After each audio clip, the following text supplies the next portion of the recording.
Well, good morning, everyone, on this lovely day on November the 6th here in Canberra. I do declare open this meeting of the Senate Foreign Affairs, Defence and Trade Legislation Committee. I want to begin by acknowledging the traditional custodians of the land on which we meet today and pay my respects to their elders past and present, as well as those who are here today in Parliament or may be watching online. The Senate has referred to the committee the particulars of the proposed expenditure for the year 2024-25 and other related documents for the Foreign Affairs, Defence and Trade portfolios, which obviously includes Veterans Affairs. The committee may also examine the annual reports of the departments and agencies appearing before it. The committee has set the 15th of November of this year as the deadline for senators to submit written questions on notice, as well as December the 20th of this year as the date for the return of answers to questions taken on notice. Under Standing Order 26, the committee must take all evidence in public session, and this includes answers to questions on notice. I remind all witnesses that in giving evidence to the committee, they are protected by parliamentary privilege. It is unlawful for anyone to threaten or disadvantage a witness on account of evidence given to a committee, and such action may be treated by the Senate as a contempt. It is also a contempt to give false or misleading evidence to a committee. The Senate, by resolution in 1999, endorsed the following test of relevance of questions at estimates hearings. Any questions going to the operations or financial positions of the departments and agencies which are seeking funds in the estimates are relevant questions for the purpose of estimates hearings. I further remind officers that the Senate has resolved that there are no areas, that there are no areas in connection with the expenditure of public funds where any person has a discretion to withhold details or explanations from the Parliament or its committees unless the Parliament has expressly provided otherwise. Bless you. Thank you. You're welcome. The Senate has resolved that an officer of a Department of the Commonwealth shall not be asked to give opinions on matters of policy and shall be given reasonable opportunity to refer questions asked to a superior officer or to the Minister. This resolution prohibits only questions asking for opinions on matters of policy and does not preclude questions asking for explanations of policies or factual questions about when and how policies were adopted. I draw the attention of witnesses to an order of the Senate of the 13th of May 2009 specifying the process by which a claim of public interest immunity should be raised and which I now incorporate into the Hansard. Witnesses are specifically reminded that a statement claiming that information or a document is confidential or consists of advice to government is not a statement that meets the requirements of the 2009 order. Instead, witnesses are required to provide some specific indication of the harm to the public interest that could result from the disclosure of the information or the document. An officer that is called upon for the first time to answer a question should state their full name and the position for the Hansard record. And witnesses should speak clearly into the microphone, and please make sure that all your mobile phones are switched to silent. I remind senators and witnesses in the hearing room that microphones remain live unless I instruct otherwise, for instance at suspension or adjournment. For witnesses participating via video conference, please mute your microphone as default and unmute when you are speaking. I remind all senators that as we continue our work by implementing the Set the Standard report, as chair I'll ensure the proceedings are conducted in an orderly, respectful and courteous way. I ask members of the media to follow the established media guidelines and the instructions of the committee secretariat as set out in the guidelines. Senators and witnesses' laptops, mobile phones and other devices and personal papers are not to be filmed or photographed. I remind everyone in the gallery that they are not permitted to speak or interfere with the proceedings or with witnesses at any point during the hearing. Witnesses and senators who are seeking to table documents during the committee's hearings are requested to provide an electronic copy, if you can, of those documents to the Secretariat so that the documents can be circulated to committee members. Please also liaise with the Secretariat if you need any assistance. Now, on that note, today's committee proceedings will commence with representatives from the Department of Veterans Affairs this morning. I welcome the Minister welcome the Senator, the Honourable Jenny McAllister, who's representing the Minister for Veterans Affairs, and Ms Alison Frame, the Secretary of the Department of Veterans Affairs, and her officers of the department. Now, Minister or Secretary, do either of you have an opening statement? I do not, Chair, but I understand Ms Frame does. I do. Thank you, Okay, Senator. excellent. Thank you very much. Thank you. Chair and Senators, I'd like to briefly update the committee on some key developments in DVA. DVA welcomed the release of the final report of the Royal Commission into Defence and Veteran Suicide on the 9th of September. It made 122 recommendations, 41 of which are directed to DVA individually or jointly with others, including Defence. The Government has committed to responding to the final report by the end of this year and is carefully considering the recommendations.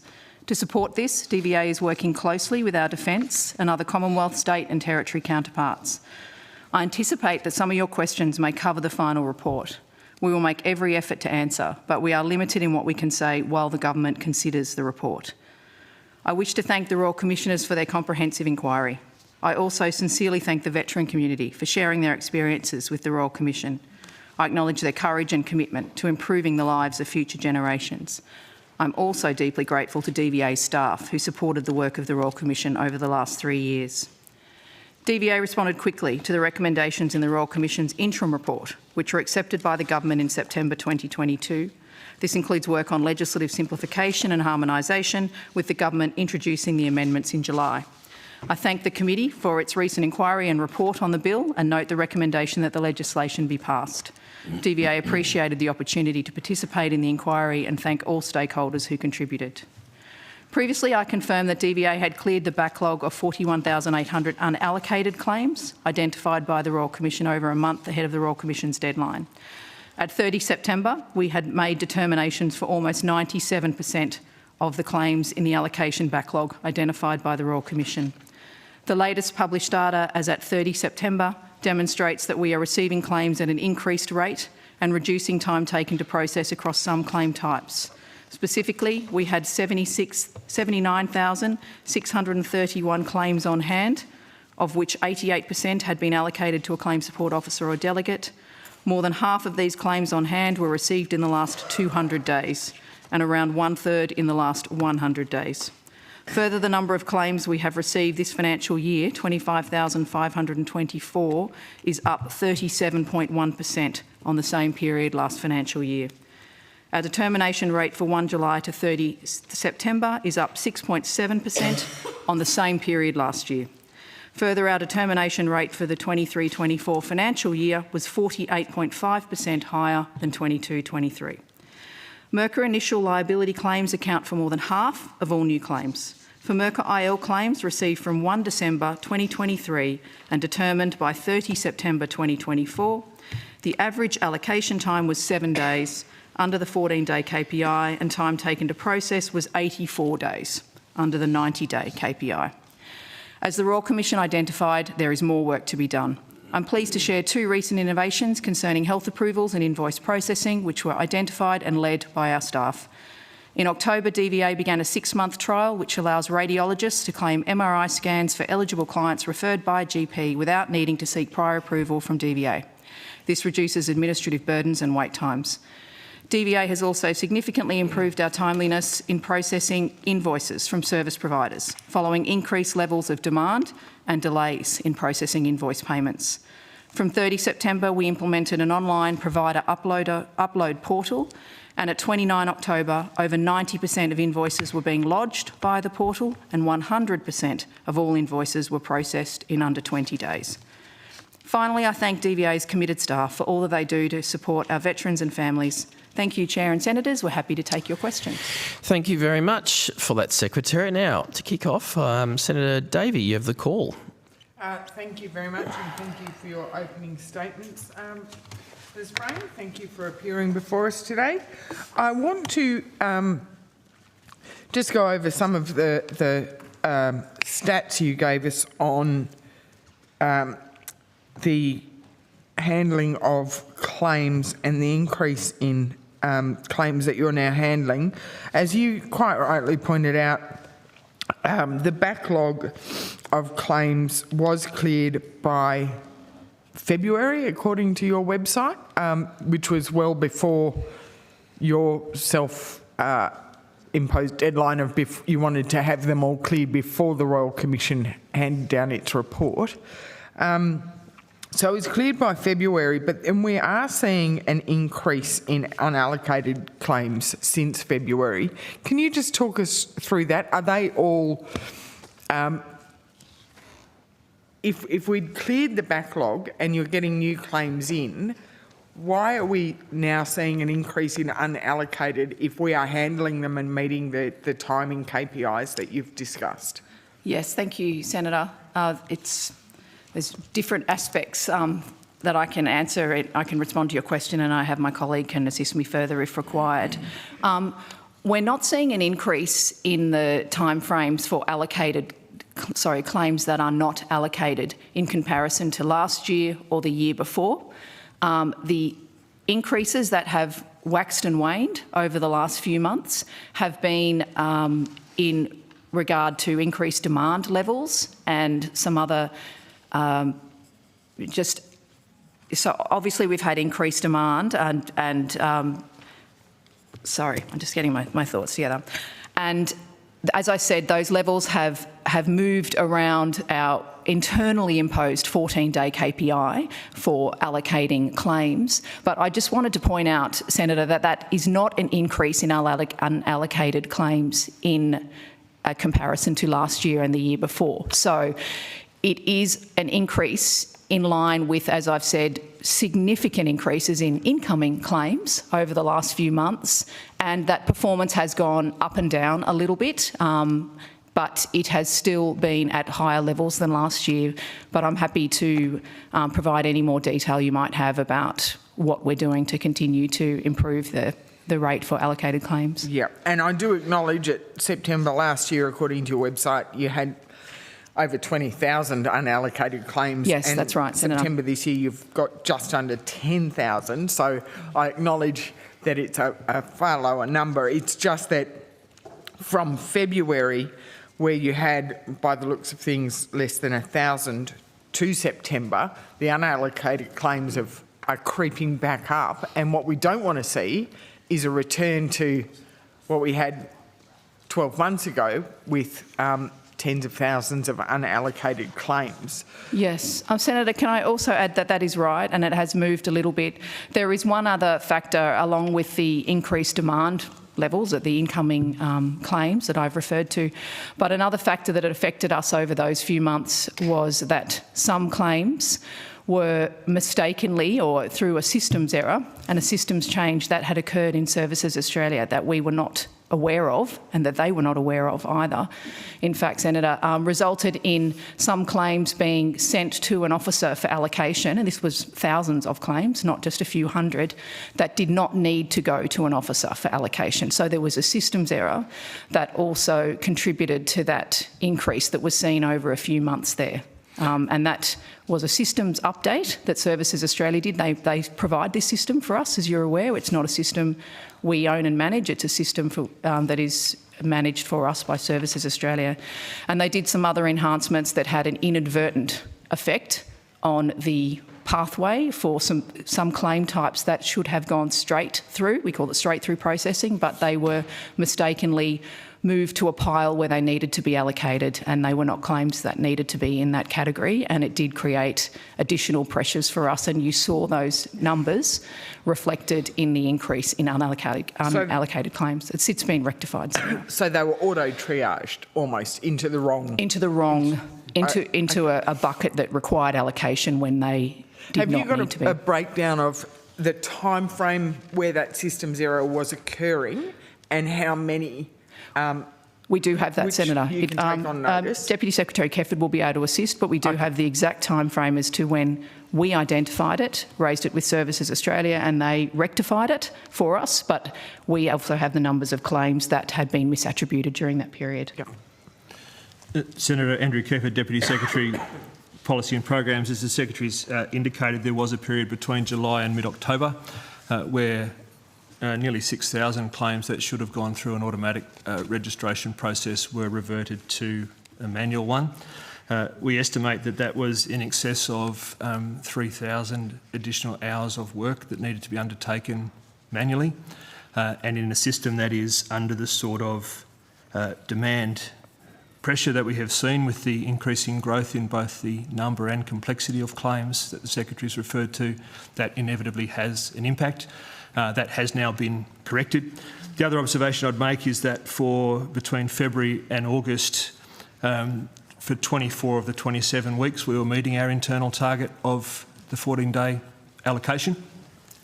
And as the Secretary alluded to in her opening statement, notwithstanding these delays, we are still meeting the 90-day determination target in the Veterans Recognition Act for claims, Merkur-IL claims lodged since the 1st of December. Thank you. When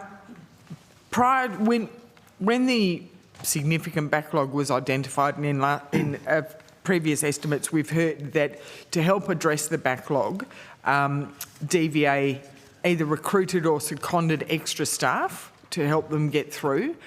Do you still retain those extra staff, or have you reverted back to traditional staffing numbers? No, we retain the extra staff, Senator. The Royal Commission recommendation, which the government accepted and implemented, was an additional 500 staff in claims, ongoing staff, and that number is still evident in our numbers in Client Benefits Division. So what is the total number of staff you've now got in the claims section? It's, Senator, in the October number is 1,038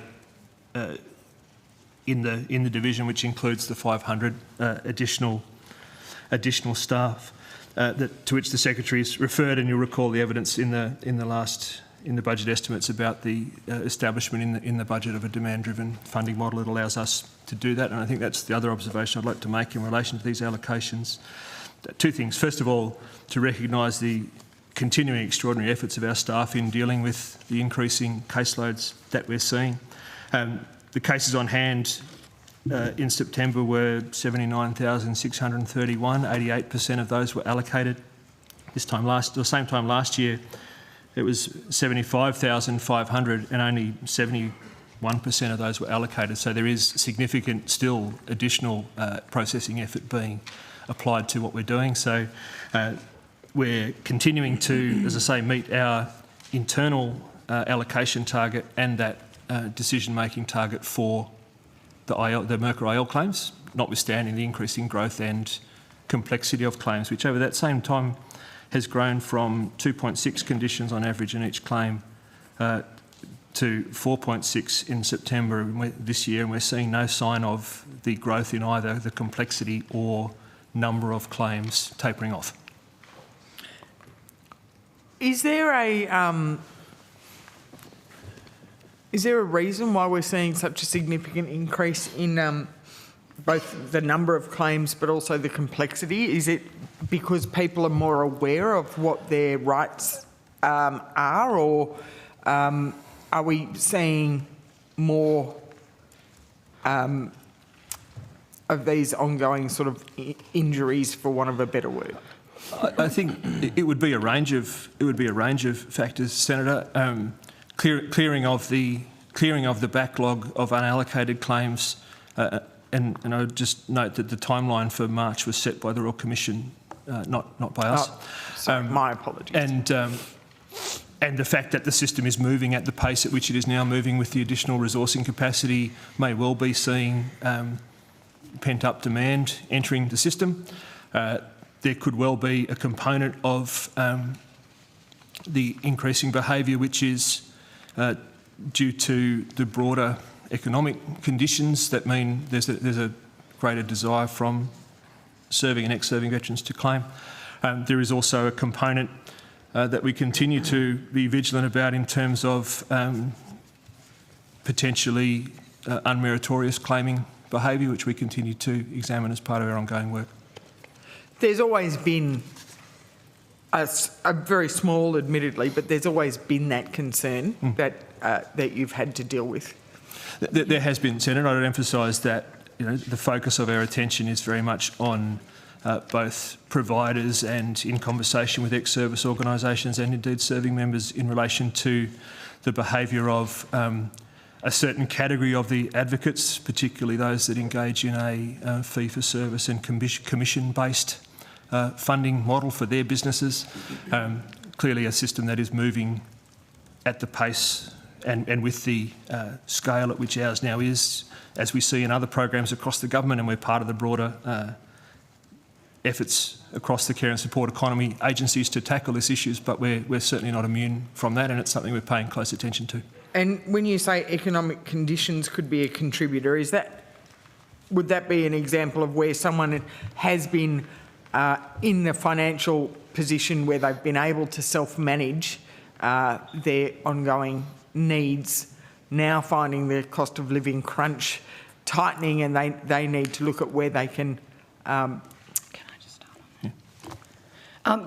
Can I just say, Senator, we don't exactly know. We don't have clear, delineation of the drivers, but a few veterans have mentioned to me that they've had the potential to make claims and have not done that for a few years when they knew that the system was moving so slowly and it was not going to be processed with a time frame. They couldn't anticipate a time frame that would be expeditious, but they have now increasingly moved to lodge those claims with an appreciation that the system is moving faster and an anticipation of getting claims processed in a more timely way. So that is something that people have mentioned to me anecdotally, but we don't have a clear guidance on what's driving the claim numbers. Okay. Just moving to the Royal Commission final report, as you said, 122 recommendations made. You mentioned 41 directly related to the DVA. That's right, Senator. But some of those are across sections, so defence. Yes. And could you provide us with a breakdown? How much are DVA's sole responsibility and how much are joint responsibilities, and with I whom? can get that number for you, Senator. That'd be great. It's one moment, please. I haven't got it. We can get it quickly. We'll have to get the breakdown for you, Senator. We can get it very quickly, but if I can just ask for it to be provided to me. That's okay. While that's coming, has the DVA, in going through the recommendations, sought or been provided any funding to be able to respond to those recommendations? Well, that will be part of the government response.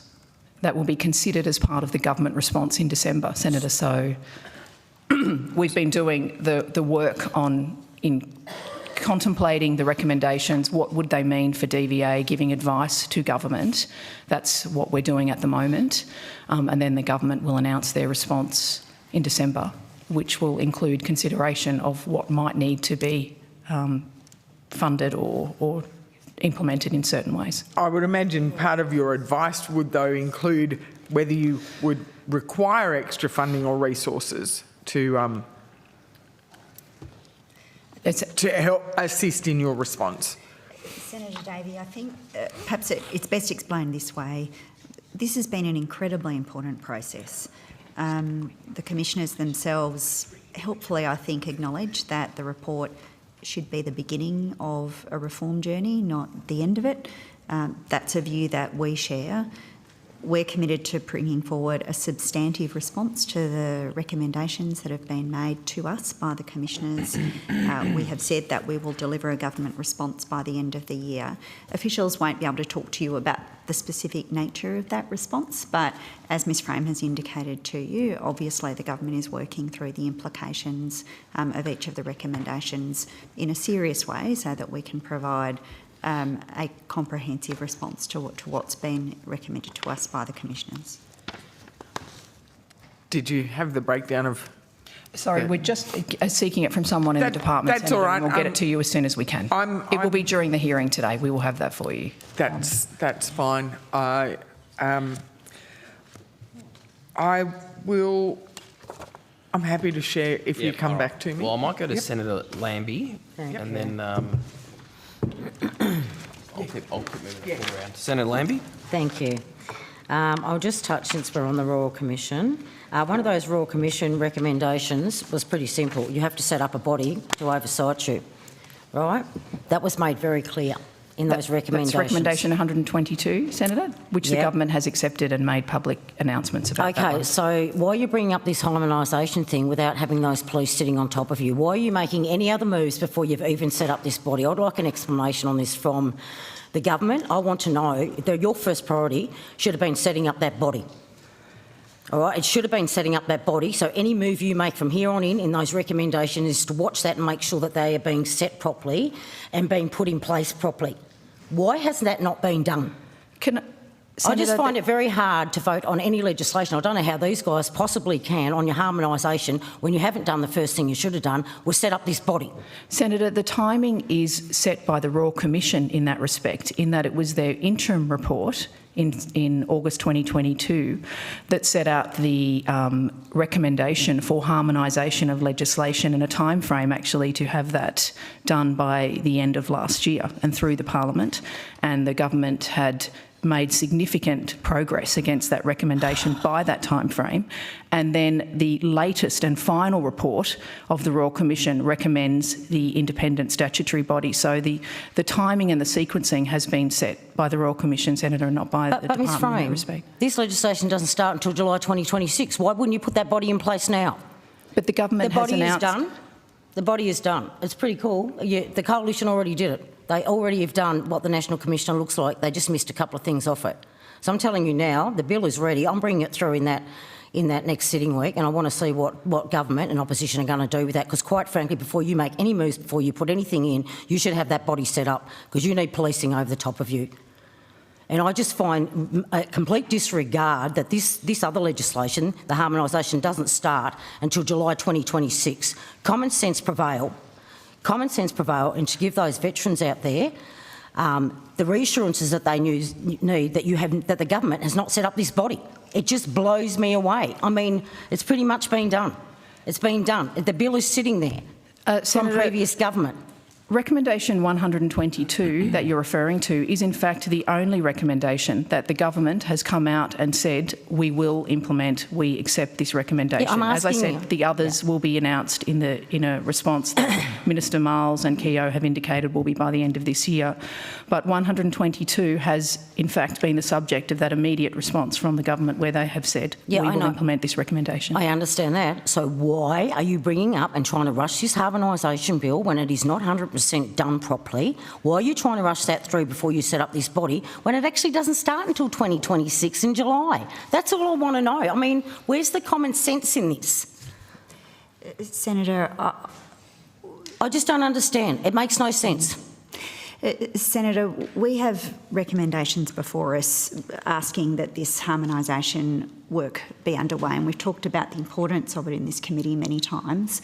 The feedback very clearly from the veterans community was that having 3 separate pieces of legislation created an unnecessarily confusing and difficult pathway for veterans to traverse when they were seeking support. It was a time frame, as Ms Frame has indicated, was identified by the Royal Commission. They said we needed to do this work as a parliament and to undertake this reform process, and we've diligently sought to implement that. The officials can talk to you about the degree of consultation with veterans community, veterans families in working that through. In fact, I happen to know that the Minister is presently engaged in direct consultations with the veterans community to hear feedback about the legislation and to talk about implementation arrangements. We don't think that this can wait. We do think that this work is important and we should keep moving on it. In fact, there are many things that the government has done to get moving on the issues that have been identified through the Commission but the Minister, prior to receiving the report. I don't understand. If it's so important, why isn't it starting until July 2026? And why haven't you set that body up? I would have thought you'd want that body so veterans can start trusting when they're coming to you that the job's getting done and someone is oversighting the department. I thought that would have been made pretty clear through the Royal recommendation. I don't know whether the department sat there and watched it all, but, you know, I had staff on it the whole bloody time watching. And this was one of the most... So why would you not set up this body before you try ramming legislation through the Parliament? It is so disrespectful. Are you not hearing that? I have to ask what bodies you're meeting with, because honestly, Ms Frame, that is what they want. They want the body first. They don't trust DVA. They don't trust you. All right, that's the truth of the matter. So I just want to know, I don't want to hear excuses. It doesn't start till 2026 in July. It's not implemented till then. I want to know why this body is not being set up before you start rushing this stuff through Parliament. Senator I think it's a Lambie, pretty simple question. We just want a simple answer.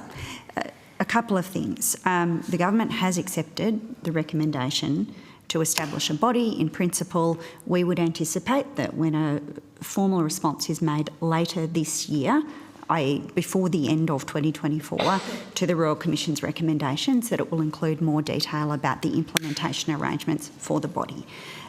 Secondly, you asked why the new legislation doesn't commence until July 2026. That is to give sufficient time for people to transition into the new arrangements. And I think the oversight body is anticipated as having a broader remit, if I may, than simply the change to legislation. The oversight body is to consider, as recommended by the Commission at least, their recommendations for a body that can look at a very wide range of matters, not just this one matter. No. We take that seriously and we accept that I take this seriously too, and I have to be honest with you, that's what the Coalition did. Okay, we had a body set up on top of it. Okay? So I just don't understand. I don't understand why that body is not put in place before you start ramming that legislation through these houses. I mean, this is just ridiculous. You're jumping the gun. That body needs to be set up so it is keeping an eye on the department before it makes any further decisions. That's what you should have done to start getting our trust back, and you've completely missed it. All you're trying to do is race through harmonisation. You haven't got somebody else, and you haven't got that body looking over the top of you and watching it. I just find this absolutely ridiculous and a slap in the face to veterans. So, you know, there's no hurry to get that legislation through this year. We all know that. And that can wait till next year. So how about you set the body up and do the right thing and give us some confidence in the department? There's no excuse for this. There is absolutely no excuse, but it can wait. Senator, can I just say, as the Minister's pointed out and I pointed out initially, the government is working to the timeframes and recommendations made by the Royal Commission. So that is the driver for the timeframes here. And the legislation that's before the House and Senate at the moment, or soon to be the Senate, if it proceeds through the House, has been the focus of extensive consultation with the veteran community. And I can certainly get Mr Brown up here to talk about the extent of that consultation. It is not... That is misframed. It has not been rushed, Senator. It has been deliberated on and provided. Ms. Frame, you tell me how many service organisations have their own lawyer out there. Please tell me how many of them have their own lawyers out there. Please tell me how many of them. What was the question, Senator? The service organisations that you have on your book, how many of them have paid lawyers that they are using? How many of them have a lawyer sitting at the table going through this stuff? The ex-service organisations? Yes, that's right. Tell me how many of them have lawyers? Bugger all, Mr Brown might have some of that information. We would have some information about those that we know do, and we also engage with a lot of lawyers. As you know, Senator, there's lots of lawyers who represent veterans who have participated in the process. Okay, if you can provide me that list of lawyers and how long they've been in this business for, how long they've actually been dealing in this business, right? You provide that to me. Because I can tell you, unless those lawyers have been in this business for a long time, there's only about half a dozen of them I know around the country, and not one of them agrees with this harmonisation bill, and it could be made a lot better. This is why we want the body set up, and we want this set up before we start ramming this stuff down our throats. We can certainly provide a list, Senator, of those that have participated in the consultation processes and or made submissions to the processes as well. So we can certainly do that. I've seen the submissions. There's not a lot of submissions because people don't understand it, legislation. You've said that yourself. So I want to know who you're drawing your experience off and how many years they've actually had doing this job.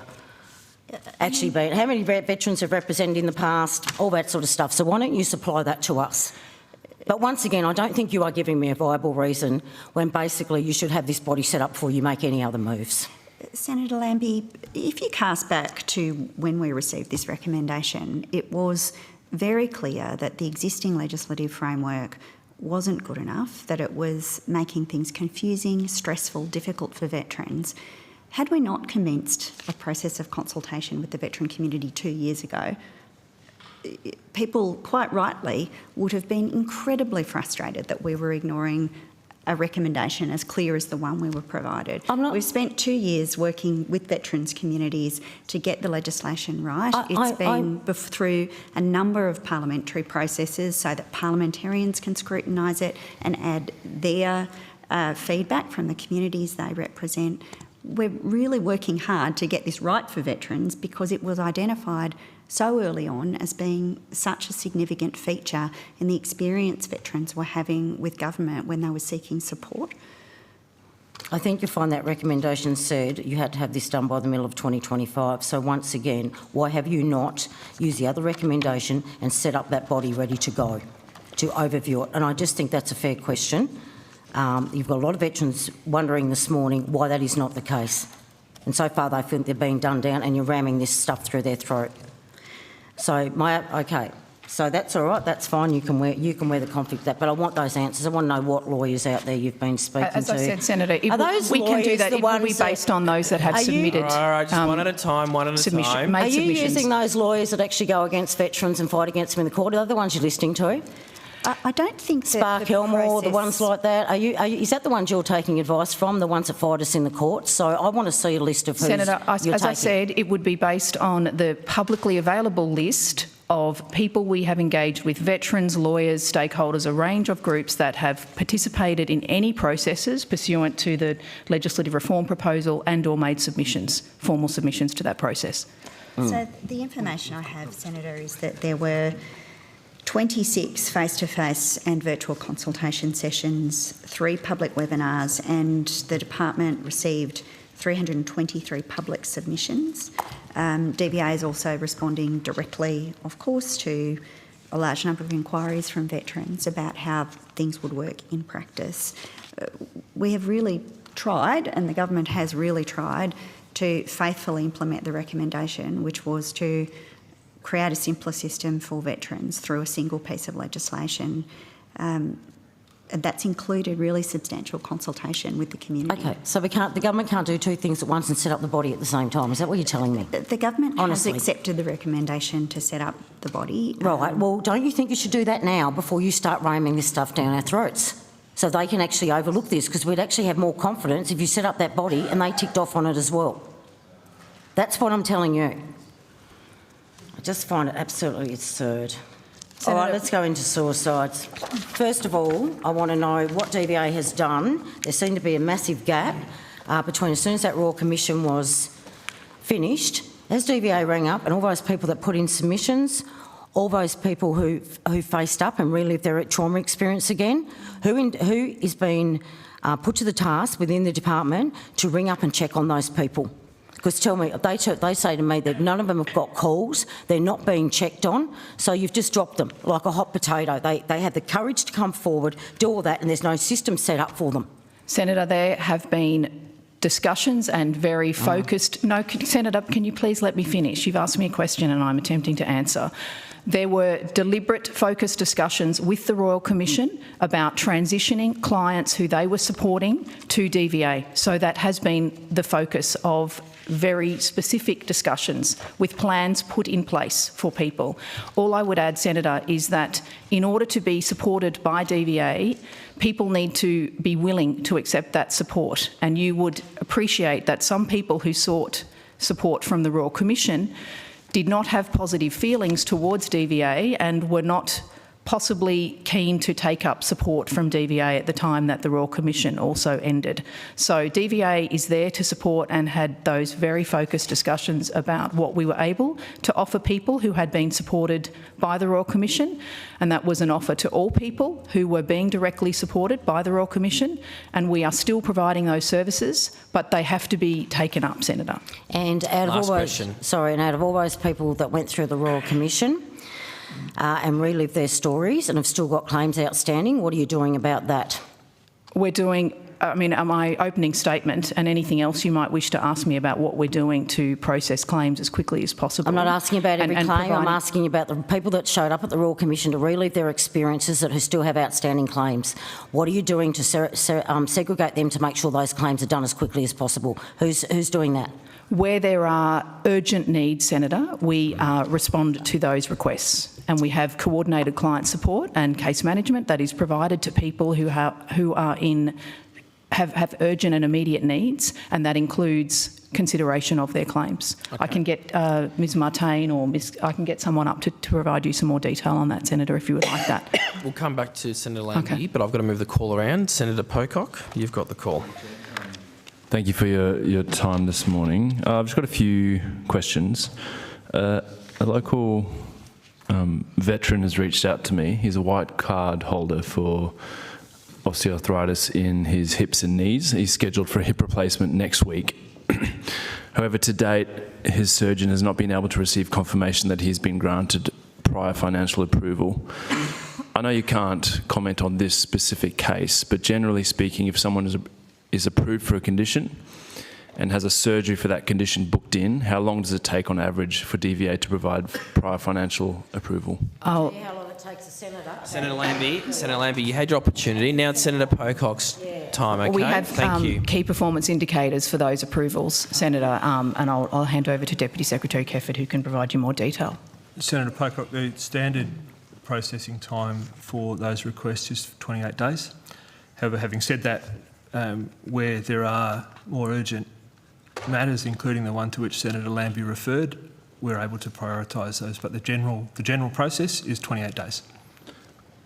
And obviously, Senator, obviously in making those decisions, we're aware of the time of the scheduled surgery and seek to progress the decision ahead of that timeline. Well, what's going on here then? He's going for surgery next week and he's not sure if it's going to be paid for. Well, Senator, I'm happy to take the information from you, not in public, and pursue that, but sure. I don't have the individual details in my head. I'll definitely pass it on. But just to check, 28 days is the average? 28 days is the published performance indicator for a prior approval request, yes. Okay. So not the average, Senator, that's the time frame in which we undertake to have those health approvals acted on. That's one thing, but what are you actually delivering? Yeah. Okay, Senator Lambie, it's Senator Pocock's time now. I understand you've got on your website 28 days, but how long is it actually taking? More or less? I'd have to take the detail on notice, Senator. You don't have that on you? I don't. I can see if we can find it, but I don't have it with me.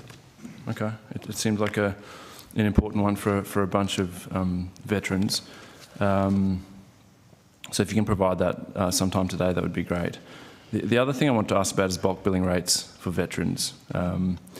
About a year ago, we had a number of GP practices here in Canberra who made the decision to no longer accept payments through DVA white cards, essentially to stop bulk billing for veterans. I know the bulk billing incentive for veterans has since been tripled. I was keen to get an update on whether, with that government policy, we've seen an uptick in bulk billing for veterans here in the ACT. I'll see if Mr Brown can assist me with that, Senator. I don't know that we'll have the state breakdown, but you're right, the Veterans Access payment was tripled in line with the Medicare bulk billing incentives. Generally speaking, the number of general practitioners who provide services through DVA has been relatively stable over a number of years, but as you've alluded to, individual practices will make decisions about whether they're prepared to accept those fees or not. And is there a reason why you wouldn't have state or territory figures? It seems at Senate estimates, senators represent states or territories. We may have state and territory figures, Senator. I'd love them now, if that's all right. I'm certainly aware that the ACT is a particularly difficult area for GP access. I am aware of that. That's why I'm asking. Thank you.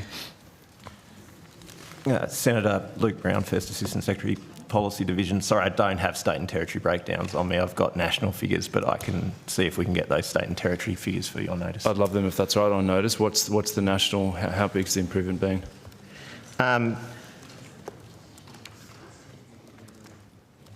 In terms of, well, I've got monthly breakups, Senator, in terms of the monthly VAP statistics, but the tripling commenced in November 2023. Yep.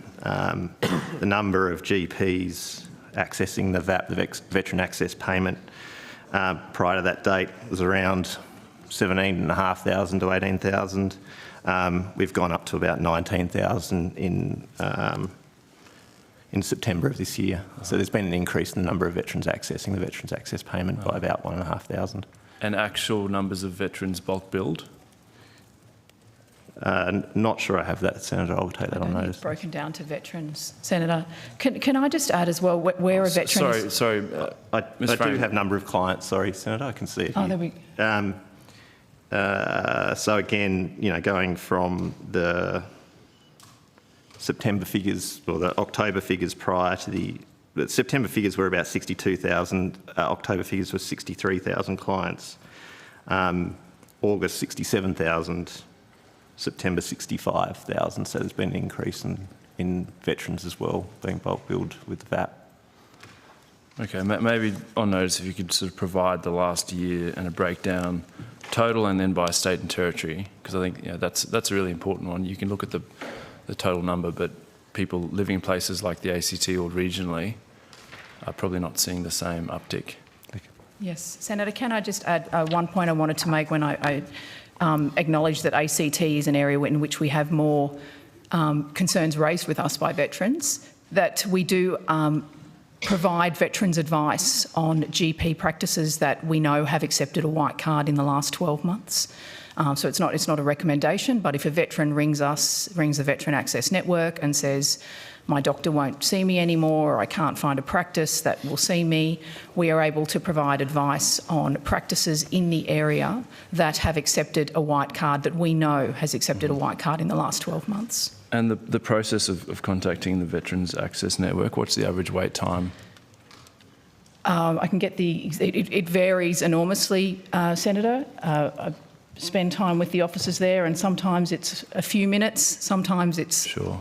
8-9 minutes. It depends on peak call times, as you would be aware. But we can provide you more information on wait times if you would like. That'd be great. I'll hand to Deputy Secretary McLaren, who's responsible for the Veteran Access Network. So, Senator, and as you're aware, the Veterans Access Network does take a large volume. Can I just get you to put your name plaque, please, Sorry, and state your full name? Alison McLaren, Deputy Secretary. Thank you.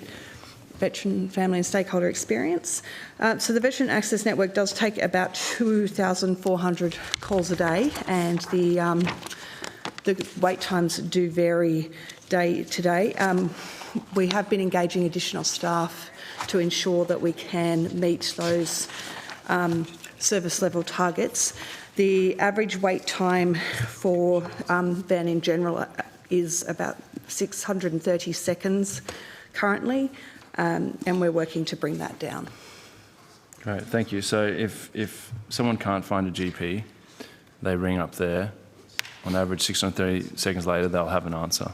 They'll receive some advice on these practices have accepted a white card in the last 12 months in their area. Great, thank you very much. My last question was just around physiotherapy.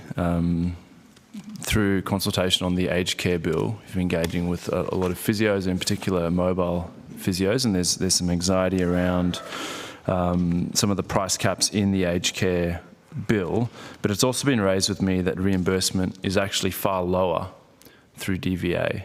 Many physios tell me that they're actually treating veterans at a loss, but want to do it because they're veterans and they need care and support, and it just doesn't really square with me in the way that we should be looking after people who've put their life on the line for all of us, that they can't even afford physiotherapy. So I'm interested what DVA reimburses veterans for a physio session,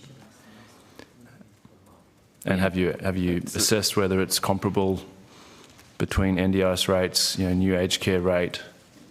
It's 103% of the MBS fee, so there's a slight loading on top of the MBS fee. 3%? It's 103%, yeah, so 3% on top. Also note Which the number... is in dollar, what's that in dollars? Take me a second to find that if I've got it, Senator. I would note that the number of physiotherapists providing services to veterans, veteran card holders from 2018 to 2019 to 2023 to 24 has increased by 17% as well. Not sure I have it. Is that for the ACT? I don't have it for the ACT, sorry, Senator. That's Again, that's please, if you're coming to estimates, I'd love a state and territory breakdown. We'll certainly take that on board for future. Thank you. Senator. I don't think I have that in dollars. Sorry, Senator. So you don't know how much veterans are getting for physio? Senator, we have the health approvals number you asked for. If you give, that might give Mr Brown 1 more minute to try and find that number if we have it at the table for you. Or you can always come back throughout the course of the day and just let us know, okay? But it would be helpful if you or your officials could provide that data. Okay, we just have the health approvals number that Senator Pocock asked for. Yep. Senator, my advice is that, and it's phrased slightly differently, but as I said, the KPI is to decide within 28 days. The advice I have here is they're being processed within a month, consistent with that target. Thank you. On average. Thank you. All right. And sorry, can I just get the answer on physio? No, I have other differentials between DVA and NDIS and MBS, but sorry, I don't have physio, Senator. Obviously, there's a range of services that we provide under cards, and that happens to be one I don't have. Apologies. Sure. I'll get it for you. Okay, thank you. That'd be great. If you could, that'd be great while we're here. Now, I'm going to hand the call to Senator Perrin-Davey and then Senator Shoebridge. Thank you very much. I just want to come back to processing times because you have a list of various KPIs, and we know that your KPI for allocating,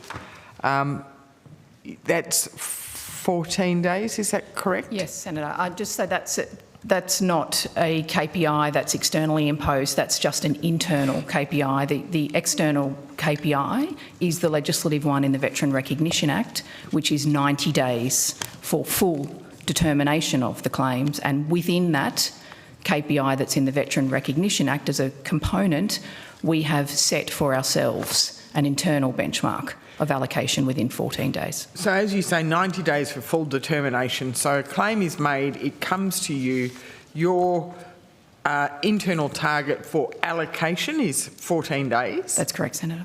And then from there, my maths is terrible, that allows 76 days for final determination under the 90-day legislation. And you did say before, but my shorthand was terrible, pre-February last year, you were only meeting that KPI around 71% of the time? No, Senator, the 71% figure to which I referred related to the number of cases that were unallocated. Okay, so that's... So the time taken to process, we highlighted before, for those claims, Merkur-IL claims since 1 December, we are processing, as in determining, within the... In September it was 84 days. The total time taken to process for those for Merkur is 306 days. So we are not across the whole of the caseload meeting that timeline yet, and that reflects the fact that we continue to work through the cases that had been built up as part of the backlog. So while the initial process of allocation for ones we're receiving now is happening more quickly, and that's the process during which we consider vulnerability and particular requirements that might call for more expedited processing. So as a subset, we're meeting it, but the time taken to process is a mathematical average of all the decisions we happen to make in a month. And so obviously there are still some old ones working their way through the system because, to be clear, the backlog identified by the Royal Commission was an unallocated backlog, as in claims that had never been looked at. We're continuing to work through the determination process for those. And as the Secretary referred to, one of the things that is radically different now to prior to the additional effort that followed the interim report, over half our cases are less than 200 days old and a third are less than 100 days old. That's a wildly different breakdown to the age profile of the cases before we made this additional effort. So you would not dispute claims from veterans who have called officers saying that they're waiting over a year in some instances. When you say that you have some claims that are 306 days old, right. That would be... Yes, that's right, Senator. ...reflective. So they're cases that have been on hand for more than a year in some cases.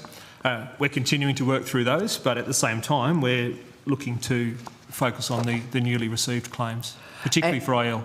And it has been one of our concerns in the past where you're going through the unallocated, you're clearing that backlog, but just because they've got off the unallocated list, it doesn't mean they're getting sorted or resolved That's right, any Senator. quicker. Can I start, please? Sorry. I actually wrote a direct apology and acknowledgement of this point to all veterans on the front of Vet Affairs in, I think it was April or May this year, Senator, pointing out making that exact point and saying, yes, we have met a deadline imposed by the Royal Commission around allocation, but we appreciate that that does not mean your claim has been determined. And there are thousands of you who would think, well, my claim hasn't been determined yet, so what deadline do you think you've met? So I was obviously aware of that feedback and aware of that point and wanted to acknowledge that very directly, that we are continuing to work as quickly as possible to process all claims and make those decisions. But there was no disputing that the deadline set by the Royal Commission had been met in terms of allocating all those claims. Could you, on notice, provide the committee with a copy of that letter? Certainly, Senator. I have it today. We can table that today. Oh, that would be great. I want to come to the Veterans and Families hubs that the coalition government initiated in 2019 through a $30 million program. I think established an initial 6 hubs and put aside money in the 22-23 budget to establish an extra 14 hubs. Hubs continue to be opened and developed. Can you tell us how many hubs are currently in operation? We can, Senator. Mr Brewer heads that program, and I'm going to hand over to him to talk through any details you might seek there, Senator. Mark Brewer, Veteran Experience and Transition Division. So we have 8 hubs open in Adelaide, Townsville, Nowra, Darwin, Wodonga, Burnie and Caboolture. And also not Perth. Oh, Caboolture's Perth. Yep. Shows you my geography. 1, 2, 3, 4, 5, 6. So we've got Perth, Caboolture, Townsville, Adelaide, Wodonga, Nowra and Darwin and Burnie. Yeah. And sorry, Townsville as well. Oh, yes, Yeah. and Townsville. My understanding is there's 8 new hubs in development, is that correct? That's correct. Can you tell us where they are and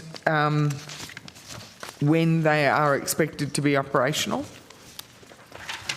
I can. So all hubs will be open by 30 June 2026. That's when the funding concludes. In the Hawkesbury region, the Hunter region, Queanbeyan, Tweed North Coast, Ipswich, Northern Adelaide, Southwest Perth and Geelong, which covers also the Surf Coast Geelong region.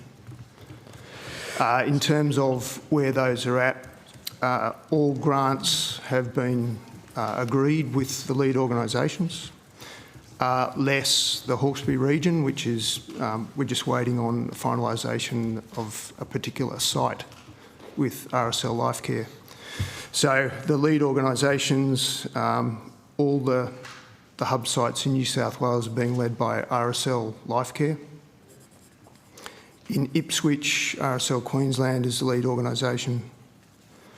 In Northern Adelaide, it's Lives Lived Well. In Southwest Perth, it's RSL WA. And in Surf Coast Geelong, it's RSL Victoria. Burnie is the Northwest Tasmania Veterans Welfare Board. So a local general practice mainly is delivering the hub there, and that was open recently.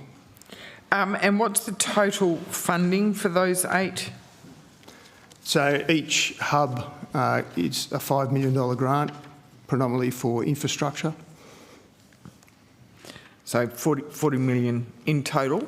That's to be expended by June 26. 30 June 2026. 30 June 2026. So we had the initial 30 million for the initial, the 30 million for the initial 6, and then 8 were added post 2019. There was 70 million set aside in the 22-23 budget for new hubs, but we've only got those 2 extra plus the 8 that are going to be operational by June 2026 at 40 million. So there's been an effective cut since the 2022-23 budget for these family wellbeing centres. Is that correct? There's been no cut, Senator. So the full 2022 October budget allocated the money for the 8 new hubs. That was committed by the Albanese Labor government. That was the October budget. Well, and that was 40 million in the October budget. But in the March budget delivered by the Coalition in 22-23, there was 70 million. Senator, we've been over this ground before. That money was never allocated. Okay. All right. We've also got the mental health and wellbeing strategy, which your website says consultation is underway for Defence and Veteran Mental Health and Wellbeing Strategy. Can you give us a progress update on that? We can, Senator. Deputy Secretary Kefford can update you on that one. Thanks, Senator. There's been a process, and this is a joint mental health strategy with us and Defence through the course of the year. The strategy has been developed. There is a process of consultation on the action plans, but clearly that the ground covered in that document is also relevant to the work of the, or to the recommendations of the Royal Commission, and so it's being considered and will be progressed in that context. Now, this strategy was first identified by the Productivity Commission in 2019, and I acknowledge they recommended a joint strategy with Defence and DVA. Is that how it's being developed?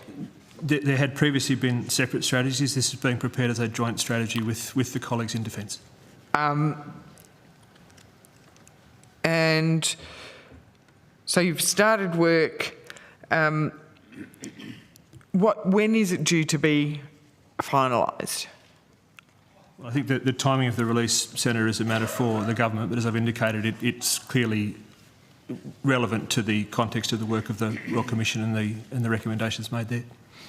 So it was first recommended as a joint strategy in 2019 by the Productivity Commission, who said and identified that it was urgently needed. You've been working with Defence since, 22, was that what you said?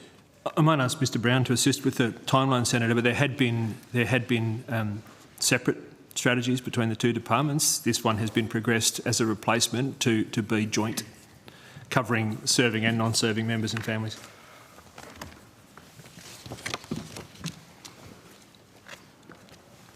So can you repeat the question, sir? I'm just trying to get my head around the timeline, because the Productivity Commission identified that a joint strategy should be developed in 2019 and said it was urgently needed.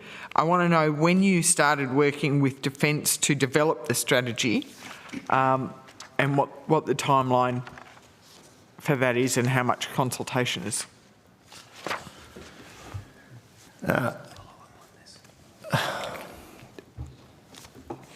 Work with Defence commenced as soon as the Productivity Commission recommendations in terms of conversations. But in terms of our stakeholder engagement in relation to the current activity, really engagement with the veteran community and veterans and their families through surveys and live webinar events started in July 2023. So it took 4 years to get from having conversations with Defence to developing a stakeholder engagement program and starting to roll that out? Well, conversations with Defence in the context of the Productivity 2019 report would have commenced in the context of advising the government at the time on a government response to that report. So, and that in itself took a certain amount of time in that process, so which would not necessarily be publicly visible. Did Defence have involvement in developing your stakeholder engagement strategy and surveys? Involvement in that, we have been talking to them as we've done it, Senator, yes. Right. Senator, there's been joint governance structures over this process. The advice that's been provided to the government has been signed both by both departments, so it's absolutely a joint process. Some of the consultations we have undertaken, some of them the members of the Repatriation Commission have been part of, some of them Defence have done on basis, but in all circumstances it's been a coordinated process. So stakeholder engagement started in July 23. Where are we at now? Has that stakeholder engagement concluded and now you're finalising your report for government, or? On the strategy itself, the draft strategy, yes, Senator, the focus is now on the action plans, and it's at that point, as I've referred to previously, it becomes linked, interwoven with the response to the Royal Commission. Okay, so strategy's complete, you're working on action plans, it will be a matter for government when they release it. The timing of it, yes, Senator. Okay, I believe my colleague has some questions on this. Senator, can I just quickly add, I have the breakdown for the Royal Commission recommendations that you were seeking. Oh yes, thank you. Which of the 41 recommendations, 20 are DVA only and 21 are joint. Right, and are they joint with Defence? Most of those are joint with Defence. There's some that are joint with the Australian Public Service Commission. There's ABS, a Bureau of Statistics, around some census aspects, but the vast majority of the 21 that are joint with Defence.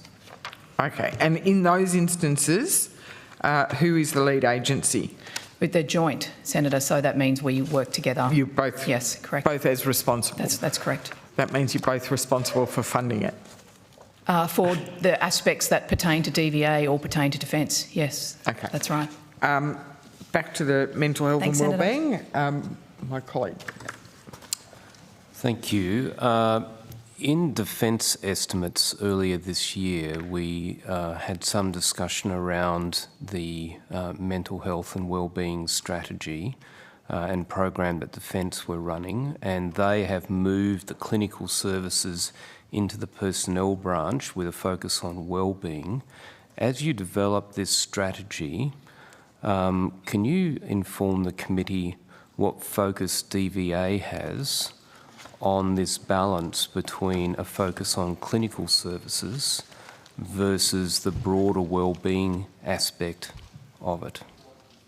Senator, I'm certainly happy to hand to my colleagues, but I wanted to open by saying that one of the key improvements DVA has implemented over the last 6 months, in line with your point about clinical governance and support and for broader wellbeing measures, is to appoint an acting chief psychiatrist who is providing clinical support across the whole department, including across wellbeing programs, and able to provide military-aware advice. As a former veteran himself, he is integrally involved in clinical oversight of any work in the department that occurs in that space, which is obviously extensive given Open Arms and some other clinical support services that we provide, but also to provide that clinical lens to broader wellbeing programs as well. So that is something we've put in place that will continue to be drawn on in line with what you're talking about, the link between clinical oversight and our general practice on wellbeing. Is there anything? The key area that I'm going to is in terms of capacity for service provision in a timely manner, because one of the concerns for both serving members and veterans in the past has been the requirement when an acute event occurs, often to utilise the existing civilian infrastructure at a state-funded hospital, which has been found to be inadequate. So I'm interested to understand where your strategy is going in terms of the relative focus if we're having a combined mental health and wellbeing program, and particularly in the light of the research paper, the April 24 research paper that was produced as part of the Royal Commission. Are you familiar with that one? Sorry, could you refer to that paper again? This is Understanding Enhancing Responses to Suicide Crises Involving Current Serving and Ex-Serving Members of the ADF, a data linkage survey, Royal Commission title on it in April 2024. Is that the one by Professor Heffernan in Brisbane? I don't have the... It's all the first response. I don't have the author... We've certainly seen all the reports, Senator. I just need to... Sure, but my point is, on page 28, they highlight that just looking at Queensland as a subset of the data, that Table 2 highlights that police or paramedics in Queensland will engage with at least one new veteran, not people who are coming back, but one new veteran in suicide crisis every 16 hours. And what that says to me is that the narrative that the committee has heard from Defence and Veterans Affairs in the past, that the caseload doesn't justify the re-establishment of services equivalent to or analogous to the old repatriation hospitals, where there is a dedicated service to support serving and ex-service members, as opposed to picking back onto broader community services. The allegation is the caseload is not there. This is an alarming figure. If one new veteran every 16 hours connects with paramedics or police in Queensland, then nationally that figure would even be denser. So I'm interested to understand, where is your focus for this strategy in terms of the provision of clinical services? Because clearly, according to this report, the need is acute.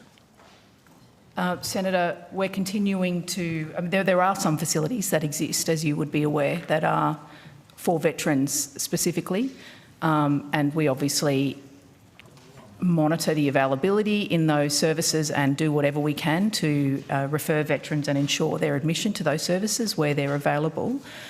I did also want to mention that, and we can provide you some more information on this. I am aware of that report, and we have some work underway with the Australian Federal Police where we are looking to better equip their officers, and this is as a precursor to improving this training and support more broadly on veteran issues and to be more military aware in responding to crisis calls. So we are looking to develop some training and equip AFP officers better around veteran issues and specifically being aware of those numbers and the need to ensure that there is awareness of veteran-specific issues to consider in response to a crisis. And then, as you say, there's also the consideration of what facilities are available that are veteran aware as well. And as I said, there are facilities available, and we have a list of those facilities and which ones are available, you know, what the capacity is in each of those facilities. And we continue to work closely with the sector about what more might be needed. There are specific recommendations in the Royal Commission about improving knowledge of veteran issues in the healthcare workforce. And we, as I said, are working on some responses and what might be able to be done in response to those recommendations. We already have training programs that we've developed in the last 12 months to better equip GPs around veteran issues, and that is part of their continuing professional development. Those programs are certified and part of their CPD. So there are a range of initiatives underway, Senator, but if you would like more information about the facilities, the acute clinical facilities, I think that's what you're specifically asking about. So my question is around the strategy and the focus, the relative focus you're putting on the provision of clinical services for acute incidents, because if that strategy is going to inform future investment for both DVA and Defence in these areas, then the practice we have had in the past is demonstrably not suitable given this kind of caseload. And so I'm not asking about this current status, I'm asking about where your focus is on the strategy, because that will set the investment priorities moving forward. So I'm wanting to know, what is the relative focus of clinical services versus broader wellbeing in the work you're doing on the strategy that Senator Davey was asking about? I don't think we have a clear response, Senator, in terms of both are important, both are the focus of our work and efforts. As I've outlined, there's a range of work that is underway. I'm not saying these are things we're going to do. I'm saying these are things we are doing. So I don't have a direct response in terms of the relative importance. They are both the subject of continued improvement and reform under the mental health and wellbeing strategy, as they are under a range of improvement efforts in DVA. So I think that's as much as I am able to provide in response to the question, Senator. Sure. My only concluding comment would be that as I spoke to Defence, and I'm assuming you are working collaboratively with them. That's correct. Their approach has been to make the clinical a subset of personnel branch, which I find a wholly inadequate approach to dealing with what is a critical life-saving intervention that is required for veterans who are having an acute episode. The focus there needs to be on a clinical intervention, not on a broader personnel-based, how do we make people more resilient? It's important, but what that says to me is there's a relative priority which is actually diminishing the command and control and investment focus on the clinical. So if you're working with Defence, my concern is that that will be the direction you are being taken. I'm happy to leave it there, but we will come back once that strategy is Can released. I just make one point, Senator, in response? As I've said, our focus is on both, and there is always a recognition that the broader focus on wellbeing, and you mentioned resilience, other ranges of support measures, are part of early intervention and prevention approaches that seek, in the medium to long term, to reduce the acute clinical need that you referred to as well, Senator. So both are needed, and they both are the focus of our ongoing efforts in DVA. I'll await the delivery of the strategy with great interest. Thank you. Thank you. All right, thanks a lot, Senator. Now, Senator Shoebridge, you have the call. Thanks, Chair, and thanks everyone for your attendance today. And again, I'll say this to the department. I just want to acknowledge the work of the staff who process thousands of claims, often from very distressed veterans. And I again note there's been a shift change in how it's happened in the last few years. It's not perfect, but I just want to acknowledge all the work of the staff. This is one of the spaces in the federal government where service delivery is essential. You're dealing with often traumatised veterans, and I know that's hard, and I think there are many people who appreciate that work that is done by your team, Secretary. But inevitably these estimate sessions focus on where it's not working, but that is not to ignore all that work of your staff and your team. Going to where it's not working though, with that introduction. The annual report, Table 5, talks about the performance measures and results for veterans' disability support.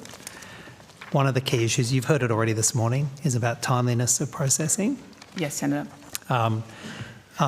Your target for processing claims is that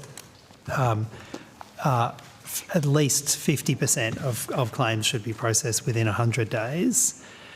You're not hitting that target. In fact, it got worse. It went from 16% to 14%. Can you explain what's going on there? I'll get Mr Carrolley to assist me, Senator. It could be, as I pointed out in previous hearings, that the numbers move up and down according to how many of the older claims we are prioritising and processing, and they necessarily affect the average and increase processing times when they're included into average numbers. But I'm going to ask... I suppose, Secretary, if that is the end, you can accept that once or twice, but it can't be the ongoing explanation for a failure to hit the target, and it's got worse. So, yes? Alex Carrolley, Assistant Secretary, Data and Insights Branch. Can I just ask you to repeat which page you're looking at? Because of the way you produce the annual report, I don't really have a page, but I'll give you Table 4, Program 1.1. So that's for So that's for VEA? Table 4, Program 1.1, Veterans Income Support and Allowances, Performance Measures and Results. Sorry, and Table 5, the one that follows that. Program 1.2, Veterans Disability Support, Performance Measures and Results. Moving from 16% in 2022-23 to 14% in 23-24. And the target is greater than 50% being processed within 100 days. That's correct. That's substantially missing the target, and it's getting worse. Yeah, I think as the Secretary has said, we're still working through a significant proportion of older claims on the system, and those claims come in, they are processed. We do expect that temporarily over 2023-24, we're seeing a number of our claims processing targets go backwards. With the new support that we've provided by government to better forecast our resources going forward through the demand-driven funding model, we have a program of work that is looking to achieve those time taken to process targets in 2025-26 as we produce more IL claims in 2023-24, 2024-25 as the backlog has been finalised, and then we move to a greater number of PI claims being progressed in those years. So we are aiming through the resources that we were given from government to meet those targets towards the end of this financial year and then into the next financial year as well. But this was your target for this. It wasn't. This isn't your target for next financial year. This is the target you set for this financial year, and it's also the target you set for last financial year. So are you setting targets that you know you're not going to meet? Can I just add something, Senator, that we are meeting that target of 50% within 100 days for claims lodged since 1 December last year. So both sets of numbers are true. There are any sets of numbers we can look at. I've acknowledged repeatedly about the older claims that need to be processed, and we are prioritising, and their impact on our aggregate measures. But for claims that have arrived since 1 December last year, but that's not the focus of this table, obviously, that KPI is being met of 50% within 100 days. Well, let's go to the next Table 9, which also sets out in some more granular detail some of these problematic timeframes. Table 9, Program 1.6, MERCA payments. The percentage of, I think it's MERCA and DIRCA, the percentage of DIRCA liability claims processed within and determined within 100 days is meant to be greater than 50%, still at 10%. Percentage of DIRCA permanent impairment claims determined within 100 days, it's got worse too. It's gone from 18% to 14%. MERCA permanent impairment claims, it's stagnated at 13 to 14%. You know, this is where the rubber hits the road for veterans when they're getting their claims determined. Now, is this the same explanation? What I might give you is... Senator, I think the issue is that a very significant number of claims that were in the backlog were well over the 100-day benchmark at the time that they were allocated, which the Secretary has pointed to you has an enduring impact on the way that those statistics are presented. What she's also indicated to you is that for new claims that are arriving and being allocated in a timely way, the results are significantly better, and that does reflect the process improvements that have been made in the department. Well, I'll just read to you from the annual report. It says, timeliness of claims processing continues to be a top priority for the department. In 23-24, significant resourcing was directed towards processing the existing backlog of compensation claims in an effort to improve timeliness of claims processing. So the assertion in the annual report is the resources were directed to dealing with the backlog of the existing backlog. And yet what I'm saying to you is, despite that assertion, the numbers haven't changed. And so when the Secretary and you say the focus is on new claims, it's contrary to what is said in the annual report. That's not. And I'm asking, that is not what the. And I'm asking provided that an evidence, explanation. Senator Shoebridge. That's an incorrect characterisation of what you've been told. The Secretary didn't say the focus was on one or the other, and neither did I. We were indicating to you that the outcome is different depending on the point in time at which the claim entered the system. Well, I made the mistake of reading the annual report and accepting what was said in the annual report, that there has been significant resourcing directed towards processing the existing backlog of compensation claims in an effort to improve timeliness of claims processing. What I'm told now when I ask is it's because of the backlog that the data is bad and the targets aren't being met. So what I hear here is not being matched what's in the annual report. And Secretary, I'm giving you a chance to explain it. I mean, again, you're mischaracterising the evidence that's being provided to you. Nobody is saying that data is bad. That phraseology has not come out of the mouths of anybody at this table. I didn't say it had. That's your phrase. I didn't say it has.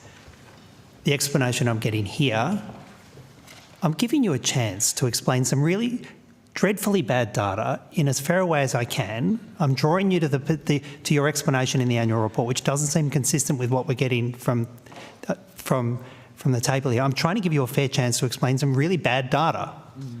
Senator, I have explained that it is consistent. In fact, it is a truthful statistic as it is presented there for the annual report. That is an annual figure that incorporates all those claims that, as the Minister said, had been sitting there, some of them for hundreds of days. With the increased resourcing, what that has meant is that we are able to focus staff efforts on processing those claims that had been sitting with the department for a very long period of time, and veterans would be listening and recognising that that is indeed the case. That is reflected in the numbers that you're seeing in the annual report. As we are increasingly processing those old claims, it has that impact on our aggregate numbers. However, as I have said, it is also true that for claims lodged since 1 December last year, we are meeting that KPI. So both things are true, Senator, and both things reflect the increased resourcing that is applied in the department, and it is being applied, as we have said, to older claims, as well as to creating a far more expeditious processing time for new claims. I keep hearing this discussion of older claims, but then I read further in the annual report and it says, and I'm going to quote from it, the backlog of initial liability, incapacity and permanent impairment unallocated claims identified by the Royal Commission has been cleared, and DVA is now managing business as usual levels for these type of claims. That's true, Senator. So is the delay because of the backlog, which we're told in one part of the report has been cleared? Can I clarify, Senator? The backlog, when that statement says the backlog of claims identified by the Royal Commission, whatever the language was, that means those claims have been allocated. The backlog identified by the Royal Commission of 41,800 claims that had not been allocated was met, and those claims were allocated. Many of them had a decision made, many of them did not. As I've started this morning by saying 97% of that exact number now have a decision made. But at the time that statement was made, Senator, there still would have been claims from that backlog that were then being processed by a delegate, and the decision that resulted from that processing might have been a decision that had been for which the veteran had been waiting 400 days. So that statement is a true statement, Senator, about the claims being allocated. It does not mean that a decision had been made, and when the decision is made, it is reflected in those aggregate numbers about the average timeframes that you see in the annual report reported there. Right.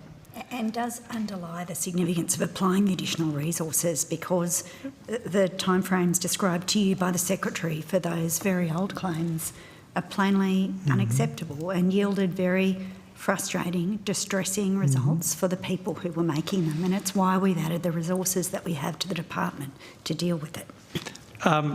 When I look at Table 9 in the annual report, and I'm assuming it's produced in order to give some guidance of the success or otherwise of the department for meeting its targets, there are 13 indicators, all about timeliness. Well, actually, all about both timeliness and quality, right? 13 indicators on timeliness or quality.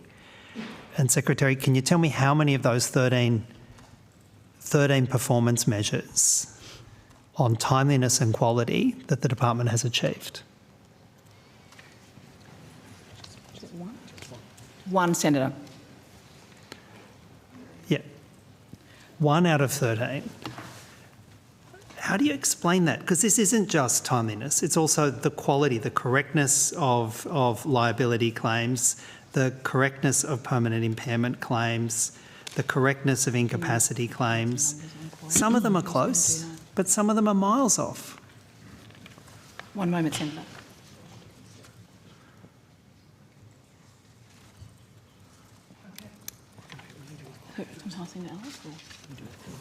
Deputy Secretary Kefford's going to provide some information on quality, and then Mr Carroll is going to provide some more information on September numbers, Senator, which go to the point that different sets of numbers are true because they represent different timeframes and different input numbers. Sorry, just before we go to that, it can't be that every indicator in a table that's meant to be measuring your department's performance, every indicator is somehow misleading when you don't achieve it, or is somehow, it can't be. Senator, I didn't say they were misleading at all. I think I said the exact opposite, that I said the numbers are true and we're truthfully reporting as we are required to do. But we also have numbers and more explanations if you would like them to, have them, Senator. All right, I'm happy to hear an explanation, but when you produce an annual report with a table with 13 indicators on timeliness and quality, and you don't achieve 12 of the 13, and then the answer comes back, well, actually the data's, complicated and this and that and the other, and these don't really indicate what's actually happening because there's things that happen under the bonnet. You've either got a problem with your indicators or a problem with the communication in the annual report or a problem with what's actually happening in the department. And it may be a mix of each, but it's still a problem. There are many indicators, Senator, and these are the ones that the ANAO have selected for DVA to report on, and we are continuing to talk to the ANAO about what might provide a more comprehensive representation of DVA's performance, which has discernibly shifted over the past year or 18 months. But these are the indicators that are determined by the ANAO for the annual report. We report against them, but there are other indicators, Senator, that we have on quality, on timeliness. I've shared some of those numbers on timeliness today, and Deputy Secretary Kefford has some other indicators and metrics around quality that are also corollary information. They accompany these measures. We only report in the annual report on the KPIs that have been set by the ANAO, and they were set, I would point out, some time ago. So, Senator, the question about time when we're dealing with cases that can be over 800 days old and the target is 100, as we progress those, they have a very significant impact on that report. That is a factually accurate report against that particular line item.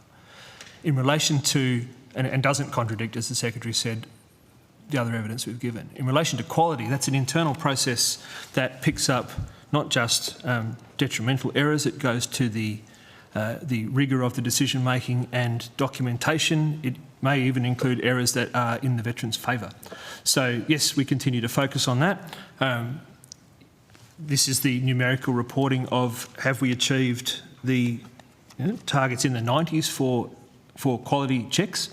That's part of a rigorous process improvement that we continue to undertake. And if you look at the nature of the changes in the workforce that we've had over this period, and that's part of the dealing with the not having to have the churn of labour hire staff is going to help us improve these. The training that we're putting in place will help us improve those quality measures.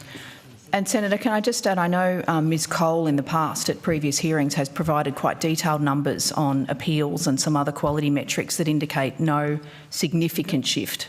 Can I just say, just given the time, rather than rehashing previous evidence or spending detailed, can I ask you to respond on notice about if this isn't reflecting the genuine performance of the department, can you respond on notice on what we can look at to get an understanding of the genuine performance and what's been done to fix it. Yes, Senator. All right. Senator Shoebridge, I'm assuming you've got I know you mentioned you've got another block. Could I rotate the call around and then come back to you? Could I just knock off one other issue? Yeah. Be reasonably quick? Yep, sure. And then come back. Okay, and then I'll hand the call back to Thanks, Senator Chair. Davey. The Bosnian Herzegovina community in my hometown of Sydney were deeply, deeply offended this Anzac Day when in the Anzac Day March there was a banner celebrating or commemorating the role of Chetniks in World War II. The Bosnia-Herzegovina community has communicated their deep distress about that. Chetniks were involved in some appalling acts of, some have classified it as genocide, some have classified it as ethnic cleansing in collaboration with fascist forces in World War II.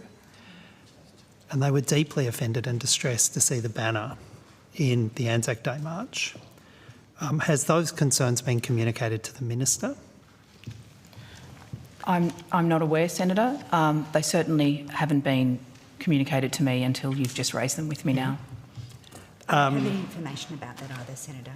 What was that, Minister? We didn't actually hear that. I do not have any information about the issue. Sorry, can we just get the microphone on for the Minister? I can't hear anything. Just say it again. I don't have any information in relation to the matter that Senator Shoebridge is raising now. Could you take it on notice, Minister? I can take it on notice. If there's some information to hand. What if any, role does the department and or the Minister have in communicating with the organisers of the Anzac Day marches to ensure this doesn't happen again? Senator, I've just been updated that a letter has been prepared in response to your concern here, and the letter sets out that DVA doesn't have any role in overseeing commemorative activities that are staged by the RSL. So in this case, it's a matter to be raised with the RSL. And is there no process for communications between the department and the RSL when these kinds of concerns? Because I know there's multiple consultations that the department and the Minister's office has with the RSL. This isn't going to be placed on the agenda for any of those consultations? Certainly, there's regular communication, obviously, with the RSL, Senator, and we would be able to convey to them that this concern has been raised. So where incidents occur or where concerns arise, we would communicate those with the RSL, but there's no advance notice of whom they're intending to include in local commemorations. Does the department provide financial support in the way of grants or other assistance to RSLs for any of these commemorative things on Anzac Day? No. All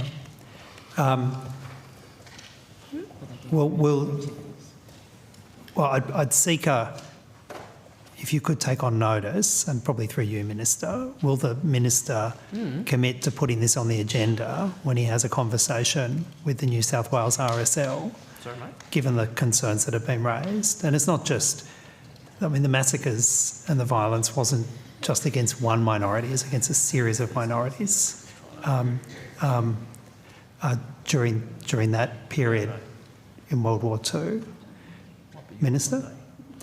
You're asking me to take this on notice. I've already indicated I don't have the information to provide to you now, but I'm happy to take this particular question on notice. All right, thank you. All right, thanks, Senator Shoebridge. Senator Davey, you've got the call. Thank you very much. I want to come to the Marking Private Graves Grants program.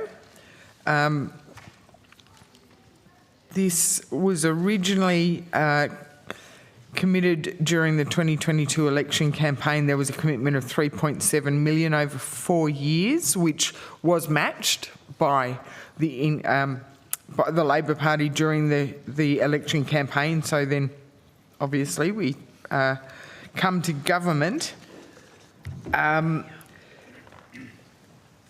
The grant program that has been established to deliver on that commitment, am I correct in that grant program has only commenced this year? in the 24-25 year? So, Senator, the program was established in 2023. Established 23. So how much was expended in 2023? So established in 23 for delivery in 23-24 or delivery in 22-23? So the first round of the program in 23-24. Right. So there was applications for 46 veterans' graves, and they were received from 5 different organisations. Following assessment, applications for 42 veterans' graves were recommended for funding, which was a total of $18,000. So 42 graves. 42 graves. And, Senator, also one of the positives that did come out of that program is that some graves were identified that were eligible for official commemorations. Oh, great. So, that year we expended 18,000. But that was, Senator, it wasn't that we didn't want to expend more, that was how much it cost to do those 42 that were eligible. Right. Then, according to grant opportunity guidelines, it was identified that in 24-25, or over the next 4 years, it identifies 437,000 in the grant opportunity guidelines on pages 6 and 7. Yes, well, Senator, the current round is offering a total funding of $105,000. But again, that is dependent on how many applications are received as to how much of that will be expended. So that's for this year, the current round, 105,000. Current round, which is currently open. Right, and then I've got figures here for 108,000 in 25-26. 111,000, 26-27, 113,000 in 27-28, which totals 437,000. That is correct, Senator. I appreciate that it is also based on how many applications, so if you don't... However, my question is, what happened to the 3.7 million commitment? So, Senator, that a lot of that money was absorbed in that it's the back office staff that is being done. So the actual program money for the graves is still similar, and I might hand to one of my colleagues who has more detail on how that actually occurred. Tim Bayliss, Director of War Graves. I think the important program... This is a Sorry, Tim, we just can't hear. Sorry. Just check the mic. Hello? Could we just get this one working? Keep going again. Can you hear me now? No. No, it's all right. Broadcasting are just going to do something there end. Just talk again. I guess, as the DepSec articulated, this is a demand-driven, so it's driven by the community. The real strength of this program is that it actually engages the community in commemorations. So the Headstone project, a whole bunch of local community groups are engaged in actually caring about our fallen, and so I think it's a really important program. And as DepSec mentioned before, the strength of the last round was that we actually identified, 46 soldiers of the First World War who had not been commemorated. So they were once lost, now found. And so it's not necessarily the program or the grant that goes out the door in terms of money. It's actually, in my way of thinking, it's actually the community engagement in caring for our... You certainly won't get any argument from me about the value of the program and the acknowledgement it gives to our departed veterans. However, I am still scratching my head how a $3.7 million commitment for a program rolls out to $437,000 over 4 years in actual expenditure to mark the graves, and then $3.2 million is administrative costs. Is that what you said earlier, Ms. McLaren, or it's a bit more complicated than that. I think we'll take on notice exactly how this program has evolved, and because I don't have that information in front of me. If you wouldn't mind, because I'm trying to get to the bottom of 3.7 million. I have seen in other departments where money seems to just disappear into the ether. It is expended, but not on delivery of projects. It's on planning, it's on reports, it's on business cases. And I think if you could provide us with a breakdown of that 3.7 million over the forwards, over the 4 years, so that we can see how much is actually going to mark graves and how much is being used for other costs. Can you also, is the department aware, or do you have an estimate of how many unmarked World War I veteran graves there may be? I don't think we have a definitive estimate. Mr Bayliss might have more information. Look, we do know rough figures in the sense that 170,000 Australians returned from the First World War who were injured in some way, whether that injury was a mental scar or whether it was a physical scar. I've got no sense about what that may be in regards. All I do know is there is a liability there that we need to honour. And I do, you know, that generation of people that returned from the First World War, you know, they came home, they got then smacked with the Spanish flu, they then got the Great Depression, and then we gave them another great war. But they went through a lot. So I think there's an obligation for our country to care and to continue to care. Absolutely, and ideally what we'd like to see is all of those 170,000 odd graves found and honoured in some way. I want to move on to... Sorry, if I might. That's why the community engagement and commemoration is so important.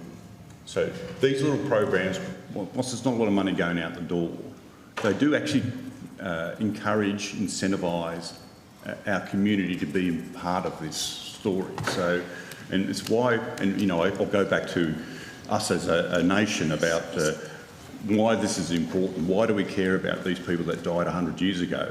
It's because it's who we are as a people, so an Australian identity. So that's why I think these programs are really important. I just quickly want to move on to next year. We will see the 80th anniversary of the end of World War II. Have DVA, and I'll be putting questions to the War Memorial as well, but have DVA got any plans to commemorate that anniversary, and has funding been committed to those plans? So, Senator, we commemorate significant anniversaries, so 25, 50, 75 and 100 years. And so 80 is not a significant anniversary? So that's not a significant anniversary in terms of, for significant anniversaries we hold events, for example, Vietnam 50 or the 25 years of Interfet. For ones that fall on a 5 or a 10, we do recognise those events, but it's done in a more low-key way so that we can save those big events for those 25, 50, 75 and 100. Okay, so no major events or official activities. Are there any smaller grant programs acknowledging the anniversary? So our Saluting Their Service program would allow organisations to apply for grants to recognise within the grant opportunity guidelines. So there may be some that apply for that particular anniversary. Okay, and just finally, the Veterans Chaplaincy Pilot Program that was provided a pilot funding of 1.9 million back in 22-23 to operate out of Perth, Brisbane and Townsville. Have you got an update on that program? Mark Brewer, Veteran Experience and Transition Division. So the chaplaincy program is still running. It will conclude on the 30 June 2025. It was extended by the government. An evaluation has been completed. That was done by Flinders University. The chaplains are still operating in the same locations. We're supported by Defence with the supply of the veterans chaplains. Due to a retirement by the chaplain in Perth, a new chaplain is just being onboarded now. So a new chaplain operating out of the Perth hub, and we also still have the chaplain operating in South East Queensland, in Brisbane and in Townsville. And we're in the process, based on, again, the retirement of the chaplain who was overseeing the program for us. We're in the process of onboarding a new chaplain to undertake that role as well. Okay, so I'm just, with reference to page 77 of budget paper number 2, it said 1 million will be spent in 24-25 to extend the pilot program for a year. Will that bring it to the 2025 conclusion that you just discussed? That's correct, Senator. Is that a new 1 million or is that ongoing? Because I'm just adding up the previous expenditure that doesn't... No, Senator, that's a new commitment. The chaplaincy program wasn't as costly as we initially programmed, because we've been provided chaplains by Defence. So because of the supply challenge we've had with identifying veterans chaplains, 2 of the chaplains were actually paid for by Defence, either a part-time salary or a full-time salary. Right, so in answer to a question in writing, question number 548, through the House of Representatives, asked by Shadow Minister Barnaby Joyce, a breakdown of 3 years of expenditure from 22-23 up to 23-24 was provided, which showed a total of 670,000. The original commitment was 1.9 million. Over those 3 years, 670,000 had been spent, and you're telling me that budget paper number, page 77 in budget paper number 2 for the 1 million is an extra 1 million. So again, the initial 1.9 million, 670,000 expended. My maths is not adding up here. So you were given 1.9 million, you spent 670,000, so that's leaving like... The initial $1.9 million, that funding concluded on the 30th of June this year. So what wasn't expended has gone back to general revenue? Okay, so the new 1 million is just replacing... That's correct, Senator. ...had been and extending that from 30 June 24, so 1 July 24 to 30 June 2025. Right, and the evaluation, will that only commence in 25, or is the evaluation underway? No, Senator, the evaluation's complete. Right. And that's informing consideration on next steps. And will that evaluation report be released publicly? Senator, we have it. I think we'll release it in time. That will depend on the Minister. Okay, so no timeline to a public release, but that will be a decision for government, but clearly there's no issues you would have to... It was an independent evaluation done by Flinders University. And Flinders University, so you've got it at the moment, you're working through it, you will provide your advice to the Minister? Yes, Senator. Okay, Senator, can I just add one thing on the money? You're asking about the $1 million. It is clear in the annual report, and I just wanted to add further to Mr Brewer's advice that a proportion of the $1 million is met from existing resourcing within DVA. So it wasn't there is a component of that measure that is being, of that $1 million that you were asking about, that is met from existing resourcing within DVA. It's in the annual report there, Right. attached to the measure. Sorry, So- in the PBS. So it brings me back to, you got 1.9, Yeah. you spent 700,000 for the benefits of my brain, which leaves 1.2, got to the conclusion of the funding life, so that 1.2's gone back, and you've got $1 million back through the following budget, of which some of it comes from DVA already. So Existing resourcing, Senator. Sorry, it was the Yeah. budget paper, not the PBS. Yes. yes. So you're not getting the full 1.9. The 1.9 is the previous allocation, Senator. I was speaking didn't pursuant spend to it the all. 1 million, Senator. And we shouldn't have it as user or loser mentality, but 1.2 went back to consolidated revenue, and now you're getting one for delivery of the program, but some of those resources are coming from existing DVA resources, just to simplify. The second part is definitely true, Senator. I don't know about what happened to the other allocation, so I won't go on the record on that because I'm not exactly sure. Okay. But the $1 million, yes, Senator, just as you outlined.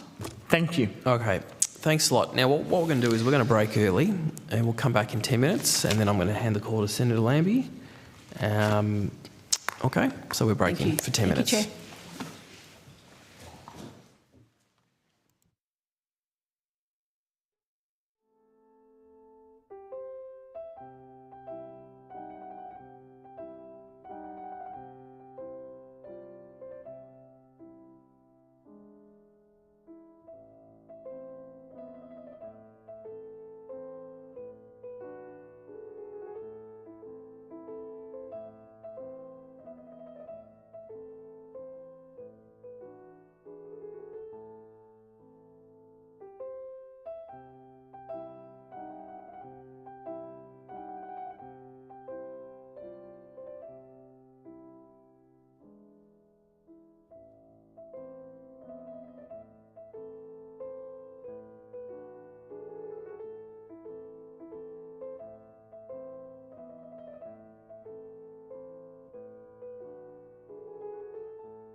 we're broadcasting. Excellent. Welcome back, everyone. Now, Senator Lambie, you have the call. Oh, sorry. I think the Secretary wanted to mention something beforehand. Sorry. I just had a number that had been requested by Senator Pocock, if I was able to provide that to the committee. Yeah, do you want to do that now? Yes, thank you.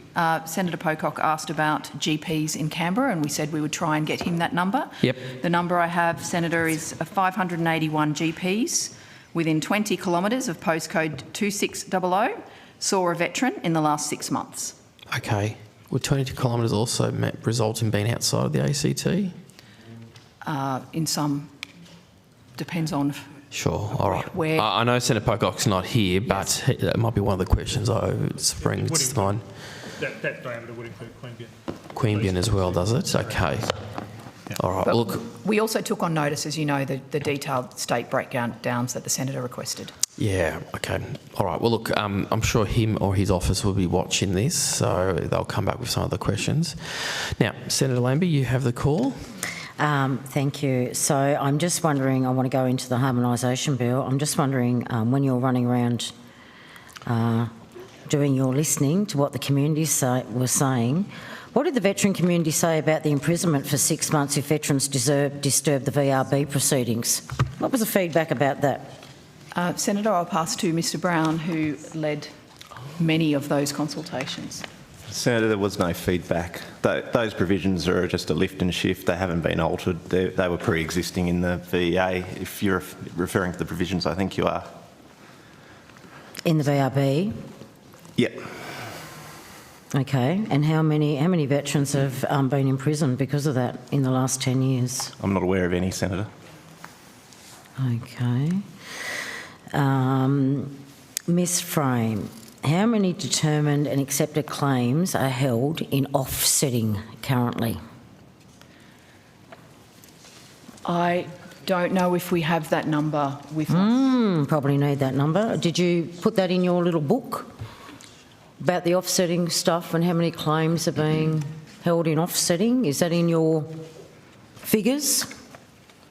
Senator, when you say offsetting, do you mean there's a number of offsetting arrangements that are prescribed in our legislative arrangements? They're self-executing and it's we have section 353L. Is that a reference to the Vets Bill? That sounds like that a is reference. your offsetting, I believe. It's not a provision I'm familiar with. Do you know what Act, Senator? I'll get back to you on that. It sounds like a provision in the Vets Bill, but I'd have to go and have a look. It doesn't sound like a provision in the existing primary legislation. Have you got claims set aside under a heading of offsetting? Claims aren't set aside under the heading of offsetting. Offsetting generally takes place in a number of circumstances across our legislation. Under the VEA, it's for overlapping incapacity. For DIRCA, it's overlapping injury. For MERCA, it's overlapping cause of action. The claims are determined. They're not.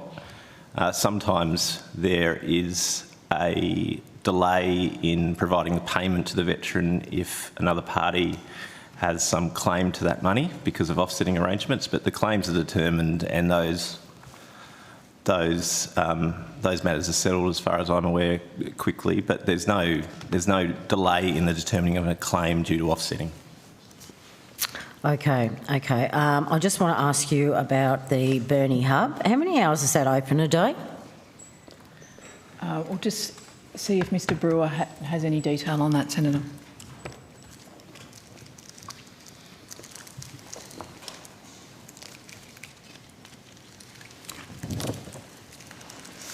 Mark Brewer, Senator. I'll have to take that on notice. There's a part of the grant agreement is a prescribed period that they're meant to be open, but I'll provide that detail to you. And who is providing that service inside that building?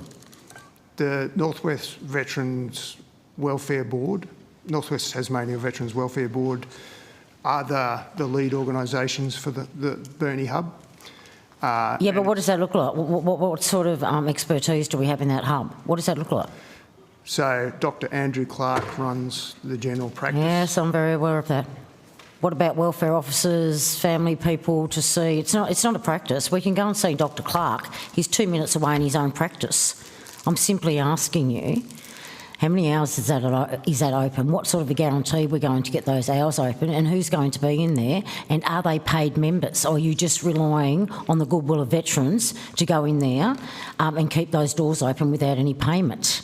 Senator, we'll give you the full breakdown of hours open and the suite of services. Okay, and is that on your website with all the hubs that are actually up and going, who the contacts are in that, what hours they are open right across the country? Is all that sitting there on the front of your hub so these people can get access? I'm a bit worried about these hubs. Senator, the hubs are run by the lead organisation, they're not run by DVA. We will have the details of each hub on our website. Now? But you have already or you haven't? There will be a link to the hub, but veterans go to the hub and access services from them. Yeah, that's right. So I want to know what every hub is providing services for, so we all know, and who is a contact after hours if we need it. That's what we want to know. That's what we're looking for. How come that hub in Burnie, when everything else is, this is why you don't know your areas, why that hasn't been put under the control of RSL Tasmania? There seems to be a very big disconnect. I'm very aware this was a Liberal promise in the last election and it was delivered. That's fine. But I want to know why that is sitting there by itself, and it is not. Right now, the highest performing RSL, with all the indicators, is the Tasmanian RSL.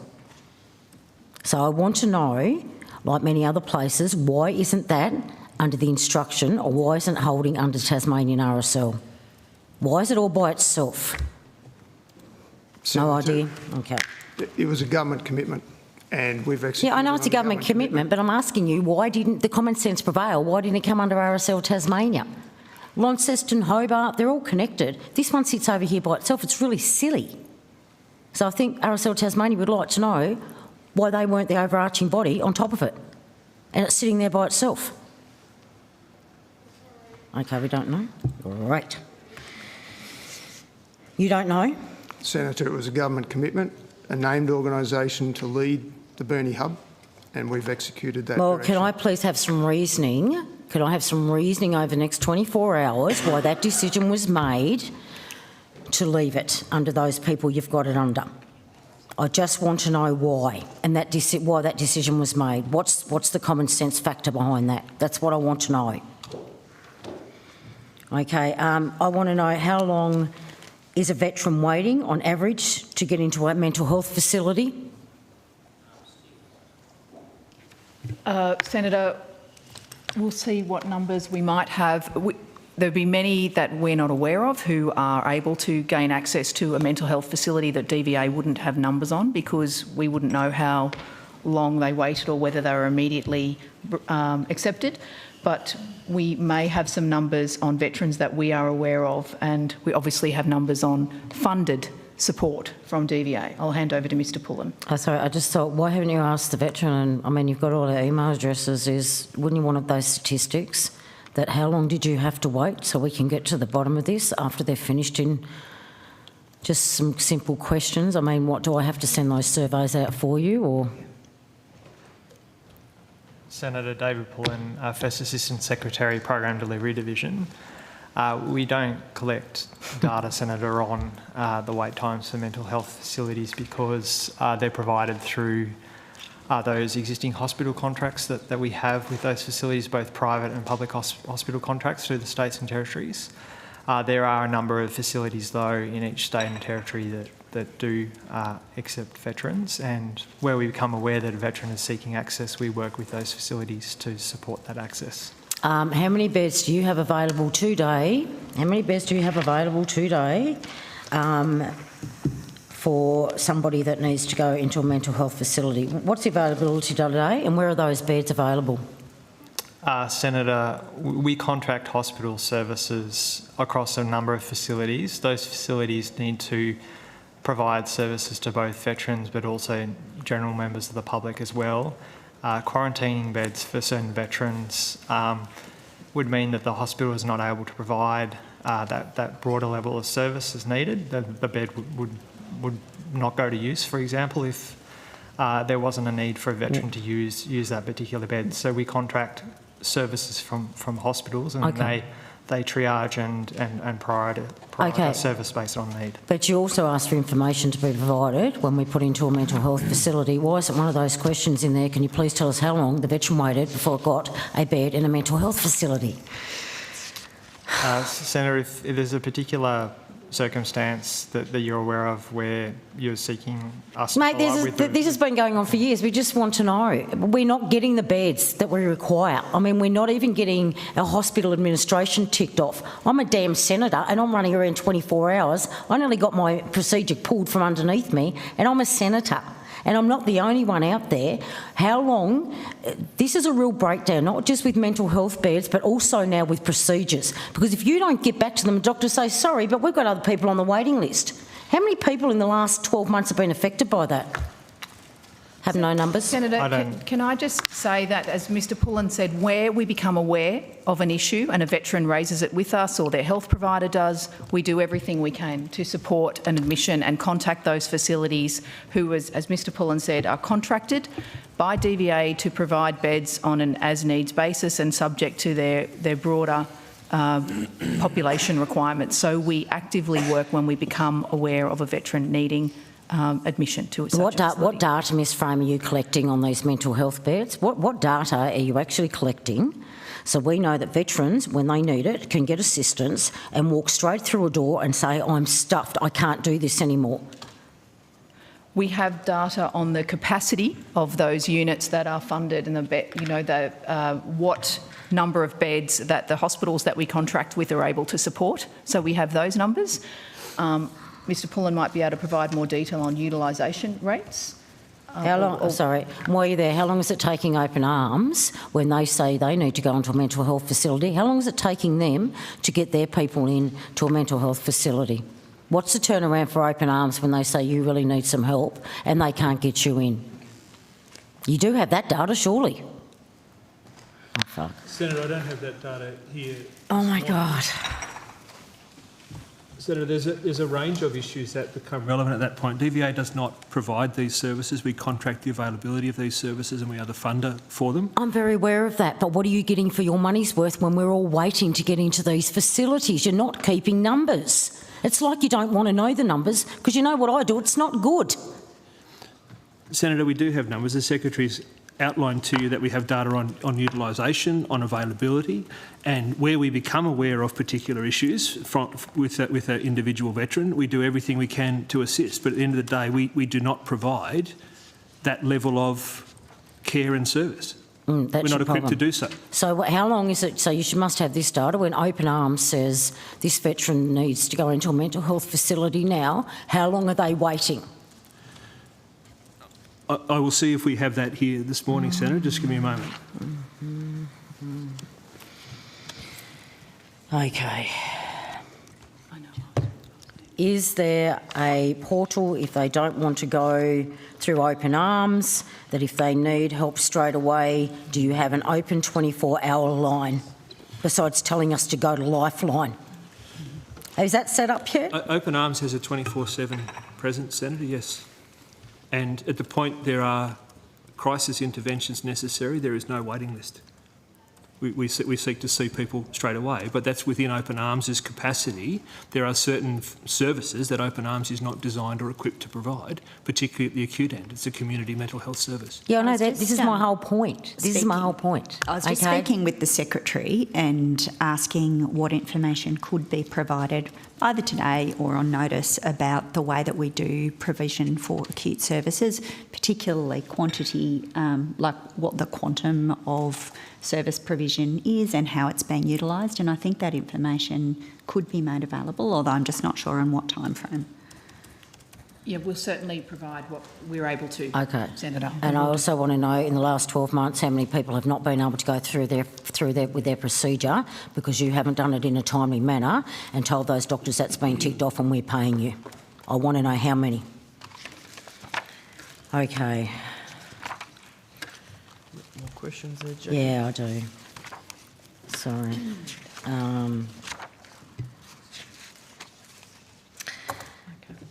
I want to go into the MATES program.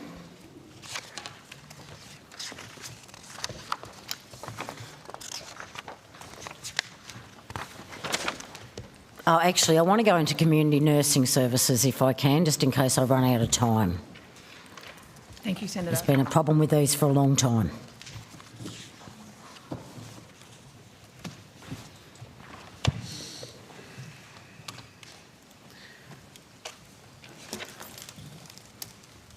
Okay, what measures is DVA taking to ensure that veterans on exceptional case status receive adequate and timely support for 24/7 nursing care, particularly in the light of the significant disparity between DVA and NDIS nursing rates? Senator Leanne Cameron, First Assistant Secretary, Aged and Community Care Task Force. DVA community nursing is designed to work together with NDIS and also with Department of Health and Aged Care.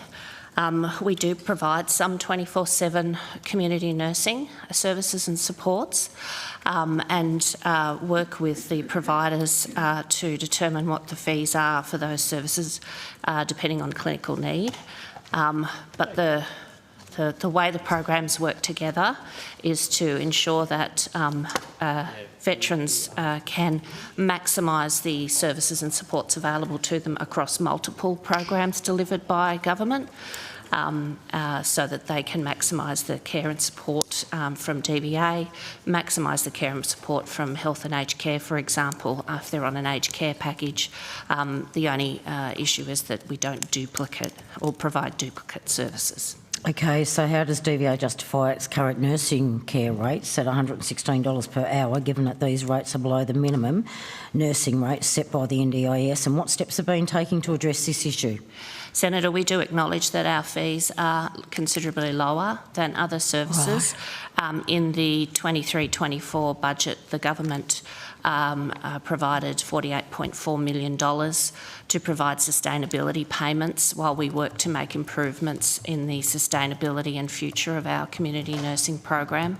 Those sustainability payments are made for each veteran that is receiving services and are over and above the fees, the normal fees that are received by the community nursing providers.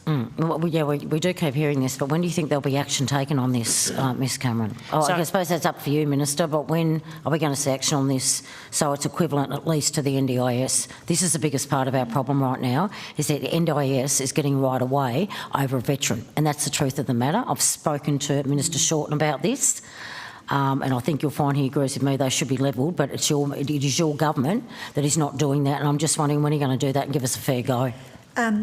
Senator, two things. I think the officials just described to you the injection of funding at the last budget, which we would acknowledge is a short-term measure to deal with a longer-term issue around sustainability. The second thing is that I think that this is one of the many issues that the Royal Commission engaged in.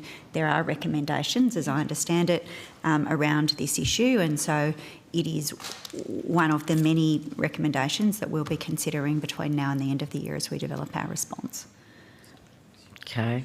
And can DVA explain the rationale behind its practices that appear to force veterans requiring 24/7 care back in hospitals, despite their wishes to receive care at home?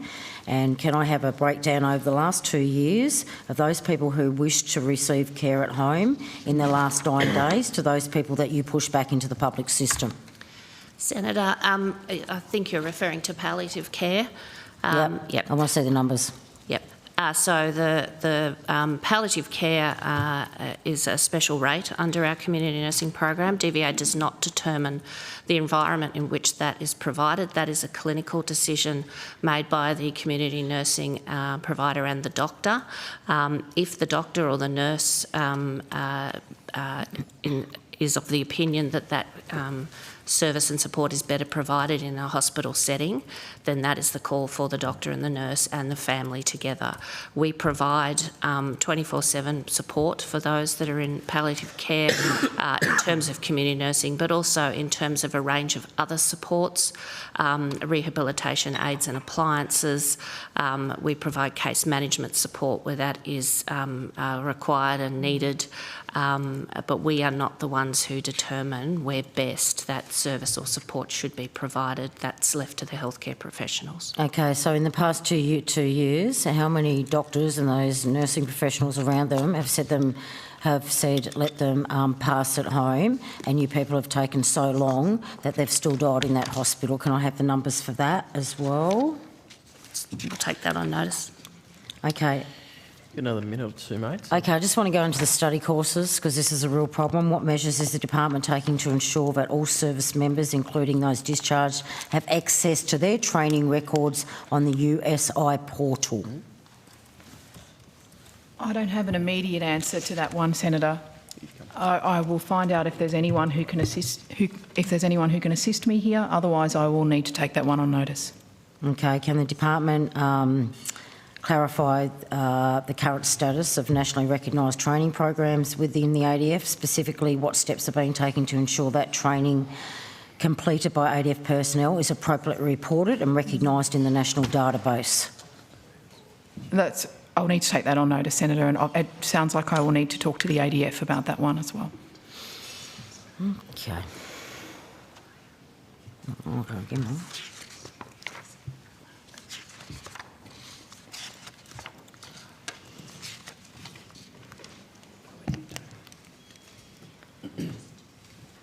I've just got a couple of questions on the VEA. So under section 481 of the VEA Act, the senior member of the Veterans Review Board, VRB, is required to issue a notice to the Repatriation Commission. Does the Commission regularly respond to these notices?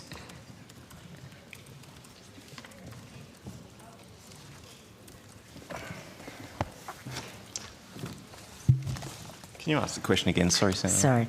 Under section 148, paragraph in brackets 1 of the VA Act, the senior member of the Veterans Review Board is required to issue a notice to the Repatriation Commission.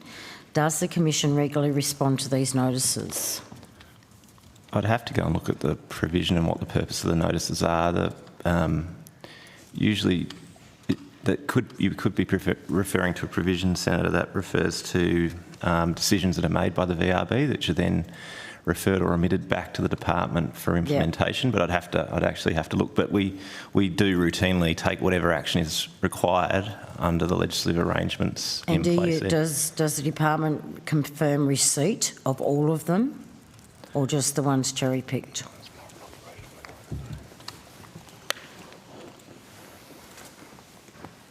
I'd have to confirm the mechanism through which that acknowledgement is provided, Senator. I don't actually know. Okay, and last question, can the DVA please provide copies of all section 148 notices received from principal member of the VRB over the past 10 years? Senator, 148, sorry, you might have said that before and I might have missed it and you did slow down for me, so apologies. Sorry, 148 is a request for further information or further investigation from memory, and I'm not aware of instances where the department does not comply with a 148 notice. If there are circumstances, happy to look at why that occurred, but routinely we would be obligated to respond to those 148 notices. In which case, Senator, the response and the acknowledgement would be in the fact that we respond and engage with that process. To your question, to the extent that we can do so without disclosing personal information, we can take that that'd notice. be great. I just want to see how that's been looking over the last 10 years. Thank you, Chair. All right, thanks a lot for that. Senator Shoebridge, you have the call, and then we'll kick on to our other agencies with respect to the veterans area, okay? So Senator Shoebridge. If I could just follow on from some questions Senator Lambie had about particularly access to open arms. I've had more than one veteran contact me about delays, and indeed I've had one veteran contact me who's watching today's proceedings and wants us to reflect on what the reality is for a veteran in open arms who's trying to get into open arms. Needed help from a psychologist. Contacts DVA in open arms, is told, first of all, they're unable to provide any provider in this veterans area, and it took 6 months for them to get back to him. You couldn't wait 6 months to get assistance from a psychologist, and so therefore finds a private psychologist. It's costing $300 a fortnight, and only $80 of that is reimbursed by Medicare. Then 6 months in to having formed that relationship with the psychologist, DVA then says, oh, well, now we've found somebody for you, by which stage he has established a relationship with a psychologist, and it seems deeply inappropriate to have someone move treatment midway through. And so ask the question, what's the point of having a gold card? And the delay destroys the purpose. Is there anything that the department's looking at to help veterans in this situation who, because of delay, form a relationship with a medical professional and then are forever effectively frozen out? Is there any proposal? Did you say this veteran has a gold card? Yep. Senator? Whether he's a gold card or a white card. Yeah, I don't want to distinguish between veterans with gold card or white cards. Senator, we're just trying to understand, and I don't dispute anything of what you've recounted, and I'm very sorry to hear that circumstance. If it would be helpful for us to look at that offline, and because it's well, not... Why don't I make it simpler rather than this thank case? you. If because of the delay in providing a provider through Open Arms, a veteran is forced to find their own private psychologist, then forms a relationship, professional medical relationship with that psychologist, and then say 6 months or 12 months later, Open Arms or DVA find an alternate provider, do you accept that that's not a solution because they will have formed a relationship with a psychologist? Senator, part of what we're grappling with here is if the veteran has a card of either colour, then the services could be provided and paid for privately outside Open Arms. In full by DVA. Yeah. Do you say in that situation, even though it was private, not on the list, not an accredited provider, there was no accredited provider in the region, that DVA would have paid in full? In the event that, and this is where it's difficult without understanding the full circumstance, Senator, but in the event that sorry, let me start again. A card holder doesn't have to use Open Arms, but a card holder can use Open Arms. Mm-hmm.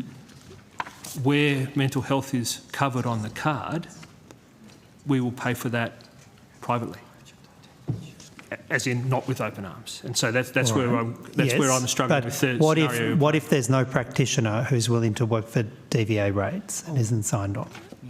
Well, then the general provision, Senator, is that where there is a clinical need, we are able to authorise above our scheduled fee arrangement. So again, it's part of our hesitation, Senator, is there seems to be processes here that haven't worked, and it would be interesting to understand the circumstance. Well, what I will do is I will package this up and send it through to you. Thank you. And try and get it sorted. And the issue becomes if urgent need is, if veterans need urgent assistance, it can't be 5 forms, complex processes. There's got to be some kind of retrospective fix for this, so that if they haven't been in a situation to go through complex processes, it can be retrospectively sorted. Is there a process to retrospectively sort it?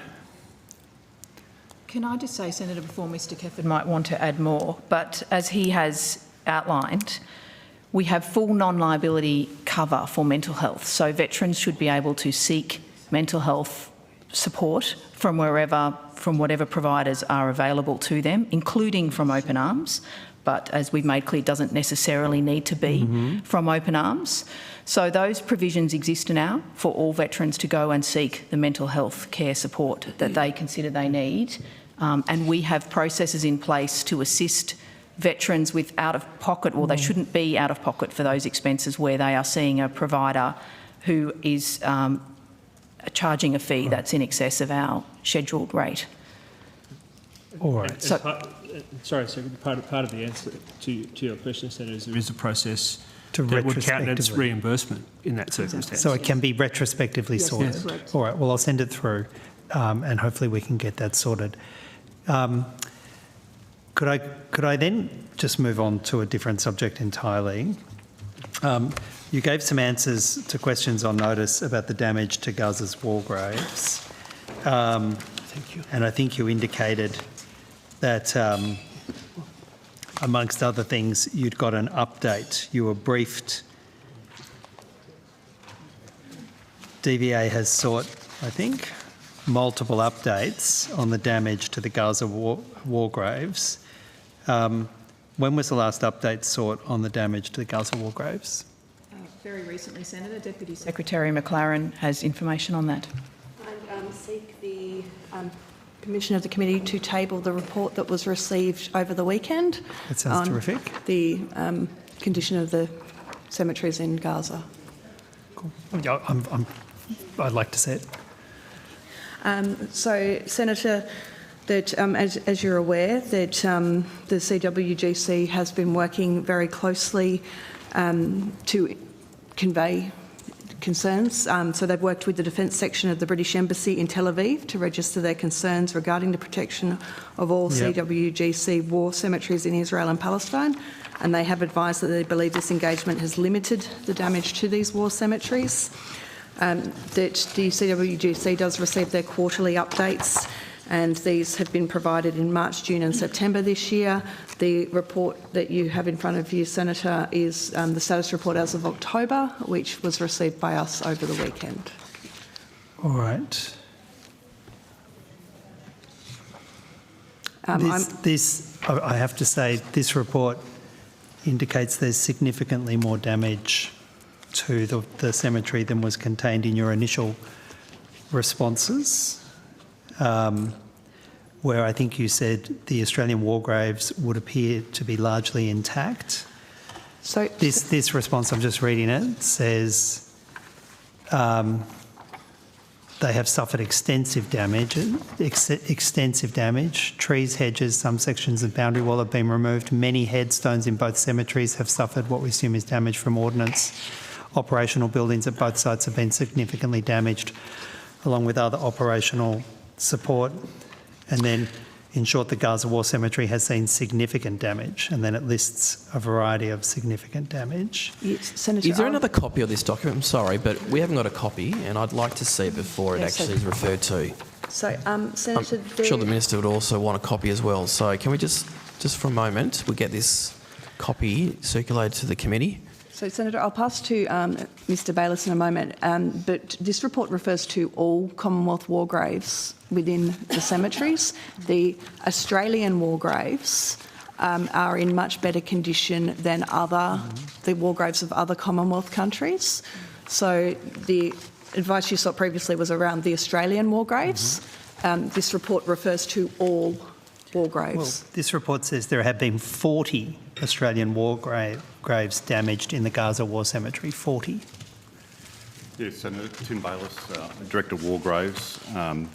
As you know, there's 263 Australian war graves in Gaza War Cemetery, and 40 of them are reported to have been damaged. Yeah. Can we all agree that one is too many, and that 40 is an appalling number of Australian war graves to be damaged? Can we all agree, though, that one is too many? Of course, as is any damage to, Anzac Parade and our memorials along there. Any desecration of those is too much. And we're talking about damage to Australian war graves. These are the graves of Australian veterans, and I'd like you to actually address the fact that there have been 40 Australian war graves damaged in the Gaza Cemetery. Yep. To address that fact, please, Mr Bayliss. Let's ignore the desecration of the Anzac Parade. Well, let's not compare spray painting on a memorial. You got to be kidding me, mate. To the blowing up and of war graves. Well, the Australian Greens actually say let's actually focus on this. And I know that this government has never objected to it. Said nothing objecting to the damage of Australian war graves, and I know you continue to not object to it, and I know you continue to run interference.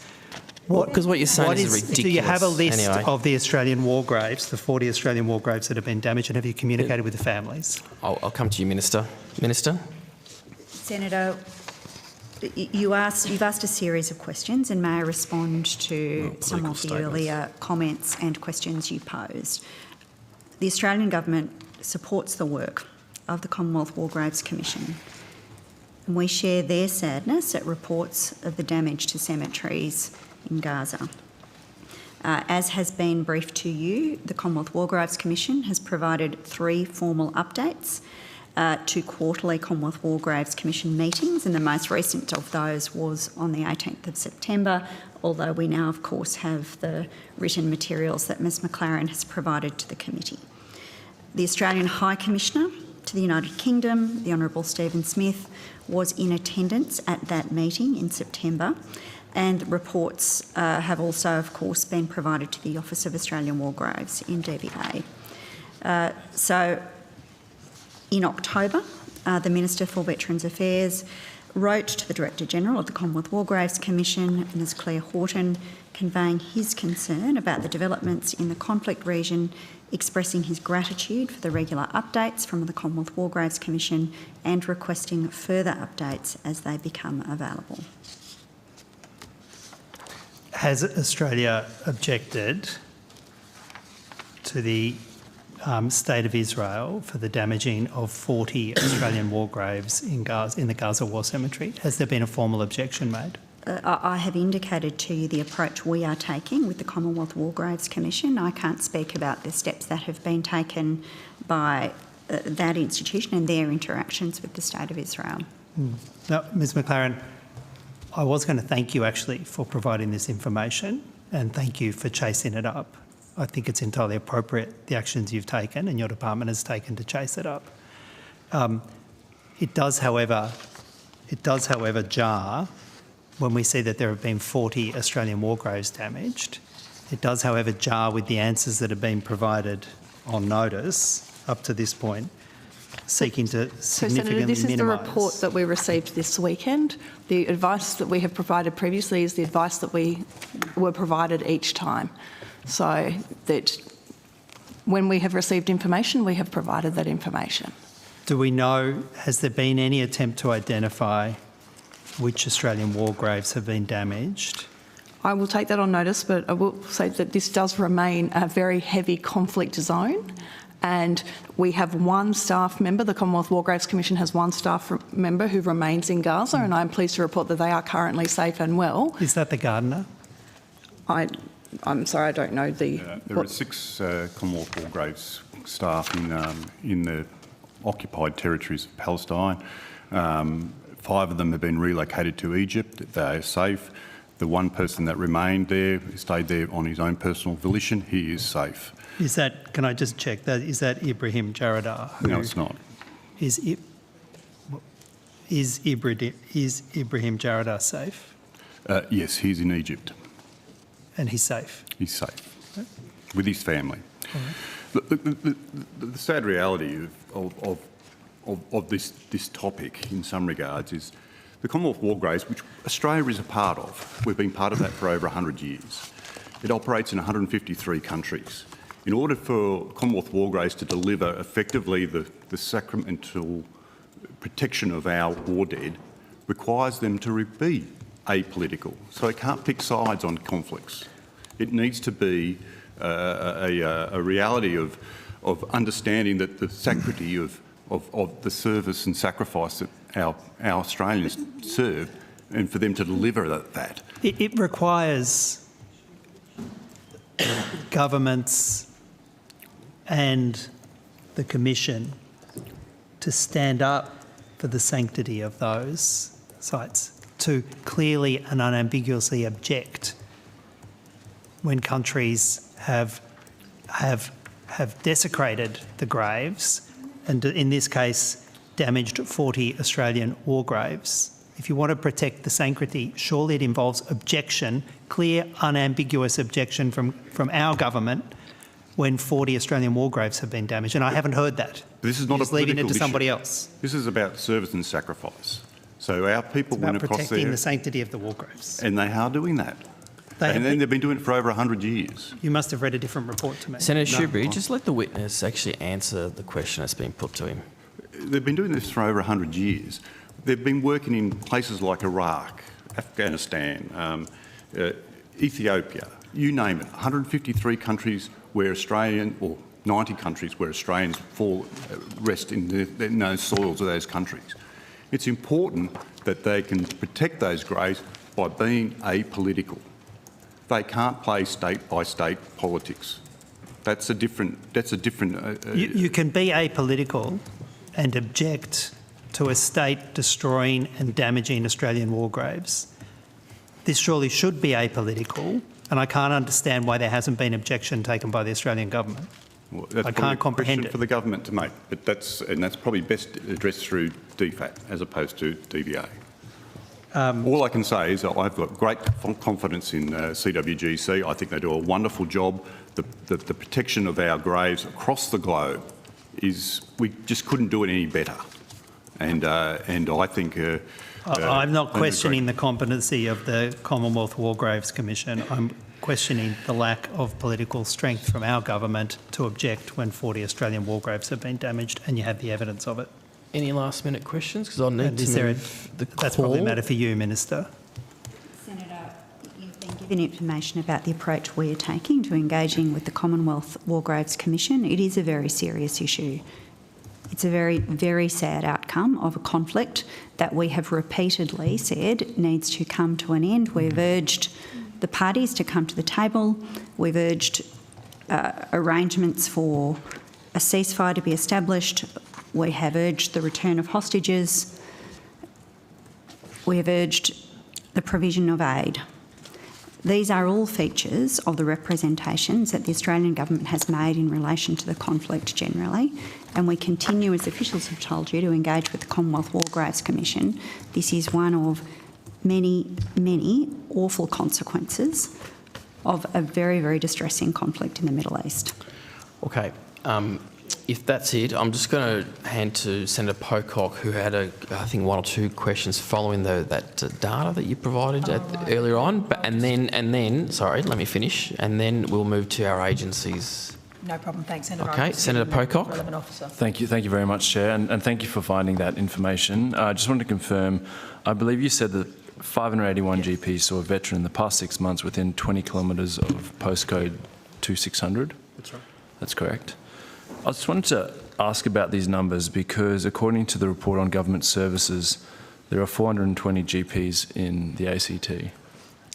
Senator, so that's the advice that we have from our data that we draw from our database. It also, so 20 kilometres also includes Queanbeyan and the surrounding areas. And so there's, according to this government data, there's about 24 doctors in Queanbeyan. So you're looking at 440 to 450.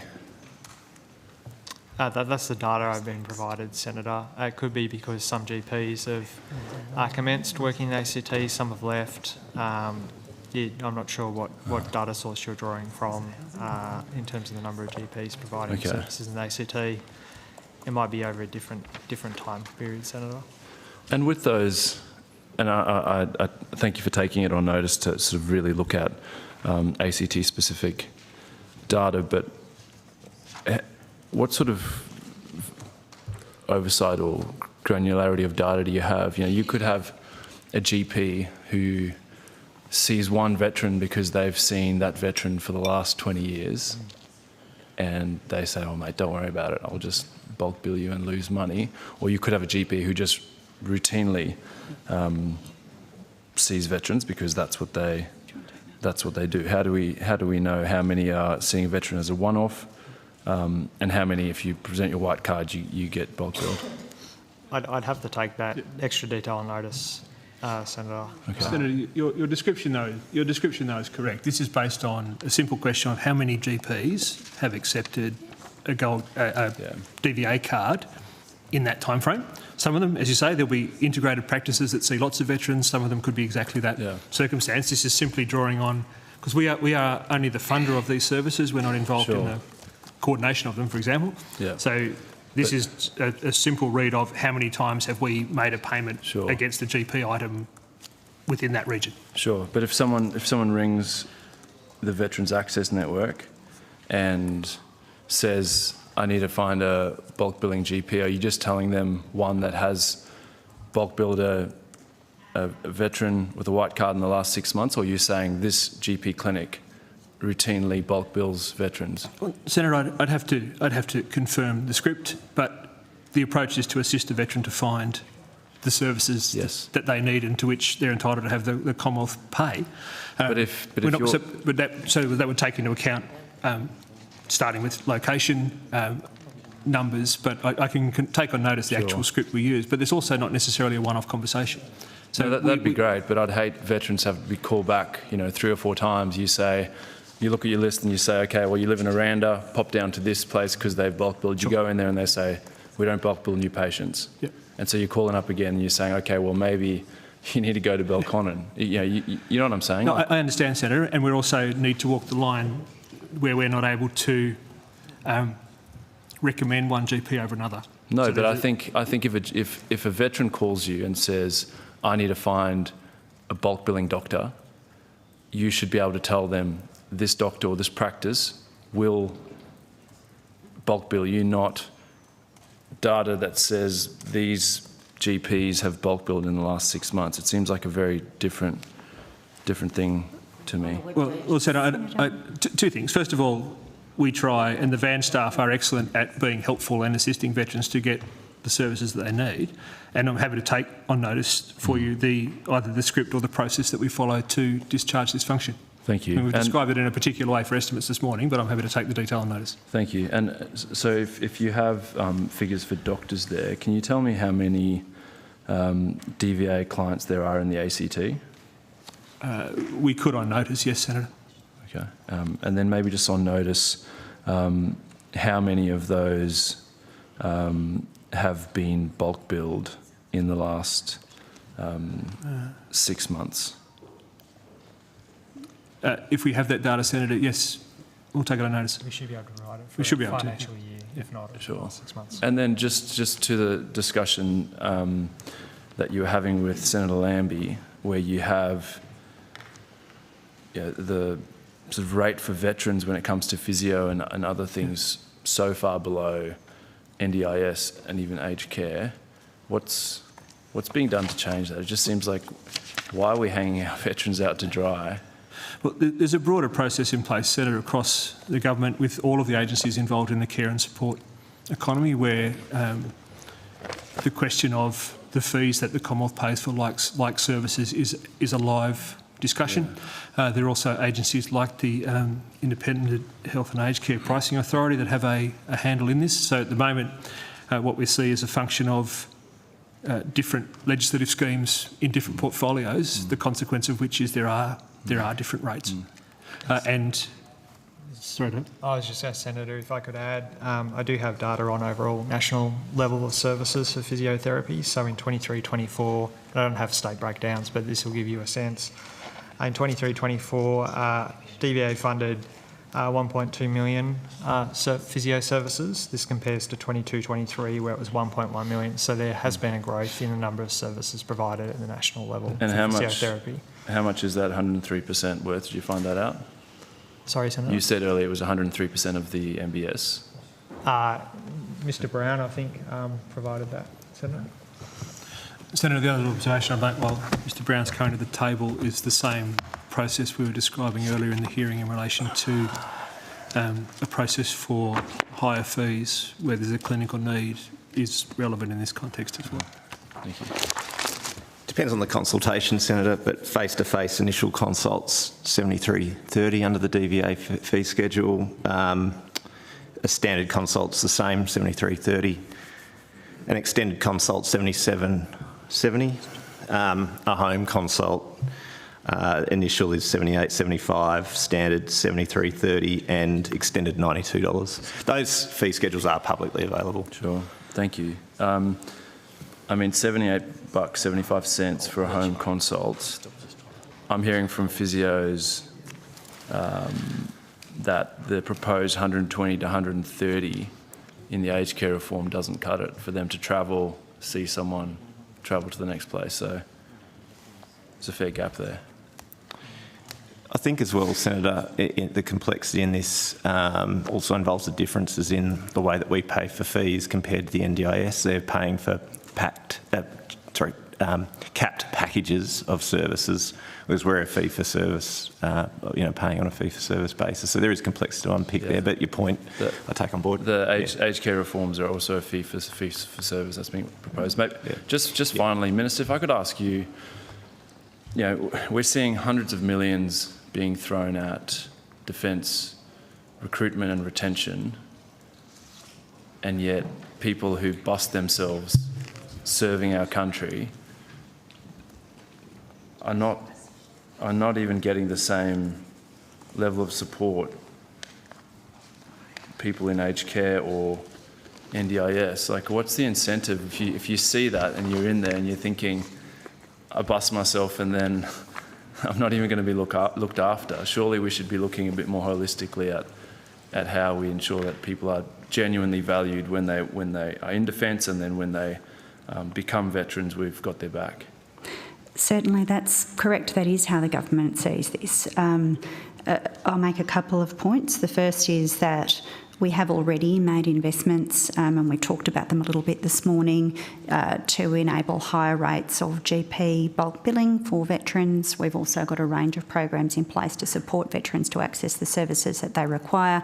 And we spoke earlier, I provided evidence earlier about the budget allocation that was made to support, I may have the terminology wrong, but effectively nursing care for veterans, recognising that a longer-term solution around the sustainability of that service is required, and the government is focused on that. The second point I would make is the point that's been made to you by officials already, that there is whole-of-government work looking at the care sector more broadly and the way that it is structured to deliver for a range of people who need our support.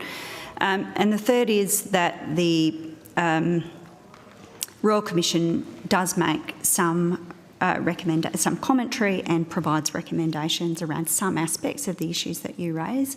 And as we've said already, the government will be responding to that this year.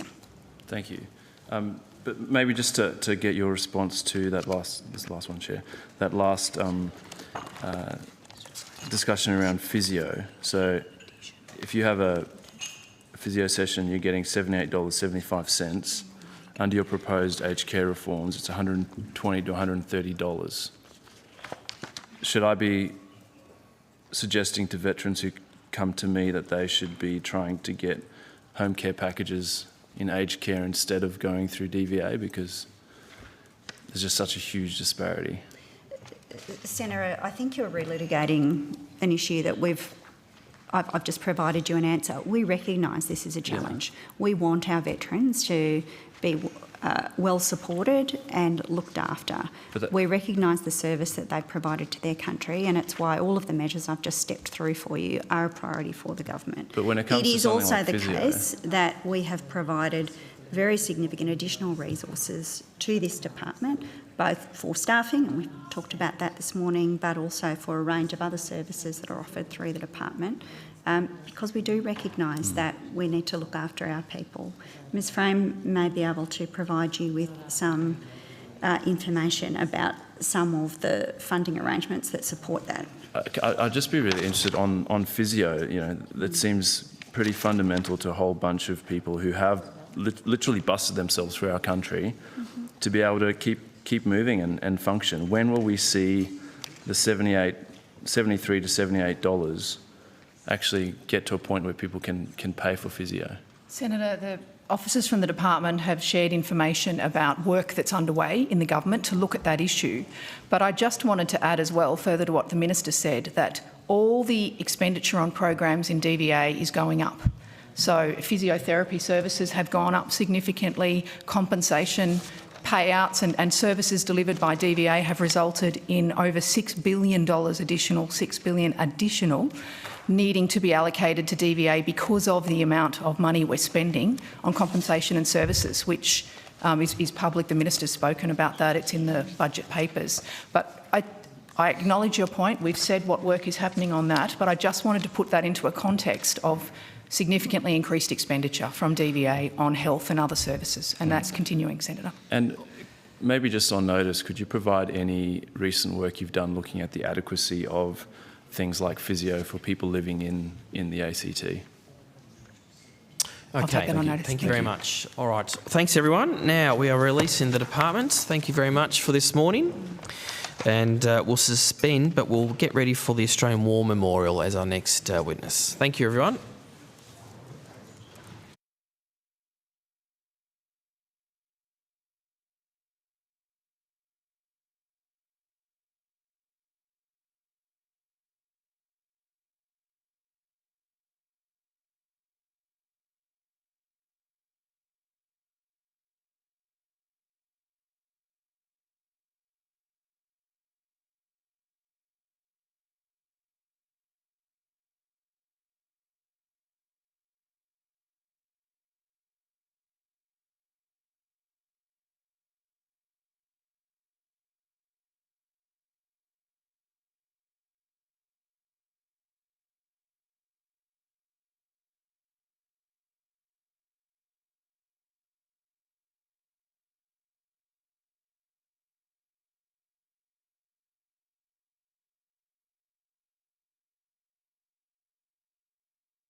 Okay, well, I now welcome the Australian War Memorial. Good afternoon. Good afternoon, Good to Chair. see you, Director. Mr Anderson, how are you? I'm very well, thank you. Thank you for having us. Now, do you have an opening statement? I do, a short one. if I Okay, may. a very short one, please. Thank you. Go ahead. Mr Chair, I'm just pleased to advise the committee that since our last appearance, the Australian War Memorial Development Project has marked a number of significant milestones. On the 24th of September, during the busy Floriade period, we officially reopened the commemorative area, or the commemorative entrance to the public, and raised our new flags. We also remain on track to achieve practical completion of both the southern entrance and the research centre by the end of the year. The memorial's geothermal system, which we understand to be one of the largest in the southern hemisphere, was officially turned on by Ministers Keogh and Bowen on the 8th of October. And importantly, by harnessing our national resources on site, it's estimated this system will save the memorial up to $1 million a year compared to the energy costs of a conventional system. And the project will also eliminate the production of the equivalent of 1,000 tonnes of CO2 per year. We were honoured, of course, to be included in the Royal Visit Program on the 21st of October. The King and the Queen were accompanied by the Governor-General and hosted by the Minister for Veterans Affairs and the Chairman of Council. They laid a wreath in the Hall of Memory, they placed poppies on the Roll of Honour and visited the For Our Country Memorial. And during a walk through the Memorial Sculpture Gardens, they were welcomed by thousands of visitors. On 31st of October, the Melbourne Symphony Orchestra performed at Kaddish, which was a Holocaust memorial concert. It's the fourth performance curated by our musical artist in residence, and it marks 80 years since the liberation of the first concentration camps and the deaths of Jewish composers, musicians and artists. And the memorial, pleasingly, has also just been rated Best of the Best for 2024 on TripAdvisor, placing us in the top 1% of 1.6 million destinations worldwide. That's good news. Well done. Thank you. I need to head down there, actually, since all the work's been You done must. as well too, but good. Now, I'm going to hand the call over to Senator Shoebridge, and then I'll go to Senator Davey. And I understand there might be some other senators with other questions as well. But Senator Shoebridge, you kick off. Cool. Nice to see you. Thanks for your attendance. Can you explain to me the thinking within the War Memorial staff which saw you draw up a contract for $999,999, just $1 under the threshold requiring ministerial approval? And has there been any reflections on the conduct of staff in light of the savage findings from the Auditor General? Well, so I can certainly, with regard to the thinking, I can't speak to that because it was a couple of years before I arrived, but certainly in terms of the reflection that the Australian War Memorial has had on that, it's important to note, I guess, firstly, Senator, that the contract that ultimately came in was $800,000 and would never have required ministerial approval, and the second that contract was extended beyond the $1 million threshold, subsequently we went and sought ministerial approval. But I can't speak to the reason for setting an upper threshold. For members of the committee, they should understand that anything over $1 million requires ministerial approval, and so the $999,999 upper threshold that was set back in the day was read by the auditors as a red flag, and it hasn't occurred since. Well, it was a contrivance, wasn't it, to avoid ministerial approval? That wasn't the true value. It was a contrivance to avoid ministerial approval, wasn't it? Well, I don't think it was, Senator. I think it was a case... So the contract just magically got a value of $999,000. Well, the contract didn't come in at $999,000, Senator. The contract came in at $800,000, Senator. And then subsequently, when that threshold of $1 million was subsequently exceeded, we went to the Minister seeking approval. So I can't speak to the I wasn't there at the time, but I can certainly... To enter into to vary the contract in March of 2019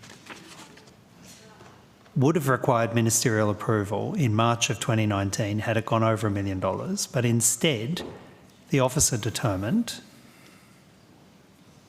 to vary it to be $999,999. Are you suggesting to me that reflected your evidence is that reflected the genuine appreciation of the contract value at that time? Is that your evidence? My understanding, Senator, is that reflected an upper level of the scope of works that the memorial was seeking to enter into, and subsequently they entered into a scope of works that was $800,000 thereabout. I can speak to someone else who's... And then was amended? Subsequently, Senator, much later. Well, later, I can't say much later, later. Well, why don't you give me the time frame on this? And as you're doing it, I'm understanding you're defending this conduct, and I'm troubled by that. So why don't you, if I'm wrong and you're not defending the conduct, tell me now. Well, Senator, the Australian War Memorial complied with the Act in terms of anything requiring an expenditure over $1 million. We sought ministerial approval. This contract came in at $800,000, Senator, and did not require ministerial approval. When it was subsequently extended, the scope of works was extended beyond that, and it breached the $1 million or reached the $1 million mark. We went and sought ministerial approval. So it doesn't suggest anything other than at the time they were working out a scope of works, they set an upper limit and it came in at $800,000. All right. Contracts aren't set as upper limits. Contracts are set at contract value. Could you provide the committee with well, in my understanding, can you provide the committee with the actual contract where you say it set the figure of $999,999, not as the contract value, but as the upper limit? Certainly, Senator. Happy to take it on notice. And is that what you say the contract was? Senator, I'm looking down the table here, Senator. It predates me, but that's my understanding is that it was set at an upper limit because of the scope of services to be provided up to $999,000. When it subsequently exceeded that, Senator, we sought ministerial approval. And how long after? Well, sorry, was it a contract for $999,000 or was it a contract that permitted the provision of services up to $999,000? Who can answer that question? Senator Chris Weidenbach, Deputy Project Director. The contract in question had a final contract value of $915,967, and the contract was extended to $999,999 as an upper limit. That's how the contract was presented, is my understanding and recollection of that event. Will you provide the contract? Will you provide a copy of the contract that you say, when we review it, will not have a contract value of $999,999, but you say it provides for an upper limit of $999,999. Will you provide a copy of that contract so as we can review it ourselves? Can't see why not. Of course, Senator. I will confirm that whether it said $999,999 or if it was written as an upper limit, but I can confirm at the time we did not expect to exceed that $1 million at any time. But you ended up exceeding the $1 million, is that right? If I might correct the statement by Mr Anderson, it was actually a subsequent contract. It was a different contract that you were referring to. So that contract had a maximum final contract value of $915,967. That was the end of that contract. That company won a second separate competition for project management services related to the project at a later time, but that was a separate process and a separate contract. And how much was that second contract? I don't have that figure to hand, Senator. Can we take that on Did it notice? exceed $1 million? Yes, Senator, it did. So the same company, first of all, gets a contract without ministerial approval, which they end up getting $915,000 on, and then later gets another contract for the same work, project management work, for in excess of $1 million. That's partially correct, Senator. The second contract is for project management work, but it was for project management work on the project proper. The previous contract was for the initial and detailed business cases rather than actually delivering project management services. There is an important distinction there, hence the separation of the scope.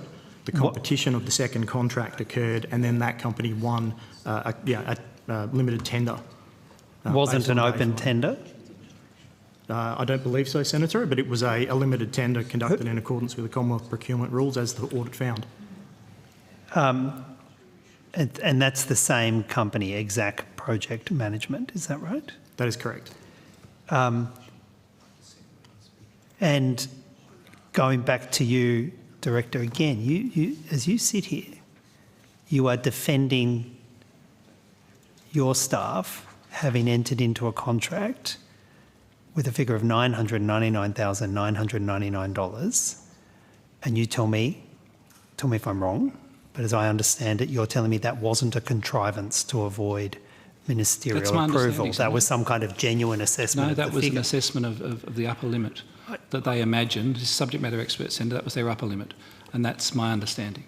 And how did you come to the understanding that subject matter experts thought that the upper limit would be $999,999? How did you come to that understanding?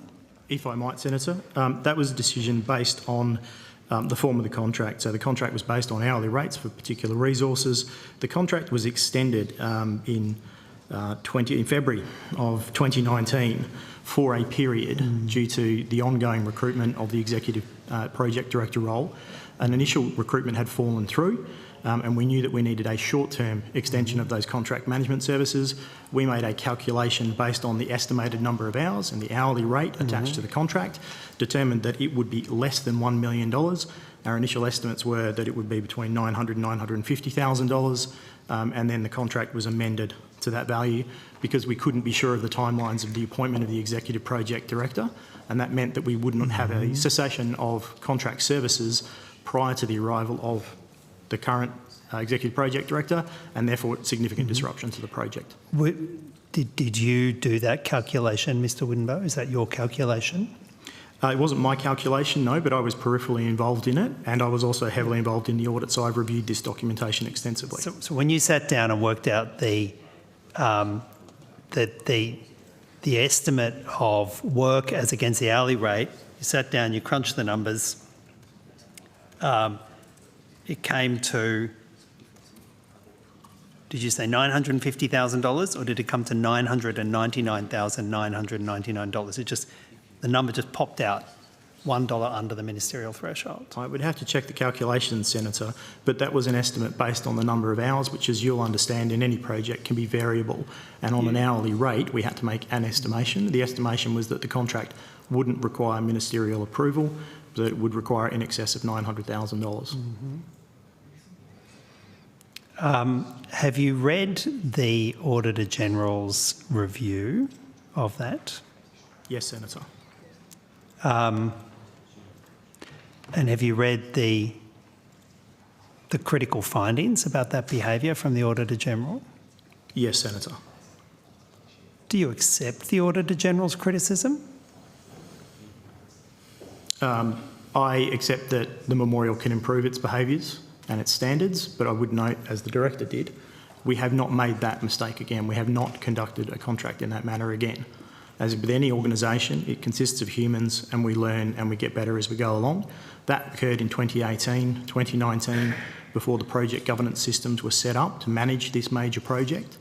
There has not been an occurrence like this since, and the audit report makes that clear, Senator. Yes, but you see, the problem I have is you're all still defending that behaviour. You say it was entirely proper. The Director says there's nothing to see. It sounds to me like you'd do it again. With respect, Senator, the calculations that I've seen, the assessment by the team that made that assessment were reasonable assessments, that they could have a very high confidence the contract wouldn't go over $1 million, wouldn't require ministerial approval. I don't believe there's anything wrong with the memorial making that assessment. Would I make it again following the audit? No, I would certainly consider that. But at the time, I believe it was a reasonable assessment. And I believe that those involved in it did so in good faith. All right.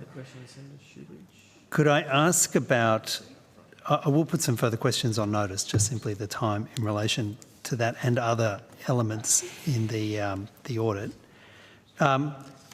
Can you on notice, Director, advise us what system changes and what corrective behaviour has been taken by the War Memorial since you received the audit?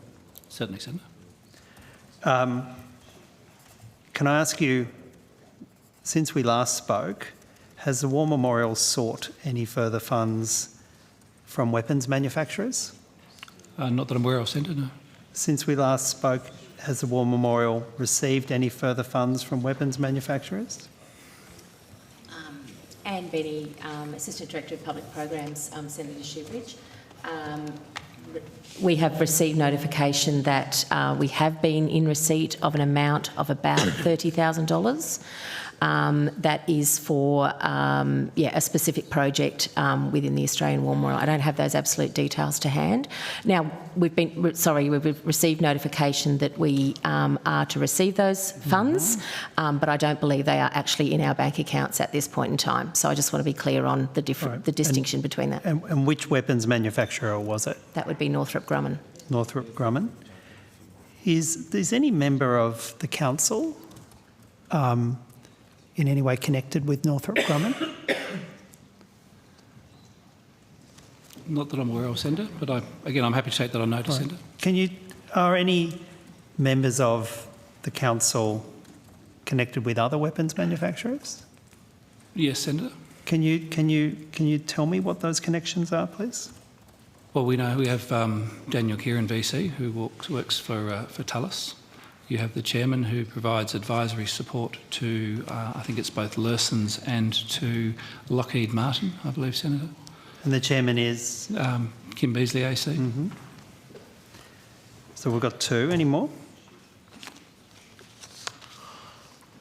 Not off the top of my head, Senator, but I'm happy to take that on notice and come back to you. Do they declare? Sorry, I'll start again. I assume that they get remunerated for each of those, for those roles? Well, I don't know that, Senator. Well, surely they declare any potential. They declare any potential conflicts of interest. They do declare. We have a register of interest, Senator. And if they're receiving money from weapons manufacturers while they're working for the War Memorial, that's a potential conflict of interest. I assume they declare that, do they? That's correct, Senator. Do they declare it at the meetings? Yes, they do, Senator.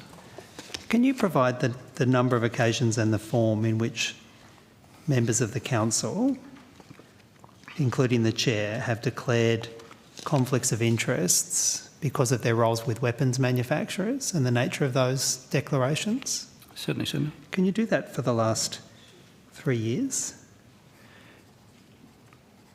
Is that it, Senator Shrews? I need to move the call because we need to get to the other. Right. Have there been any other gifts or any other support in kind provided by weapons manufacturers since we last spoke? Don't worry about it. Any other additional support provided by weapons manufacturers? Again, it'll be timing, Senator, so I'm happy to provide that on notice. Thanks. I know the time, Chair. Thanks. Now, Senator Davey. Thank you very much. Good to see you again, Mr. Anderson, and your team. Thank you for appearing. In your opening statements, you mentioned the recent concert to commemorate the 80 years since the liberation of the first concentration camp. A very worthy commemoration indeed. I also note that next year is 80 years since the end of World War II. Has the War Memorial got any plans to commemorate that significant anniversary?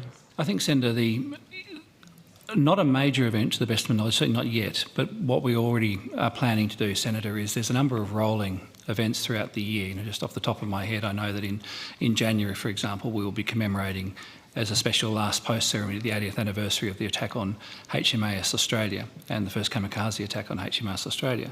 We will also be commemorating the start of the Sandakan Death Marches also in January, and then we'll be proceeding through that 1945, of course, was a significant year in terms of a number of major campaigns and battles that drew to a close. So they would also, those anniversaries of those events would also be acknowledged throughout the year, up to including September, of course, when the war was formally declared. In 75th anniversary of the end of the victory in the Pacific, as it was called, it was organised by DVA, but we hosted that big event at the War Memorial. So there may be scope for something like that. I did ask DVA, and they said 80 years is, while a milestone indeed, they commemorate what they call significant anniversaries like 10, 25, 50, 75. Obviously 100 will be the next. I was just trying to get an angle on what might be in scope for the War Memorial. Obviously you've got all the dates marked out in your calendar. Will there also be a bit of a public information campaign about those significant dates? Absolutely. And I think it's important too, Senator, that when you talk about 80 years, that still means that we have Second World War veterans marching amongst us, and it's important that they get the recognition and the gratitude they so richly deserve whilst they're living. So any opportunity to acknowledge them whilst they're still amongst us is important. Certainly, indeed. Has the War Memorial been granted any extra funding to assist with commemorating 80 years? No, Senator. So this will just come out of your normal operating budget? Thank you. And I agree, we've still got some World War II veterans amongst us, and I certainly think that we honour their role in creating our fantastic country and democracy that we have. You also touched on the redevelopments that have been going on at the War Memorial. This is the result of a $550 million investment originally from the coalition government, continued by the current Labor government. You said it's still on track to be fully complete by 2028? It is, Senator. Have there been any delays in the process during the construction and project? I mean, projects of this scale aren't always smooth sailing. Wayne Hitchers, Executive Project Director for the development. I have been here since April of 2019. There are always challenges and potential delays. We have been able to overcome those, and I can say that we're actually in front of milestone dates that we wanted to hit. So we're still well on track to be totally finished by the middle of 2028, and our large milestones along the way are all being achieved. And is that still within the original 550 million budget? Yeah, we will stay within the 550 million budget. There are extra things that are in the project, such as a geothermal plant and a lot of latent conditions, which means that some of the scope needs to be adjusted a small amount, but we stay within the budget. So even those sort of added extras, like the geothermal, because that wasn't in the original scope, but that's been able to be included within the original budget? That's correct. We have included those things in the original budget. Like I said, that does mean that we are a little bit more flexible on some of the scope, but as far as latent conditions, we've had to spend about $22 million on things like asbestos and lead paint and mould and all sorts of things. We only had $8 million in our cost plan, so we've had to fit in $14 million there, $10.5 million of geothermal, but through management and through prioritising things, we still stay within our budget. That's great. And Mr Anderson, you mentioned that some of the projects will be completed by the end of this year, entrance to the southern end. That's right. Will there be big ribbon cutting ceremonies for us all to enjoy? Well, I hope so, Senator. We'll get to the 18th of December as a key date for us when we achieve practical completion and effectively get given the keys to the building. And then we need to operationalise it, we need to move things in, we need to move staff in, because there's two things. There's both the research centre, where we need to put things back in collection, documents, compactors and all those sorts of things, and people, and that'll take a little bit of time. And the same thing about how we then operationalise this southern entrance, the remarkable southern entrance, which we've been working on over time. Of course, we commissioned the parade ground for Anzac Day, or veterans commissioned the parade ground on Anzac Day. We've just opened the top, which is effectively the roof of the southern entrance, in time for Floriade, maximum visitation, and the heritage entrance, which meant we could take away our temporary entrance so he could sling some steel out the back and put a roof on the back of Anzac Hall. So they're all the sorts of things we're doing concurrently. But the one thing I would say, Senator, and to the committee, is to acknowledge that in the midst of all of this, and to give you I took some members of Parliament through this morning, led by the Minister, that we've excavated the equivalent of 50 Olympic swimming pools. From the front, the back and the sides of the memorial. We've dealt with all the challenges that Wayne just mentioned in terms of asbestos, lead paint and other things, and yet we've remained open to the public. And it's been a remarkable achievement of the staff and a remarkable achievement of the development that we've been able to do these things concurrently. And it really is high ambition, and as you've heard, we're on time to achieve this for our veterans and for the public. And because you haven't closed a single day during this whole construction and COVID, but we haven't closed because of any construction activities. Not from the. And final question, because I'm getting the wriggle on, but we've got a new sculpture at the War Memorial titled "For Every Drop Shed." Yes, Senator. Which is a beautiful, fantastic addition.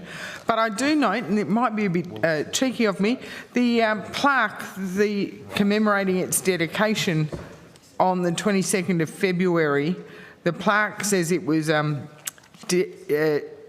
dedicated by the Honourable Matt Keogh MP in his role as Minister for Defence Personnel.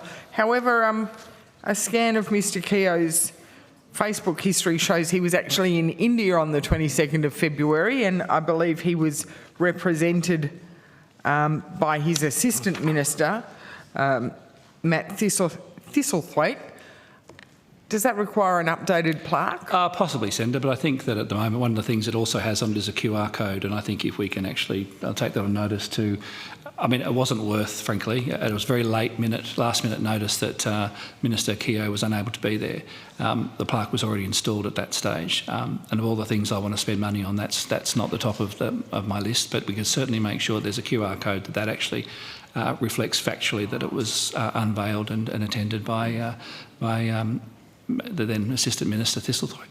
Okay, thank you very much. Thank you for your attendance. Thanks a lot, Mr Anderson. Thanks to your team. We're going to now suspend and get ready for Defence Housing Australia. Now, we have a quick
kick off.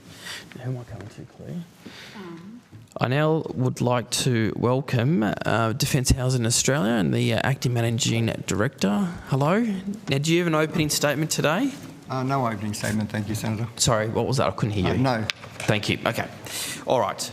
Now, Senator Lambie, you've got some questions? All right, I'll start off with you and then I'll see who from the Coalition has some questions. Hi guys, I'd just like to know, there has been a few issues in the past with veterans being medically discharged.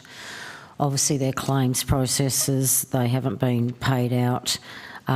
They've struggled to find accommodation with their families on the outside. I did hear some of this through the Royal Commission. Do you know if anything's been... Have we allowed them to live in those married quarters a little longer if they're in that sort of situation? Who's in control of that? Is that Defence requesting that to you guys, or how does that work? So, if a veteran's obviously in despair and distress and they've got no money, and how does that work? Brett Jorgensen, Acting Managing Director for DHA. Thanks, Senator. This is a key issue for DHA in looking at ensuring the transition and access to DHA housing continues in line with Defence policy and the members' needs, or the former members' needs. In relation to veterans, and in particular with medical discharges and the like, we do work very closely with Defence. Defence looks at that on a case-by-case basis, and the accommodation then can be extended for an adequate period with Defence. So DHA does that very closely, or in line with Defence's requirements, and we do look at that on a case-by-case basis and work through it with Defence, Senator. And that is after the request is made through who? But through you people from the veteran in the circumstances they're in, or do they have to go to Defence? How does that work? Senator, it can vary, but generally that'll go back through Defence. If it comes to DHA, we'll liaise back through Defence for the member and again look at that issue.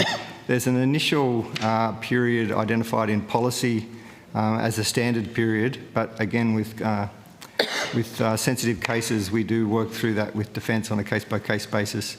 In some cases, in most cases that are sensitive, Defence also allocates a specific contact person to work with the member, and DHA then liaises very closely with that contact person on the member's needs. Do you think you could give me a number of the people that have either gone to Defence or yourselves over the last 2 years, and the ones who have actually, the numbers where you've actually left in those married quarters, and for what time duration, without giving me names or anything else? Yeah, I just want to see how much of this is going on. And get that to you. It is a small number, but I can certainly take that on notice and we can come back to you. Is that because it's a small number that have gone to Defence and they have no idea they can go to DHA, or... This is my disconnection. This is my issue with it. So basically, if they want to keep their married quarter longer, they'll go to Defence and request that, or they can go both. They can go to DHA and Defence. They can go both, Senator. What I was saying there in terms of a small number, I'm aware of a small number getting to that really sensitive level and requiring extended housing. But we will take it on notice and give you the full details there. Thank you. I have no formal questions. Thanks, Senator Lambie. Now, Senator Reynolds. Senator Lambie, if I just can, for clarity, whilst Mr Jorgensen was explaining that if a member approaches DHA, they will refer them to Defence. Ultimately, the decision maker on the issue about whether an extended period of housing is to be provided is Defence, not DHA. All right, Senator Reynolds, you have the call. Sorry, so I'll ask that question. Thank you very much. Yep. Senator Reynolds. Thank you very much, Chair, and good afternoon, everyone. My first series of questions are in relation to Rockingham and AUKUS housing, and I'd like to get an update on that. As you may have seen recent reports, WA is now taking the longest of any other state to build houses once construction started. It's now blown out to one and a half years, and in some cases 2 years, and that's once they've commenced. And it's particularly so in the south of the city. So if we could come to the new build volume leasing program, and which I understand is for 550 initial houses to support US and UK personnel. So if you could just provide an update on that, first of all the timing and then the costings. Yes, thank you very much for the question. Defence Housing Australia does have a sound portfolio in the Rockingham area. We're around 540 properties. We work very closely with the Department of Defence on the forecast and growth requirements on housing, and obviously Rockingham is increasing substantially across the next 4 years. As you point out, we've been working with industry to build capability in our housing portfolio, and we've gone through a expression of interest process with industry seeking support from industry to build housing across the next 5 years. And you've referred to that program. I'll go into a bit more detail then. I'll ask Mr West to just provide some extra information as well. I will point out that DHA is focused on providing housing for ADF members and their growth in the first instance, and our new builds volume lease program and the expression of interest is aimed at ADF member growth at this point. It has illustrated, though, a great capability in the industry there in Rockingham to supply housing. I'll also ask Mr West just to cover the likely period of construction for dwellings in that area. Thank you. Before we get to thank you, that was very helpful. Before we get to that, can you just, first of all, let's deal with the ADF requirements. So you've got 540 in your current portfolio in the Rockingham area. What is your projection for growth just for ADF staff over the next 5 years? Or 5 years, or do you take it beyond that and you're planning at the moment? We do work with Defence on the forecast. My numbers here in front of me are around 250 across the next 4 years in the Rockingham area for ADF families. So that's in addition to the 540? No, that's in addition to our current portfolio. So 540 properties in our portfolio, a growth requirement of new housing for family of around that 250 houses for 4 years. We've gone to industry, as you pointed out, and we've got long-term agreements for around 550. That covers, as well as growing our portfolio, it also covers properties that will leave our portfolio over that period of time to give us the capability. Okay, so for the ADF, so in your forecasts, 540 you've currently got in your portfolio. You're looking at another 250, which takes it up to 790. So, and that's what you're looking at over the next 5 years for the ADF personnel alone. Next 4 years for families, so accompanied resident families. Okay, and because there's additional accommodation now in Garden Island for single. So 790 over the next 4 years for ADF. And what are your current projections for US and UK personnel? Senator, that's probably a better question answered by Defence in relation to the US and UK requirements. But do you have them? Because you're, as I understood from the last estimates, you're actually going to be sourcing building the houses for the US and UK uniformed personnel families. Yeah, our focus at this stage, Senator, is on the ADF, on Australian Defence Force personnel. While we've had discussions with Defence on the US requirements, it's a question better asked to Defence. Okay, so when you say Defence, are you talking are you talking about the ASA, or who are you talking to in Defence who's giving you those numbers? We work very closely with the State and Infrastructure in relation to the housing requirements across Australia. They would be the best first point. Okay, thank you. So are you saying at the moment you don't have any planning numbers for US and UK personnel, but you will be responsible at some point for sourcing their accommodation? Ultimately, it will be a matter for government whether DHA supports the housing for the US. So at the moment, you're making no plans to support the US personnel or the UK personnel? We're really focusing, Senator, on making sure we meet the requirements for the ADF, and it has highlighted, the capability in industry. I understand that, but it's actually a simple question. So at the moment, you're not doing any planning for US or UK personnel because Defence haven't advised you if you will be responsible for those houses? We're not actively seeking housing for the US at this point, Senator. Or the UK? Correct. Okay. So there are 50 families arriving in 6 to 7 months, US families. So at the moment you haven't been asked to source housing for them. We haven't actioned any work to secure housing at this point, Senator. Okay, so for the new build volume leasing program, you're saying that is at the moment just for ADF personnel and with families? That's correct, Senator. Okay. So can you advise me what the total cost of this announcement is? I might ask Mr West to help with that answer. We can go through a bit more about the new builds volume lease program and the general costs in setting up that program.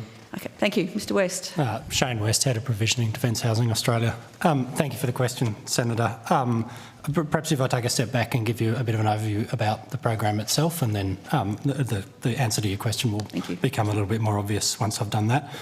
Just be mindful though, we are very close to time, so you need to be very quick as well too, all right? Perhaps rather than the background, thank you, Chair, I was just about to say, rather than the background. Let's just get straight to the answer. So if you could, what is the total budget for the program? Where's the money come from? Is it new money or is it reprioritised money internally within DHA? And is this a fixed cost or is there a possibility this will escalate? So if you could just give me the facts and figures, that'd be great. Yeah, so the way the program works is we lease the properties upon completion. So we provide an offer to lease when the property is marketed for sale, and then upon completion, that's when the lease that DHA takes on the property kicks in. So we haven't actually made any financial commitment at this point in time. It's not until such a point that an offer to lease. So can I just clarify? So we've just heard from Mr Jorgensen that currently you have 540 houses in your portfolio in the Rockingham area, and that will another 250, which takes it up to 790 properties, will be under this leasing arrangement. But in fact, that's 250, but there's 550 all up in this program. So what is the extra cost to the budget, your budget, of these extra 550 properties? Because Mr Jorgensen said they're going to be built, you've got EOIs out for them to be built. So what is are the builders agreeing to pay for the construction and then you will lease them from somebody else, or are they actually building them as your own housing stock? No, so they're building them with the intent to sell to investors, and that investor would then lease the property to DHA upon completion.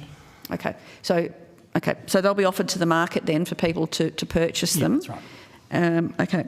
And we expect the first ones, for what it's worth, sorry to interrupt, we expect the first ones to be marketed in the coming weeks. Okay, so what is so for the extra 550, what is the expected budgetary cost for that, for the leasing of those properties? So that'll be a function of the market. So the way that the leases terms are set is that the rent on each property is set individually based on the market assessment of that. Well, how much is it? So how much is it, the 540 costing you at the moment then? This is another 550, so you could imagine it wouldn't be that much different. So how much are the 540 costing you at the moment? I don't have that information in front of me, sorry. Has someone got it? We could take that on notice for you, Senator.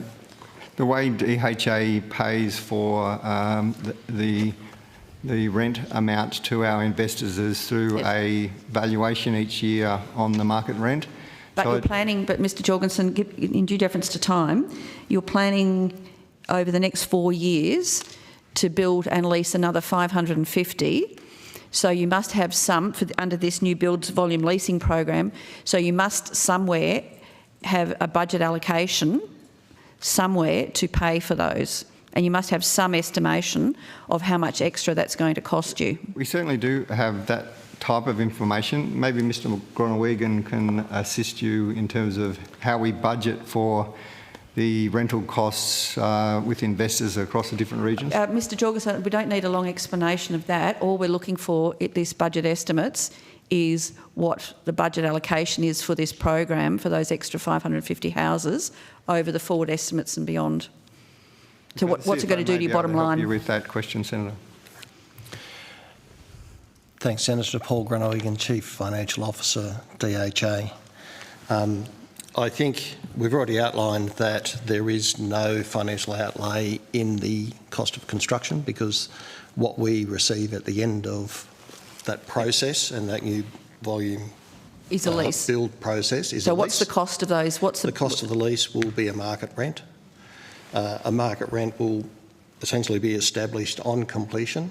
Market rents in the region, well, market rents across our portfolio average around $30,000 per property. Per year? Per year. Of course, those properties, once they are part of our portfolio and available for occupation by the ADF, those there will be a So that was the information I was looking for. So for those $30,000 per property per year, but you're saying that you haven't got any budget allocation to pay for those leases once they're constructed yet? Senator, once they are available in the portfolio and they are occupied by ADF members, then there is rents, fees and charges which will be levied on defence. I understand that, but what is that figure? It's essentially a market rent plus other fees and charges that relate to the services that go with provisioning the house. So what is the total extra cost to DHA for these 550 houses? So you're not paying anything up front, so you will go into agreement with builders to build it entirely at their cost. So you've got no allocation for building or afterwards. That's essentially what you're saying, is you've got no extra budget allocation for these houses. There is. That's correct, Senator. Okay. And that's fine. That's all I needed. Pass in, pass out. So how many tranches of this project is there? I think the official is trying to explain to you actually how the financial arrangements for this organisation work, because as he's already indicated, it's actually a matter that... Minister, I understand that. Sorry, Senator Reynolds. It is okay for we me are pressed for time, Senator McAllister, and I've got the information that I asked for. So I'd like to come now to Senator Reynolds, how many tranches there are. Senator Reynolds, I think it is important that you hear from the official how the arrangements are organised for the program. You've asked for it. You cut him off when he's answering you. Senator McAllister, with the greatest of respect, that question has now also been answered by Mr Jorgensen and Mr West. So I'm appreciative of the information, but I actually would like to go on to the tranches and ask what are the tranches and how many houses are going to be delivered in each of the tranches. Just keep moving along, please. And what location, where are the locations that you're looking at for these properties? Mr West can give you that information. So the program itself doesn't have tranches as such, Senator. It's effectively a continuous program where properties will be continually offered to the market. So for the 550, how many? Because I understand that in this program there are tranches. So how many and when will they be delivered in your plan? So as I say, they'll be delivered continuously over the period. So how many? The up to 550 would be delivered continuously over the period. In every financial year, when are the first ones due to be delivered, and how many tranches, as I understand the language you're using for this program, is how many will be delivered in what year? So the first properties are due to be delivered in the next financial year, so in 2025-26. How many? So in roughly 12 months' time. I don't have the exact numbers broken down year by year. Okay, can you take that on notice, please? Certainly. On notice is how many homes will be delivered in each tranche? What type of houses are you looking at? Townhouses, homes? What location will they be?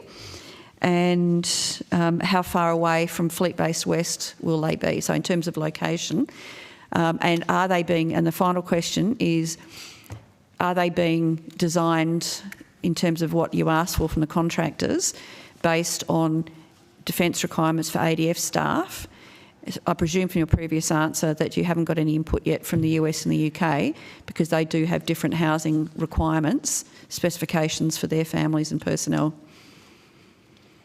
So if you could take those on notice. Yeah, absolutely. All right.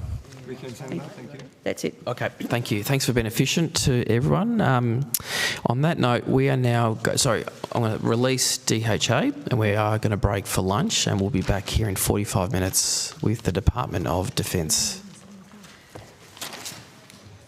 Oh, and just to say that we're resuming which time? Just to...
Yep, cool.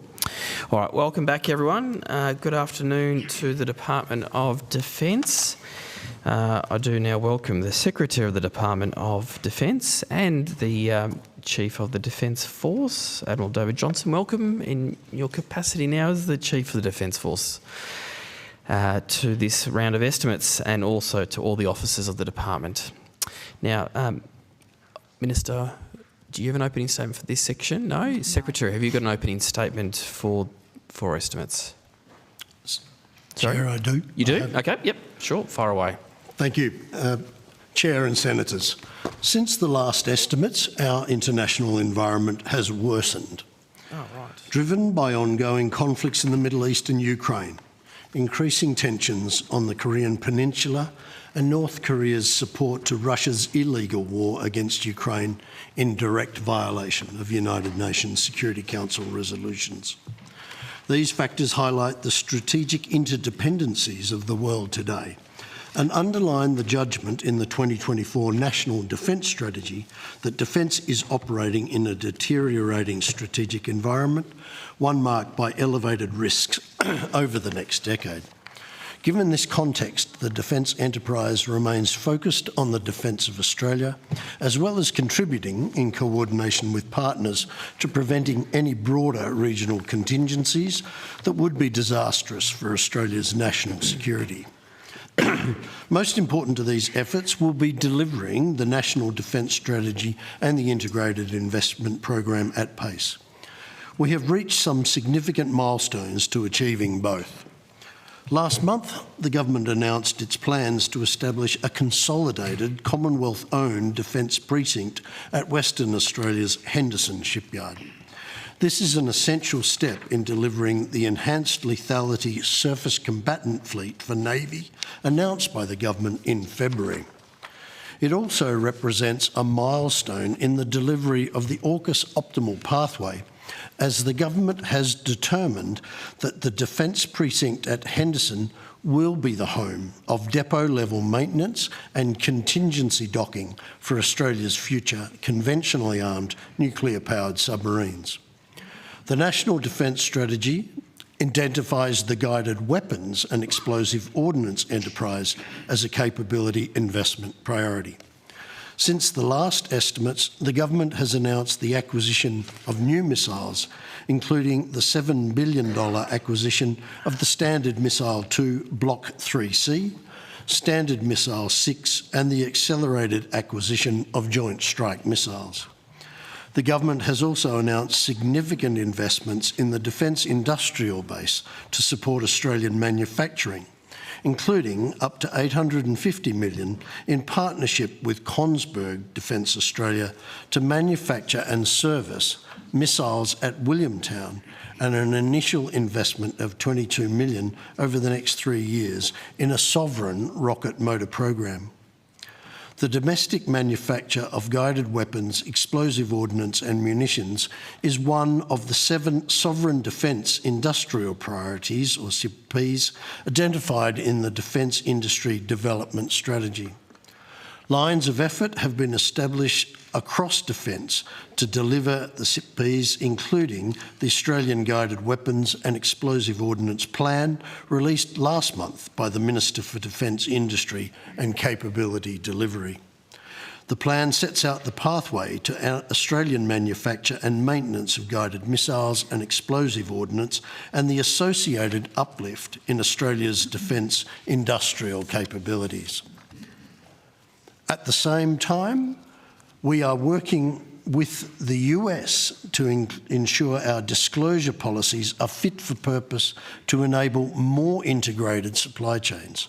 This work will not only enable GWIO, but will support other priorities such as AUKUS. The government has also released the 2024 Defence Digital Strategy and Roadmap, which sets out Defence's approach to delivering information and communications technologies. Defence is working with industry and academia to implement the strategy. The National Defence Strategy requires Defence to fundamentally transform our recruitment, retention and skilling initiatives. A significant body of work has gone into the 2024 Defence Workforce Plan, released by the government yesterday. To meet this requirement, invest in our people and grow the workforce to meet government-directed priorities. The Workforce Plan includes actions to improve the culture, mental health and well-being of our defence personnel that will further support Royal Commission outcomes. Since the last estimates, Defence has also supported a program of international travel by the Deputy Prime Minister and the Minister for Defence Industry and Capability Delivery to engage with our allies and partners. This included travel by the Deputy Prime Minister to Indonesia in August, where he signed the Australia-Indonesia Defence Cooperation Agreement with then President-elect Prabowo Subianto. The agreement will expand the scope of our security cooperation and, in time, make it easier for our militaries to conduct joint exercises and training. The Deputy Prime Minister strengthened regional cooperation, including through initiatives that enable Pacific-led responses to Pacific security challenges, such as the Pacific Response Group. At this year's Australia-US ministerial meeting in Annapolis in August, ministers agreed to tangible steps to operationalise Australia's alliance with the United States through the US force posture activities and investments. They also agreed to accelerate scientific, technological and industrial cooperation to maximise the industrial power of the alliance, improve supply chain resilience and bolster innovation. Our US engagement priorities for the next year include enhancing US force posture activities and investments in Australia, accelerating collaboration on a flexible GUIO production capability in Australia, bedding down legislation to enable seamless technology transfer, advancing the AUKUS optimal pathway and its underpinning frameworks, and increasing our coordination and investment in partnerships across the Indo-Pacific to meaningfully uphold security in our region. Finally, our support for Ukraine remains steadfast. Last month, the Deputy Prime Minister and Minister for Defence Industry announced the gifting of 49 M1A1 Abrams tanks to the armed forces of Ukraine to support their fight against Russia's illegal and immoral invasion. This announcement takes Australia's overall commitment of support to Ukraine to more than $1.5 billion. I thank the committee for its indulgence and look forward to answering your questions. All right, thanks a lot, Secretary. Now, CDF, have you got an opening statement? Chair, with your indulgence, yes, and thank you for Excellent. the welcome. Senators, good afternoon. Vice Admiral David Johnston, the Chief of the Defence Force. Slight upgrade there, It takes mate. some changing. Recruitment and retention continues to be a critical priority. Our people are and will always be our most important capability, and I am committed to investing in our people by giving them the tools, training and support services they need to be successful during and after their career in the ADF. As of the 1st of October, our total ADF workforce is 58,699 people. Recruitment across the last 3 years has been low. This financial year, across all avenues into the permanent ADF, inflow is sitting at 66% of our target. Defence has made a considerable effort over several years now to improve the recruiting process, including increasing the potential field of candidates, accelerating the application process, and increasing the volume of applications being accessed. We have positive indicators to suggest that better recruiting outcomes will start to become apparent by the end of this year, and separation rates have now stabilised at the long-term average of 9.4%.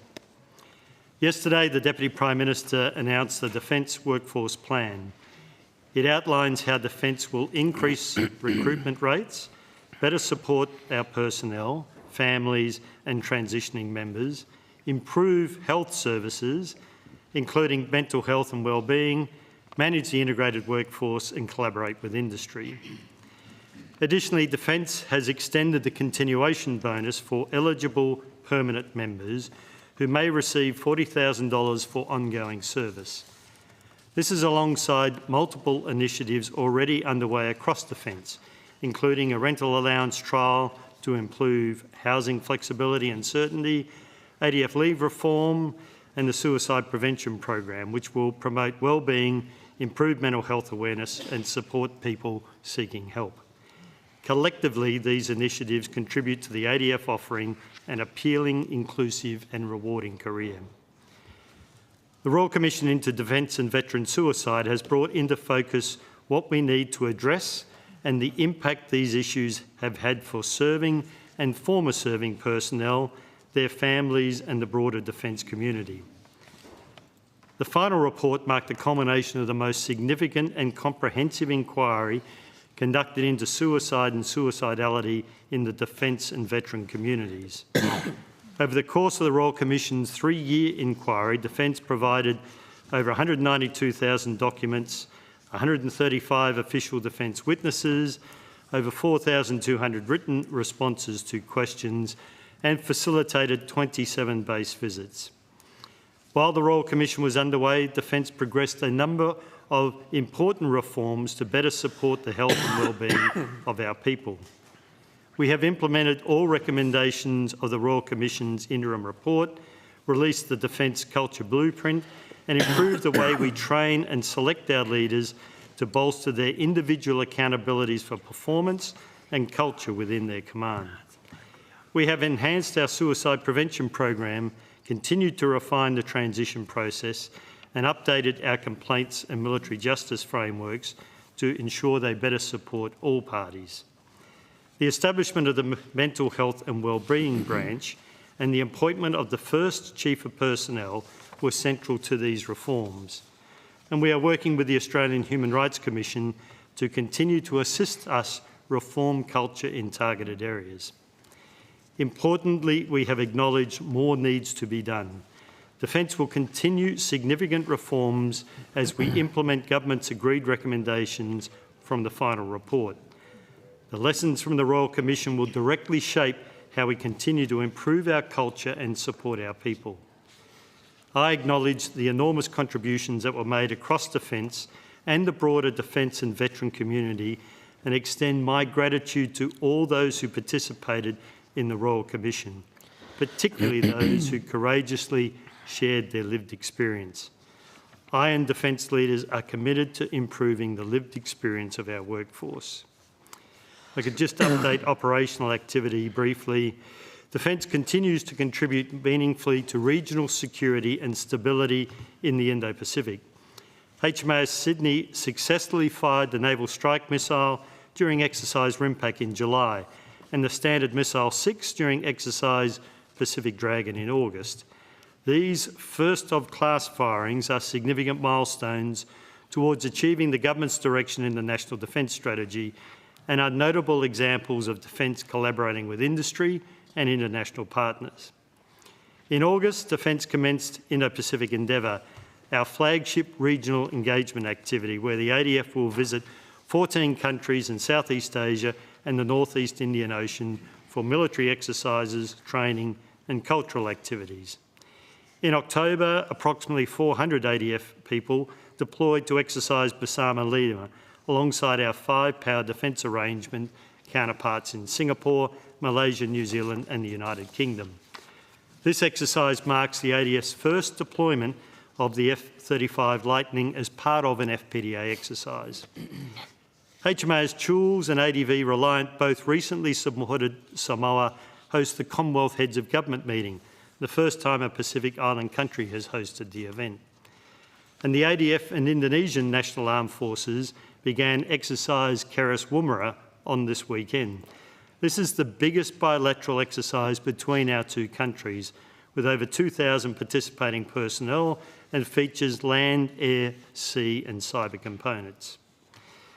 Turning to the conflict in the Middle East over the last year, Defence has assisted Australian nationals evacuate from Israel and Lebanon and is continuing to support the United States-led coalition defend international shipping from Houthi attacks in the Red Sea. This is alongside Defence's long-standing contributions to United Nations peacekeeping operations based in Egypt, Israel, Jordan, Lebanon and Syria, as well as our ongoing engagement with the Combined Maritime Forces Coalition based in Bahrain to counter regional maritime piracy and terrorism. The safety of our deployed people is a priority for me, and I can confirm all ADF personnel assigned to the Middle East region are safe, with careful ongoing attention provided to their protection. The ADF's deployments near and far demonstrate our ongoing and resolute commitment to international security and stability in order to protect Australia and advance our national interests. Finally, I'd like to thank our members and their families for their ongoing service each and every day. Thank you. Thanks, CDF. And you're happy for us to table that statement as well as your secretary? Yep, okay. I think we've done that with DVA as well too now. We'll have that uploaded onto our websites. So thank you very much. Now I'm going to hand the call over to Senator Fawcett. Thank you, Chair. And Admiral Johnson, congratulations on Thank you, Senator. on your appointment, and every success to you in that important role. Secretary, thank you for your opening statement. I'm glad you have brought us back again to the findings of both DSU 2020 and DSR 23 that our strategic circumstances are deteriorating and we have a limited amount of time to build appropriate capability. Can I take you to page 80 of your annual report, recently tabled, where you highlight that investment in space capabilities to enhance intelligence, surveillance, reconnaissance, provide resilient communications amongst the highest or are the highest space domain priorities in the National Defence Strategy. And if that is reinforced by the Director General of Space Capability and the Acting Chief of Joint Capabilities in the talking points that were prepared for estimates in June just this year. So with that background, can you explain to the committee who made the decision to cease the work with Lockheed Martin on 9102? Thank you, Senator. You're right. I mean, investment in space capabilities that provide resilient communications is considered Defence's highest space domain priority in the strategy. The recent decision announced to curtail the tender process was a decision that was taken by the Minister for Defence, the Deputy Prime Minister. He obviously consulted with other ministers as appropriate, but it was within the Deputy Prime Minister's authority to take that decision, as it was past Gate 1, but not the process had not proceeded to Gate 2. Sure. So, generally speaking, Defence will provide briefs to ministers about priorities and where they may wish to make savings for budget or other considerations. Was that consultation in the form of a brief by Defence, or was that the Minister informing Defence that that was his decision? Senator, the Department provided formal advice, but also the Deputy Prime Minister and other ministers have engaged with the Department for briefings and have sought additional information. So it's been a process where, you know, we've used both formal advice and engagement with the ministers. So was the advice from Defence to, in your words, curtail? I think the media are saying cancel, but your words are curtail. Was it the advice of Defence to the Minister that the government should curtail this tender process with Lockheed Martin?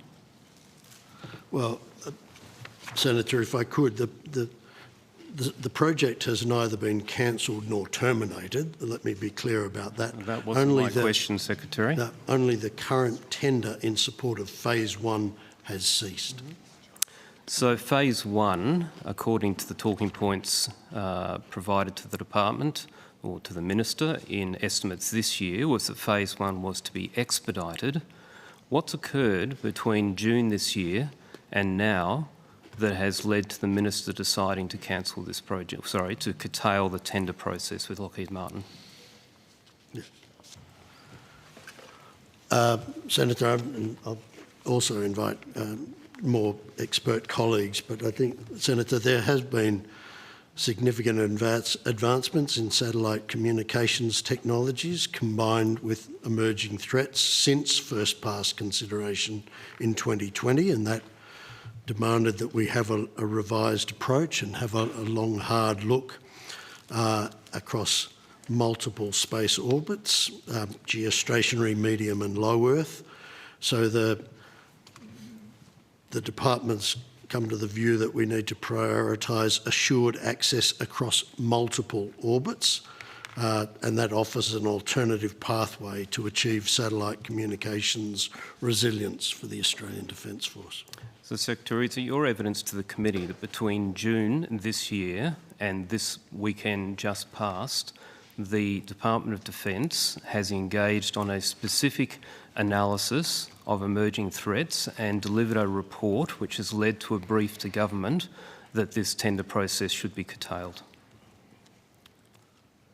Senator, the department has certainly analysed advice, and including intelligence advice on emerging threats, and that has been an ongoing process, and it suggested to us that a revised approach was appropriate. Secretary, I think you and I both know where we're going with this. Has there been a particular report or activity that has triggered this decision by government on genuine concerns around the resilience of this system, or has this been a direction from government? Senator, I can say that there has been some specific advice provided by DIO which goes to threat environments. So, Secretary, okay. Who contacted Lockheed Martin then? Who was responsible for communicating to Lockheed Martin the decision this weekend? Is that Mr Deeble? Senator Chris Deeble, Deputy Secretary of CASG. The RFT process was being run by CASG. The decision that this project would be terminated was communicated by me to Warren McDonald, the CEO of Lockheed Martin Australia. So the tender terminated, not the project terminated. Sure. So can you tell the committee then, because defence normally, the normal practice is if somebody is unsuccessful in a tender, that there is a debrief provided with a reason why. What was the reason that was communicated to Lockheed Martin for the termination of the tender? We spoke to Warren McDonald about the change in the strategic circumstances and why that required a refocus of our effort. It was nothing to do with what was offered by Lockheed Martin. You know, the solution that they offered was one part of what now is moving towards a multi-orbit strategy. So was that communication verbal or was a letter provided to Lockheed Martin? A letter was provided to Lockheed Martin with respect to termination of the current RFT process, and we spoke verbally through the rationale for that. In the letter, was a reason provided for the termination? I'd need to take that on notice to specifically go back and look at the wording. The wording that I have seen, I think specifically talks in contractual terms about the RFT activity, not with the specific rationale, Senator, but I'll confirm that for you. Mr Deeble, this is something that was signed, what, 48 hours ago, maybe a little longer. A project that would have been worth billions of dollars that has cost, I'm assuming Lockheed Martin, certainly tens, possibly hundreds of millions, as well as other companies. Is it your evidence to the committee that you can't recall the reason that was provided to Lockheed Martin in writing for the termination of this tender? Senator, I think the official has taken it on notice and he's quite entitled to do so. I don't I have no concerns about Mr Deeble adding to his evidence, but he has taken that question on notice, and I'll remind senators that officials aren't required to provide a reason for that. So, Senator, I can confirm that the letter talked about the termination of the current RFT process. I will go back and have a look more closely at that. I don't believe that it went into the deeper rationale for that. I have spoken to Warren McDonald personally and gave him the update for the rationale provided by the Secretary as to why we were changing our approach. Did the letter go to issues around budget? No, Senator. Okay.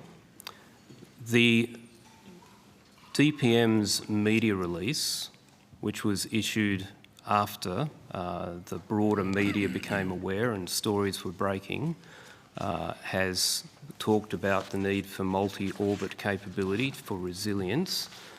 But as I look at an article that quotes, in fact, Air Vice Marshal Schul, and commiserations for all the work you've put into this to see it just suddenly stopped.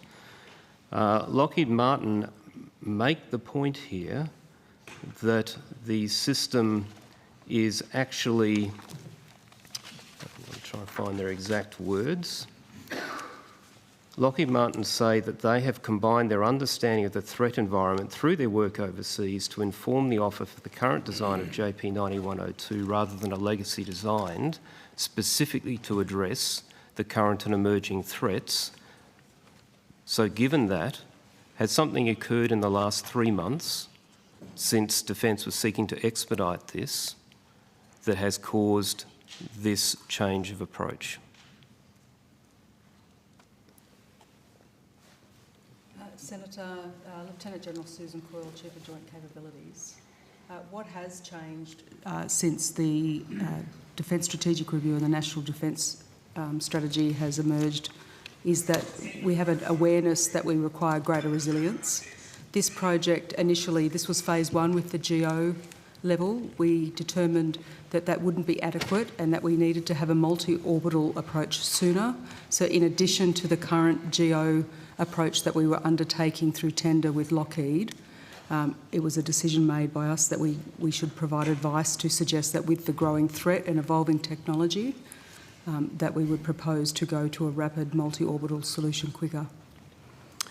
So my understanding was that the whole basis of 9102 was that it would proceed to a multi-orbital capability, and that the US Congress has in fact just approved funding for 2 further geostationary satellites as part of the WGS system, because they are an essential part of this. So if we have cancelled this or curtailed this program, given the Secretary's opening remarks about the time frame in which we need to put capability in place to achieve all the things that Air Vice Marshal Schul very kindly outlined in this article, the 89 capabilities which depend on satellite communications, and all of the evidence that has been provided to this committee previously as to why this should be a priority project for governments of either persuasion to fund. What, by curtailing this program, given that you're going to need those geostationary assets as part of a multi-orbit solution, in what way is curtailing this going to expedite a resilient capability in the time frame that DSR 23 says we need to provide all of our capability managers and their subordinate capabilities the kind of communications they need to fight a modern digital war? How is this going to expedite it? Yes, Senator. So we currently have an arrangement with allies and partners. We do have access and assurance through WGS for GEO at the moment that we are using here in the Australian Defence Force. This will also allow us to get after low Earth orbit and other options available in conjunction with our allies, partners and with industry going forward. So evidence to the committee previously, the Optus C1 satellite and the IS-22 and our purchase of WG6, which gave us access to the network, that all of that is facing obsolescence issues. It's getting old, which is the whole reason we were investing in 9102. So what you're saying is that now we are going to go back to relying on something that you told us not that long ago was not going to be fit for purpose into the near future, which is why we needed to make this investment. Who globally, beyond the experimental work being done by SDA and the DIU in the US around mesh and other multi-orbital systems, is investing in this technology to a military standard that you think Australia can adopt in the time frame that DSR 23 is talking about? Because the US is not. There's no program of record there. Who is Australia looking to? Senator, Rear Admiral David Mann, the head of Joint Capabilities. The United States is investing in a multi-orbit strategy, which is what we have proposed for the government to consider. They are talking about it, but at the moment it's an experimental activity within DIU and SDA, and as part of that they are still investing in the GEO satellites. So why are we, if we want to replicate their approach, cancelling our investment in the GEO satellites, which may have been up to 3 is my understanding, that would specifically give us coverage in the parts of the Indo-Pacific that we seek to be able to deny access to, dominate, fight an effective war in? How is this decision consistent with everything that both the Defence Strategic Review of 23 has said and Defence has put to this committee over the last few years? Senator, the option that we're proposing still provides assurance to our satellite communications capability, and so pursuing an option in multi-orbit reduces the single platform liability that we were proposing under the alternate system. Admiral, I'm afraid that doesn't stack up, because the multi-orbit path requires at least 2 of the orbits, if not 3, if you don't have a MEO in the middle. By all means, yes, you can look at commercial options like Starlink, etc., but even the US recognise, with what they're doing through SDA and the DIU, that you need all 3. So we still come back to the fact that we have just put on hold a timely acquisition of something that you have told this committee is essential for Australia to have an effective and resilient combat capability in our region, and there is no replacement available in the time frame. How is that making us more resilient or effective as a defence force?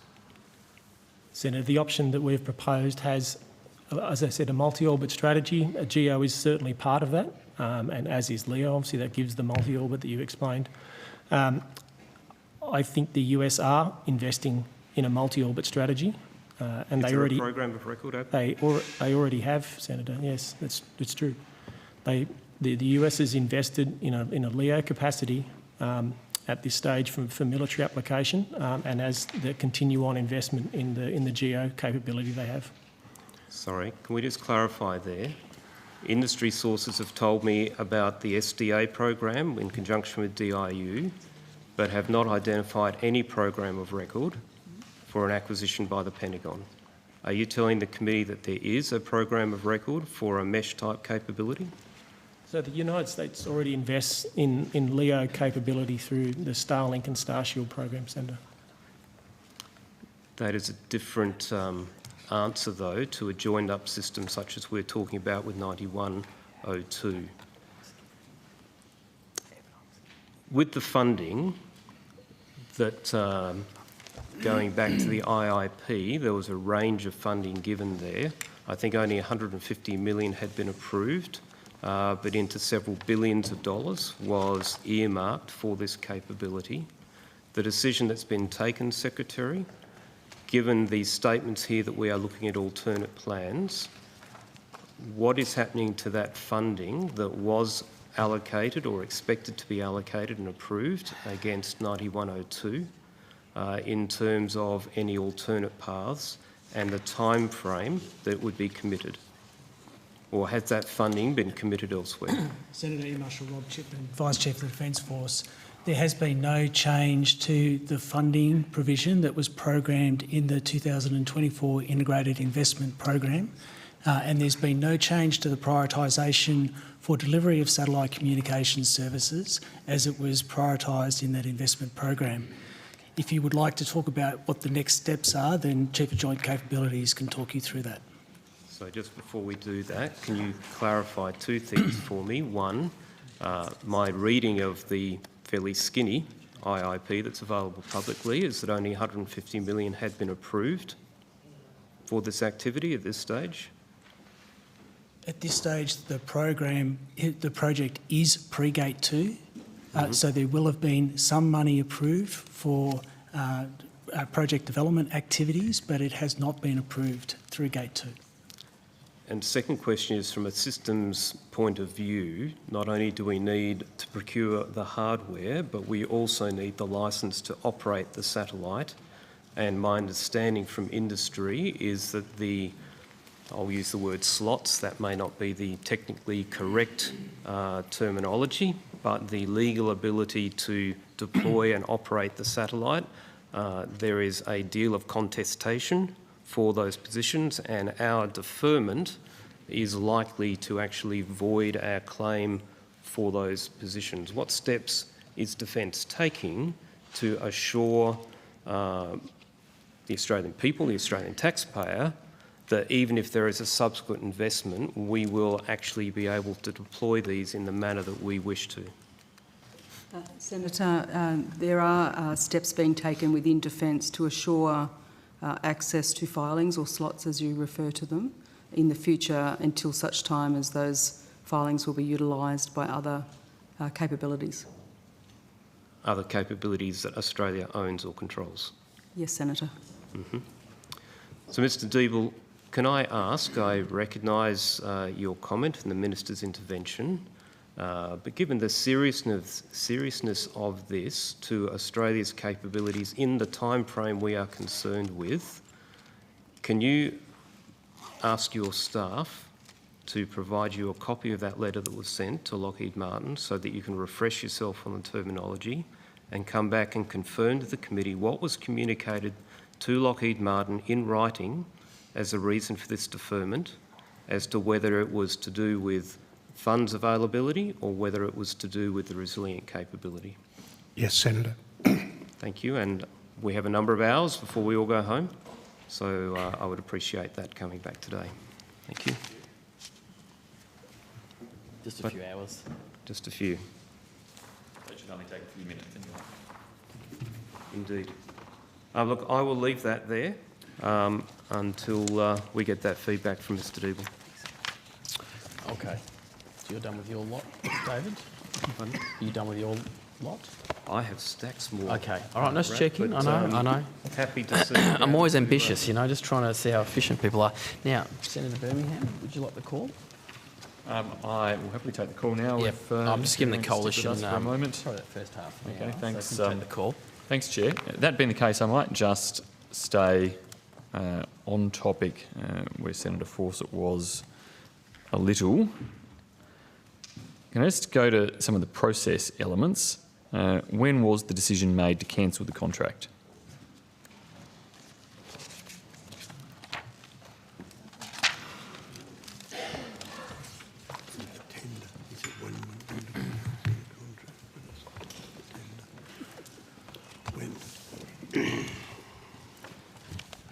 Senator, could you repeat that question, please? Amongst other things, Senator Birmingham, I think earlier evidence was that it is not a cancellation of a contract, it is a curtailment of a procurement program, which, is a distinction worth observing. Well, I'll let officials, I didn't say cancel the project. No, you said cancel the contract. Indeed. The contract has been cancelled, hasn't it? No, Senator, there was no contract with Lockheed Martin. It was a request for tender activity that we were conducting. The RFT process. It hadn't gone through second pass approval. It's pre-second pass approval.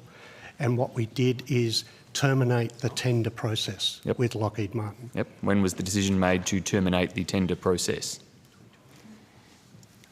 I think the Secretary described the engagement previously with government, and we formalised that tender cancellation on Monday.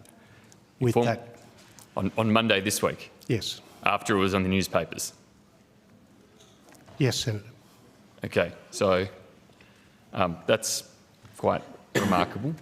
So the formalisation of the cancellation of the tender happened on Monday. When did you first speak with Lockheed Martin, Mr Deeble? I spoke to Lockheed Martin on Monday when we talked about the termination of the tender process. That was the first contact with Lockheed Martin in relation to the termination of the tender? That was the first formal conversation we had, and I hadn't had any other conversations around this specific issue until it was formalised internally, and then I notified them, as would be normal practice at that point in time, and that was done Monday. Was there discussion between Defence and Lockheed Martin as you were undertaking the analysis steps that we've spoken about before? We've continued to engage with Lockheed Martin through a range of processes, right from when the first tender was released in 2022, the decision made to down select to Lockheed Martin in, I think it was March of 23. We've engaged with, March of 22.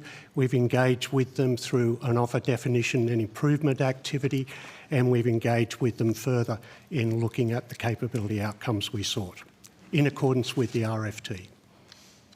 Was Lockheed Martin aware that the project was under review? We'd been working through a range of options. We have to stay within the bounds of the request for tender, looking at what options would be best optimised for our requirement against that RFT outcome. I appreciate that you were looking through a range of options. Were Lockheed Martin aware that you were looking through a range of options? Yes, we'd engaged through them through the offer definition and improvement activity and further activity around what they'd offered to us. We received their response to a revised tender following the offer definition improvement activity that was conducted late last year. We had their revised tender provided on the 8th of March, and we've continued working with them and trying to understand those options. Were they aware that cancellation of the tender was one of the options? Senator, I think through any one of these processes as you're working through, that is always a possibility. It's an extreme possibility in the majority of contexts. But again, given the fact that we were looking at the other alternative approaches, catering for the threat environment as described by Major General Coyle, I can only say that it's a possibility in any one of these processes, but we continue to work in good faith with Lockheed Martin through looking at options within the bounds of the request for tender. Okay. Thanks, Mr Deeble. What time was it Monday when you made the call to Lockheed Martin? It wasn't a call, it was face-to-face. I believe the time was about 9:30, but I can confirm that time for you. Face-to-face at about 9:30 in the morning? In my office. Okay. Obviously contact had been made in advance to that morning, have them come in to receive the bad news? Yes, we spoke. Well, the invite was sent to Warren McDonald that morning. Right. And the decision had been taken before the invite was sent, I assume? Yes. Yes. Thank you. So unless the Cabinet or the NSC was meeting extremely early Monday morning, it's pretty clear it wasn't a Cabinet or NSC decision. Who has authority to undertake a decision such as this for the cancellation of a tender? Senator Birmingham, I mentioned before that the decision was taken on the Deputy Prime Minister and Minister for Defence's authority. He consulted and engaged with other ministers as appropriate. Right. Thank you. How had the media coverage related to this, how did that impact or vary departmental handling of the decision-making process?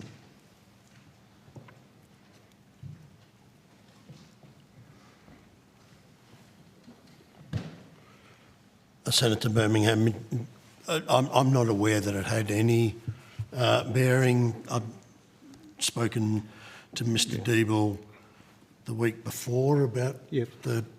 You're always planning on making the decision on Monday and having a meeting at 9:30 on Monday morning with Lockheed Martin that was only scheduled earlier on Monday morning. Senator Birmingham, I think the advice to you is that the decision was formalised and communicated to Lockheed Martin in relation to the termination of the tender process. The actual decision, as I understand it, was taken in the week preceding, consistent with the advice Mr Moriarty has given to you by the Deputy Prime Minister. Yeah, so the DPM actually made the decision last week, not Monday morning. Yes, that's correct. That's correct. My understanding. That's your understanding, Minister. Mr Moriarty may confirm it. That's my understanding. Yes, my understanding as well. Well, that doesn't seem to be the understanding you created a few minutes ago. When I asked when the decision was taken, I was told it was taken Monday morning. Sorry, I think that, honestly, I think that is just a confusion of communication. The decision to speak with Lockheed Martin was initiated on Monday morning, but the actual formal decision was taken the week prior. By the Deputy Prime Minister in a formal brief, presumably. Is that how the decision was made? He said it was made under the authority of the DPM? Yes. Yes. He signed off on a formal brief last week. Thank you. Yes. When did the letter go to Lockheed Martin? Sorry, is there something else we need to... I'm sorry, Senator? When did the letter go to Lockheed Martin? The letter went to Lockheed Martin on Monday. Subsequent to the meeting? Sorry? Subsequent to the meeting? Yes. Or handed over at the meeting? No, subsequent to the meeting. Subsequent to the meeting? Thank you. Have you had a chance to... I know you've largely been there continuously, but I see AVM Shaw providing some information there. Have you had a chance to secure Senator Fawcett's information about whether a reason was contained in the letter, or was it just a formal termination notice with no content? It is, as I had believed, it is a formal termination. It didn't go into the details of why that decision was made. This would not be, we would normally follow this up with a verbal meeting, which I conducted on Monday with Warren McDonald. And when I spoke to Warren McDonald, we told them that we would go through their tender response as we would normally do under these circumstances. So that type of detail that Senator Fawcett referenced earlier in terms of more detailed conversation about reasons why will occur. Thank you. Sorry, can I just clarify? Certainly. Was Air Vice Marshal Schull giving you the feedback I had asked for? Yes, he was, Senator. I've just had a quick look at the letter. It's a formal letter about the termination of an RFT process. It does not go into the rationale for that. And I've committed, as we would normally do in these sorts of circumstances, to sit with Lockheed Martin and debrief them and work them through the process. As we did on Monday, Lieutenant General Coyle and I were both in the meeting with Warren McDonald, and we will conduct that review with them together. So my specific question was, did the letter mention funding or budget, lack of the Commonwealth's ability to afford the project in whatever form you wish to put that? Was that mentioned to Lockheed Martin in that letter? No, Senator. Is it normal practice for a decision as significant as this on a project with a $7 billion DIOP allocation to be signed off by ministerial brief rather than going through a cabinet process? Well, Senator, it was a tender process rather than a decision of cabinet that would have needed to go back to cabinet for such a significant alteration. But as I said, Mr. Miles, engaged with other colleagues as appropriate. Okay, Mr. Moriarty. So that probably goes just to clarifying the budget statements. I think we clarified before that the approved investment under the IIP of $150 million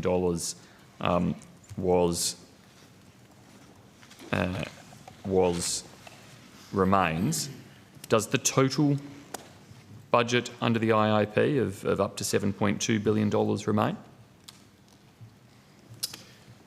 Senator, yes, there's been no change to the provision in the Integrated Investment Program for 9102. Thank you. Can I just go to timeliness of delivery? What would have been the earliest that the geosatellites could have been delivered?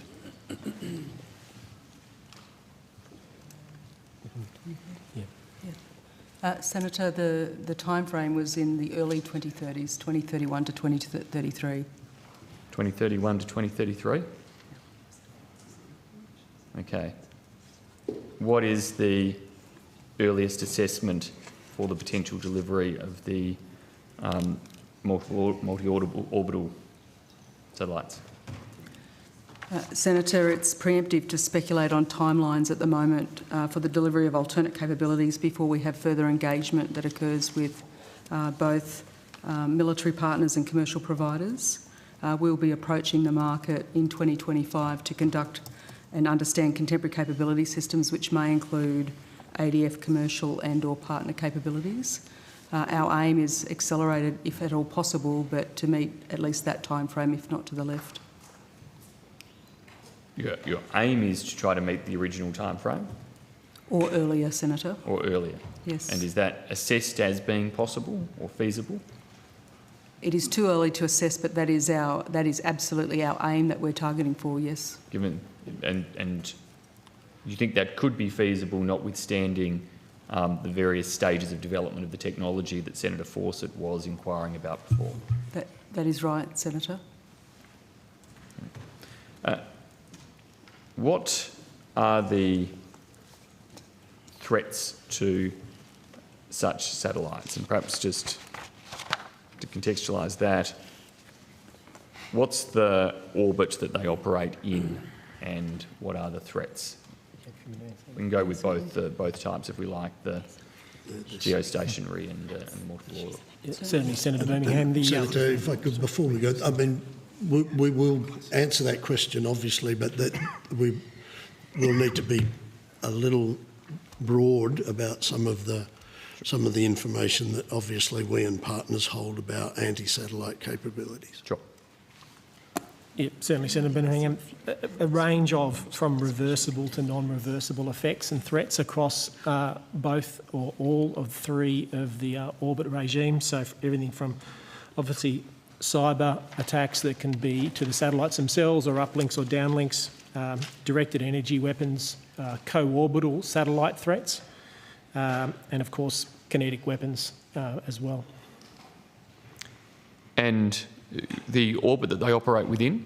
They operate across all those orbits, Senator. So from LEO in close Earth orbit all the way through to the geostationary orbits and beyond. Yep. So the geostationary project that has just had the tender terminated, what's the orbit for that? That's the geostationary or geosynchronous. Yep. Sorry. In terms of range or distance? Range and distance, it's beyond 35,000 kilometres. Beyond 35,000 kilometres. Thank you. For those of us who are not expert in that space. Is kinetic strike feasible at that range? I'm not familiar with kinetic strike at that range, Senator, but there are other threats that impact that orbit. Okay, you're not familiar with any kinetic strike capabilities that could at that range? No, not at this classification, Senator, no. Okay. I ask that because in justifying the decision, the Deputy Prime Minister in his media commentary spoke about capabilities which enable satellites to literally be shot out of the sky. It's not actually currently known that a geostationary satellite could be shot out of the sky, as the Deputy Prime Minister referenced in his justifications of the decision, is it?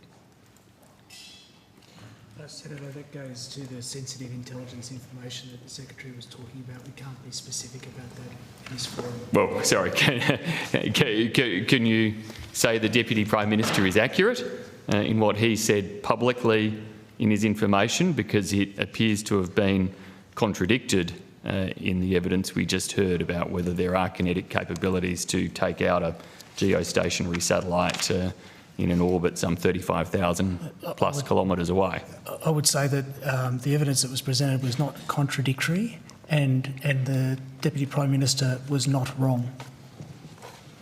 There are physical actions and can occur to satellites in geostationary orbit. Yes, Senator. To literally be shot out of the sky? There are physical actions that can be taken against those satellites. And against the alternative that is now being pursued? Senator, the same threats exist? Yes, Senator, but the alternatives here are getting after a multi-orbital solution sooner, which allows us to have resilience. So should something happen to any one of the satellites, we have redundancy. Senator Berman, can I just ask a supplementary on that? With an alternate pathway, will that be in place in the time that Secretary Blinken and Austin and DSR 2024-33 say is the critical time for Australia to have military capability? Senator, the work that we are doing and will continue to do into next year, that is the intent, yes. Okay. And Mr Deeble, can I just come back to you then? One of the upsides and downsides of having been around this place for a long time is I distinctly recall sitting in probably this seat grilling then General Morrison about the cancellation of self-propelled artillery back in about 2009, I think it was, 10, in that sort of time frame. And eventually, after a long and tortuous process, we got to the fact that it was actually budgetary pressures. Defence was struggling to find the money and had to find a saving. So I've seen this process go through a number of times. I'm just keen to clarify completely, if it wasn't in the letter, was budget mentioned, the lack of finance, difficulty in finding the funds mentioned in the discussion with Lockheed Martin, when they were being informed that what had been leaked to the media by someone unknown beforehand was the reason for the termination of the tender. Senator, we talked about the work that had been done with Lockheed Martin, the engagement that we'd had over a period of time, how we appreciated the effort that was undertaken, the disappointment that would be inherent in making these cancellations. That was on both our own teams that had worked together closely, through what is a very difficult process for a very complex capability. I'm sure you did discuss that, Mr Deeble, but that was not my question. We discussed the fact that there was a change in the strategic circumstances for those issues. Warren McDonald talked about that, but we made it very clear that this was about the capability changes that were required to be able to be delivered.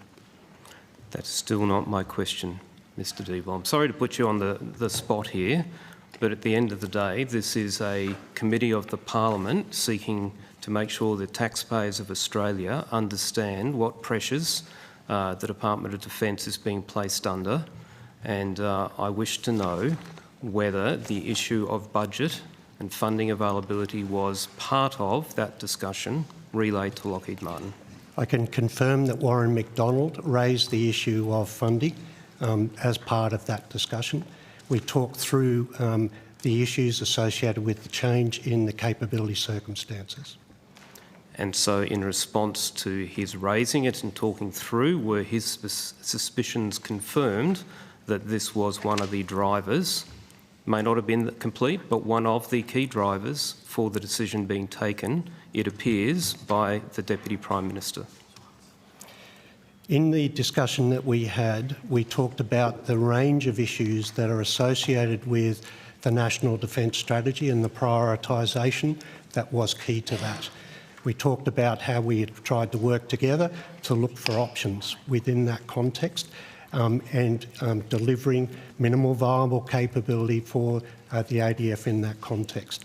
We did not get down into the specifics of the budgetary issues associated with the DIIP or the National Defence Strategy, other than the fact that this was a prioritisation done within that context.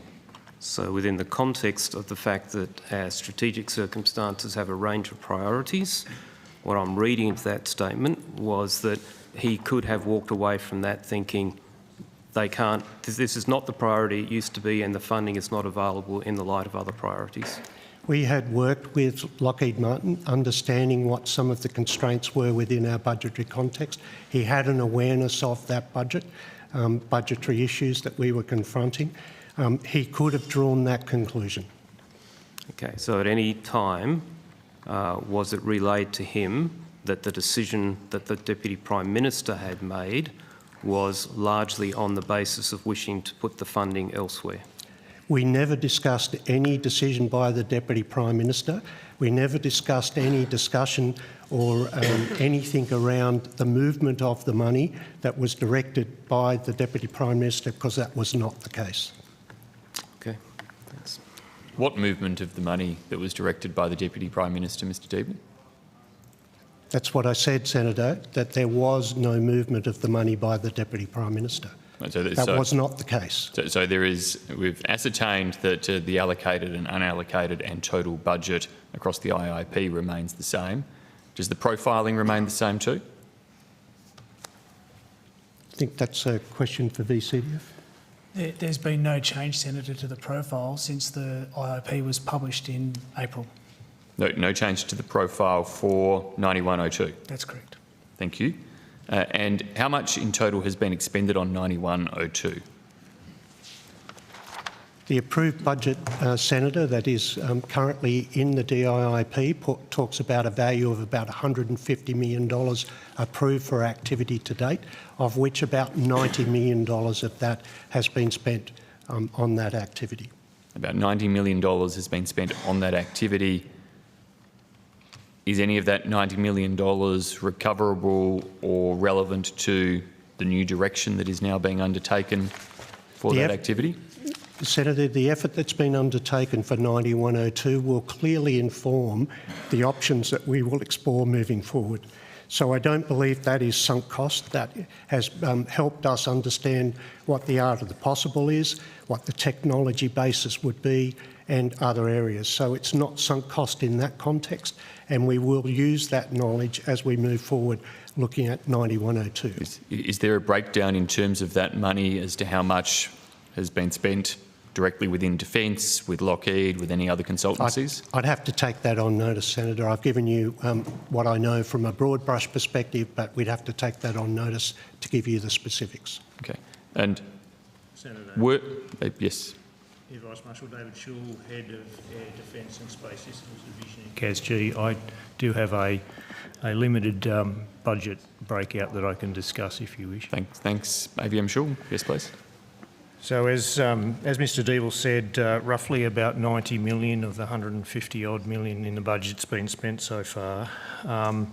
Roughly that works out at around about $40 million of CASG related costs, which includes costs associated with the tender activity, our internal legal costs, costs for workforce.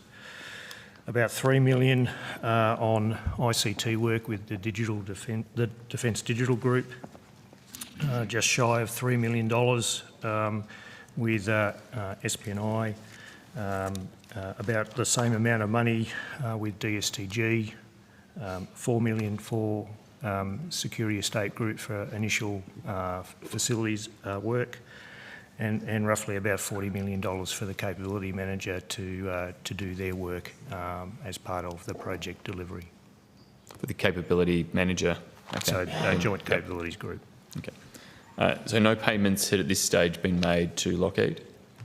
A small payment was made as part of the offer definition and improvement activity to fund some of Lockheed's costs and some facility-related activity for a venue for us to conduct that work in. And are there any payments to be made to Lockheed as a result of the cancellation? No, there are no extant contracts in place with Lockheed. Have Lockheed indicated, or do you have any awareness of what it may have cost them? I understand that Lockheed Martin has made a considerable investment as part of this activity. I think it would be up to them to articulate how much that would be.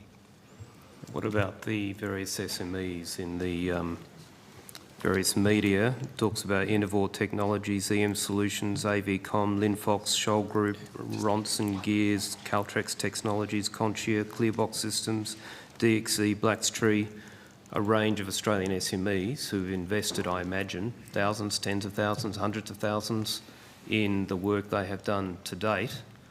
How is this building and supporting Australian industry capability if things are going to be curtailed at such short notice? And speaking of notice, can somebody tell me, please, how did the media get hold of this information if Lockheed Martin weren't told until Monday morning? Who from the DPM's office, if he only communicated to Defence on Monday morning, Minister, who from the DPM's office leaked this to the media? Well, I don't believe that the decision was communicated to Defence on Monday morning. I may be wrong, but the Secretary can assist. No, Mr Miles' decision was communicated to the department last week, Senator. Then how did the media get at Mr Moriarty between last week and Lockheed Martin being told on Monday morning? Must have leaked out of Defence. Your department. Will you be conducting an internal inquiry to find out how that leaked from Defence to Lockheed Martin? Sorry, leaked to the media? Yes, Senator. There is. We make inquiries whenever there's an unauthorised disclosure, whether it came from any number of potential sources, but we within the department. Be a very limited number of sources given the timing. Just order. It's just they're in awkwardly senior places, aren't they? Thank you. That's why you haven't started a search yet. They're all in senior places. Senator Shoebridge, the Secretary is responding to Senator Fawcett. Secretary, you have the call? That's why they're leaking. Okay, thank you. Now, Secretary, you've got the call. So, Senator Behrman has one question. Now I've got to move the call around. So, do you want to just wrap up your answer? Chair, there was a question before the leak one, and that was, do you have any assessment of the amount of money that Australian SMEs have now lost, having been announced as a preferred tenderer, having all the indications until only a couple of months ago this was a priority investment, because I can point to examples in the past, land projects where preferred tenderers were announced, SMEs invested and then went bankrupt when the project was subsequently de-scoped, let alone the whole tender process scrapped. Senator, I'm aware of the 12 companies that would have been subcontractors to Lockheed Martin. There was no contracts established, I believe, with Lockheed Martin and those companies. I am very aware of the impact on small to medium enterprise of these cancellations, but we have not quantified what that amount of money or impact would be to industry. Mm-hmm. And General Coyle, if I can just briefly come back to you to clarify, you've said that you are looking for an investment perhaps in the very short term, a couple of years, around other satellite solutions, but evidence I think was also provided earlier that, like the US, multi-orbit means that geostationary is still part of that solution. So are you saying that the intention of Defence is not just to work with the Starlinks of others of the world of their low Earth orbit options, but to look at a contract for another geostationary satellite or number of geostationary satellites? Senator, we'll commence undertaking those engagements with other allies, partners, industry in the coming months. It would be preemptive of me to give you an outline of what systems or who owns them at this point in time, but we'll be coming back to government with an update next year. But the whole rationale of this project that's been provided to the committee over some time now is that there is not capacity nor is there the certainty of resilience if the owners of assets had higher priorities. Let's just imagine, for example, a conflict in Northern Europe, a conflict in the Middle East and a conflict in North Asia, for us to have any confidence that we would have the resilient, secure satellite communications that we need.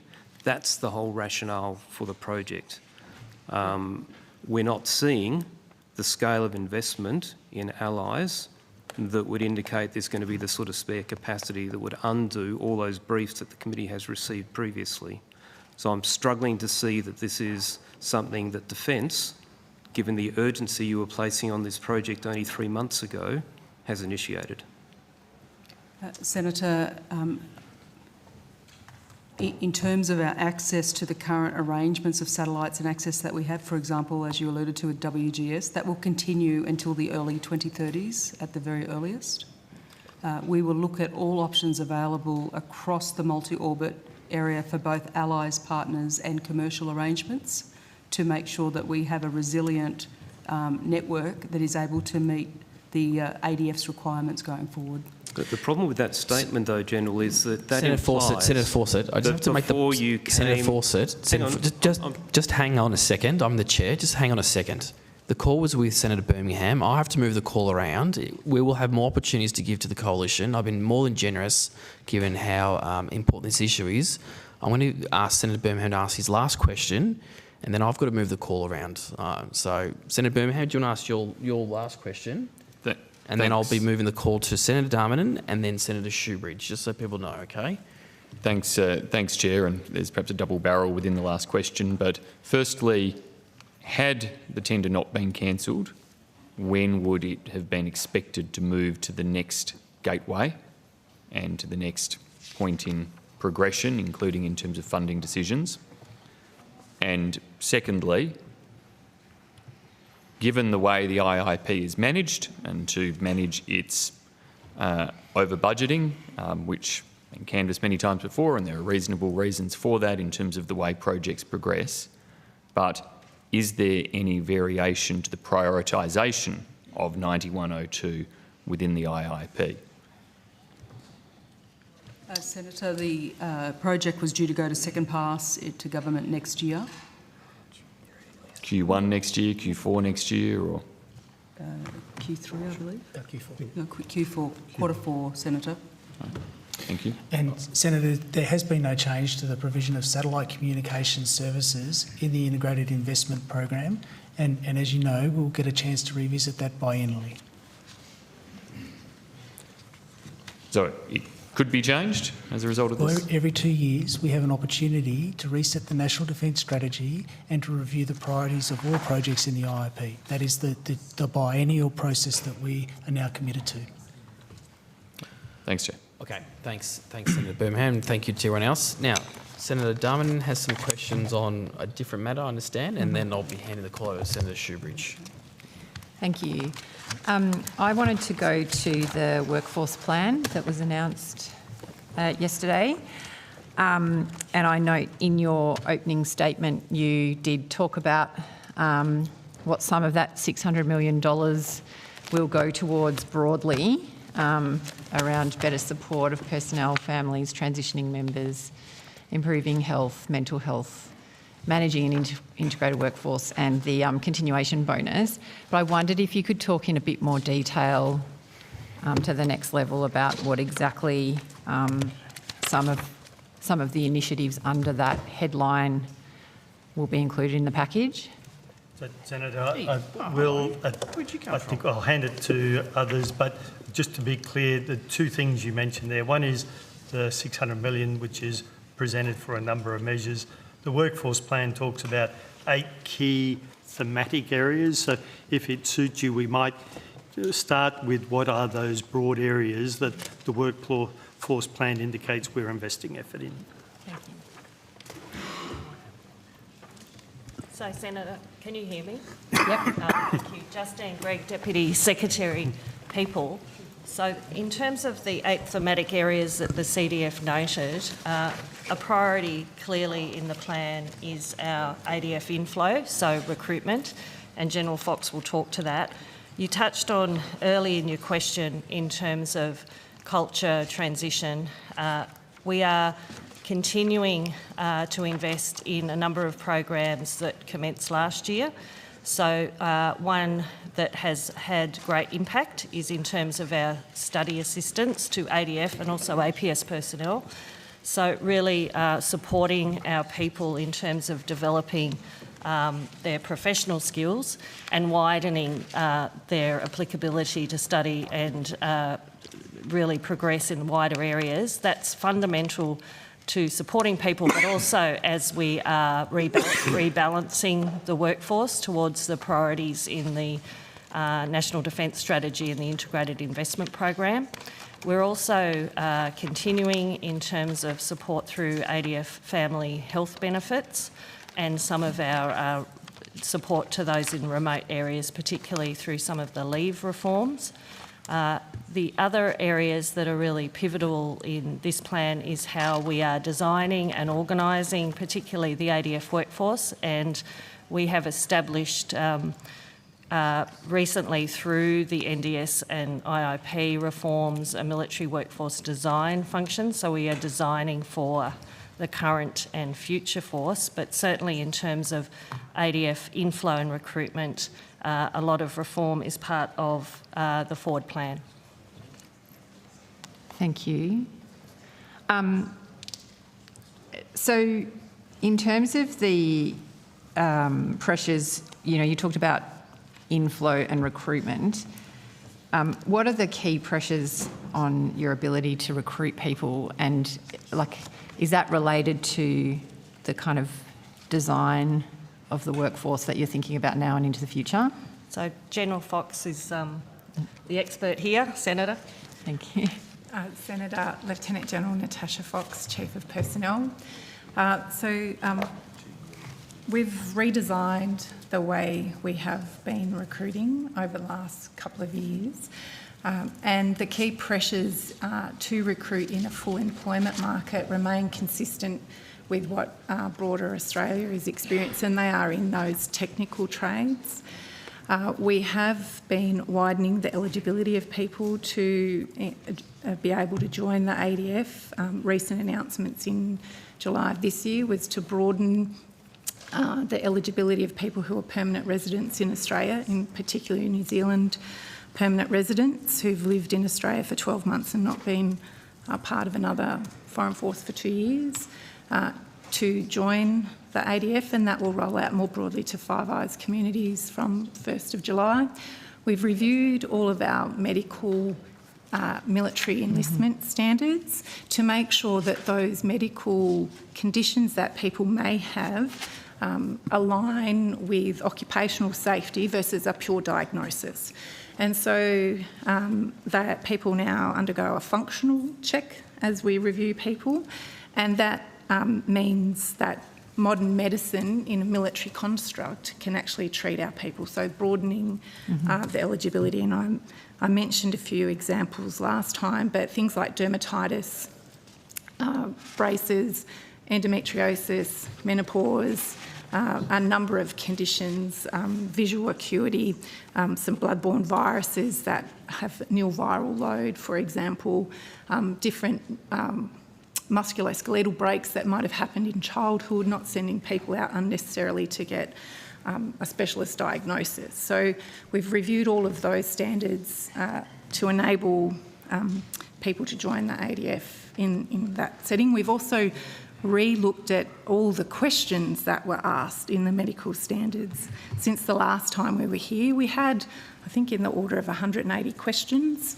in the medical questionnaire. We have reduced that substantially to make sure it's asking about the risk in relation to a medical circumstance, in the order of 30 questions now. The other key activity we've done to broaden the eligibility to join the ADF is we know a number of people may not have performed well in grade 10 and have matured over time. And so we've, instead of seeking a pure grade 10 leaver certificate, we now have employed a building key skills builder tool which tests numeracy and literacy of people so that we're not asking for a pure certificate approach. We're testing the potential of people to learn, and that has delivered 200 more applicants into the ADF than would have otherwise been able to join. So these are the tools where we've widened the eligibility to enable people to join the ADF. Our applications year on year have increased. We're sitting with around, in terms of an annual sense, 64,000 applications in the pipeline now to join. We do have still a difficulty of capacity to pull people through the system. Medical and psych have remediated substantially, and I think psychological remediation is in the order of 95% remediated. So now it's about the capacity in the system to book people to the appointments and pull the people through the system to join the ADF. Thank you. And Senator, the final bit in terms of... Sorry, I can't... Could you just get the microphone? Is that better? Yeah, that's fine.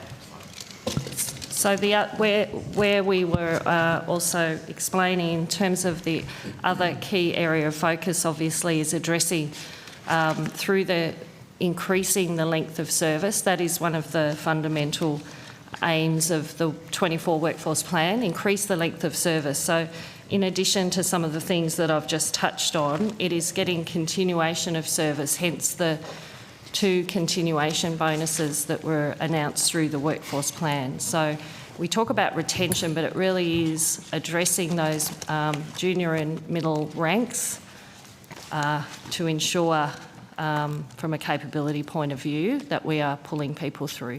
Mm-hmm. Thank you. So that, like, you've taken through quite a lot of ways to expand, I guess, the capacity of people to join. And you touched on the kind of broader kind of challenges that the rest of the workforce.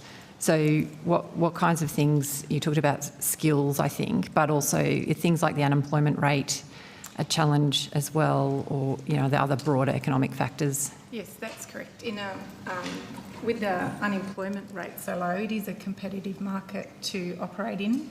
So we've had to increase our presence in the community quite substantially, and we have done that through Mobile ADF Careers Centre, which moves across regional Australia. We've instituted just in the last 3 months a pop-up ADF Careers Centre where out in more regional areas where we get population walk-in versus in the more fixed recruiting centres that are in the capital cities. So enabling people to have access to join the Australian Defence Force. We've revamped the ADF Careers Online Centre to provide more accessible information about joining the Australian Defence Force. We've also moved to an ADF Careers campaign to enable a view of the Australian Defence Force, because we know quite a few applicants, when they come into recruiting, actually want to join for a particular role versus a service. Mm-hmm. And so it's about presenting the full suite of roles for the Australian Defence Force and helping people understand what are the opportunities to join. So that's other activities that we have been undertaking. We've moved into a number of different events, I think over 3,000 events that our recruiters now participate in across careers fairs, visits to schools, we have work experience programs, and we've also instituted a program where when individuals who might be participating in work experience or a school cadet program indicate that they'd like to join the Australian Defence Force, they're paired up with a mentoring team, a strategic engagement team that helps them understand what's required to join the Australian Defence Force. Thank you. And just on the continuation bonus, it's being extended and expanded, so presumably that means it's been successful. Can you talk a bit about what you're seeing in terms of its effectiveness in retaining personnel?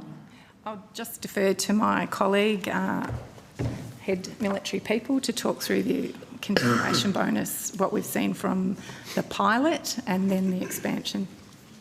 So, Senator Major General Wade Stothard, Head Military Personnel, thank you for your question. The first iteration and trial of the continuation bonus was implemented in July 2023 for a 2-year period.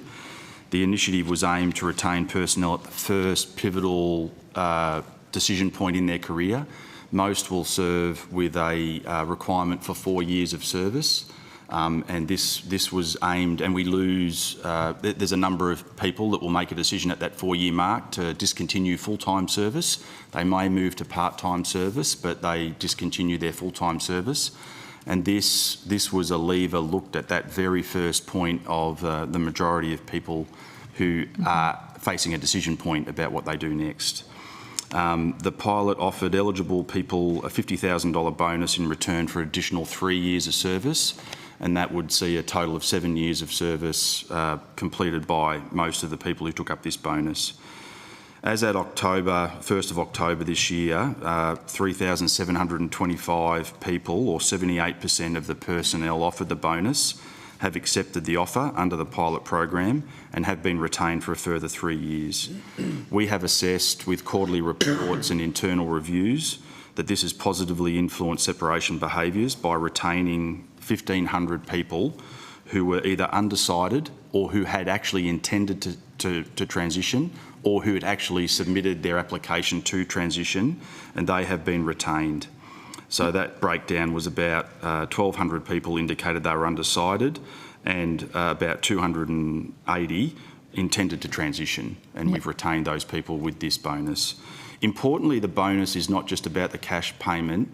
It is preceded by a command conversation with an individual approaching that decision point in their service career. And the command conversation is structured around their personal and professional goals and how the service may be able to support those achievement of those personal and professional goals. And we see that as a key component of this. Even if they decide not to take up the bonus, they've had the conversation with their command about why and what their personal and professional goals are for themselves and their families. Yep. So, Senator, that is our assessment of that initial tranche of the continuation bonus. Yeah, thank you.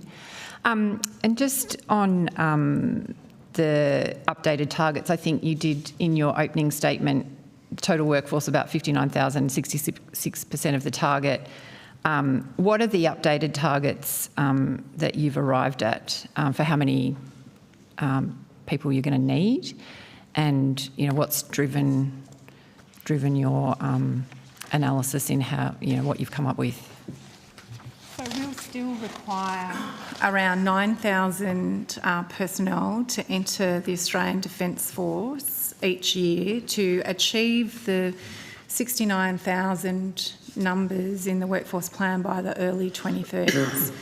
The targets change yearly because it's a combination of where we're sitting at with our retention numbers against what trade and the growth of the skills required against the capabilities coming through the integrated investment plan. But on raw numbers, we recruit to over 300 roles. But on raw numbers, it's around 9,000 people per year into the permanent ADF to achieve the 69,000 in the early 2030s.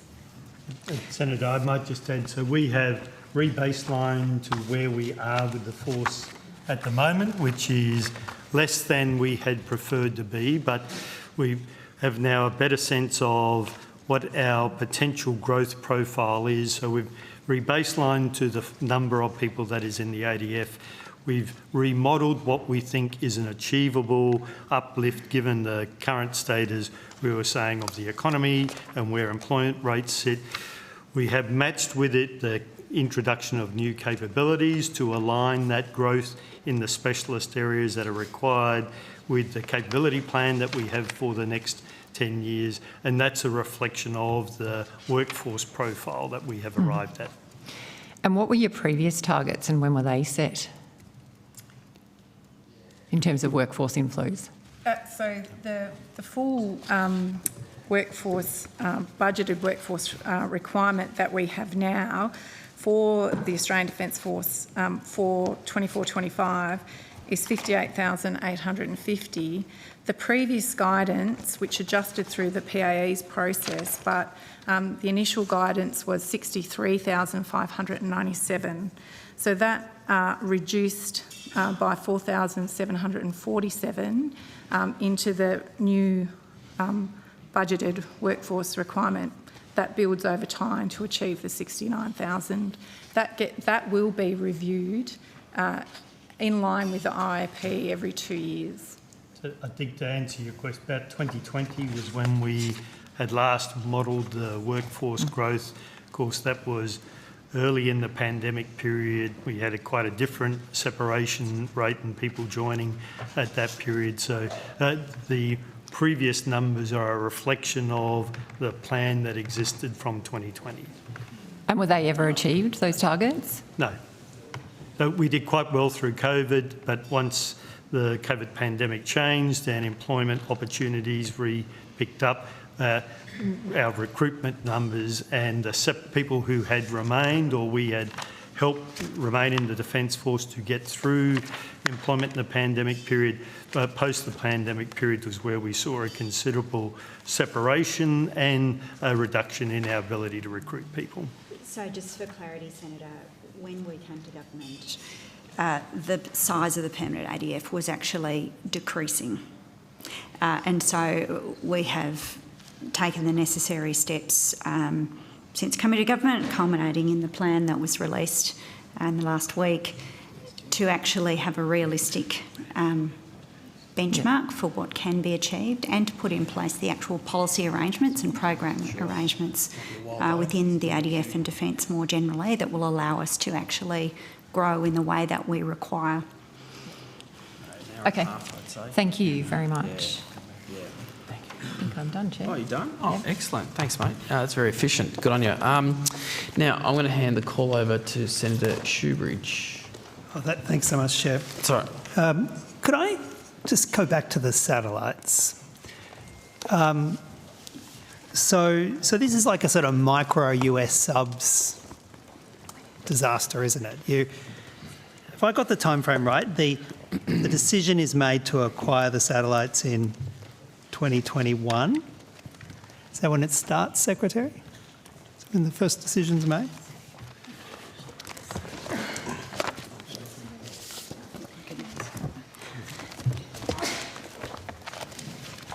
And if you can't answer it, maybe someone who's more familiar with it can answer it.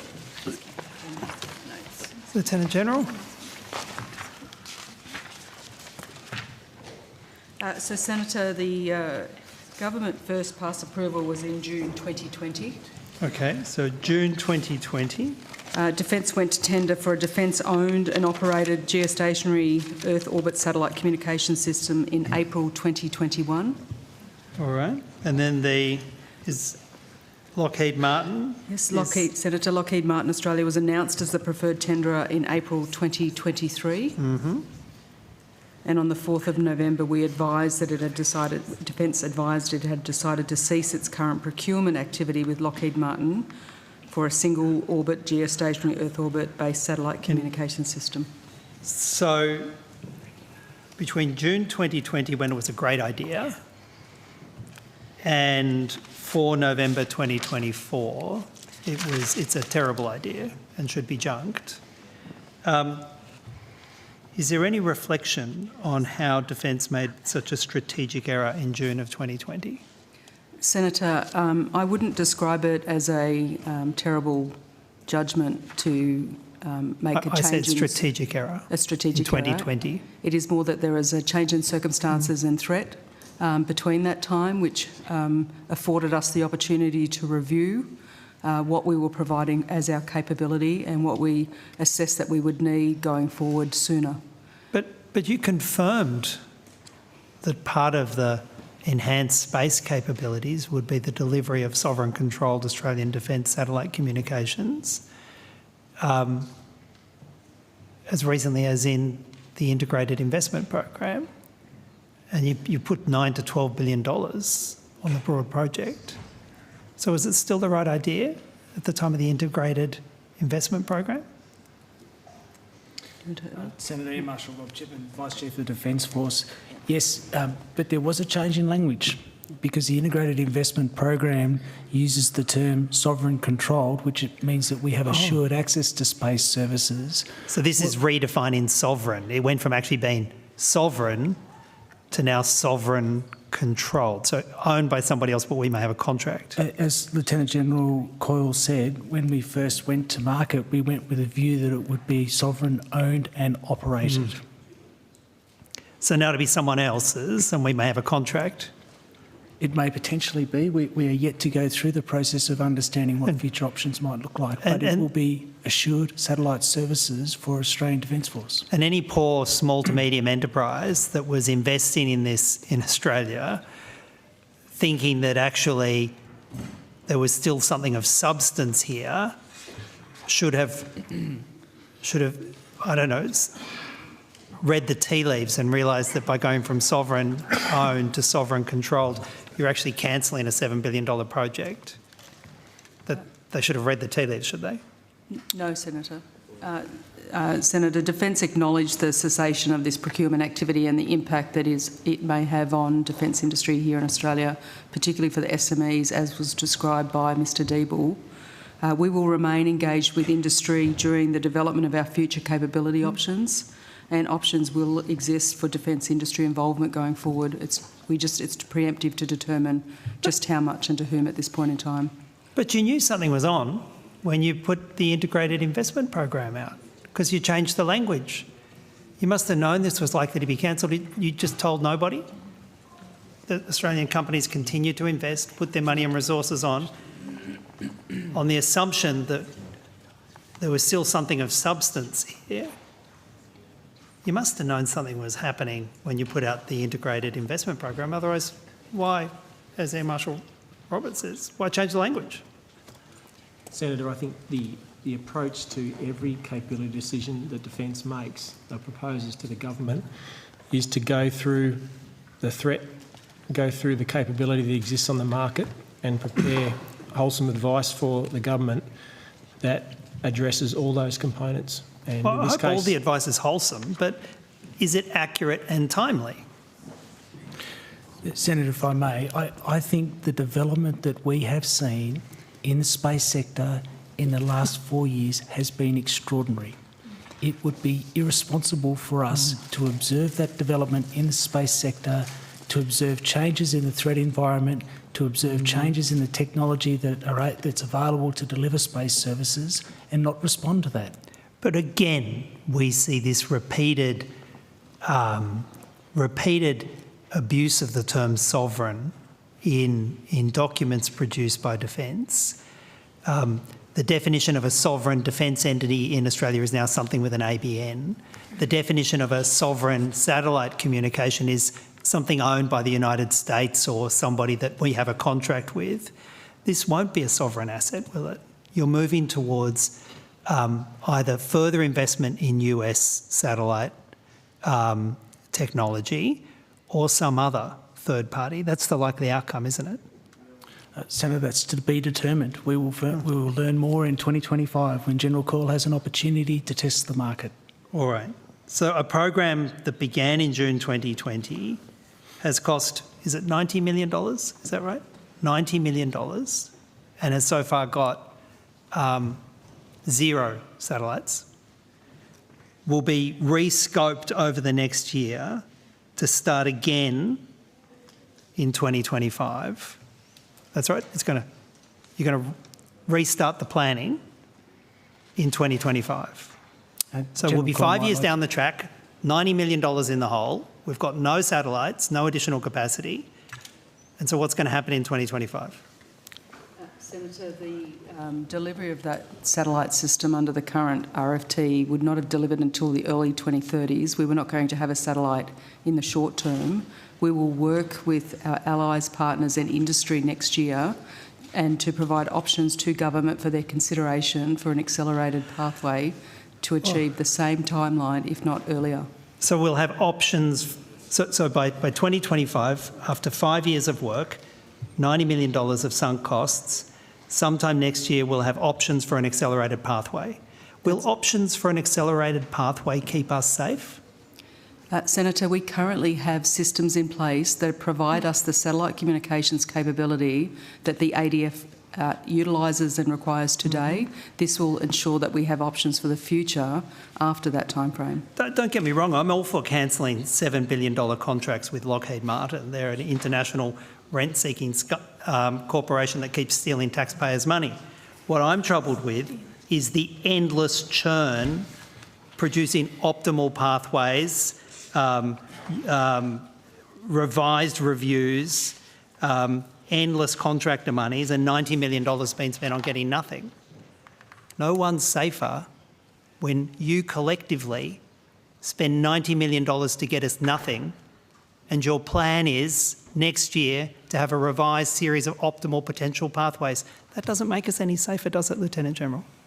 Well, Senator, perhaps I can intervene, which is to say that the government does expect Defence to continually evaluate the technological options that are available to them and the strategic environment. The evidence before this committee today is that that is the background to the change in the approach to the project that's been outlined. Technological acceleration, disruption is a feature of the space domain. And as has been explained to you, Defence has assessed that a single orbit geo-based satellite no longer meets strategic priorities. This is what we expect them to do, is actually to evaluate whether or not the procurement that they're undertaking is fit for purpose. They've done that on this case and provided advice to government. Well, I'll be clear, this is what I expect them to do as well. And they're true to form. We've spent $90 million on a cancelled project and got nothing. That is what I expect them to do, and I agree with you, Minister. Could we go to retention? Sarcasm particularly helps, Senator. We are No, it doesn't help. It doesn't help spending $90 million not getting something, like we spent $5 billion not getting French submarines. There's a pattern here, isn't there? Well, Senator, we are asking our officials to actually reshape the way that we are procuring what's required for our Defence Force, and part of that means evaluating the strategic environment, and you've had a range of evidence before you this morning about how that took place in this case.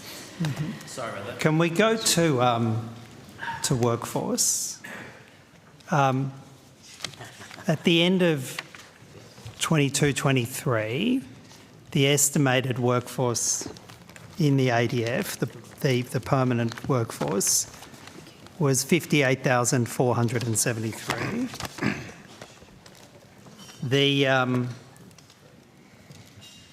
Which was well below what was projected in the budget, wasn't it? Do you remember how much below it was? 7.2%, around 4,800 people, or close to it, Senator. And then, again, there were unrealistic recruitment numbers in the budget, weren't there? Turns out. The 23-24 budget had unrealistic recruitment numbers again, didn't it? They were not achieved, that's correct. They were never going to be achieved, were they? From memory, you didn't even think they'd be achieved. They were just in the budget as holders because you were looking at some new pathway for recruitment, remember? A new recruiting contract, if that's what you're referring to, Senator, yes. So you were meant to have 59,673 at the end of last financial year, and you fell 1,000. Well, how short were you at the end of last financial year? Senator, Lieutenant General Natasha Fox, Chief of Personnel. The PAs that you're referring to was 58,454, and at the end of financial year 23-24, we were 58,310, which is 144 people short. Well, you see, the 23-24 budget estimated that the total permanent workforce was in Table 8 for 23-24 would be 59,673. That was what's in the budget. The current budget shows that, in fact, the estimated actual workforce was 58,243. So it actually went back last financial year, went backwards. instead of, if your budget papers are accurate, and I'm assuming they were, your estimated workforce at the end of 22-23 was 58,473. Roll forward 12 months and you've got 200 less people in the ADF, 58,242. What went wrong so that the workforce numbers went backwards last financial year? Why did it go backwards? Senator, we didn't achieve our inflow. Yeah, but why did it go back? Why were there 200 less people, 250 less people in the ADF at the end of last financial year than at the beginning, given all of the evidence you gave at last estimates about your wonderful new recruitment, your grand plans, all the changes? What went wrong? I think that the official was in fact answering your question and you interrupted her and asked it again. So could she on this occasion perhaps answer the question? Would that be okay? Sure. For Let's find out what went wrong. Senator Sheepridge. Senator, the inflow was not achieved in relation to the targets for financial year 23-24. It was 66% of the inflow, and our separation rate, whilst coming down, was still at 9.5%. It had come down from the previous year of 11%, so we were not achieving inflow to account for outflow numbers over time. However, the funded strength at this point in time is actually 58,699, which is higher than financial year 22-23 and 23-24. And still 1,000 less than what it was meant to be at the end of last financial year. And that is why it's been reprofiled with the release of the workforce plan against the new IIP, which we had forecast last estimates had not actually been achieved at that point. And so it's now been reprofiled, released as part of the workforce plan to make sure we have a funded profile and a realistic, achievable profile to receive or to achieve the 69,000 in the early 2030s. Yeah, so do you agree we shouldn't give any weight to what's actually in the budget? The numbers in the budget for the end of this financial year are just nonsense numbers, aren't they? I think you'll find that in the next budget process we'll adjust the numbers. I'm asking about this budget, because there's budget estimates about this budget. There's a number for the end of this financial year. It's a nonsense number, isn't it? I don't think anyone is pretending that the arrangements for recruitment have not changed. The significance of the announcement in the last week is that we have changed our projections, our targets and our approach, and that is the nature of the documentation that's been made very, very public. This budget was delivered in May, right? And in May, the number that you went to Parliament and said the estimated workforce at the end of this financial year, total permanent workforce will be 63,597. That's just a nonsense number, isn't it? We should just ignore that because you're never going to get it. It's just, it shouldn't be in there, should it? Senator, I think it's been made really clear that the workforce plan does a number of things, including sets out the modelled requirements for workforce for the ADF and Could I get an answer on the number that's in the budget? The 63,597. It's page 22. Okay, Senator Sheepridge. Yes, implicit in the evidence. Answer first. Implicit in the evidence I've provided is that the projections have changed. Between May, when the budget was delivered, and now, it's gone from 63,597. What is it? What do you say the number will be at the end of this year? The number to be produced as we go through estimates is to be 58,850. So you think... At the end of the financial year. So you think with everything you've done, the $600 million additional investment, you think that if all goes well, there might be an extra 151 people in the ADF at the end of the financial year than what we have now. That's your plan. If all goes well, an extra 151 people. Senator, when we came to government, the size of the ADF permanent workforce was in decline. What was the number? It dropped 1,400. What was the number when you came in? In 2021-22. What was the number when you came in? It dropped again the following year.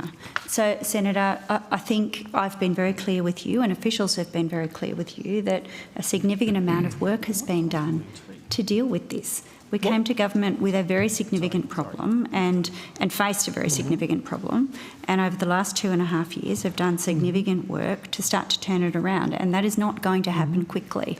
There aren't silver bullets. There are a range of external pressures which have been explained to you and to this committee on a number of occasions by officials and reiterated today. We think this is really important. We're allocating resources to it, effort to it, and actually, unlike the last government, which made a series of very large announcements and very ambitious projections without providing funding or a plan to get there, we're taking it seriously and doing the necessary work. And to reiterate, you've got a $600 million plan which you think will lift the number of people in the ADF, if all goes well and your estimates are hit, by an additional 151 people from where it is now. That's one a day. That's the $600 million plan, is it, Lieutenant General? One a day from now to the end of this financial year? Is that it? Senator, over the last decade, to provide some comparison, the average annual increase was 200 people. Can we get an answer? We are really trying to get a grip. Can my question be answered? Okay, Senator Shoebridge, the Minister's actually provided an answer. Whether you like it or not, it's still the answer. So, Minister, conclude. The requirements that are set out in the Defence Strategic Review, and substantial work has been done. You announced. Okay. You announced a last question. Well, I'm nowhere near finished. Well, you announced a $600 million package allocation with great fanfare. 40,000 here, 40,000 there, and we find out now when we interrogate it that what you're hoping with your $600 million package, if all goes well, is you'll recruit one additional person a day, barely, between now and the end of the financial year. That's the truth of it, isn't it, Lieutenant General? Senator, if I can step in, please, and just give you an answer. So, yes, the ADF was getting smaller. Our numbers are stabilising through the measures we have taken. The $600 million is a multi-year investment. It is. So how much will be spent this year on it? And is it in addition to the $400 million that you announced last year? It's in addition to the pilot that is previously running. So the $600 million doesn't start until the next financial year, but we'll confirm that. So, yes, we have re-baselined what we think is achievable, modelled it off what we anticipate from the recruiting efforts and what we expect to achieve through the retention bonuses. Okay. The problem is everyone wants to leave. I've got to move the call around and I'll come back to you. That's what the workplace behaviour survey shows. People just want to leave, don't they? Okay, thank you. It's like pouring water into a sieve. Well, we'll go through the workforce we will, and you'll have an opportunity a bit later. Workforce Thank experience. Senator response. Fawcett. No one wants to stay. Senator Fawcett, you have the call. One on the way through, Senator Fawcett. Sure. Oh, okay, sure. Senator Birmingham. Anyway, the coalition's time is now. So Senator Birmingham and then Senator Fawcett. It's just a quick one. What's the uptake of Kiwis or others been since the change and adoption of allowing non-Australians to join? Senator, we've had over 3,000 phone calls in to the call line. The applications is over 200 applications in process at the moment of New Zealand citizens in various stages of the application process. Okay, so it's still only Kiwis eligible at present and over 200 at various stages of application process. That's correct, Senator. I also it was alerted that I may have said July next year that it's open to all the rest of the Five Eyes countries. It's actually as of January next year that the rest of the Five Eyes countries will be able to join the ADF, provided that they have a year of living in Australia and not been a member of another foreign force for 2 years. Indeed. All things we unpacked last time. Okay. Thank you. Senator Fawcett. Now, Lieutenant General, though, Fox, do you want to just turn your name tag around? Because I can barely read it. There we go. That's better. Thank you. Very good. Is that the Parliament running short of ink in their printers, or is that the Defence Department running short of ink? More budget cuts. I just have two quick follow-up questions. If I could have Mr. Deeble and General Coyle back to the table on 9102, and then I would like to move on to Collins Lote.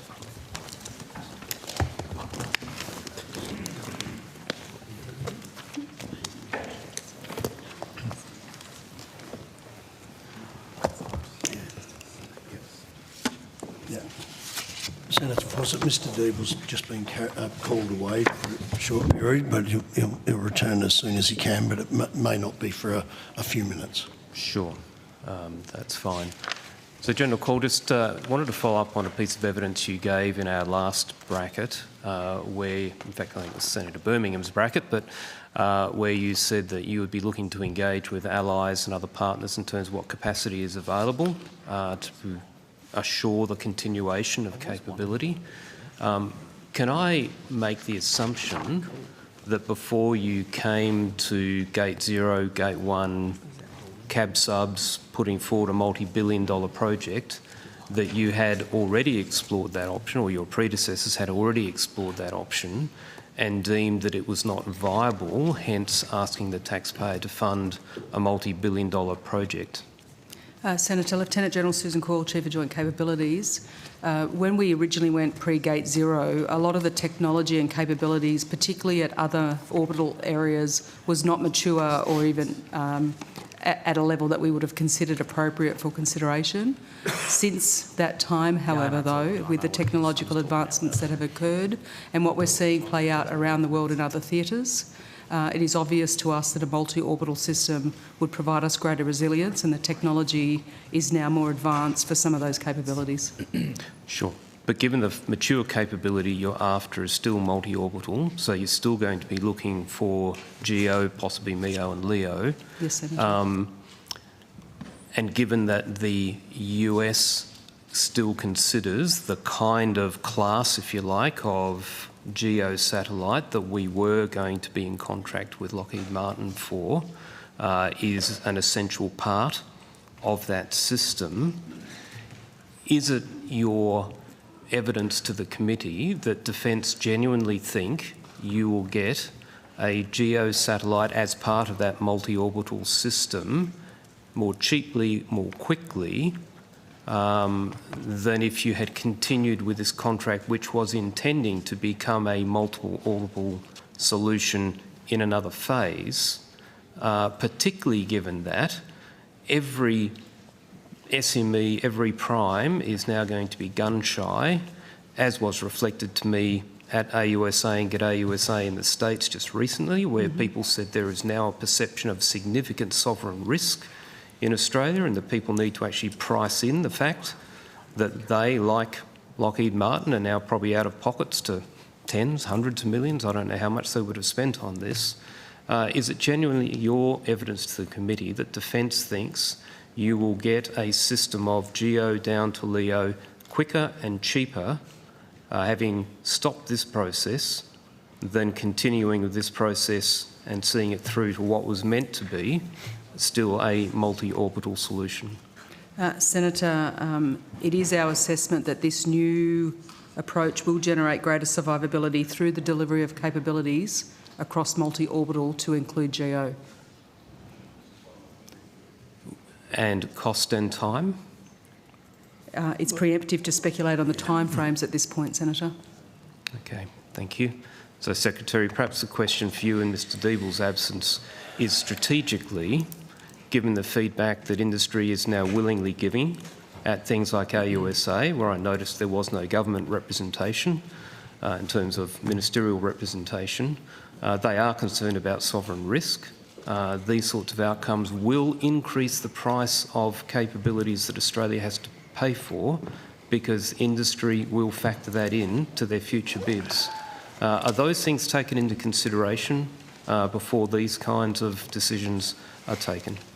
Senator, I think my experience is that defence industry, Australian defence industry and our international partners still see Australia as a very good partner, that we are acquiring a number of capabilities to recapitalise the ADF. The government has a very deliberate plan to basically double the size of the defence budget over the next decade. There will be more resources put into defence equipment and defence capability over that period of time.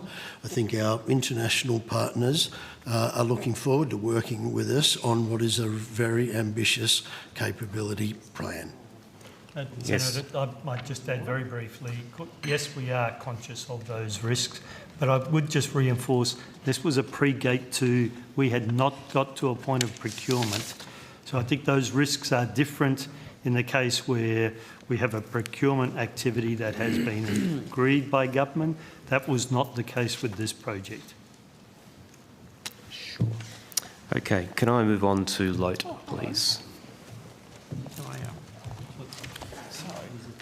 Sorry, Senator, what, I missed the topic. Lote, life of type extension for the Collins class.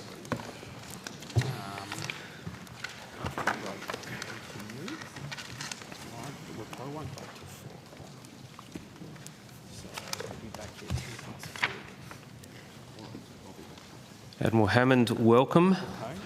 You'll be pleased to know that I'm actually a supporter of the Collins class submarine and have been for many years.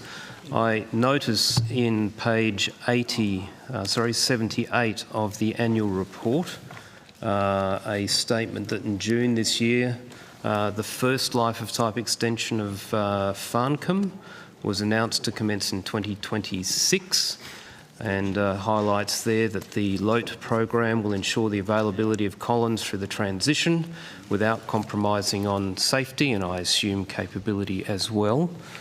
I see in the PBS this year in table 54 that over $1 billion has been approved for Lote, as well as a couple of subsequent amounts for that program.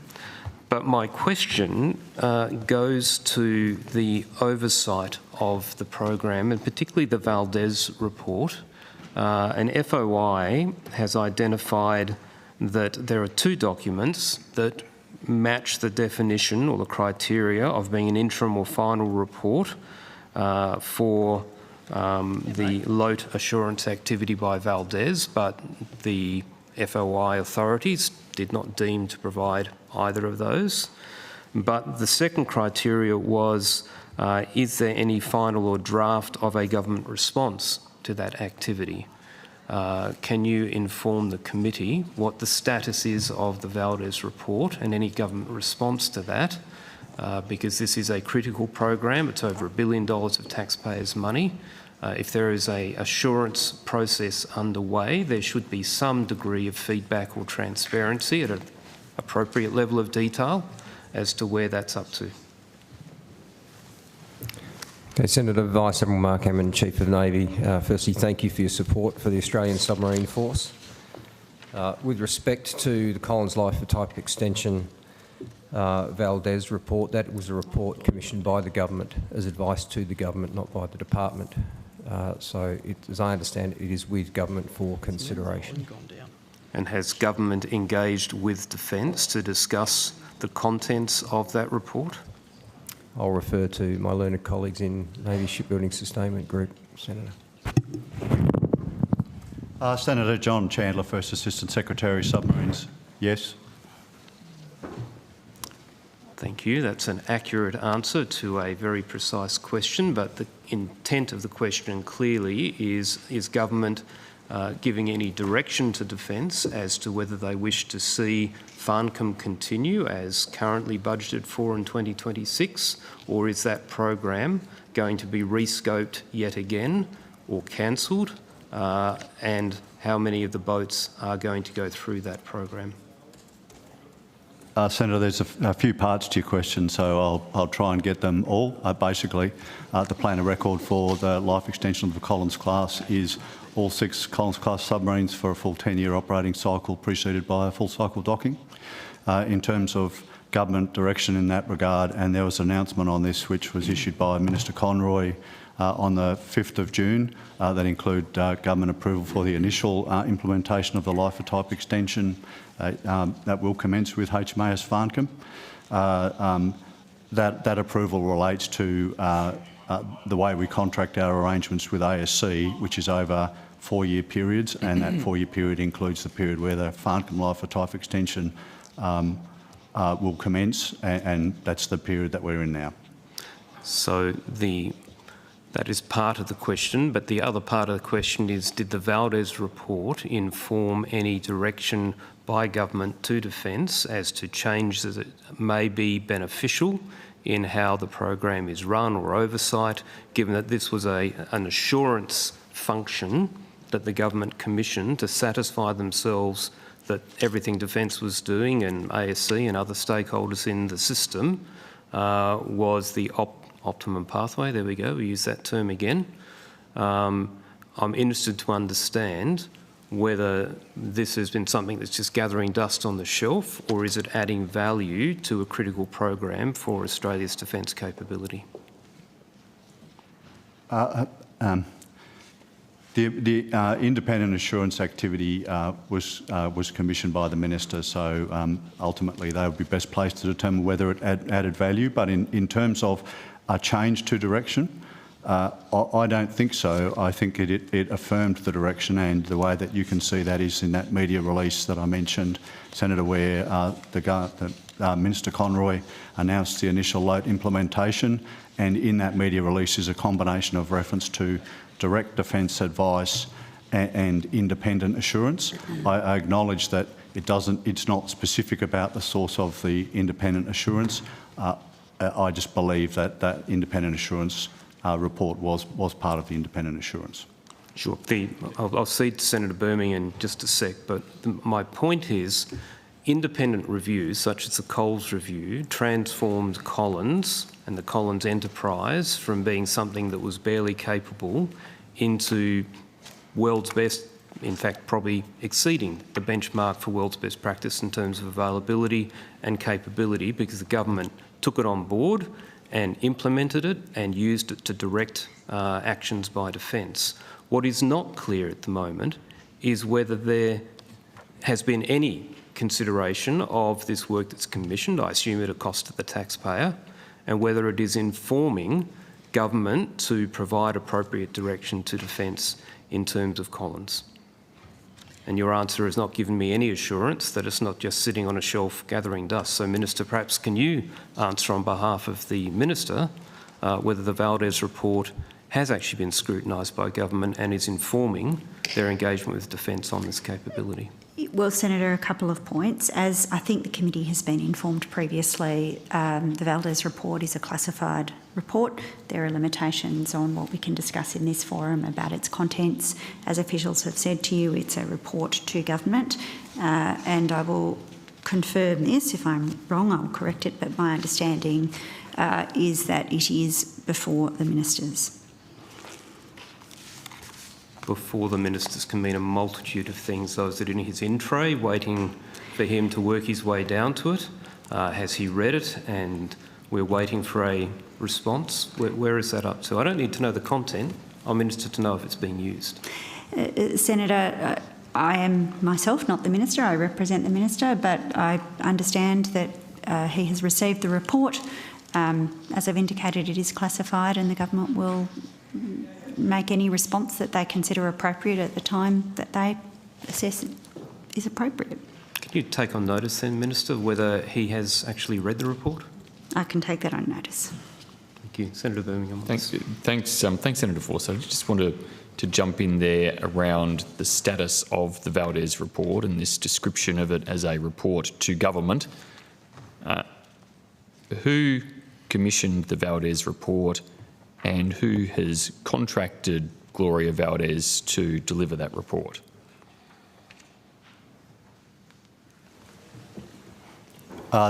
So the independent assurance activity led by Ms Valdez was commissioned by Minister Conroy. The part of the Department of Defence that administered the arrangements was in my division, Submarines Division, within Naval Shipbuilding and Sustainment Group, Senator. Mr Chandler, your division administered the arrangements, the contractual arrangements, etc. Did Minister Conroy choose Ms Valdez himself, or was that a recommendation from the department after he determined that he wanted this piece of work undertaken? Advice was provided on options for the conduct of an independent assurance activity, Senator, and that was one of the options. Right. Thank you. And has Ms Valdez received any assistance from the department aside from input, but any secretarial assistance or other logistical assistance, or has all of her report been authored independently? Senator, the report was absolutely authored independently. Ms Valdez was supported by a team including members from the Submarine Advisory Committee, which is our ongoing independent advisory body. In terms of administrative support, my team did assist with conveying report from the team to ministers' offices and so on. So there was that type of administrative support. Perhaps I should be clearer there. Of course, I assume there were secretarial or administrative functions, but you stood up a Secretariat team that reported to Ms Valdez as well in terms of the consolidation and writing of the report? No, Senator. No? So all departmental support was purely administrative of nature? I think that's a fair characterisation, Senator. Right. That's how I would characterise it. Okay, thank you. Has a final report been delivered? Yes, Senator. Yes, because it was publicised around the interim report, just confirming there was an interim report and a final report.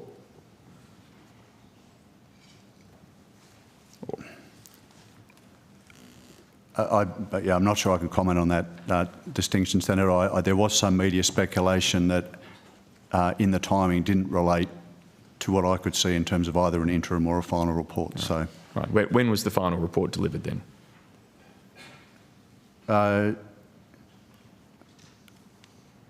June, I think, Senator. June, and was that the conclusion of Ms Valdez's contractual obligations? Yes, Senator. And does the department have the final report as well as the minister? I have a copy of the report, Senator. Yes. You have a copy. So when we say it's a report to the minister has the report, so does the department. Has the department provided briefing on the report, analysis of the report? The department, I have a copy of the report for the purpose of forming up departmental advice in relation to it, Senator. Have you provided briefings to the minister on the report, summarising it all? I have not to this date, Senator. And the department has not? Not to my knowledge, Senator. So literally the minister's just got the full report and read it for yourself, or come and talk to us if you need briefing or assistance. I mean, I'm not sure what the question is, Senator. I sympathise with the official. Perhaps you could actually ask a question and he could attempt to answer it. Well, has the Minister asked for a brief to save him, given all the other things he has as Deputy Prime Minister to do? Has he actually asked the Department to come and brief him about the import, considerations, consequences of any recommendations in the report? Has the Deputy Prime Minister, was that the question, Senator? Yes, or Minister Conroy. The request has come from Minister Conroy's office to me. That's the request I can see, Senator. The request to brief him on the report? To provide departmental advice in relation to the report. So you have provided departmental advice in relation to the report? I've been asked to prepare departmental advice. You've been asked to prepare it, but it hasn't been provided yet? Not to my knowledge, Senator. When were you asked to prepare it? I would have to take that on notice, Senator, several months ago. So, how's the report been finished in June and you've had it for several months with a request from the Minister for advice to be provided several months ago? Why is that taking so long?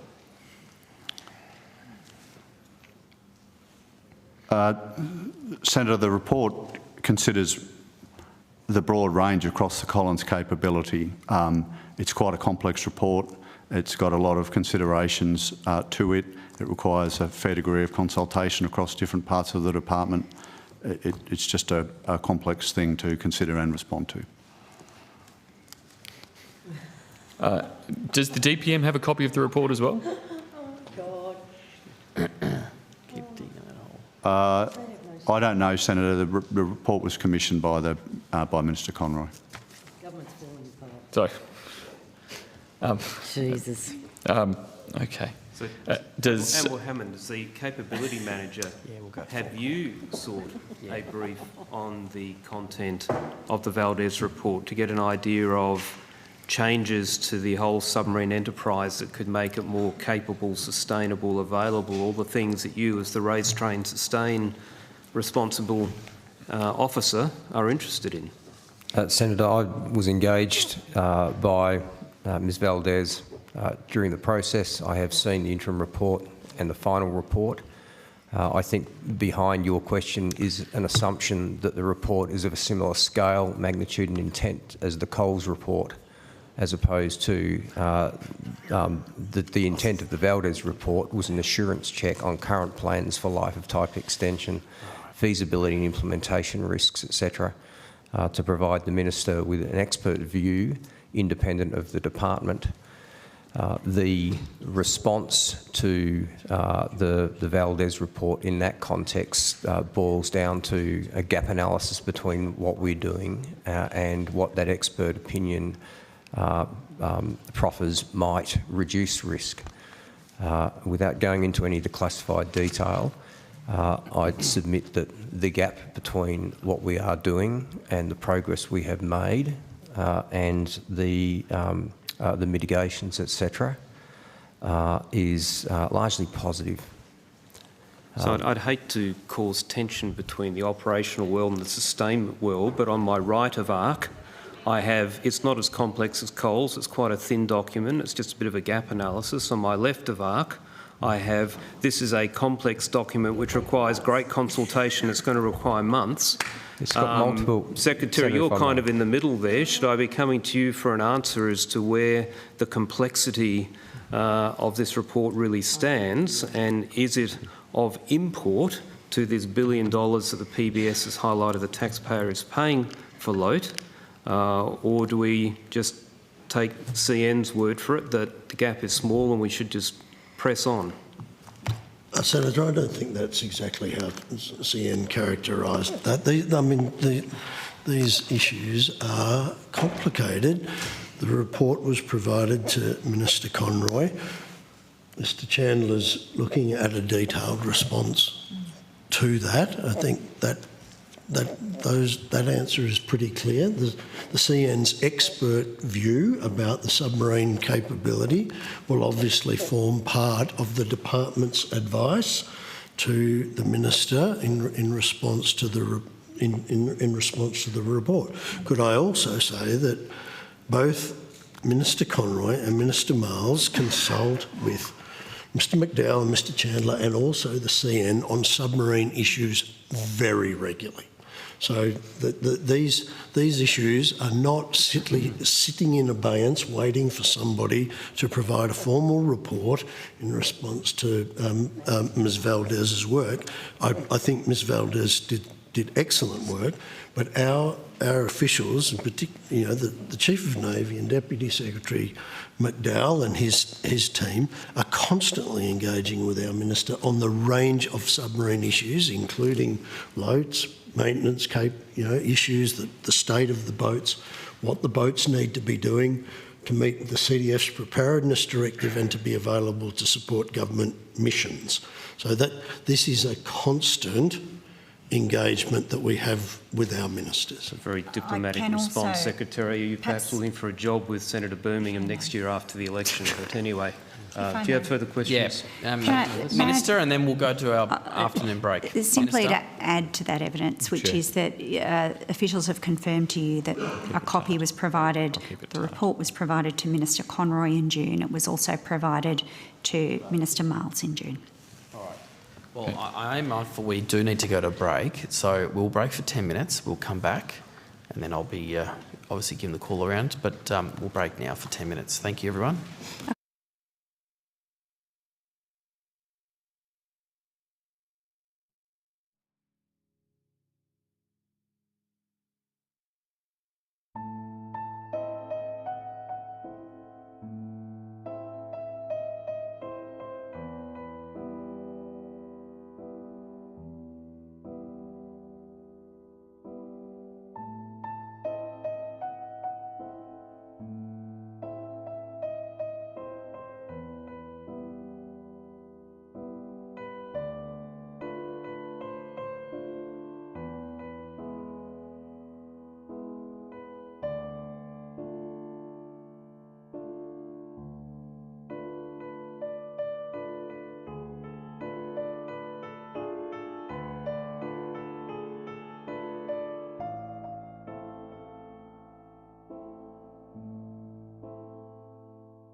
All right, welcome back from the break. Now, I'm going to hand the call over to Senator Barbara Pocock and then Senator Lambie, just so people know. So there, off you go, Senator Pocock.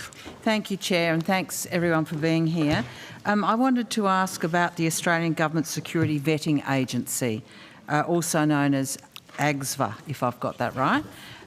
It conducts security clearance assessments for the public service, and I noticed there's a shift to outsourcing this work.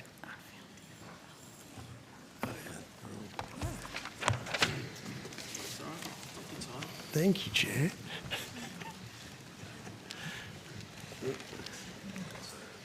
Senator Pocock, hello. Celia Perkins, I'm the Deputy Secretary, Security and Estate. AUSPA sits within my portfolio. I'll go to my question then. Thank you. Good to meet you, Ms Perkins. Currently there are 8 providers listed on your website that I understand that provide vetting assessments. One of those providers is EY, a very large consulting firm, which I understand is now branching into doing security clearance assessments. I've had sources contact me to raise concerns about whether it's appropriate for a very large consulting firm with multinational interests to be conducting such assessments. Why is EY on the job here? Senator Peter West's joining me. He's our First Assistant Secretary of Defence Security. It may be that we're talking about 2 different activities we undertake in Security Division.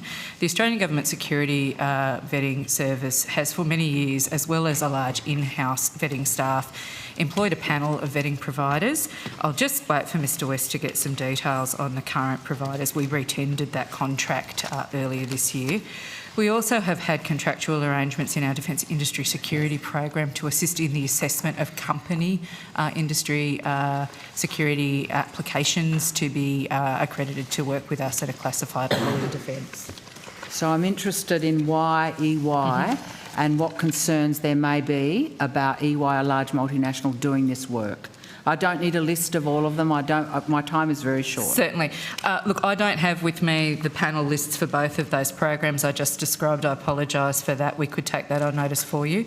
What I would say in both those instances, they are approaches to the market. We analyse a request for tender and then we make decisions in line with the Commonwealth procurement guidelines. And then in both of those programs, our providers work to a set of standards under the Commonwealth's Protective Security Policy Framework and the Defence Security Policy Framework. So we manage those in the same way we would manage the application of security assessments within Defence. Are all of those assessments contracted out?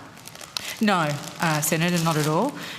In the case of AUSPA, as I said, we have a staff of around 300 in-house and a large number of qualified vetters who work within the business. The volume and growth in security vetting over the last decade is such that for some time we've relied on outsourced service provider panel.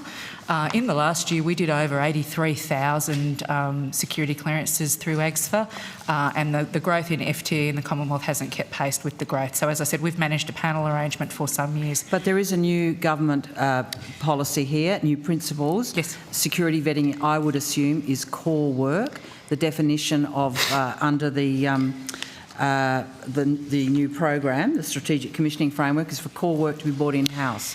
We're certainly looking at that, Senator. Each part of Defence has a target to meet to in-source contractors. My group is currently ahead of our target and performing strongly there. We're keen to look over time at AUSPA. As I said, it's a very large volume business we do for the government. I don't at this stage have the FTE cover to bring all of that service in-house, but we will continue to look at all the elements of our business against the commissioning framework to make those choices. Is it your objective to bring that work in-house? My objective is to deliver timely, thoughtful, well-assessed security clearances so that people working in government at a classified level, we have confidence that we've made the right security judgments, and I need to keep enough qualified people working on that so that we can deal with a growing need across Defence and the rest of government. How do you deal with the the fact that some of these large external companies have many loyalties. Most of them are not the public sector, and they aren't necessarily the security interests of the country. Their bottom line concerns dominate. We've just had a year and a half of Senate inquiries that demonstrate that, sadly, over and over again. How do you manage that risk? Senator, as I said before, any contractors working with us in either of the two programs I described are required to work to a standard. In the security vetting standard, there is a qualification for individuals doing the work. They must have a certificate level 4 in vetting. And then we have an assurance program where we check the work that comes back from our providers. So they are members of DISP, they work to our security standards, we require them to personally hold security clearances, the individuals doing the work, and we run assurance programs on the work that they do in the companies. Senator Peter West, First Assistant Secretary of Defence Security. I can confirm EY is one of the current members of our ES&VS panel. Thank you. I want to go to the consulting contracts, which you have already mentioned, Ms Perkins. According to your 24-28 corporate plan, you're set to cut consultants, the outsourcing considerably, and in 2024 by $471 million across defence, as I understand it. What proportion of that reduction is... I think the Secretary is indicating my colleague, the CFO, might be best placed to speak to the whole of the defence target. I can see hand signals across the room. I'm interested in, of that $471 million, how much of it is consulting as opposed to labour hire, for example?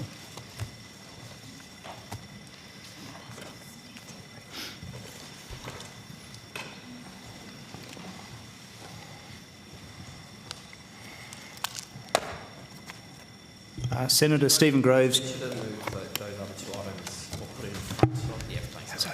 Great. Thank you. Stephen Groves, Chief Finance Officer. That $471 million in the corporate plan is predominantly what we call contractors, but will be more akin to what you described as labour hire, Senator. Okay. There could be some Big Four functions as part of that, but when we costed that exercise a couple of years ago, we used some broad brush estimates of what would be the saving associated with that. But most of it would be contractors. And you make up, as Defence, a very big portion of what is intended to be reductions in core work, something like 58%, I understand. How are you defining core work in Defence? Senator, at the moment, our classification that we're still working through as part of the work on the strategic commissioning framework will look at activities such as project management, procurement and contracting, finance and ICT are the areas that we're focusing on in relation to those activities to bring in-house. They're in addition to what was broadly described in the strategic commissioning framework around things like preparing cabinet submissions and those sorts of things. Okay. How much of a reduction in contract consulting firms do you expect to see in the year from June 2024?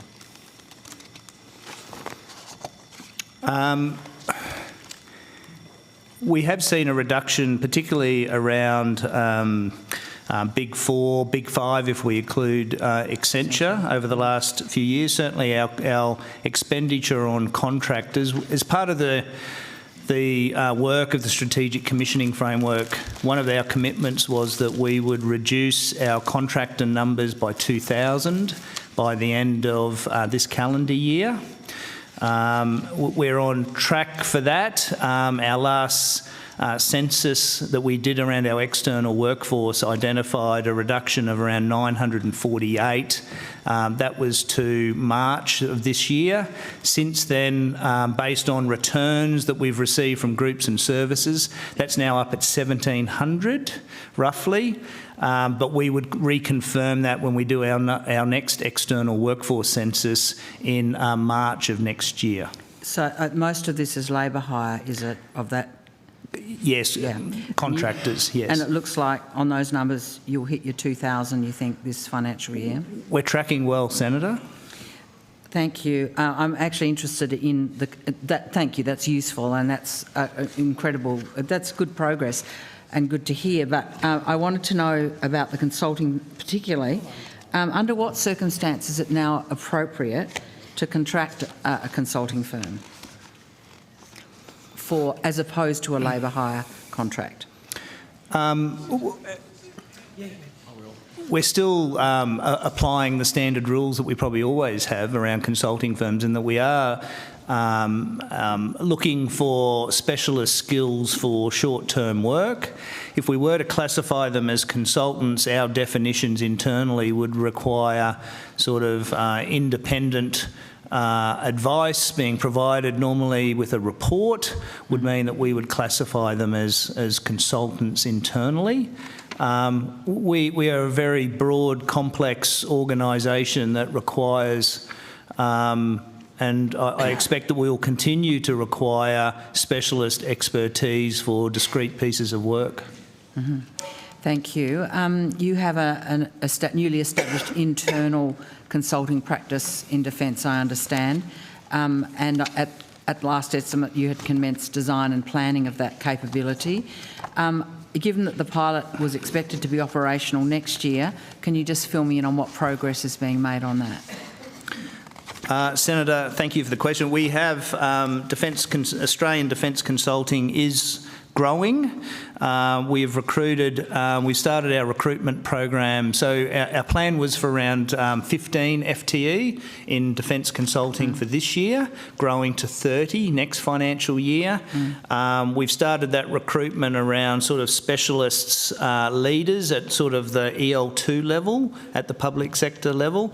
And we've got over the next just looking at the dates, one has already started, and then we've got another 3 over the next month starting, and then we're sort of looking at how do we recruit at some of the more junior levels in defence consulting. But by next year, next calendar year, we'll be looking at how we can start to engage in a small way within the organisation. Obviously, we have to be careful with that. The nature of defence means that some things can be all-consuming. We want to try and pick off some small little bits of work to get defence consulting up and running. Is it a standalone unit reporting to Defence, or a unit within the department? It's a branch within my group, Defence Finance Group. Okay, thank you. Last line of questions, thank you. And these relate to the integrity team within Defence. And relating also to consulting. Wanted to know about convictions relating to consultants and contractors and the operation of procurement.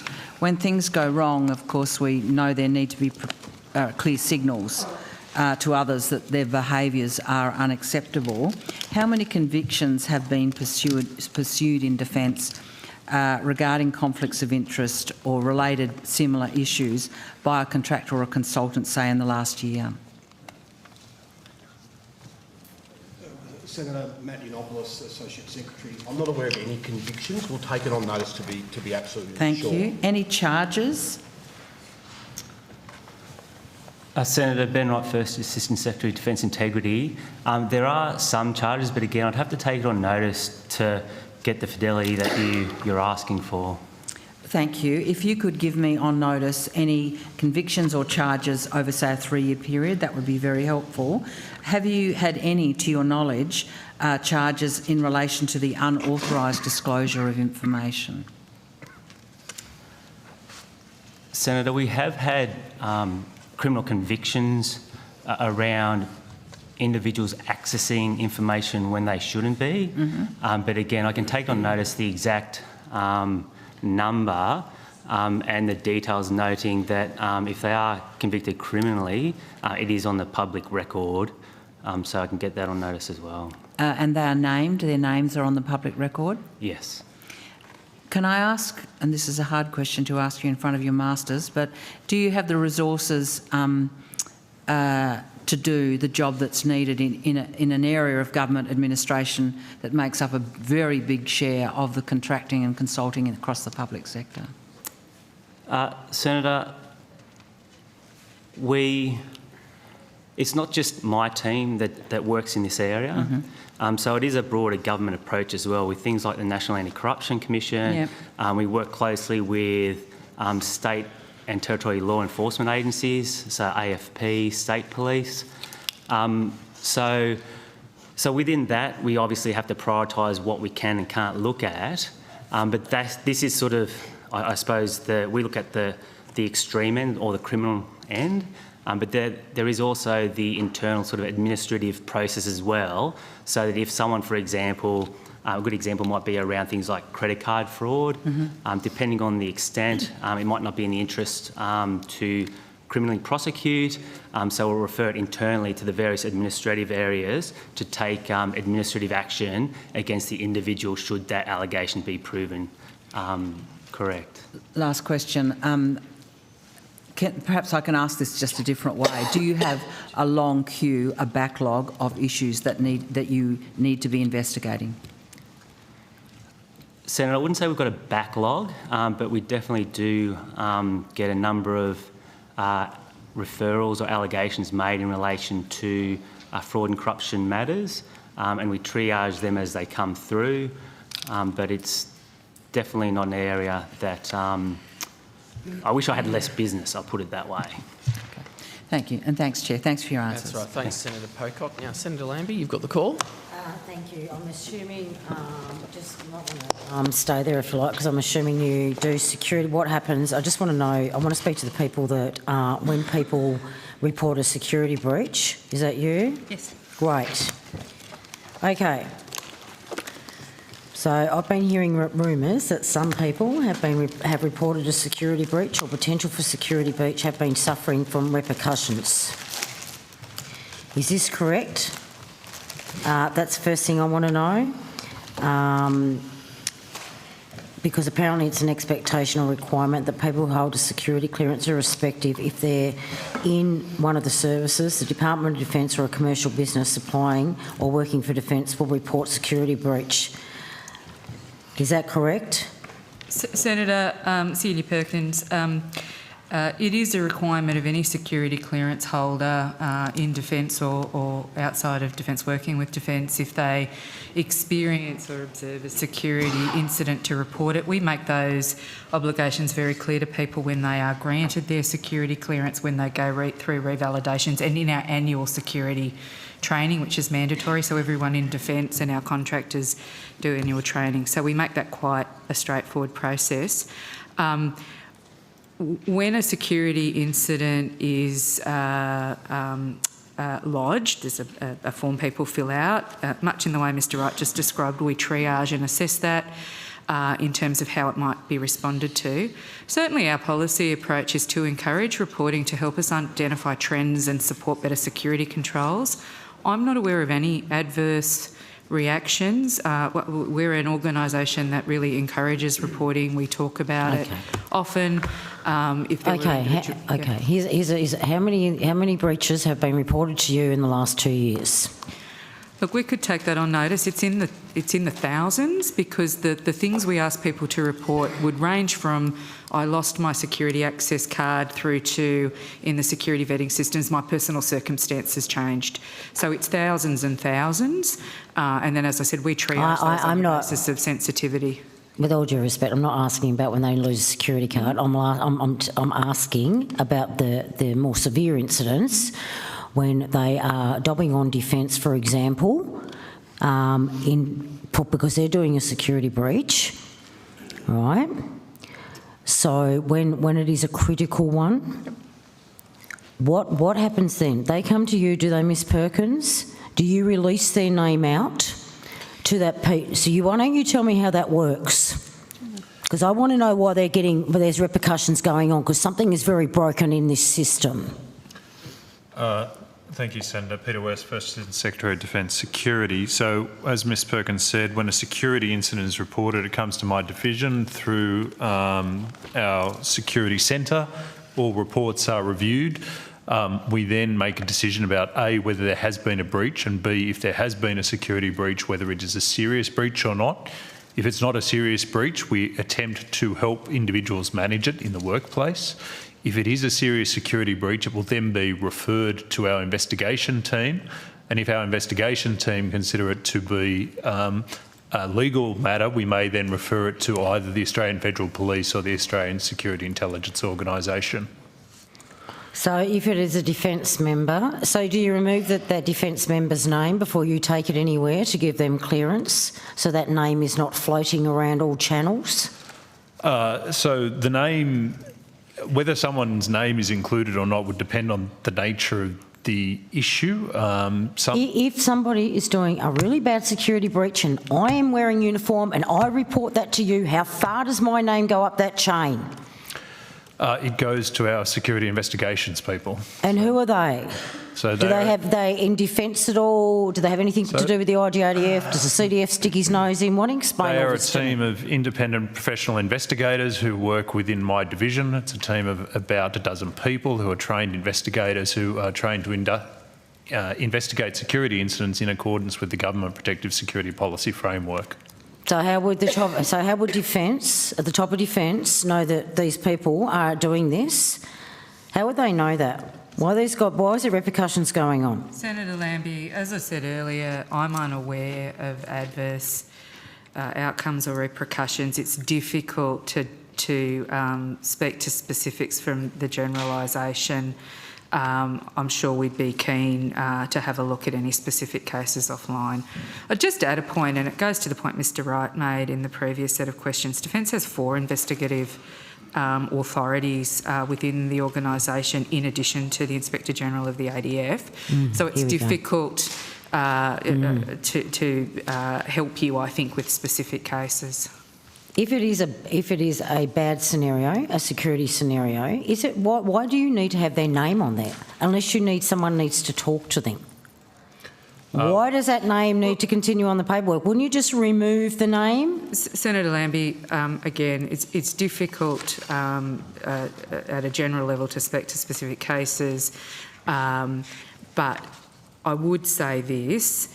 Our investigators follow security policy and we are always very mindful of the privacy principle and applying appropriate privacy controls depending on the nature of the investigation and how it needs to proceed.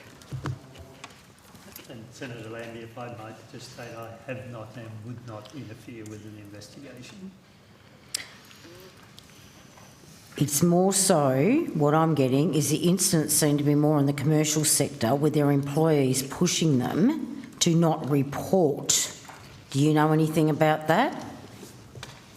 No, as I said, How do you go around and make sure this isn't happening? What procedure do you put in place to make sure this isn't? Let's go to there. So, Senator, in the industry sector, all industry partners are required to follow defence security policy. And that includes the investigative reporting requirements Ms Perkins and I have spoken about. When industry security breaches are identified, we investigate them in the same way we would as an internal breach in the Department of Defence. So we have several industry investigations ongoing at any one time, and we, as I say, will investigate them fully to assure ourselves that either the matter has been resolved or there is no residual risk to the government and defence. Okay, is Defence aware of anyone that has suffered or been persecuted by an employer for reporting a security breach?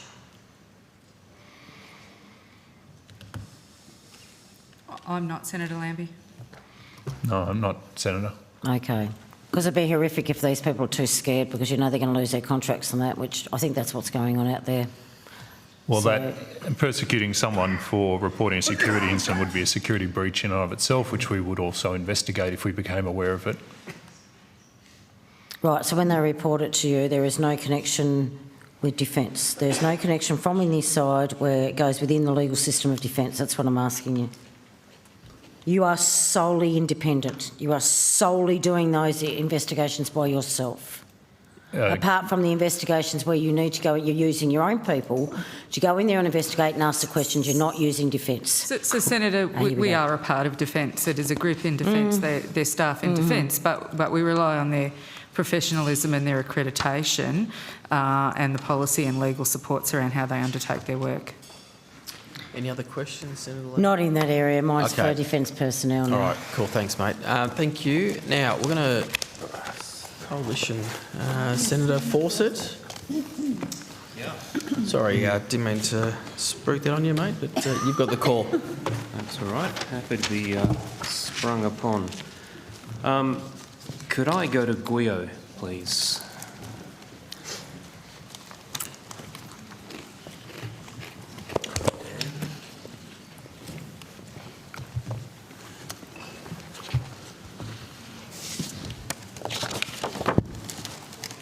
Hi, Senator. Dan Fankhauser, Acting Chief, Guided Weapons and Explosive Ordnance. Mr Fankhauser, good to see you. Just wanted to go to the announcement on the 22nd of October about the acquisition of SM6 and SM2 Block 3 Charlie. First off, I just want to... I'm looking at timeframes here, and I want you to help the committee understand that this is not like you can go to a Bunnings for missiles and just buy what you want. There's a whole process of engagement with the State Department. So the quick Google search came up with the US State Department's announcement on 25th of August 2021 of their approval for the engineering services as part of building the capability. I'm assuming there was a letter of request that went in before that. Do you have a date for when that was submitted? I'll see if I can get that for you, Senator, and I'll just being joined by Air Vice Marshal Colthorne, who might have that information handy. Air Vice Marshal Thorne, welcome.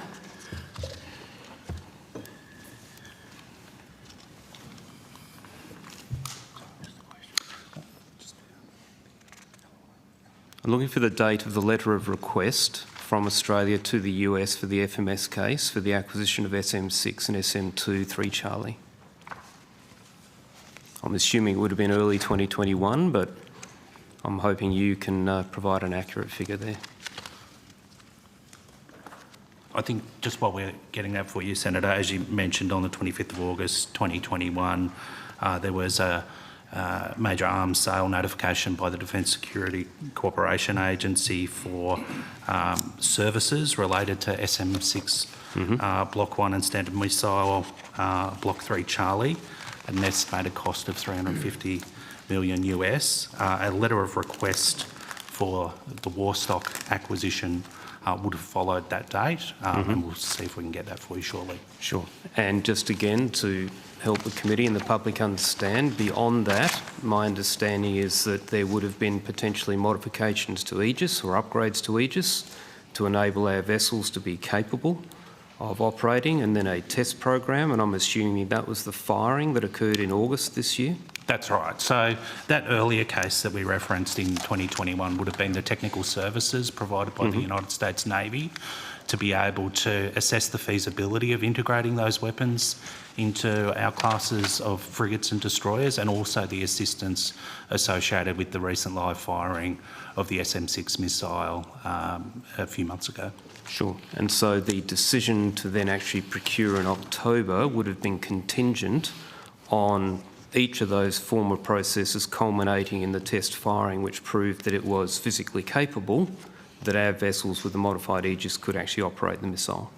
Correct, and two FMS cases. So one for technical services that's been running for a few years now, and the other that was recently announced by Minister Conroy is for the acquisition of the weapons themselves. Correct. But my point is, this is not something that a government of either persuasion can just say, today we're going to go to Bunnings for missiles and we'll have them on the shelves tomorrow. There is a long and relatively involved legal, internationally agreed and technical process before we can actually announce a procurement. I think there's a graduated process to ensure that the technical feasibility is there to be able to integrate the weapons onto our classes of surface combatants. In the separate acquisition of Warstock, there's also quite a detailed process that the US Navy needs to go through with their suppliers, so in this case Raytheon, to look at production slots, availability of those weapons before they can make an offer to a foreign government through an LOA. Sure. So that reinforces my point that there is a long process to go through. So this process had its conception, if you like, back in probably late 2020, early 2021 with the initial letter of request, and finally with a test firing in August, the green light was given to the government to go ahead for the acquisition. Correct, Senator. Correct, okay. So my question now in terms of time frame is my understanding from what I can glean off the State Department's websites, and they're remarkably transparent, which is great, is that other nations such as Germany have placed large orders also for Raytheon products in terms of the standard missiles. So what I'm seeking to do is understand your time frame moving forward. When does Australia expect that we will find a slot in the production schedule and expect to see these weapons actually delivered to Australia? Senator, could I just indicate, of course, that question leads to a very direct indication of the level of capability that is then available in the Defence Force, the scale of that capability. You would appreciate that is sensitive information because of the very specific nature of it and its direct correlation to the type of force that we could field. So the answer to that needs to be couched in a way to avoid the classified nature of that response.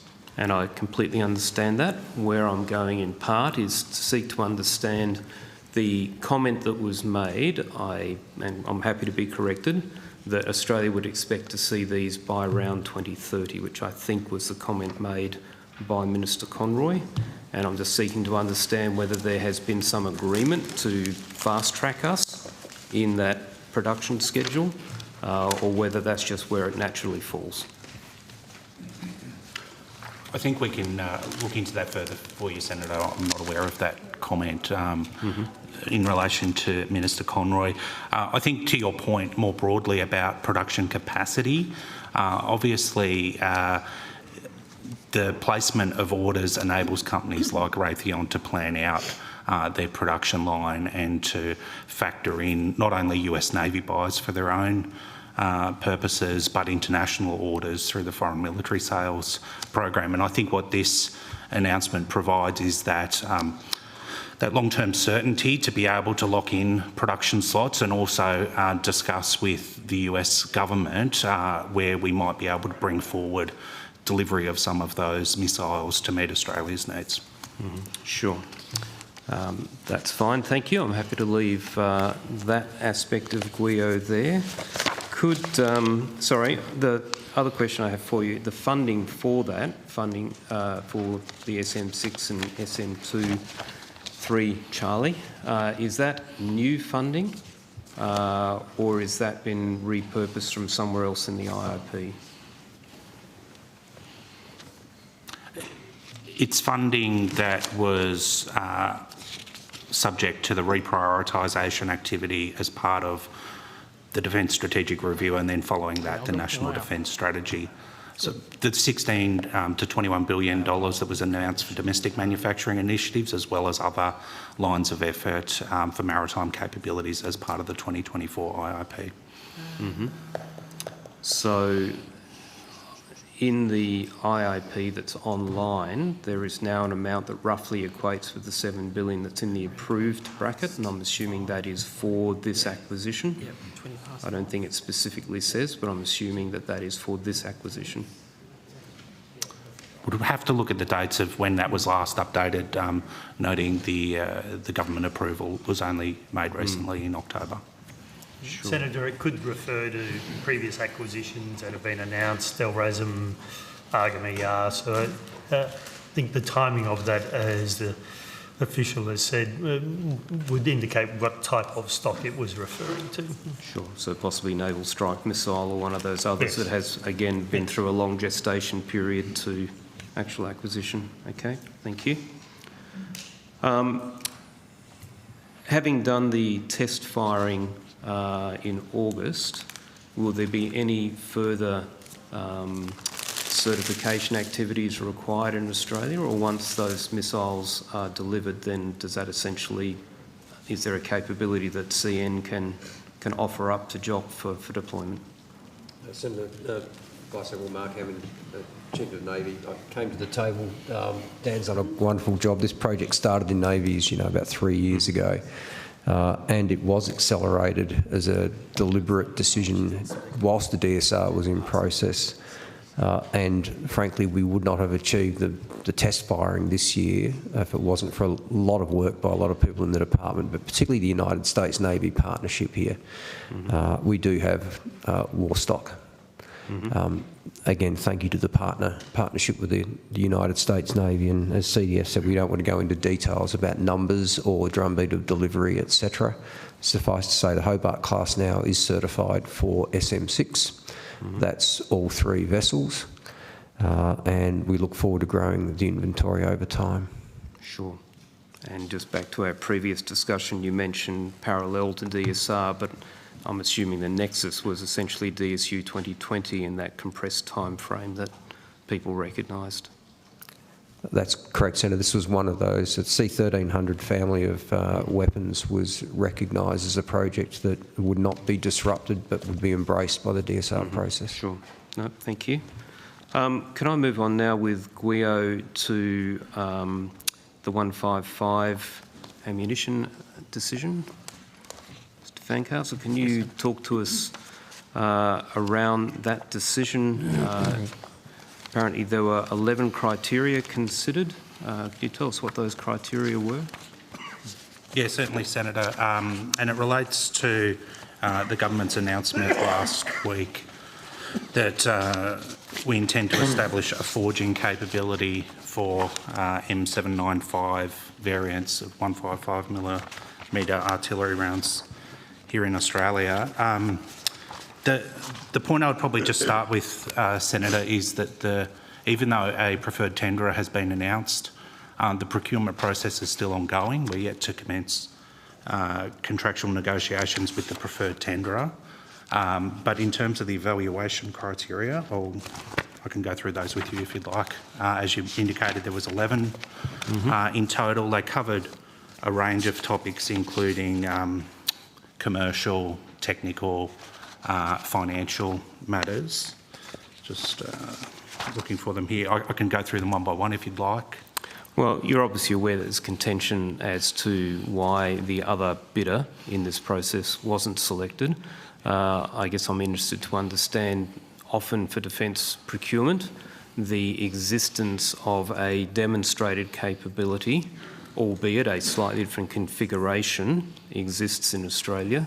And questions are being asked of me as to why is the government going to a company that is owned by an overseas versus an Australian company. So I'm just giving you the opportunity to explain why that is the case. Thanks, Senator. Look, I would start by saying we received 2 very competitive proposals as part of this procurement process, both demonstrating relevant recent experience in the production of 155mm rounds.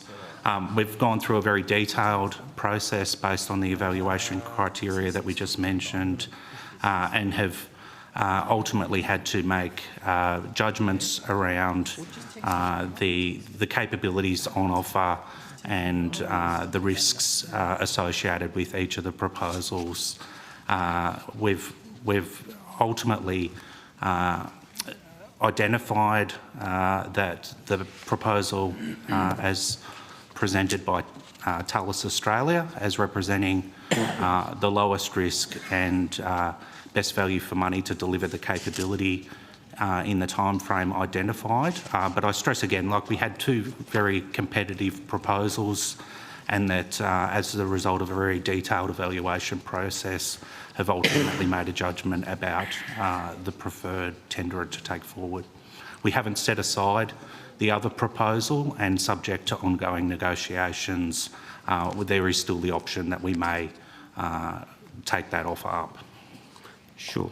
So, having observed recent activities in some of the primes where parent headquarters from overseas basically came and decapitated the leadership of an organisation for whatever reason, that's not been disclosed, but it clearly means that that entity in Australia is not fully able to dictate the direction of their investments and activities.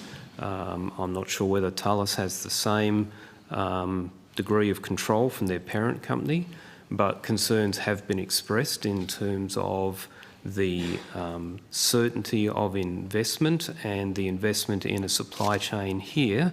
And I'm aware there are questions on both parts in terms of how much comes from overseas, whether that's the small arms manufacturing down in Victoria at the moment or what's happening in Queensland.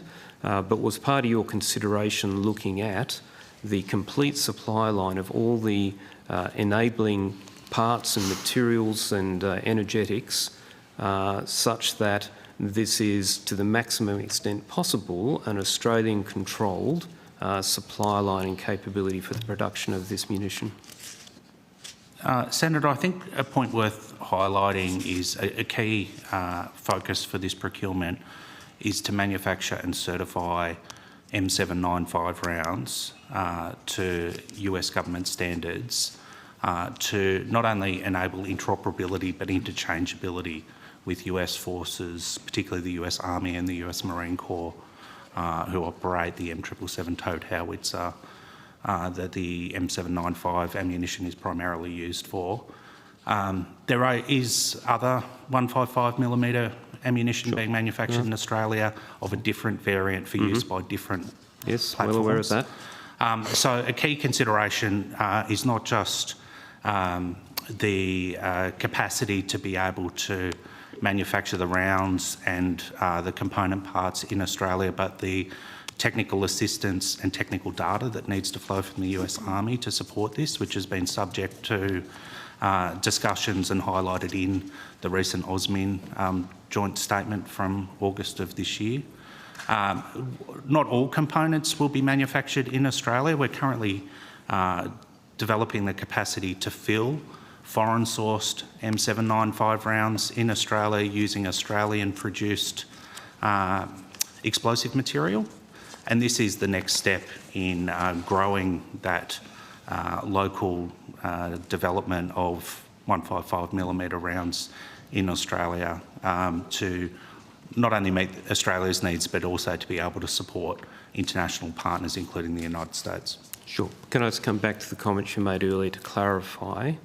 I accept the fact that what is being manufactured in Australia is to a different spec to what the US uses, but is the concern that, because my understanding is nobody at the moment in Australia is making the US spec, so whoever won the contract, they would have to establish a new foundry to make that spec. And I'm assuming you accept that both are capable of establishing that foundry, given the current experience in Maryborough. And so is your contention that there is concern about the release of intellectual property from the US to an Australian company? Because if that's the case, it puts the whole of AUKUS Pillar 2 in doubt. Yeah, that's certainly not what I was suggesting, Senator. There will need to be the necessary approvals put in place. As I indicated, that has been discussed at very senior levels, including at the recent AUSMIN forum. We're currently negotiating a memorandum of understanding with the US Department of Defence that will support M795 production in Australia. And as you referenced, there would need to be new tooling, equipment and manufacturing processes regardless of the tenderer involved in the delivery of these rounds. The manufacturing processes are quite different in terms of heat treatment and driving bands and other components associated with the rounds that will require investment either way. So on balance, we've assessed Thales Australia as the preferred tenderer, and it'll now proceed to the next stage of the procurement process. Sure. Okay. Could I then go to... Senator Fawcett, I'm just mindful, there's probably about 2 minutes left in this block. You happy if I move the call around? If you want to start a new chunk. Sure. Yeah. Move the call. I'll come back.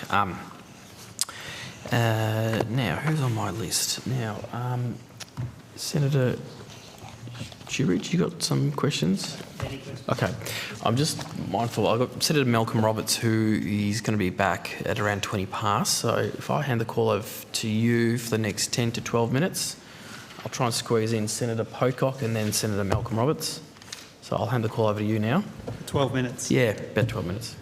The who had the information about the cancellation of the satellite contract when it was provided, I assumed, without authority to the media? Who had that information? Was obviously you, Secretary? You would have had the information. The Minister would have had the information. Yep. But I assume it wasn't broadly spread. It'd be a small cohort of people. Who had it?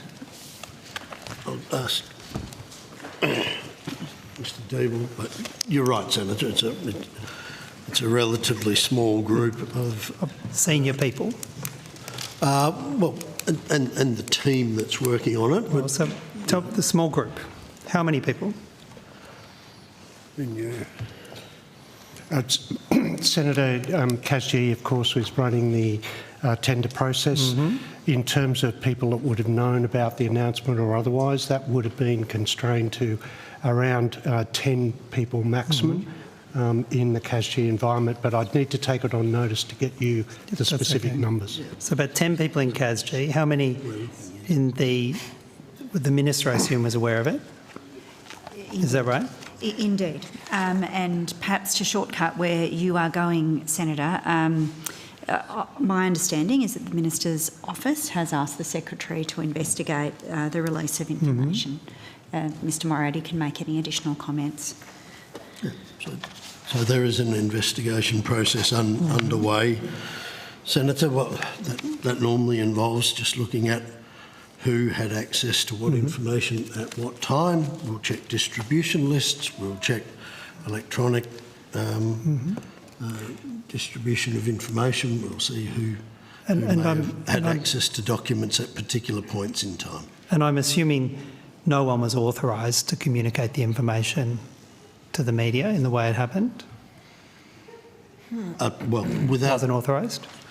Certainly, no officer of the department has any authority to provide an unauthorised disclosure of information to any member of the media under any circumstance. And obviously this is about the defence of the Commonwealth. That's what this was about. It was a project for the defence of the Commonwealth. Do we agree? It's about the defence of the Commonwealth. Yeah. What will you see? What happened here is, on the face of it, a breach of Section 73A of the Defence Act, the very same provision which David McBride is in jail for breaching. Are you calling in the AFP to do an investigation, or is there one rule for David McBride and one rule for this small group of senior people who had access to this information? Are you calling in the AFP because, on the face of it, it's a breach of Section 73A of the Defence Act? Senator, what I'm doing is I'm initiating our investigation procedure. There's various stages that goes through. We'll let the investigators do the work. We'll come to a view, if they are able to come to a view about what may or may not have happened, if they are able to determine that, and then we will consider further appropriate action. Well, on the face of it, a criminal offence has occurred, the same criminal offence which David McBride is in jail for. I ask you again, is there one rule for David McBride where there's a criminal prosecution, and another rule for the senior people, the handful of senior people who had access to this information and without, and it not being in the course of their official duty, to quote 73A, provided information about the defence of the Commonwealth to the media? Is that what we're living in? One rule for the senior group and another rule for David McBride? Senator, I don't think that question or the implications in it follow from the evidence. The Minister's office has asked the Secretary to undertake an investigation to establish the circumstances and what in fact has happened. I don't think that we can conclude that all of the suppositions in your questions so far are in fact accurate. Mr Well, there was Moriarty is information about the defence of the Commonwealth, tick, the first element, and the communication was not in the course of the person's official duty, tick. The two elements in the offence. What I'm saying Why to isn't you the is- AFP prosecuting, or is that just saved for David McBride? What I'm saying to you is that an investigation has been initiated, as has been transparently explained. Secretary, will you refer this to the Australian Federal Police for an investigation of breach of 73A of the Defence I'm Act? intending, Senator, to follow our investigation process. I will wait till I receive advice and then I will consider further action. Talking about internal investigation processes, the Australian Audit Office made scathing findings about Defence's handling of a contract with Thales, including, in case you've forgotten, a finding that a Defence official had sought champagne and been given champagne and then awarded the contract to Thales and then worked for Thales. Now, Secretary, you referred that to NAC. Do you remember that? I do recall that, Senator, and I also, you will recall, Senator, that we also did our own, or have involved ourselves in our own investigation into that matter. Well, you referred it to NAC. Yes. And then at some point, NAC referred it back to Defence to do an internal investigation. Do you have the correspondence from NAC that referred it back? Senator Ben Wright, First Assistant Secretary, Integrity. That's correct, we did refer it to NAC. Under the NAC legislation, unless we're advised otherwise, we have to continue investigating, and that's what we did. Did NAC send correspondence, any correspondence to Defence after Senator, the referral? It wouldn't be appropriate for me to discuss what the NAC may or may not be doing. I would refer that question to the NAC. The only reason why I say that is I'm asking if Defence, as it's been reported, was requested to do an internal investigation by the NAC. It's what's reported. The NAC didn't request us to do the investigation, Senator. The investigation was initiated by Defence once we were made aware of the ANAO identifying an email that that allegedly showed a solicitation of a bottle of champagne as being reported. We commenced the investigation that day. We referred it to the NAC 4 days after the ANAO told me about the email, and we were unable to substantiate the solicitation allegation. Who did the investigation? So the investigation internally was done by an investigator within my team, and that's a fraud investigation team. What's your team? So Defence Integrity, and it's a fraud investigation team. The investigators are qualified investigators, so they do investigation to a criminal standard, and as part of that investigation, we found nothing to substantiate that allegation. So you were testing beyond reasonable doubt. That was your test? That, if we're going to progress it criminally, yes, but in this case, we just looked for any evidence to support it, even to an administrative level, because we do administrative investigations as well. Well, Secretary, the ANAO report is public. Will you make this investigation report public? I'll handle it in accordance with our security procedures, Senator. Well, will you make the report public? The ANAO felt perfectly capable of delivering the information in public. Will you make the report public? Senator, at this point in time, the matter is still open with the NAC, and so until they close out or make their decision around this matter, I would be hesitant to release anything because it could impact what the NAC may or may not want to do. And again, I can't comment on what they may or may not want to do, unfortunately. When did you complete the report, Mr. Wright?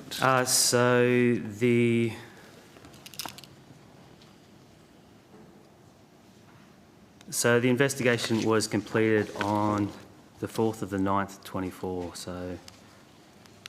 And did you give it to the NAC? Yes, we did. And have you had any further correspondence from the NAC since then?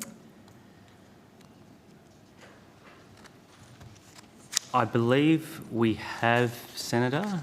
As part of the process of, I suppose, reporting to the NAC, there is a requirement for us to give regular updates on certain matters. With the protocol, as we go through, if we find additional evidence or if we complete our investigation, we do provide that to the NAC for their consideration in what they may or may not want to do with the matter. So, Secretary, you referred the matter to the NAC, is that right? Correct. Yeah, on my authority. So. Yes. Have you had any, has the NAC informed you it has completed its investigation or completed the matter?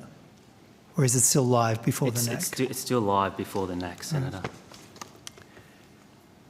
Secretary, thanks, Mr. Wright. Secretary, I was asking some questions before the break about retention rates. Who's best to deal with retention? Is it Lieutenant General Fox?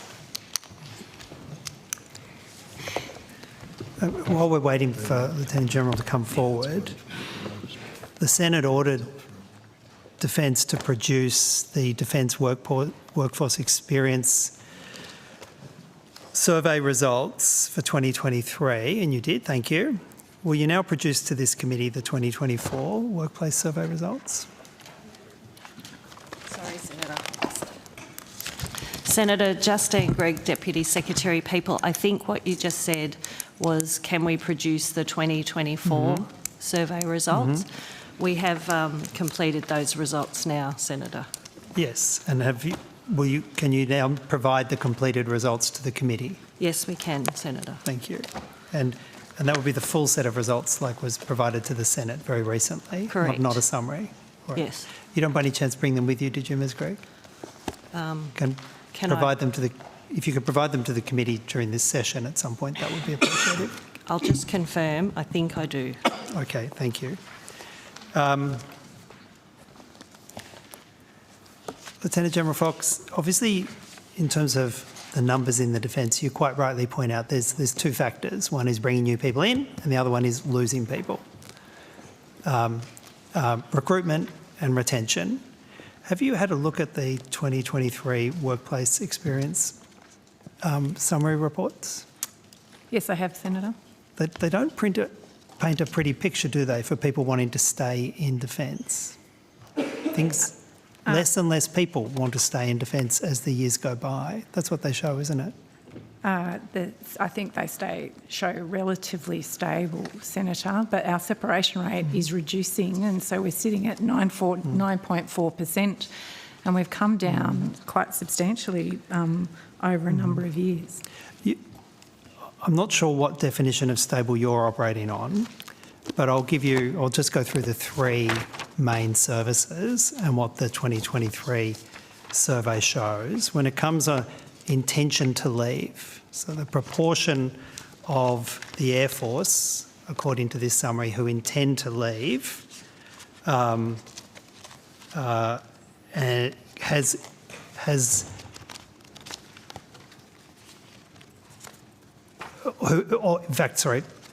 proportion of the Air Force who wish to stay has fallen from 59% to 51% between 2019 and 2023.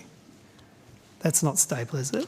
The number of people in the Air Force who indicate they want to stay in the Air Force has fallen from 59% in 2019 to 51% in 2023. That's not stable, is it? And it's fallen pretty much every year. I'll defer to my colleague who's got the actual full survey results in front of her. Yeah. Well, why don't I put the three services to you at once so as we can make this quicker? When it comes to the Army, the 2023 survey says the proportion who want to stay has fallen from 57% to 49%, less than half. And when it comes to the Navy, it's even worse. It's fallen from 54% to just 45%. None of that's stable, and it's all showing people getting less and less happy in the service, more and more likely to want to leave? Just, Senator, on the data, so one of the key areas we look at, and of course we do look at the data alongside other things, but I do take your point, is in terms of those that are intending to leave. I think what General Fox was saying, the intention to leave is quite stable. What we've seen, and I'm not taking away the point you made, is movement between those who are a bit neutral and intending to stay. So I'm just clarifying that. Well, Ms Gregg, intention to leave in the Navy, people with a high intention to leave, has gone from 20% in 2019 to 29%. It's almost a 50%. It's almost a 50% increase of the number of people inside the Navy who have a high intention of leaving. Senator, it's got worse. Senator, Vice Admiral Mark Hammond, Chief of Navy, the data you're referring to is surveys that are taken after the completion of the COVID-19 pandemic, where all employers, correct, a snapshot at a period of time where the workforce is recovering from the COVID-19 pandemic, and during which the Royal Australian Navy maintained its deployment profile across the Indo-Pacific. I submit to you that a more accurate set of figures is to look at the current separation rate of the Royal Australian Navy, the voluntary separation rate of which is 4.2%. I think... Okay, Senator Shibridge, I do know the call around. I'm happy to come back to you. This is probably going to take a bit of time, so I'll come back to you, but I do need to move the call around, unfortunately. Ms Gregg, if you can, in that break, provide a copy of the 2024 numbers, that would be very useful. Okay. Senator Pocock. Thank you for your time this afternoon. I've got some questions about the work of the Defence Member and Family Services Branch.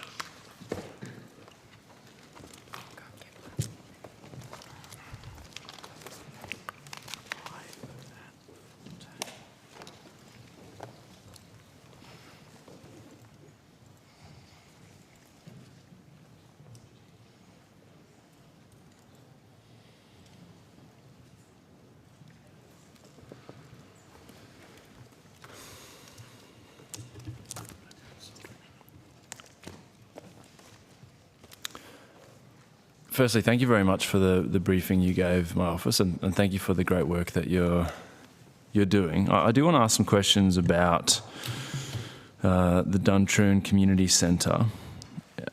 I visited the centre recently to celebrate a big milestone for them, and saw some of the incredible programs that they run, met the people there, met some of the kids, met some of the older people who come in and do arts and crafts. A real example of what you can do when you have a space and people there to build community. And the recent Royal Commission has shown us that supporting the work of centres like this is crucially important. But as we've discussed, funding for a centre like this has decreased, which I just find extraordinary, given all the things we hear and the hundreds of millions being thrown at recruitment and retention, that these sorts of centres are going down in funding. So firstly, can I ask what the total budget allocation to DMFS is a year? Senator, the total budget allocation for DMFS is $39.2 million. Thank you. Is that steady over the forwards? That's an increase from financial year 23-24 by around $5.4 million. That budget is then allocated out to community groups and grant programs. So 39.2 a year. And what's the total budget for the family support funding program under that? I'll get my colleague to answer that question. Senator Pocock, Air Vice Marshal Lara Gunn, Head Joint Support Services. So the allocation specifically to the Family Support Funding Program is $2 million per financial year. $2 million. And how many community centres does the department support across the country? So there are 30 community groups, Senator Pocock, that we are currently supporting across Australia, in addition to other not-for-profit organisations that also deliver services to serving members, veterans and families. And I understand there was recently a grants round. What was the approximate value of applications? I would have to provide that. I don't have that available. Sure, you can take it on notice, that's fine. Yep. But in short, it's $2 million for 30 community centres. Yeah. Senator, the $2 million was allocated to the 30 community centres, but 48 not-for-profit organisations in total. So it's okay. So we're actually talking about 78 different either community centres or not-for-profits that are doing similar work. 48 in total, Senator. How many? 48 in total that were allocated funding from the Family Support Funding Group. So the community centres are included in the part of that? not-for-profit. Okay. They are. So, sorry, my bad. So thank you for clarifying. 2,048,000. My understanding is that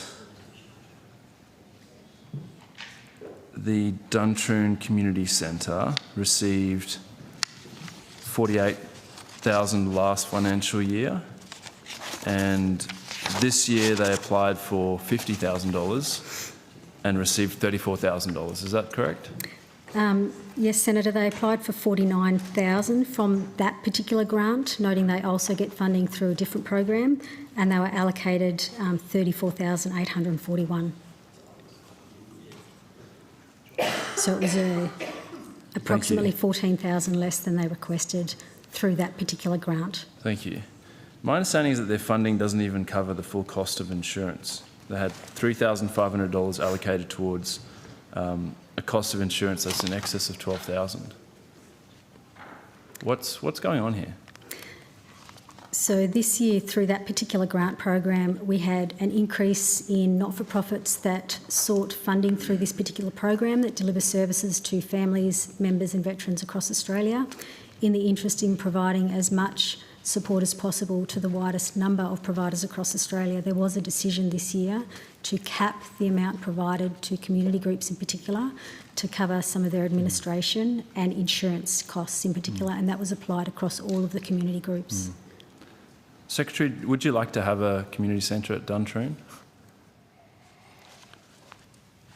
Senator, I think we are very much in this regard influenced by what the Chief of Personnel, the Duntroon management and the ADF hierarchy believe is the best, most appropriate place to place these centres. So I support the decision to have these centres, and I think that we should adequately resource them. There are always more demands on the resource than there are funds available, and I'm very happy to take advice about the appropriate allocation of those resources. Well, I'll come to resources, but visiting them, talking to people in the defence community, people in this room know better than anyone how hard it is on families, and we talk such a big game on recruitment and retention, and we can't even keep these community centres open. They're literally looking at closing their services, and talking to people there, they are stopping suicides. We know that. They've intervened because they've formed a community. They've got each other's backs. I just don't understand this with defence, where we're throwing hundreds of millions of dollars at a problem and we're not seeing that it's actually how you treat people. And surely families are a big part of that. Why is the budget only $2 million for community centres? Senator, I can add that I'm keen to ask the big boss. You don't. It's not your fault. You're doing everything you can with $2 million. Well,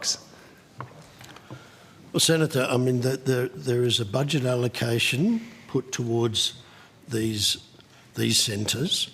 Cases are made for increases or, where the money should be allocated. I think the CDF and I would need to take advice on the best allocation of the resource. We've said that our people and families are an absolute priority, and that is certainly reinforced by the Royal Commission and the work of the Royal Commission. If there are sensible proposals for additional resources or for prioritisation, then we will give those, very appropriate consideration.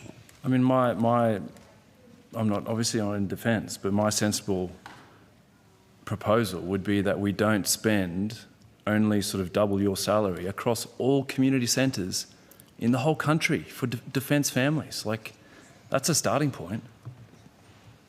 Surely.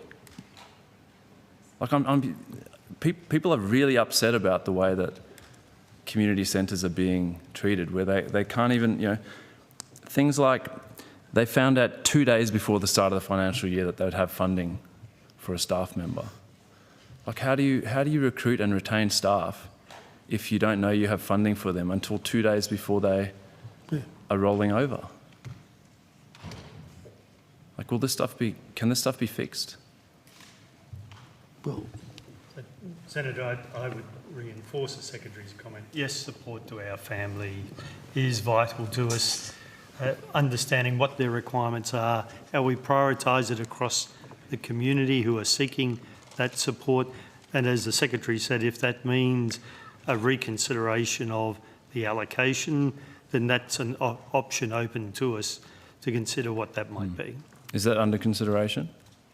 Not to my knowledge at the moment, but we can ask for it to be so. I mean, why not if you can't even cover insurance for the Duntroon Centre? And I assume Duntroon is sort of a microcosm of the bigger issue around the country. Senator, I can advise that we are actually looking at reforming both that particular grant program and the other funding programs that are available and open to not-for-profits, including community centres. And the intent is that reform and that review will be completed in time for the next round of grant submissions. Is that looking at things like longer-term funding? It will look at things like longer-term funding, noting that we, of course, have to balance the principles of risk management of public monies against what we do recognise are challenges in the not-for-profit space in terms of having to apply for grants on an annual basis. And does that change the $2 million budget? It will look at changing the budget as well, where we possibly can. Senator, we also have a program where we support the community groups to write grants, and we also, in some instances, work with Defence Estate about ensuring free accommodation for those community groups on basis. Thank you. I mean, I really can't commend you enough for the work that you do, seeing in action, talking to people, how much it means to them. I think, like, the questions are for the top of the chain, who are like 600 million was the latest figure I saw for retention.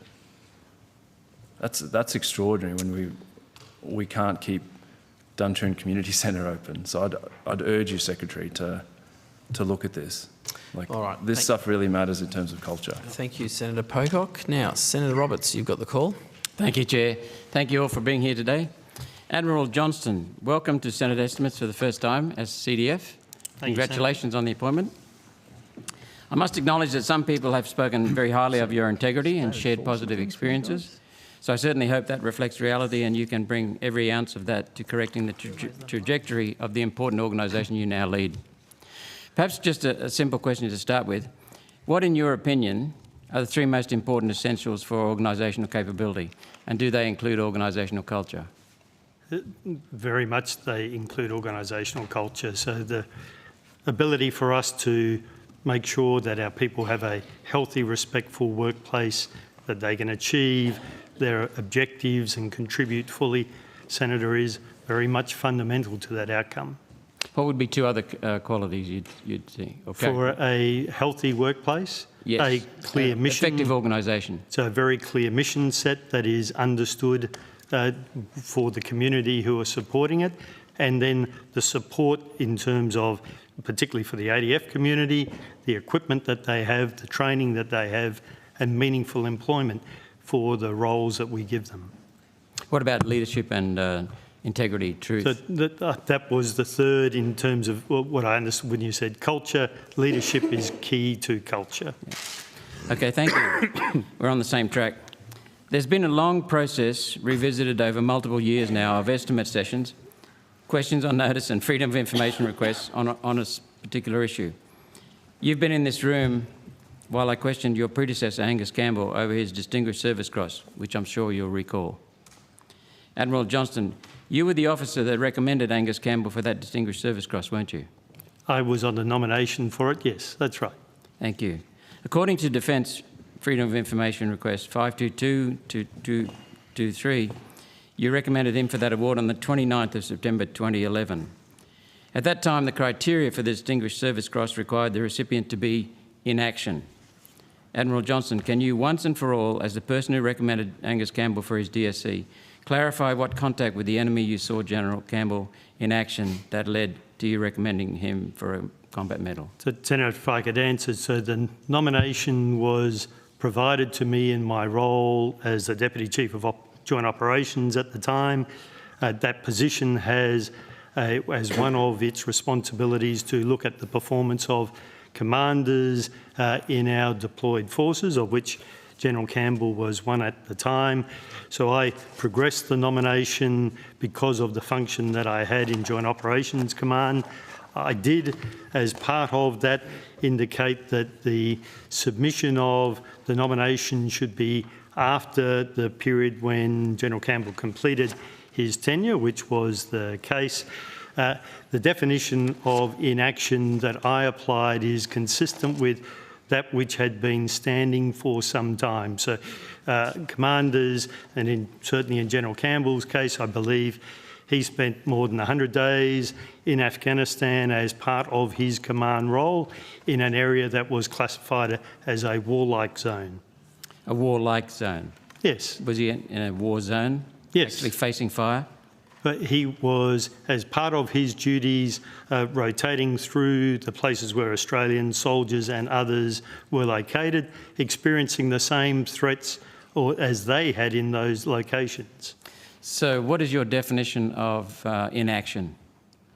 The definition I applied is the same as had been applied by my predecessors and over, I think, 8 commanders prior to General Campbell, who had been nominated for a Distinguished Service Cross, was an individual who is operating in an area where it is a warlike zone and there are threats from hostile forces.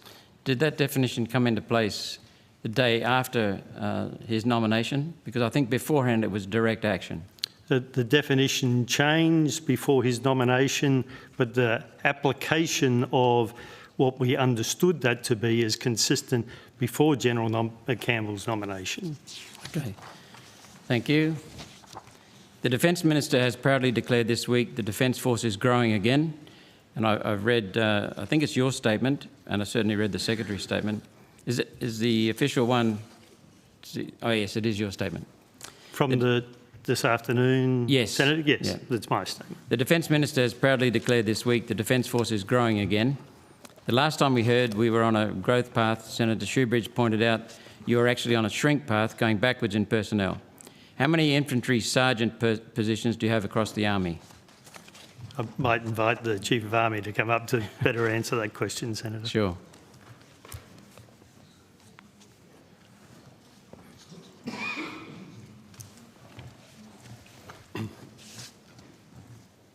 Good afternoon, Hi. Senator. Lieutenant General Stewart, Chief of Army. Look, while I'm looking for that, the specific numbers, I would offer to you that that's one of the areas at the sergeant rank where we are under the requirement, significantly under the requirement.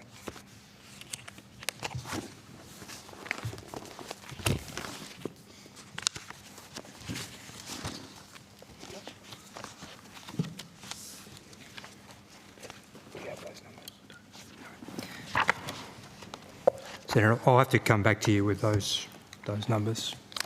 In June, you confirmed you were deficient by 143 sergeants. You said you were responding to this with early promotion opportunities. That's quote, early promotion opportunities. That just sounds like you may be skipping people ahead without the necessary experience.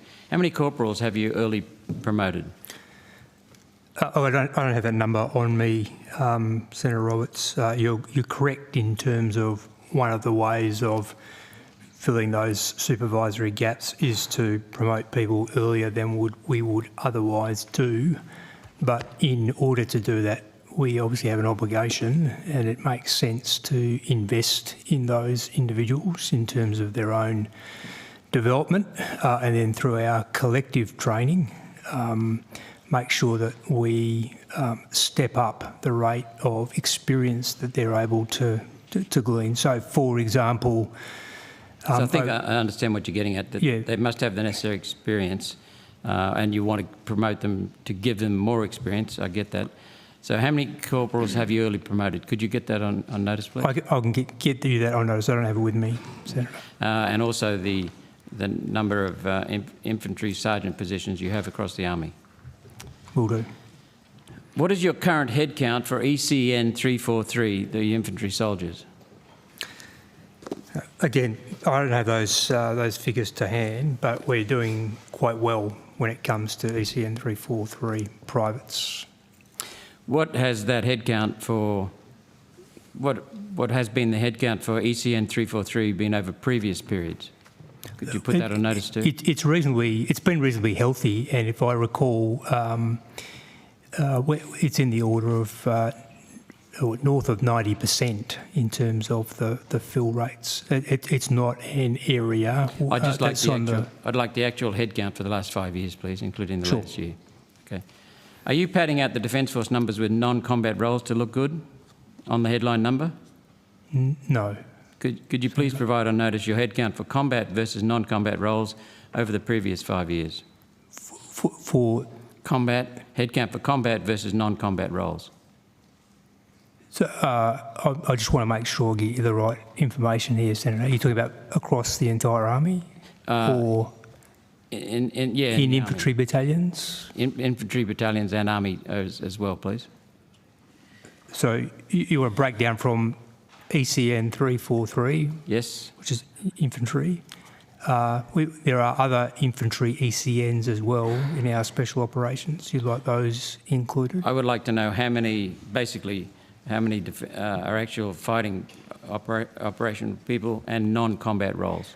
Okay. And I'm wanting to make sure that we're not padding figures with non-combat people. Well, I can assure you we're not padding any figures. Now, and of course, combat in terms of functions is broader than just infantry. It includes armour, which include tank and cavalry, combat engineers and artillery, air defence as well as... Well, you can't be on my capability at the moment, so I just want to make sure... I'd like to know how many are non-combat roles and how many are combat roles. So everyone in a formation is in a combat role. The function that they perform will differ across three functional lines: combat, combat support and combat service support. And obviously each of those begins with combat because we fight as teams, but people fulfil different roles in those teams, if that makes sense. Then I'll leave it as a matter of trust in your hands. I'd like to know how many are combat and how many are non-combat. I know you've just explained that to me, but it doesn't make a lot of meaning in my mind. So I'd like to know what the numbers are, combat and non-combat, if you can give me the flavour for that and explain it. To do our very best. I'll give you a full breakdown across the Army. That'd be good. In terms of combat support, combat service support, and we'll make sure that you get a breakdown in terms of core and the specifics in relation to ECN. And if you could define the terms, please. Yes. Thank you. So I've got no understanding of the Army, or minimal understanding of the Army, so treat me as completely... I'd be very happy to sit down with you and give you the Army 101 brief if that would be helpful, Senator. It may be, but let's get the figures first. Thank you so much for the offer. Why are we sending 7 RAR to Townsville, from Adelaide and other places I understand, and making diggers homeless?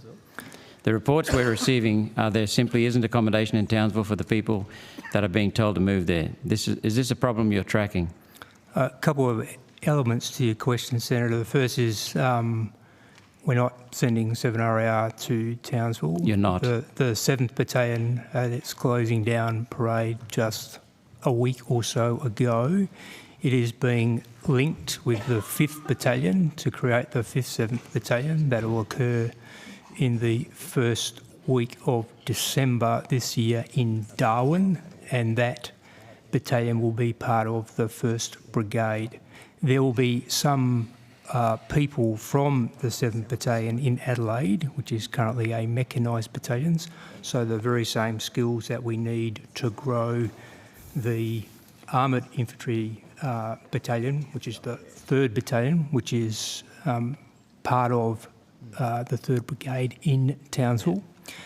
So that's the first part in terms of what units and where. So how many, thanks for the explanation, how many extra people have been moved to Townsville? What numbers will Townsville increase by?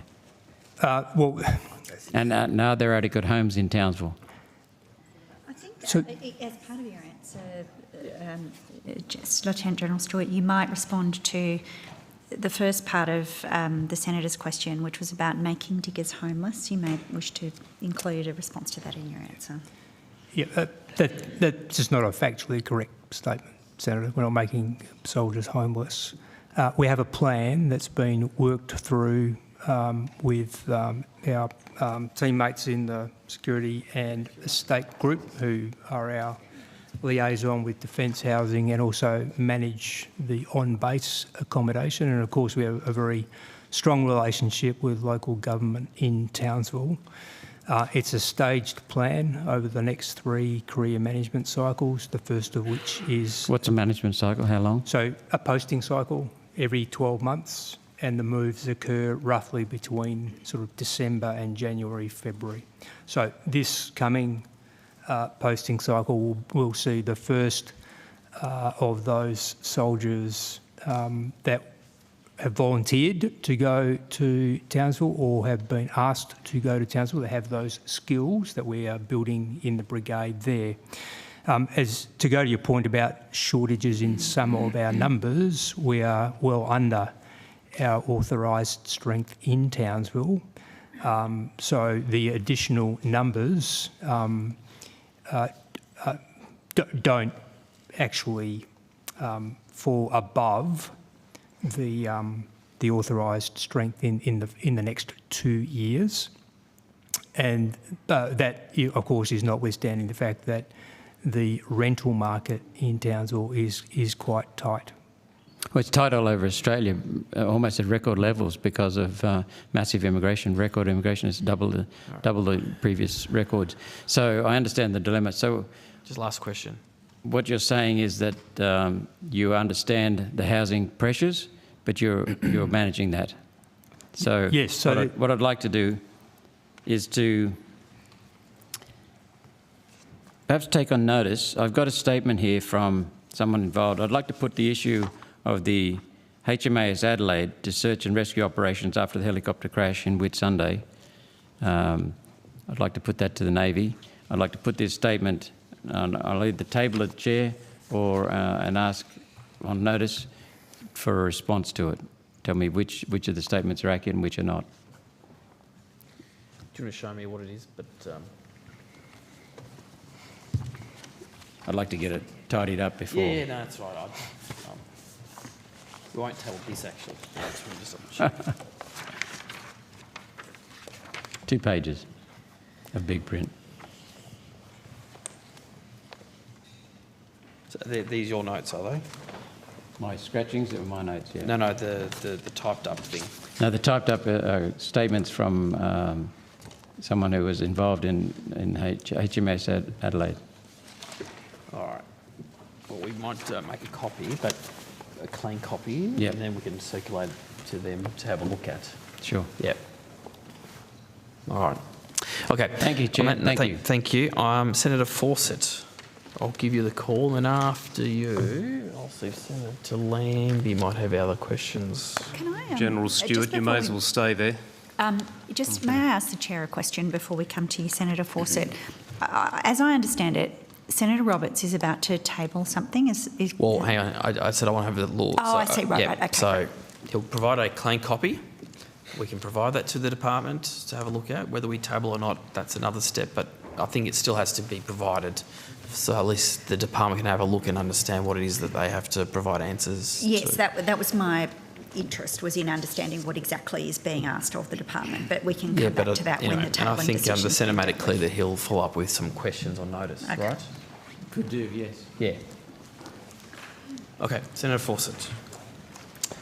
Thank you very much. General Stewart, welcome. Thanks. Just want to go to the gifting of the M1A1 Abram tanks to Ukraine, and I think this committee as a whole welcomes that and welcomes the government and Army's support to make that happen. But we would like to just get a few details on how this particular sausage was made so that we can make sure that future evolutions are somewhat more seamless. So I just got a few questions. While we welcome the outcome, just want to understand some of the steps to get there and some of the measures moving forward. When were you first made aware of Ukraine's request for the tanks? And when I say you, perhaps others within Defence more broadly may be better placed to answer that. Yeah, Senator, I might ask one of my colleagues to... Sure. So I'm not involved in that part of the process. Mr Jeffrey, are you looking to answer that? Or Mr Phillip? Bernard Phillip, First Assistant Secretary, International Policy. Senator, as you know, we are in regular contact with the Ukrainian government through a range of channels, including the Ukrainian ambassador in Canberra. I would have to check on the first time that such a request has been made, but it has been a feature of our engagement with the Ukrainian government over some period of time. Sure. So, Senator, I think Admiral Early can help with the answer to your question. okay. Senator, Admiral Jonathan Early, Head of Strategic Commitments. I can answer your question. The Ukraine ambassador, Vasyl Marashenko, wrote to the government on the 22nd of April this year to solicit Australia's retiring M1A1 main battle tank fleet. Okay. And is that the first you're aware of their interest in them? First formal engagement, correct. Sure. Okay. I understand the difference. What was the original plan for the tanks post-service? General Stewart, perhaps you're best placed to answer that, or CASG, perhaps, equipment disposal? Yeah, Senator, in praise of the intent or the plan was to use the recoverable Class 9 spare parts from the M1s, because there's a reasonably high degree of commonality in order to reduce our cost of ownership for the M1A2 except V3, the first 27 of which have arrived in Australia. Okay. So that was the plan agreed with the United States. Right. So those parts would be removed, then the residual, given to RSLs, returned to the States? But the plan was to recycle as much as we possibly could, and then through the disposal process for the remainder. And some of the options that you mentioned would be the sorts of things I would have expected. Okay. Are you able to give us a rough order of magnitude cost for the fact that you've now got to buy these spare parts for the new tanks as opposed to being able to reuse the ones from the A1 model? Yeah, so I'll ask colleagues at the other end of the table, but I believe it's a rough order of magnitude, approximately $150 to $160 million. Gentlemen, Major General Jason Blaine, Head of Land Systems. That figure provided by the Chief of Army is about right. We haven't got the exact figure for you, but I can get that and take that on notice for you. Sure. So what I'm interested to understand is that an absorbed measure, or now that you are, the government has agreed to gift these, has there been any new funding provided to Army to essentially make up for the fact that you've had yet another bit stripped away as part of this process of supporting Ukraine? Short answer is no, Senator. Okay, thank you.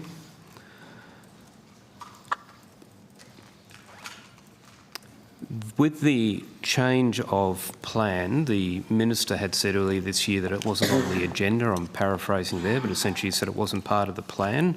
That has now changed. Was that a decision that was made by government and then referred to Defence to action, or was that a recommendation from Defence that the tanks could be included in our program of support for Ukraine? I can begin in terms of from an Army perspective and then invite other colleagues. So since 2022, we've routinely looked at a range of different opportunities or options that might be suitable for gifting to Ukraine. The criteria we use, of course, are that they need to be, the sorts of things that Ukrainians want, things that are in service with us, that are sustainable, proven, mature, and obviously affordable in terms of sustainment. So if you look at the history of gifting since 2022, there's a pretty consistent pattern. Of the $1.3 billion approximately in direct military aid that Australia has provided to Ukraine, 994 million of that up from the Army, and it's all equipment that we are currently using. For example, in-service M777 howitzers, for example, Bushmaster vehicles, M113s, anti-air capabilities, the M1 tanks, and the list is quite extensive. So it's been an ongoing process to determine what it is we can provide that is going to be useful, sustainable and affordable for the armed forces of the Ukraine to use.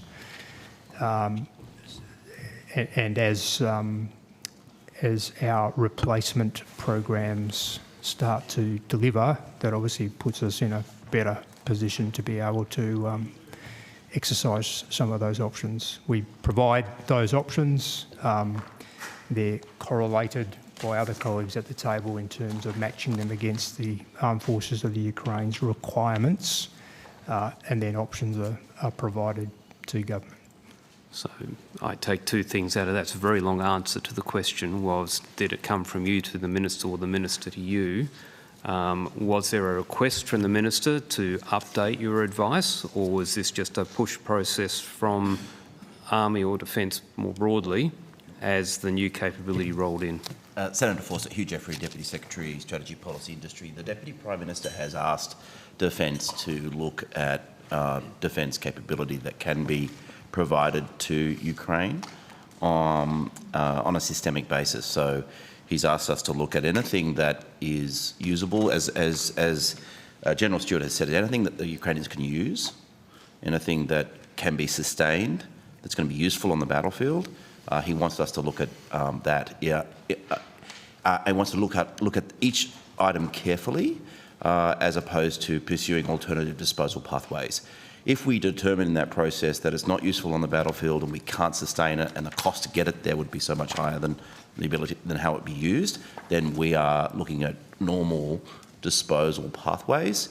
And of course, the Ukrainians themselves are engaging with us closely in that they do not want Ukraine to be the dumping ground for equipment they can't use. Sure. Or the moment it hits the theatre, it can't be sustained. So that's a systemic policy that we're applying across the board. Sure. Senator, if I can add, I think that ministers have a predisposition to donate. I'm glad to hear that. I'm glad they're implementing at least one of the recommendations of the report from this committee, although we haven't yet seen the response to it formally, but I'm glad to see that's coming. But to the other point, General Stewart, what I'm hearing there is that because so many of these measures are absorbed as opposed to new funding, that Army in particular is ending up wearing a lot of the cost of our support for Ukraine. Is that a fair observation? That's a fair characterisation, Senator. Okay. Well, Minister, I hope the government will take up one of the other recommendations, which is replenishing and renewing what Army is giving up, because ultimately that is in our national interest. Well, these things are dealt with through the ordinary budget processes, as they have been over some time under different governments, Senator Fawcett. Well, that is true, but there was $70 million of new money put in outside the normal budget process when the conflict first kicked off in Ukraine. I think that's a good example that we should be looking to follow, unless we have as recommended by the committee, a more strategic approach that actually plans the funding around what we're going to commit. While we're just on Ukraine, the announcement around the sea boats, can I just confirm they are existing Royal Australian Navy assets which are being gifted, or are these a further acquisition from, I think it's Sentinel in Tasmania? Senator, existing capability, but I'll let Napi answer the question. The 14, Senator Morelli, the 14 boats are in inventory at the moment and designated for donation. Right. So are these the ones that have... they're the ones that are currently in service with Navy, but is there a plan to replenish those vessels? I'm aware the Kiwis have just gone through a similar contract and ended up buying more Sentinel boats for sea boats. Is this sort of a linked capability? I'm not tracking the New Zealand reference there, Senator. I might need to defer to my NSSG colleague about the Britain Marine. We have the boats. They're not in service with the RAN, as I correct my statement there. Right, and that's probably all I need to know, because I'm understanding that there were some in service that have been questioned in terms of their suitability and safety. I'm just trying to check what it is we're actually gifting to the Ukrainians. Yeah. Senator, we might just clarify the answer to make sure you have it factually presented. Rear Admiral Steve Tiffin, Head of Maritime Sustainment. You're correct, Senator. The Britain Marine Systems 760 ribs that originally purchased as part of the E-Cape acquisition, and they've found to be not suitable for the way that the Navy wants to operate these in the boarding capacity. So we are using the reserve ribs that we have up in the Northern Territory, the J2.5s. They're the Zodiac Mill Pros, and of course the Zodiac Mill Pro boat is what the Navy wants to standardise on. Okay, thank you. Can I then go to Taipan? I'm aware it's a done argument in terms of whether or not they're going to be donated, but what is the status of the fleet at the moment? Senator, while General King comes to the table, just give you quickly recap. There were no user nations that were interested in whole aircraft. Conscious of all of that? Happy with all of that? Yep, Okay. no, good with all of that. I'm just interested to understand what is the status of the fleet at the moment. The last I was aware was that those that had been stripped and were at Amberley had been removed from Amberley ahead of an open day, but nobody could tell me whether that was for final disposal. And the last I've seen in Townsville, there was a number of aircraft, some substantially stripped, some partly stripped. I'm just interested to know what's the status, and in terms of the cost to the taxpayer of the whole disposal process. I understand you're selling parts, but what's the net cost to taxpayer of this disposal process, including the burial? Good afternoon, Senator. Major General Jeremy King, Head Joint Aviation Systems Division. In terms of the status of the airframes for MRH-90, we started with 47 airframes. Of those, 28 have been destroyed in recent months. We have 2 aircraft that are being sold back to NHI. We have 2 going to the Army Aviation Museum in Oakey. We have one that was involved in the accident that remains under investigation. And we have a further 14 that remain in Townsville and will be destroyed before the end of this year. In terms of parts, when you say destroyed, that's the cut up and buried type process. No, so they are certainly being cut up, and the vast majority of the materials are either being recycled, which is the intent to recycle as much as possible. That's mainly the ferrous and non-ferrous metals. Obviously, heavy composites, and so basically to make sure that the company that won the tender to deal with that in an environmentally friendly way. So that's for them to decide, but no aircraft have been buried whole. Okay. And the net cost? Pardon? The net cost? So in terms of the disposal, it's yet to be finished. Obviously, we've got some aircraft to be done still, but it will be in the ones of millions in terms of that disposal.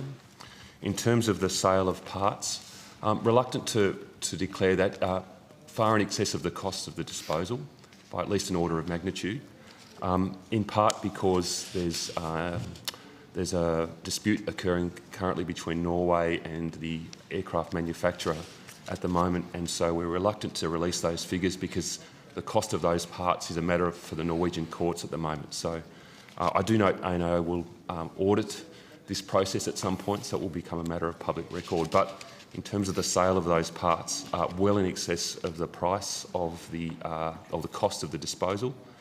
On top of that, about more than $140 million that was saved by not going forward with the sustainment contract into 2024 and stopping the contract at the end of 2023. Sure. Okay. Sorry. And you think you're after the status of parts as well, or not? No, I was just really looking to see where we're at with that process. I'm not going to pursue it. I'm still deeply disappointed we went down this path, but I will leave that there. I think I'm well and truly on the record with my view on that. I will come to Tiger in a second, so don't leave, General King. But General Stewart, last estimates, I was hoping to ask you a question, but you weren't here. I can't remember where you were at the time. And I asked your deputy, who wasn't able to provide an answer. But after the accident in the Wet Sundays, when the opposition received a briefing, I did ask in the gap between the incident or the accident and any formal reporting out of both the safety organisations or the Inspector General, what was Army looking to do internally to look at lessons learned? How could you make sure you were governing all of your aviation assets to the best extent possible? And I was wanting to know whether there had been any internal review commissioned by you, whether that's within Army or external people, in response to that. Yeah, thanks, Senator. As you're aware, there are 4 separate inquiries and investigations, including the air safety investigation being conducted by the DFSB. There's the IGADF inquiry, which is in stride. There's an active Comcare investigation and the Queensland Coronial inquiry. So those are in stride now. Correct. In terms of what we, and obviously we will take the findings and recommendations from each of those and ingest those into the system. In terms of what have we done, what has Army done while those things are occurring, there are a number which I can go through with you now. Just let me find the right spot.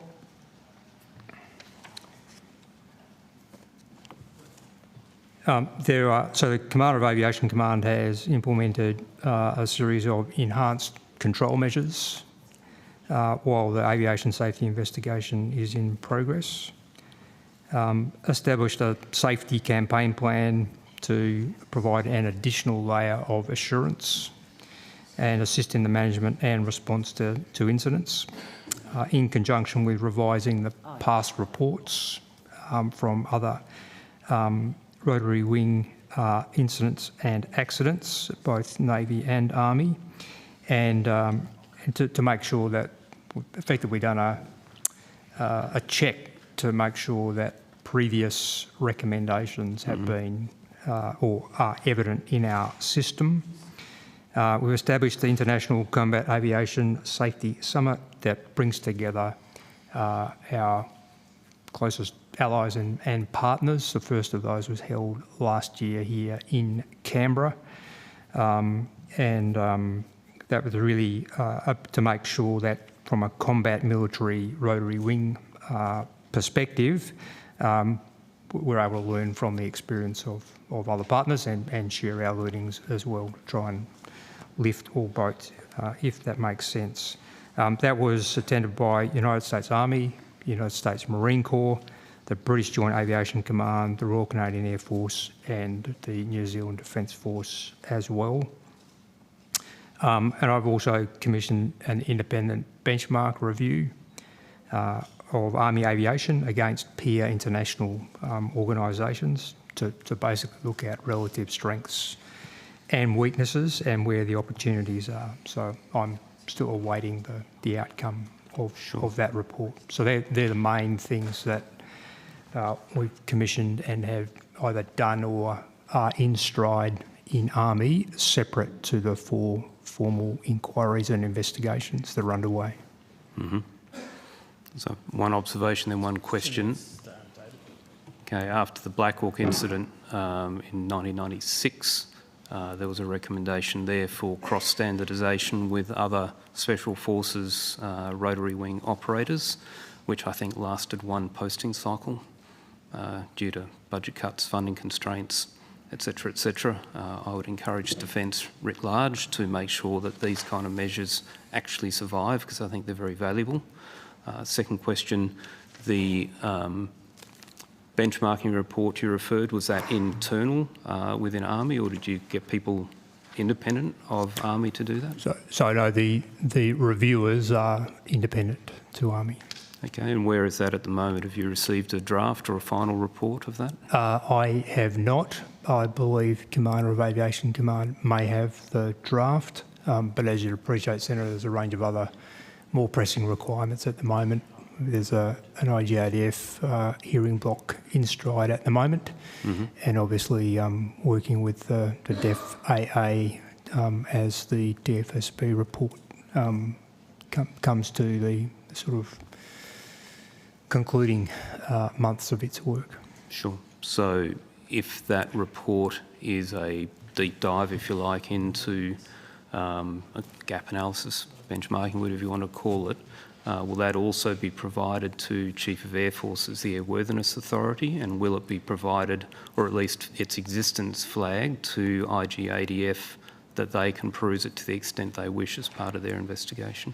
The answer to both is yes. Obviously, IGADF has the Section 23 available to it for that information, which is well practiced in the case of this current inquiry, and we have a very close relationship with the DEF AA on all of those, any of those sorts of benchmarking activities and the normal day-to-day application of the Defence Aviation Safety Framework.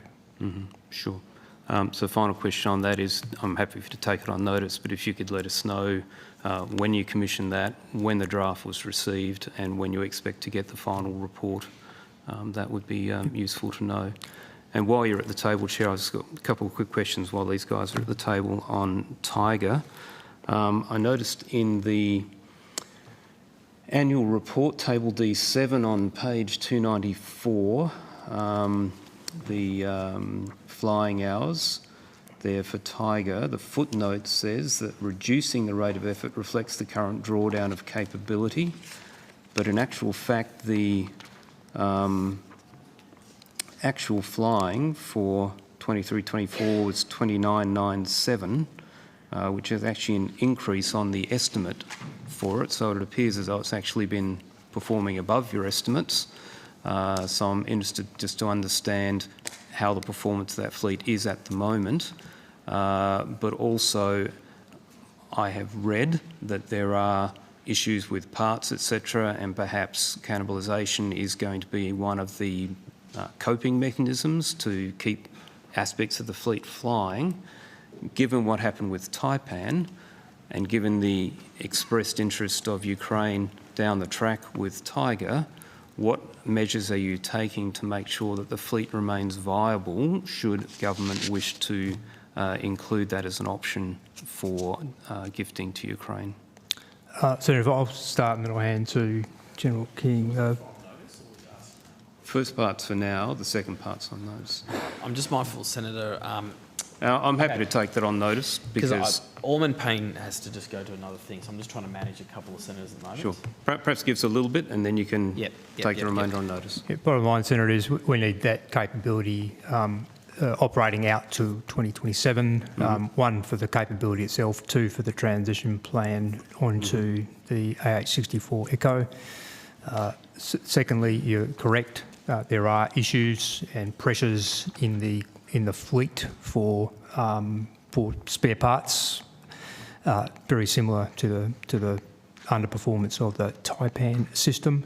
And thirdly, yes, we are looking at stabilisation programs to ensure that we can keep that fleet operational until its withdrawal from service. And as one of your constraints, if you like, how do we keep the fleet viable for disposal, whether that be sale to another nation or gifting, if that was the decision taken by government? It is, and it's a balance of relative risk. All right, thank you. Senator Allman-Payne.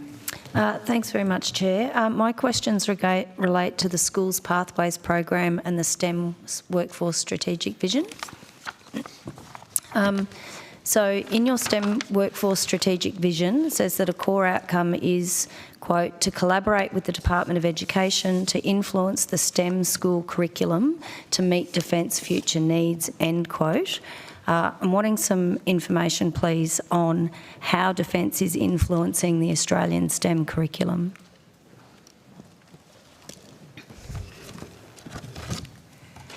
Thank you, Senator, for your question. Tanya Munro, Chief Defence Scientist. So we have a STEM Council, which the Department of Education is a member of, which brings together all parts of the department that have equities in having a STEM literate and trained workforce.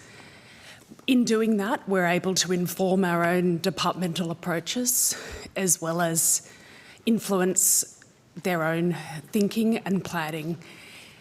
And that's an extant mechanism that's been in place and since the launch of that vision that you've just described. Okay. Is Defence seeking to remove or add certain subjects from the curriculum in relation to that initiative? We've not got a concrete plan to add or subtract courses. The conversations are much more about the STEM pipeline and initiatives and mechanisms that we can be involved in that can help encourage students to study and stay in the study of subjects that we know we need in our defence workforce. Okay. Is Defence have any influence over the design and delivery of STEM units? We have no direct influence. That would not be appropriate. That sits within the purview of Department of Education and their authorities.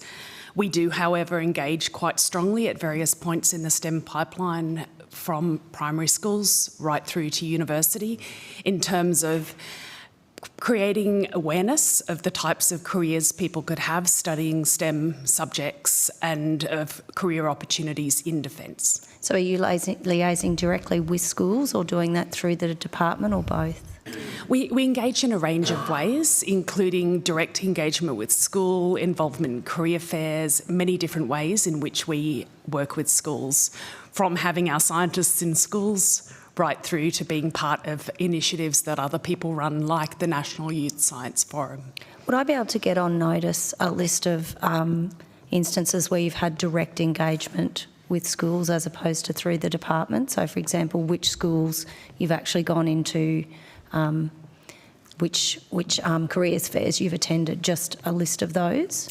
I'd be very happy to come back with the question on notice. Can I please clarify scope? Are you looking specifically with those that focus on STEM or for broader defence engagement in schools? STEM engagement in schools by the department, yeah.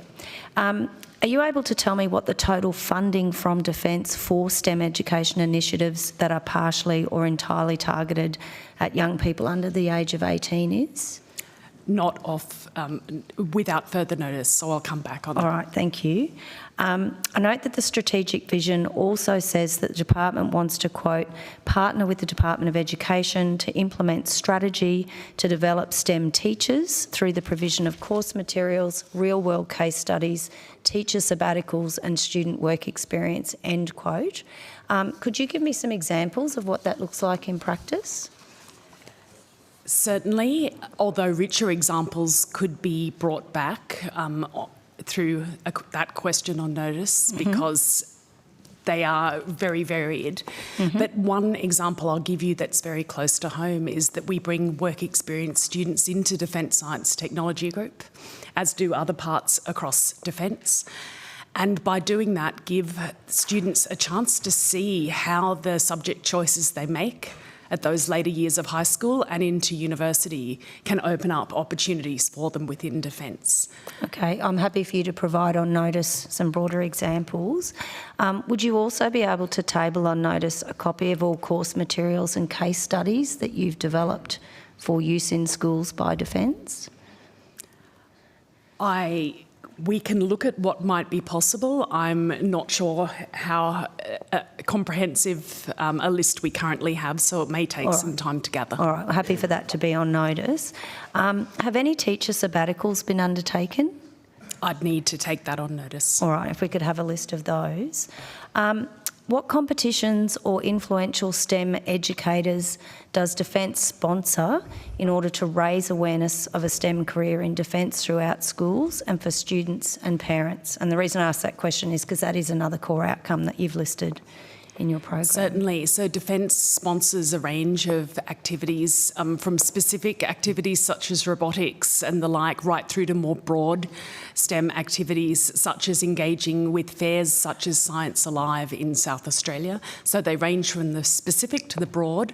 Again, I haven't got a full list here and I don't think we'd have time to list it through. But well, could I ask on notice for a list of all the activities that you've funded under that outcome? Also interested in what products Defence has created for use in the education sector to raise awareness of careers in Defence. So, for example, have those products been designed in-house or with input from industry, and which companies have had input into those products?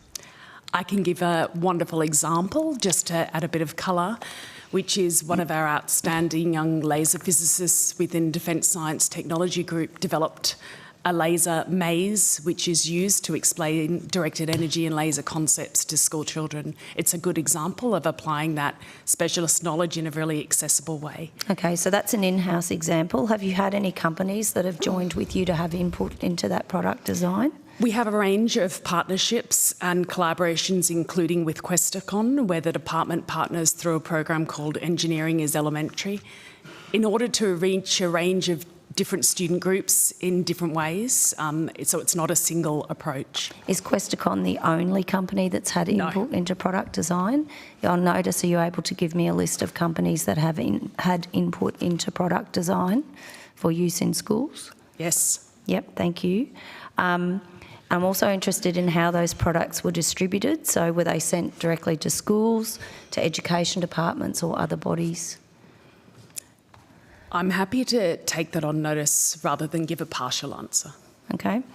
I also note that a core objective of the STEM Workforce Strategic Vision is to, quote, establish a framework to monitor impact, performance and outcomes of Defence STEM programs, end quote. Are you able to explain what form that framework takes? So how does it report? What are the metrics? I don't have that at hand. This STEM workforce framework work has been developed quite some time ago, and so I don't have that. All right, could I ask you to table then, please, on notice, the framework with the reports and metrics that go along with that? And I'm particularly interested in the breakdown relating to Defence's STEM objectives as they relate to primary and secondary education. Certainly. All right. Thanks very much, Chair. That's You're all. most welcome. Now, Senator Lambie, you've got the call. Thank and just so you. everyone knows at home, we're going to break for dinner at 6:30, so I'll give you the call for the next 10 or so minutes. If I can and see how we go. have defence abuse, health, and if I could just have Lieutenant General Stewart very quickly, please. Senator Lambie, sorry, what was the first? Health and defence abuse. 607.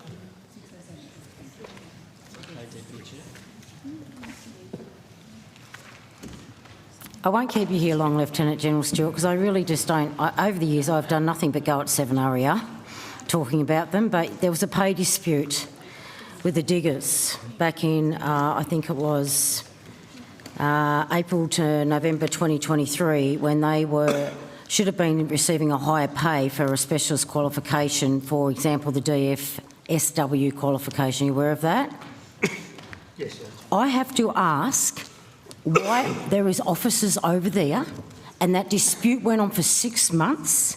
They rang 100 Defence and complained about this. I have to ask, what happened to the good old days when the senior officer would ring up and say, "Schemer, fix it today"? Because it has caused headaches for some of those diggers, and some of those diggers are being bricked. So I just would like to know what went on.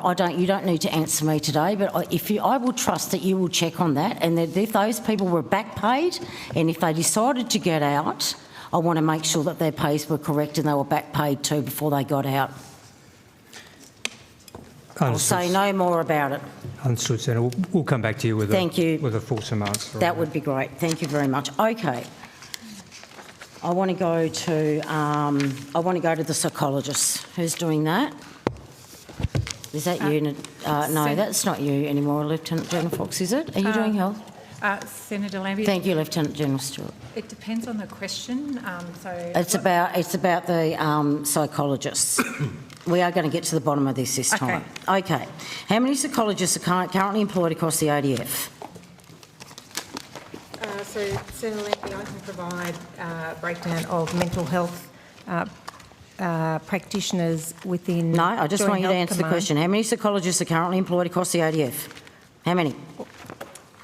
And there are also psychologists employed in mental health and wellbeing branch, and there are also psychologists employed by the single services. So I can't give you the answer across the ADF. Senator Lambie, 328 this financial year. Okay, are they part-time, full-time? What is the go there? Is that broken down? Yes, that is across all service categories in the public service. And is that full-time, part-time? What is the go there? In terms of service category 7, we have 99 and another 9 on full-time service. Oh, sorry, so 99 is what, full-time? 99 are in service category 7 and 6, so full-time. And another 9 full-time? And another 9 who are reservists undertaking full-time service. Okay. Okay, so we have a military, what is it now? Is it 59, 58,000? We have 99 full-time psychologists. Wow. Okay, how many of them are civilian and how many of them are uniformed? So there's another 142 that are service category, that are in the reserves. And are these are part-time? Part-time in the reserves. And then in terms of civilian psychologists, we have 60. 60. Can I get the hours that those part-time reservists are doing? You don't have to give that to me now, but I would like those hours.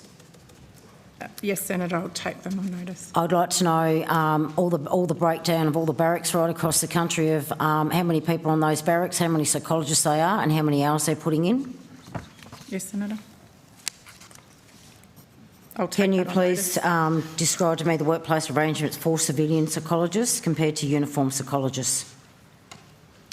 Yes, Senator, I'll take that on notice. Okay. Do all the psychologists, whether they're civilian or uniformed, have access to private offices or designated private spaces?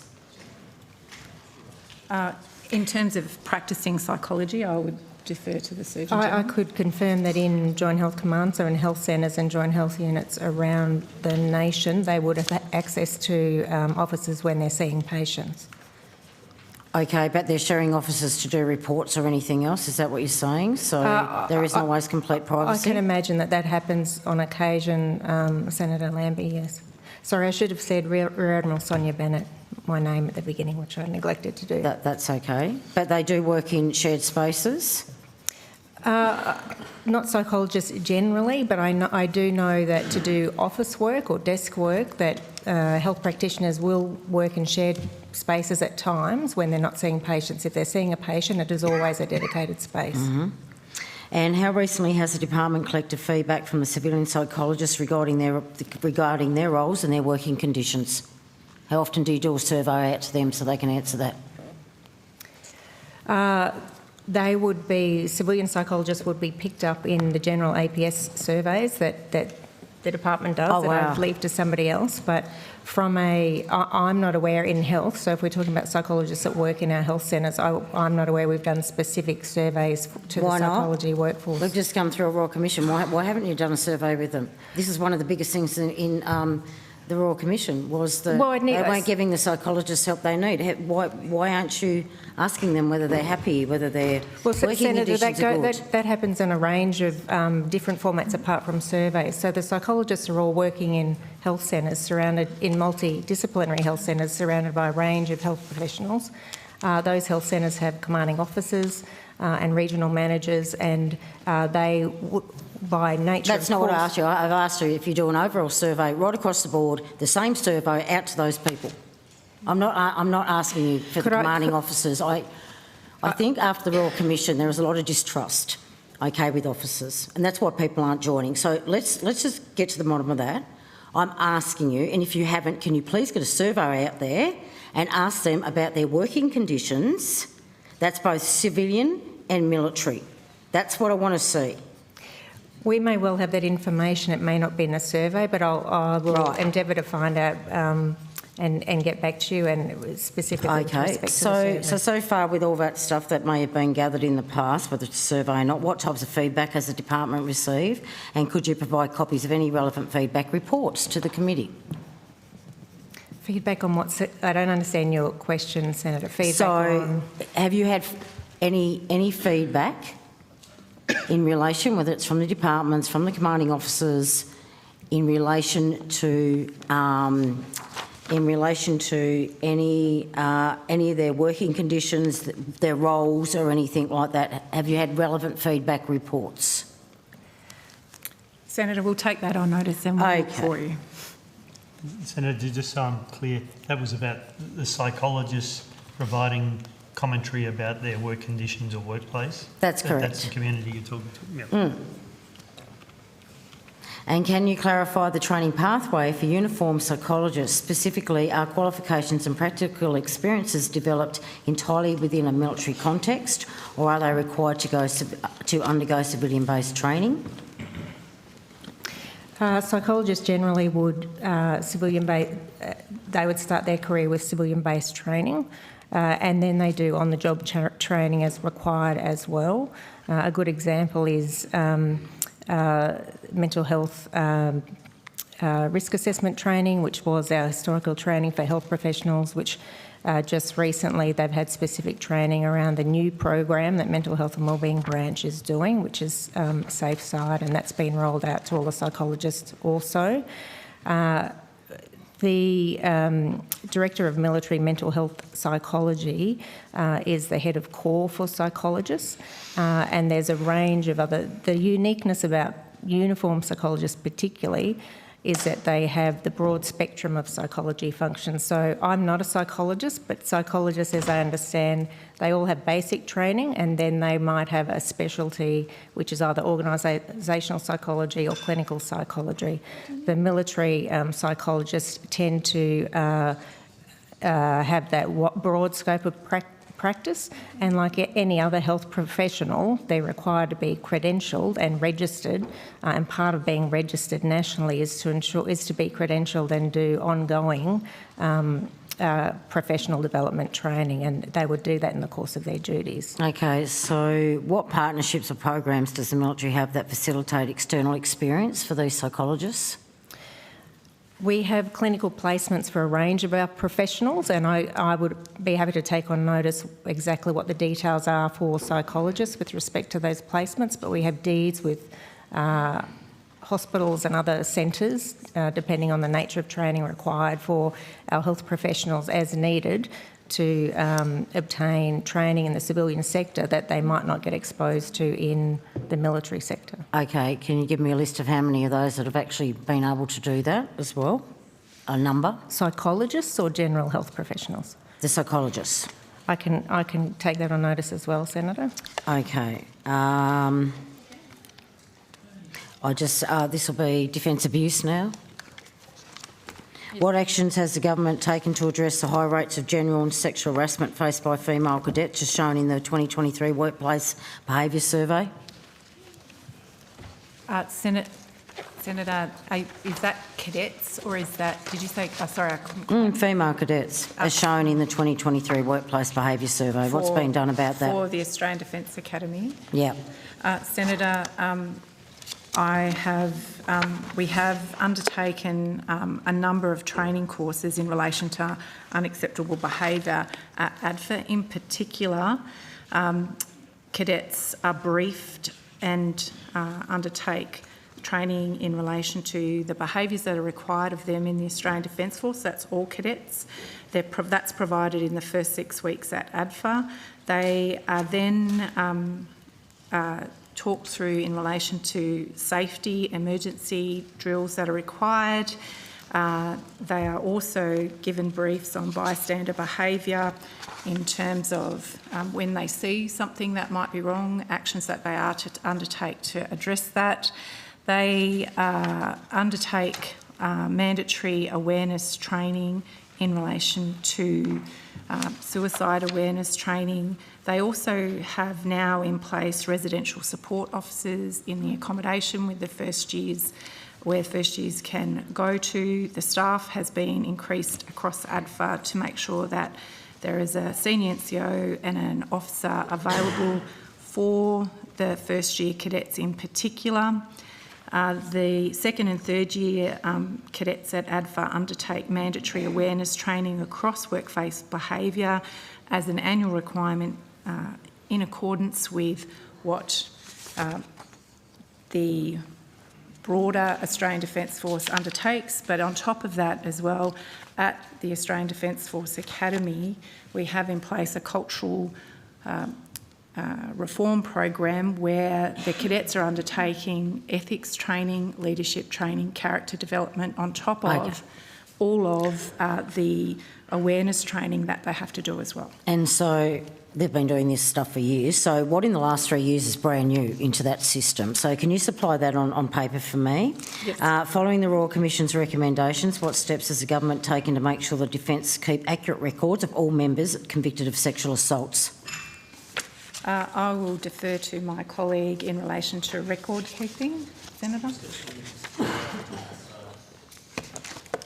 People will be very succinct with their answers. That'd be great. I can, Senator, indicate that where there has been sexual assault, our preference, and we ask through a trauma-informed process the victim's wishes, if they to have that dealt with through the civilian police system so that it can be tried in civilian court.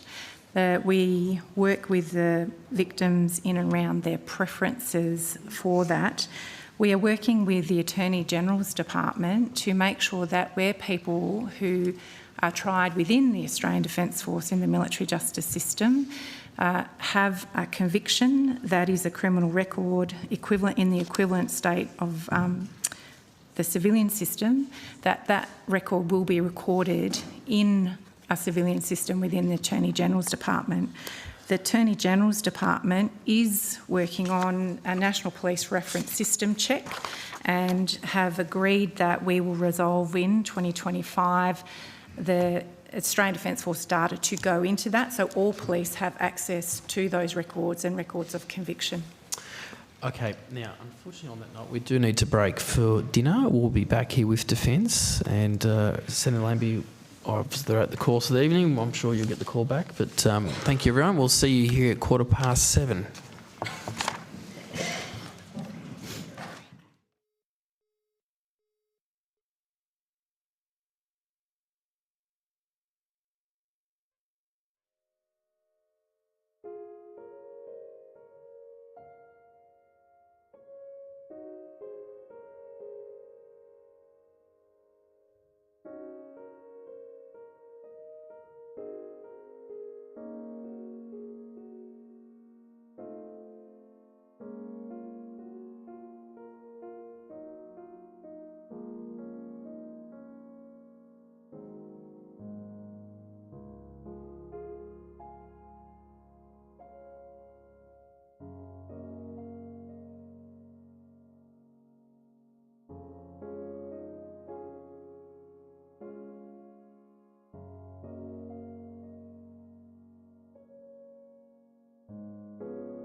Where's broadcasting? There we go. All right. Welcome back, everyone. Hope you had a lovely dinner.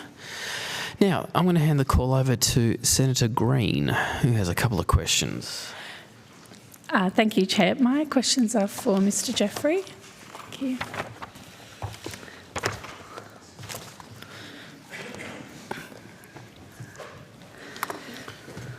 Yeah. Where are we up to? Hello, Mr. Jeffrey. It's cracked open. Mr. Jeffrey, over the last couple of estimates, as you know, there's been some exchanges across this table and some untrue and pretty extreme claims have been made about Australia supplying weapons or ammunition to Israel, and you've cleared up those mistruths a number of times. But I wanted to clarify a few things with you on the public record again today, if I can. I'd like to start with the calibrated approach that the government has outlined previously in terms of new export permits. At the last estimate hearings, evidence was given that Defence had approved 8 new permits to Israel since the conflict began, and that these permits were for items that supported the Commonwealth's own capabilities and would ultimately return to Australia. Have any more permits been approved since the last estimates hearings? Yes, Senator. There have been 12 permits with Israeli end users that have been issued since the conflict began in 7 October 2023. 2 of those permits have expired. So the remaining 10 exports that are open are there. They all relate to support for ADF capability. Okay. And so since the last estimates, those numbers mean that there's been an additional 4 permits? That's correct. Right. And to be clear, these are all for items that support the Commonwealth's own capabilities and will ultimately return to Australia. That's a description you've given us before, but would you mind explaining that again? That's correct, Senator. Yeah. So the export permit, the Defence Export Controls, it's a Commonwealth regulator that sits in the Department of Defence. It is responsible under the Act, under the legislation, to ensure that any good that is on the Defence Strategic Goods list, which includes military equipment, components of military systems, and dual-use items require a permit before they're exported. So that includes anything that the ADF that the Defence Department is seeking to acquire for the ADF, and that we need, in acquiring it, we need to return it to its original manufacturer for repair or overhaul, or for introduction of new capabilities. Sure, but these will ultimately return to Australia. That's correct. They're not forced another. They're not. Yes, that's correct. Yeah. Yes. At the last estimates hearings in June, the government indicated that it was undertaking a process to scrutinise the pre-existing export permits to Israel. For the sake of clarity, Mr. Jeffrey, can you confirm whether this process this is the process that you referred to in the last estimates? Thank you. There's been a little bit of media reporting recently, I think in The Guardian, in regards to this process. Are you aware of those reports, Mr. Jeffrey? Yes, I am, Senator. Okay, and the process that is referred to in the media reporting, which was described by Senator Shoebridge as being secret, that is the same process that you talked about publicly at the estimates hearing in June. That's correct, Senator. Okay. Right, so it's the same process that was outlined, and to be clear, none of the active permits were for weapons or ammunition. That's correct, Senator. The process that Minister McAllister spoke to last time the department appeared before this committee was that the government directed Defence to look at all existing or extant permits that were issued prior to the onset of conflict in October 7 last year. And the reason the government asked us to do that is because the onset of high-intensity conflict in a destination country obviously affects how we would make assessments in relation to permits. Sure. And so what the government was asking Defence to do was to ensure that any permits that are currently open and that were made, where the judgments were made prior to the onset of conflict, that we apply a contemporaneous lens over those assessments to ensure that they would continue to be assessments that we would make today. Now, on the process, so this is the same process that we were talking about back in June in this very room. Can you update the committee on where that process is up to now? I can, Senator. So, as I said, it relates to the group of permits that are currently open, and the decision to grant those permits were made prior to the attacks on 7 October. We looked at those permits. We provided advice to government, and government has responded to Defence in the bulk of the contract, or the permits, or the majority of the permits. The government has directed that Defence take no action in relation to those permits. A smaller component of those permits, around about 16, the government has directed that Defence either lapse or amend those permits, and then the remainder we are still working through that list as any decision to amend or lapse permits involves very close consultation with industry. Okay, and Mr. Jeffrey, are you able to confirm how many permits you're seeking to amend or lapse? At this stage, we have the direction to lapse or amend 16 active permits. Okay.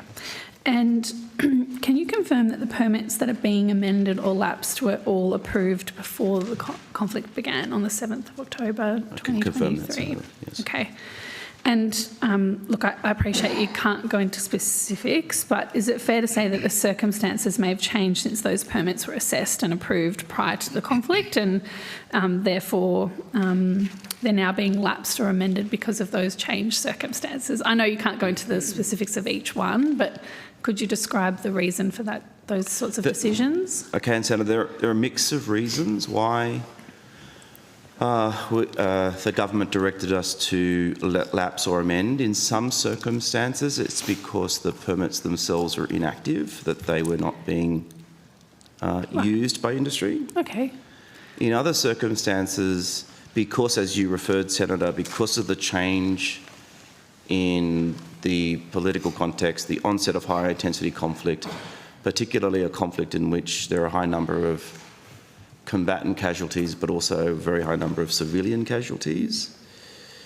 It imposes a much tougher test on the decision to grant a permit. And as we've said before to this committee, under the legislation, for Defence to recommend the government agree a permit application be agreed to, we have to be very confident that the export would not be in contradiction to Australia's national security or other international obligations. And so when there is a conflict, it's more difficult to make those assessments. So in some circumstances in relation to these permits, we're lapsing or amending them to remove Israel as an end user because we just can't be confident in relation to some of those permit applications. Okay. And when does Defence expect this process to be complete? We haven't put a time... Oh, and sorry, I should say, not amending and lapsing, but just scrutinising the permits themselves. We're in the process at the moment. We expect the process to be done relatively soon, but I'll ask my colleague David Nockels, who runs it day to day. He will be able to give you a more precise answer. Thanks, Mr Jeffrey. David Nockels, First Assistant Secretary, Defence Trade Regulation and Industrial Collaboration. As Mr Jeffrey said, we're in the process. He indicated that there are 16 permits that we'll need to lapse or amend and a smaller number remaining. So we will probably take another month, perhaps two, just to ensure that we're engaging appropriately with industry players. Okay. And can I just ask about the public reporting of export permit data? Moving away from that process, Mr Jeffrey, can you outline the way Defence publishes its export permit data? So we do report export permit data or data in relation to the export control process. The Deputy Prime Minister asked Defence since the last estimates hearing to look at how we could provide more data on the process. As you indicated, Senator, we're obviously conscious of a high level of community interest in how this process works and the legitimate desire to be confident that Australia is applying a process consistent with its domestic and international legal obligations. And so we're seeking to address that by applying a greater level, as much transparency as we can to the process. But also, I think it helps address some of the misconceptions or misinformation in relation to the export control process. Right. So the government's taken steps to improve the public reporting arrangements with respect to this export data, and that's so that, well, for two reasons, because there's public interest, but to overcome some of those, I think you called them misconceptions, I'd call them mistruths out there. Yeah, that's the two reasons, Senator. Okay. Just one last question, Chair, if I may. I just want to ask about the Defence Trade Controls Amendment Act 2024. Can you outline to the committee how this legislation amends the Australia's export control regime? I understand the legislation introduces new offences which extend Australia's existing export control framework. Mm-hmm. What are those changes and how will they be implemented? It's probably a very long answer, but if you can abbreviate just answer it for very us. quickly, and my colleague David Nockels can also address this in more detail should the committee wish. But essentially, the amendments to the Act were necessary to build what the government has described as a licence-free environment for defence trade between the three countries, the United States, UK and Australia. That's a profound and seminal reform that the three countries are implementing through their respective export control systems to ensure that we can actually genuinely take advantage of the economies of scale and the capability benefits we can bring to bear by combining our strengths more effectively. That depends crucially on our ability to integrate our defence industrial bases and since all of our free trade agreements have carved out defence industry sectors, the process of defence industry liberalisation among three trusted partners was a big part of the amendments that the government brought forward under the legislation. The other two issues was if we're going to liberalise defence trade between the three countries, we need to ensure that the back end is rock solid, so that we can ensure that technology that relates to defence capability doesn't inadvertently proliferate. And so what the amendments to the Act, what they did is that they strengthened Australia's export control regime in important ways, in relation to two key areas, and I'll just ask Mr Nockels to explain them briefly to you, because they're important for the committee's understanding. Thanks, Mr Jeffrey. So the amendments to the Act, to the Defence Trade Control Act, there were four key aspects of what that amendment was about. First was the licence-free environment between the three countries that Mr Jeffrey's just referred to. And then there were three new offences, 10A, 10B and 10C. So looking at 10A, essentially that was what is referred to in the export environment as defence export environment as deemed exports. So there's an offence there if you don't seek a permit. The second, 10B, was about deemed re-exports. Similarly, if a permit wasn't sought in relation to that, that would be an offence. And then 10C, which was around the provision of services. So those were the three key changes, as Mr Jeffrey said, around strengthening the Act and also giving Australia, in essence, some extraterritoriality in the way that the Act operates, particularly as it relates to 10B. A lot of work has been done around that, particularly in terms of engaging with stakeholders, so co-design around what the regulations would look like, as well as the legislation itself. We ran numerous working groups multiple times throughout the year to help shape what the legislation, the regulations would look like, as well as a significant amount of work around education, outreach and shaping some of that education material. So those working groups were absolutely crucial in shaping that. So a significant amount of effort has gone into that. And then ultimately, what does this give us? 70% of ITAR-related products from the US to Australia are now licence-free, and about 80% of exports from the US to Australia under the export admin regs, so dual use, are also licence-free. So it really opens up, as Mr Jeffrey said, that trade liberalisation around defence exports between the three countries, and that's some 900 odd permits from Australia to the US and the UK that won't be required going forward, and approximately about $5 billion per annum worth of trade from those licences not being required. Okay. Thank you very much, Mr Nockels. Thank you, Chair. Thanks a lot, Senator Green. Now, Senator Birmingham. Thank you very much, Chair. Secretary and team, are you able to give an aggregate funding allocation for AUKUS across the defence budget? Senator, I might take a stab at this. It's always dangerous for a budget to question, Mr Jeffrey. Mr Jeffrey. Strategic stab from you, though. The CFO will come up, but and I'm specifically responsible for Pillar 2, and the government has funded the operation of defence of AUKUS Pillar 2 through a specific line item in the Integrated Investment Program. but all of the major projects that are taking place under Pillar 2 are occurring through programs of record in the IIP. And so, you know, to get to a total budget figure for Pillar 2, you would need to engage all of those different line items and collate them together. And the challenge with that, of course, is that they are it's ongoing expenditure.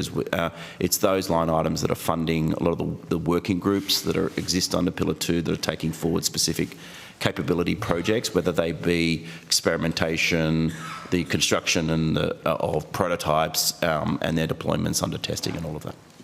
So the short answer is I can't give you a precise number, but on notice we could look at giving you indicative spends on particular items. And Mr. Jeffrey, just perhaps if Mr. Moore can tell us what the precise line item for Pillar 2 under the IIP is, but then also for context, I'm imagining that precise line item from what you've said would actually be significantly less than the aggregate of all of the actual projects. That's correct, Senator, yes. Because those projects cover a range of things, for example, maritime autonomy, and there will be a slice of it going to maritime autonomy activities under Pillar 2, for example. Yep.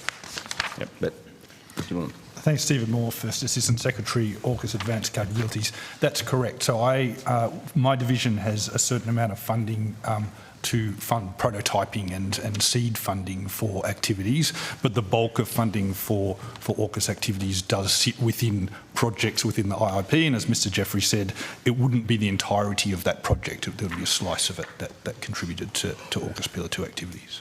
Yes, and depending on how Pillar 2 evolves, it will probably become harder and harder to define in some ways what's firmly within scope of Pillar 2. And certainly there will be national programs that absolutely work into the Pillar 2 space. Yep. But to that precise line item for the umbrella of Pillar 2, are you able to advise us what the forward estimates budget for that is? So the amount of money allocated to my division over the forward estimates is 148 million for that period. But as I said, that is for seed funding and for kind of to keep AUKUS Pillar 2 activities going. The bulk of it will come out of the IIP. Thank you. There are probably few areas at this stage where Pillar 1 is simpler than Pillar 2, but this might be one of them. Are we able to give an aggregate for the forward estimates commitments in relation to Pillar 1?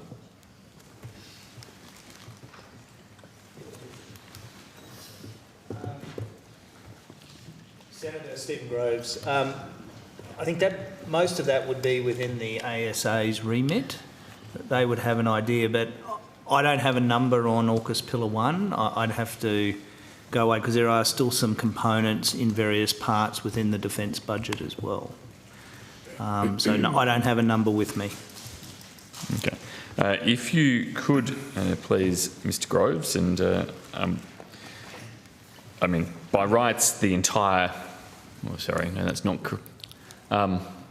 yes. Defence, as we've questioned before, of course, retains responsibility for Collins, operationally, sustainment, all of these factors. So, by rights, everything in the ASA budget, its totality, is actually Pillar 1, isn't it? Is there anything the ASA does that isn't Pillar 1 related? No, it would be all Pillar 1. Yep, so it's everything in the ASA budget, plus some aspects of defence. And my recollection is there have been some AUKUS allocations to DFAT and PM&C and other agencies too. Yep.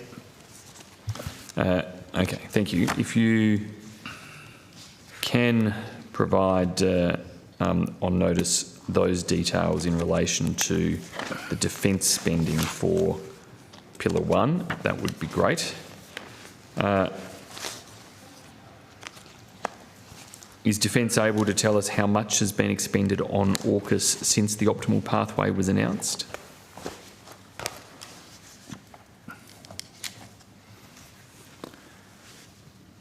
I think that would be a question best directed to the ASA, Senator. Yep. Okay, thank you.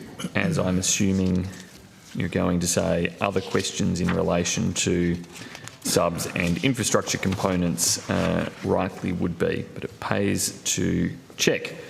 So we will make sure we pursue those with the ASA, thank you. In which case I'll take some questions onto the general purpose frigate program, if I can please.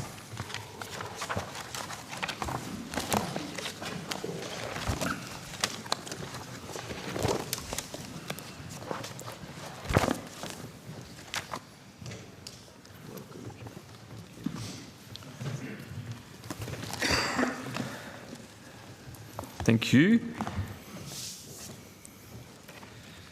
Does the current 10-year budget for the general purpose frigate program remain in the $7 to $10 billion estimate range?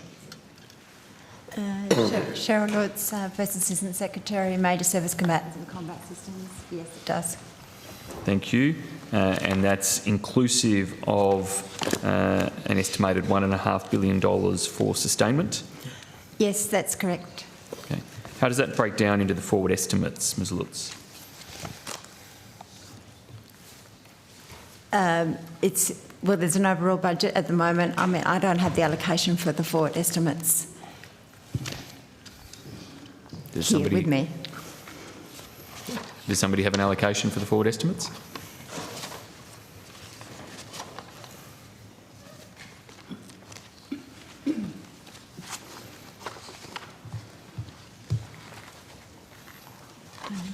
Hello? Senator Vice Admiral Mark Hammond, Chief of Navy. The forward estimates will take us through to almost the end of the decade. Under this program, the first ship is to be delivered likely before the end of the decade. That's the current expectation, but there's still some more work to be done between then. So triggering sustainment before then is still a bit of an open question. Sorry if my question was misunderstood. I'll correct it then, Vice Admiral Hammond. Of the $7 to $10 billion total envelope, is there an allocation in the forward estimates, and if so, what is that? I appreciate the sustainment component may well be beyond the forward estimates or almost exclusively. That I understand that. So, and thanks for that, Vice Admiral Hammond. But we'll have to get that. The $7 to $10 billion is for the next 10 years. Yes. I can't give you the allocation for the forward estimates. I don't have that on me. I'll have to provide that to you. Is there somebody here who can help with that? The next 4 years is the normal budgeting period. I appreciate the IIP runs out over 10 years, but we do, in terms of getting to more specifics. Mr Groves is coming. I don't know whether he's looking confident or not. Looks can be deceiving. Developing almost a sports commentator tone at this point in the year. It's a long few days, but we're not done yet. I'm going to disappoint you, Senator. I don't have the number either, but most of it's unapproved at the moment because we haven't gone through the approval processes. We'd have to see whether we've got the unapproved provisions, but I don't have them on me at this point. Okay. Can I get the approved, unapproved allocation out of the IIP, please? I assume some aspect of it is approved. It's a very small amount that's approved at the moment, and I think it was only, I don't know, Ms Lutz might help me, but I think it was only around 10 to 20 million was approved as we were going through the tender Approach process. to market process, yep. Yeah. There is a subsequent approval going to government soon. But once again, that's to continue that work for a while. The rest will be unapproved. I don't know what it is over the forward estimates. I don't have it with me. Okay. Is there a total cost for the frigate program yet? I think I'll ask officials to respond. I think there are some cautions around providing detailed breakdowns of elements of the cost profile, because we obviously don't want to compromise the Commonwealth's negotiating position or commercial position, but I'll ask Ms Lortz to provide any information she does have. So at present, we're only at first pass. So we've obviously gone out for an initial tender and we've done the evaluation, and the decision is there with government. So there is no funding at the moment, so we haven't even been to the first pass. No approved funding for the production of the ships. Okay. Thanks, Ms Lutz. I thought the Minister, and you might give the response the Minister did. So to confirm then, in terms of the status, the approach to market, for which 5 manufacturers were invited to undertake that or participate in that on the 24th of May. Yep. Have those proposals been received? Yes, they all responded. All 5 have provided? All 5 responded to, yep, and went through, yes. Okay, thank you. What is the anticipated timeline for moving to that next stage and making a down select? As I said, Senator, the decision is with government for first pass. The decision for first pass is with government? Yes. Okay, so the department has concluded its analysis? We have concluded our analysis and our evaluation, yes. Okay, thank you. When was the deadline for the receipt of the 5 proposals? There were 2 deadlines. The first deadline was 4 weeks after the 24th of May, and the second was 7 weeks after the 24th of May, which I think was the 12th of July. 12th of July. I think, seems if appropriate I've for got today. my dates right. Okay. Thank you. And when did the department conclude its analysis and provide its recommendations to government for decision? That has just recently gone to government for decision. It is recently, days ago, weeks ago, last month, the month before? A few days ago. A few days ago, okay. Thank you. Thank you very much. Did the department make any variations during the approach to market to the objectives or other terms or specifications for the participants? Sorry, what do you mean by alteration or variations, Senator? Well, the 5 companies were obviously providing a proposal. Yes. Against a set of objectives. I think you gave us the objectives. Yep. In the last estimate: speed to capability, sustainment to transfer the design and build to Australia, sustainability and maintainability in Australia through life, compliance with risk management measures and controls in accordance with the standards that we have in our regulatory requirements, and level of interoperability with Australian and allied warfighting weapons, sensors and systems.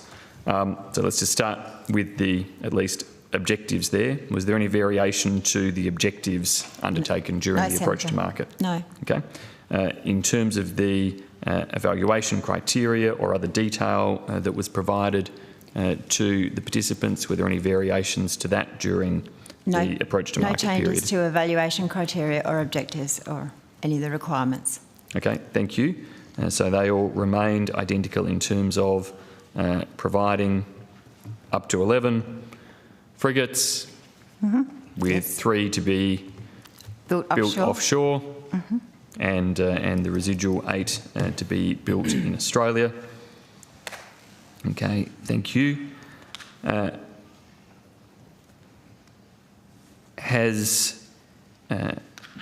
How did the government, the department, define to participants the limits around alterations to design that were applicable for these 5?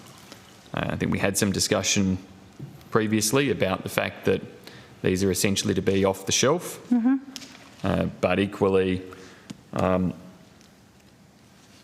level of interoperability being one of the objectives applied.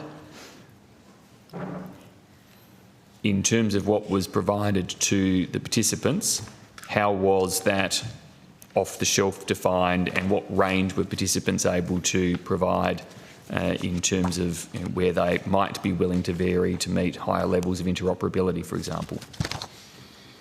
The participants were able to offer an alternative proposal if, along with the exemplar, so no change. Okay. If there were obsolescence issues or they considered modifications to the exemplar platform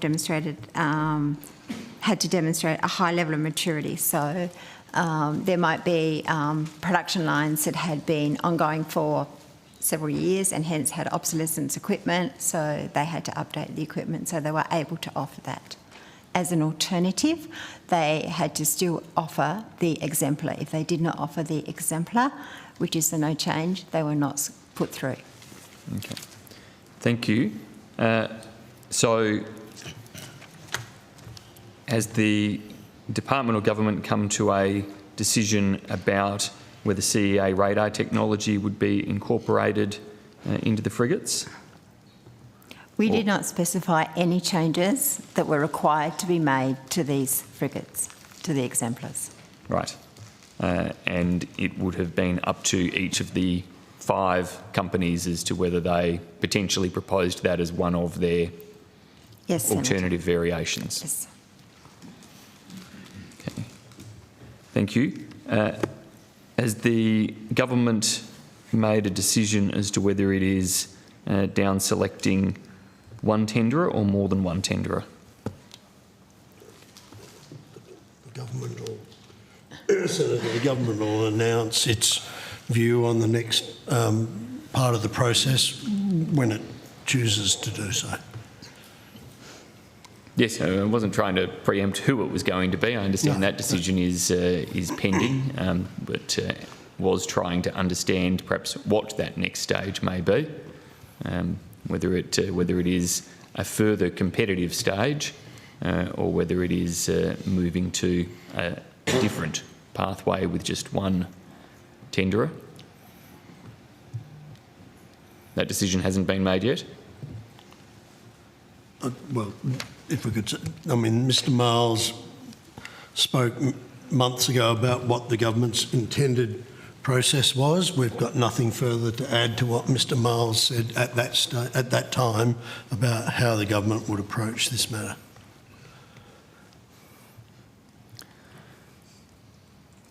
Okay, thank you. Mr Miles has said that, Minister Miles has said that the general purpose frigates plan is fully funded. Given the 11 frigates go beyond the 10 years of the IIP, is that correct? How can we be certain when we don't know what they're going to cost and have only budgeted within that 10-year range that it's fully funded for 11 ships?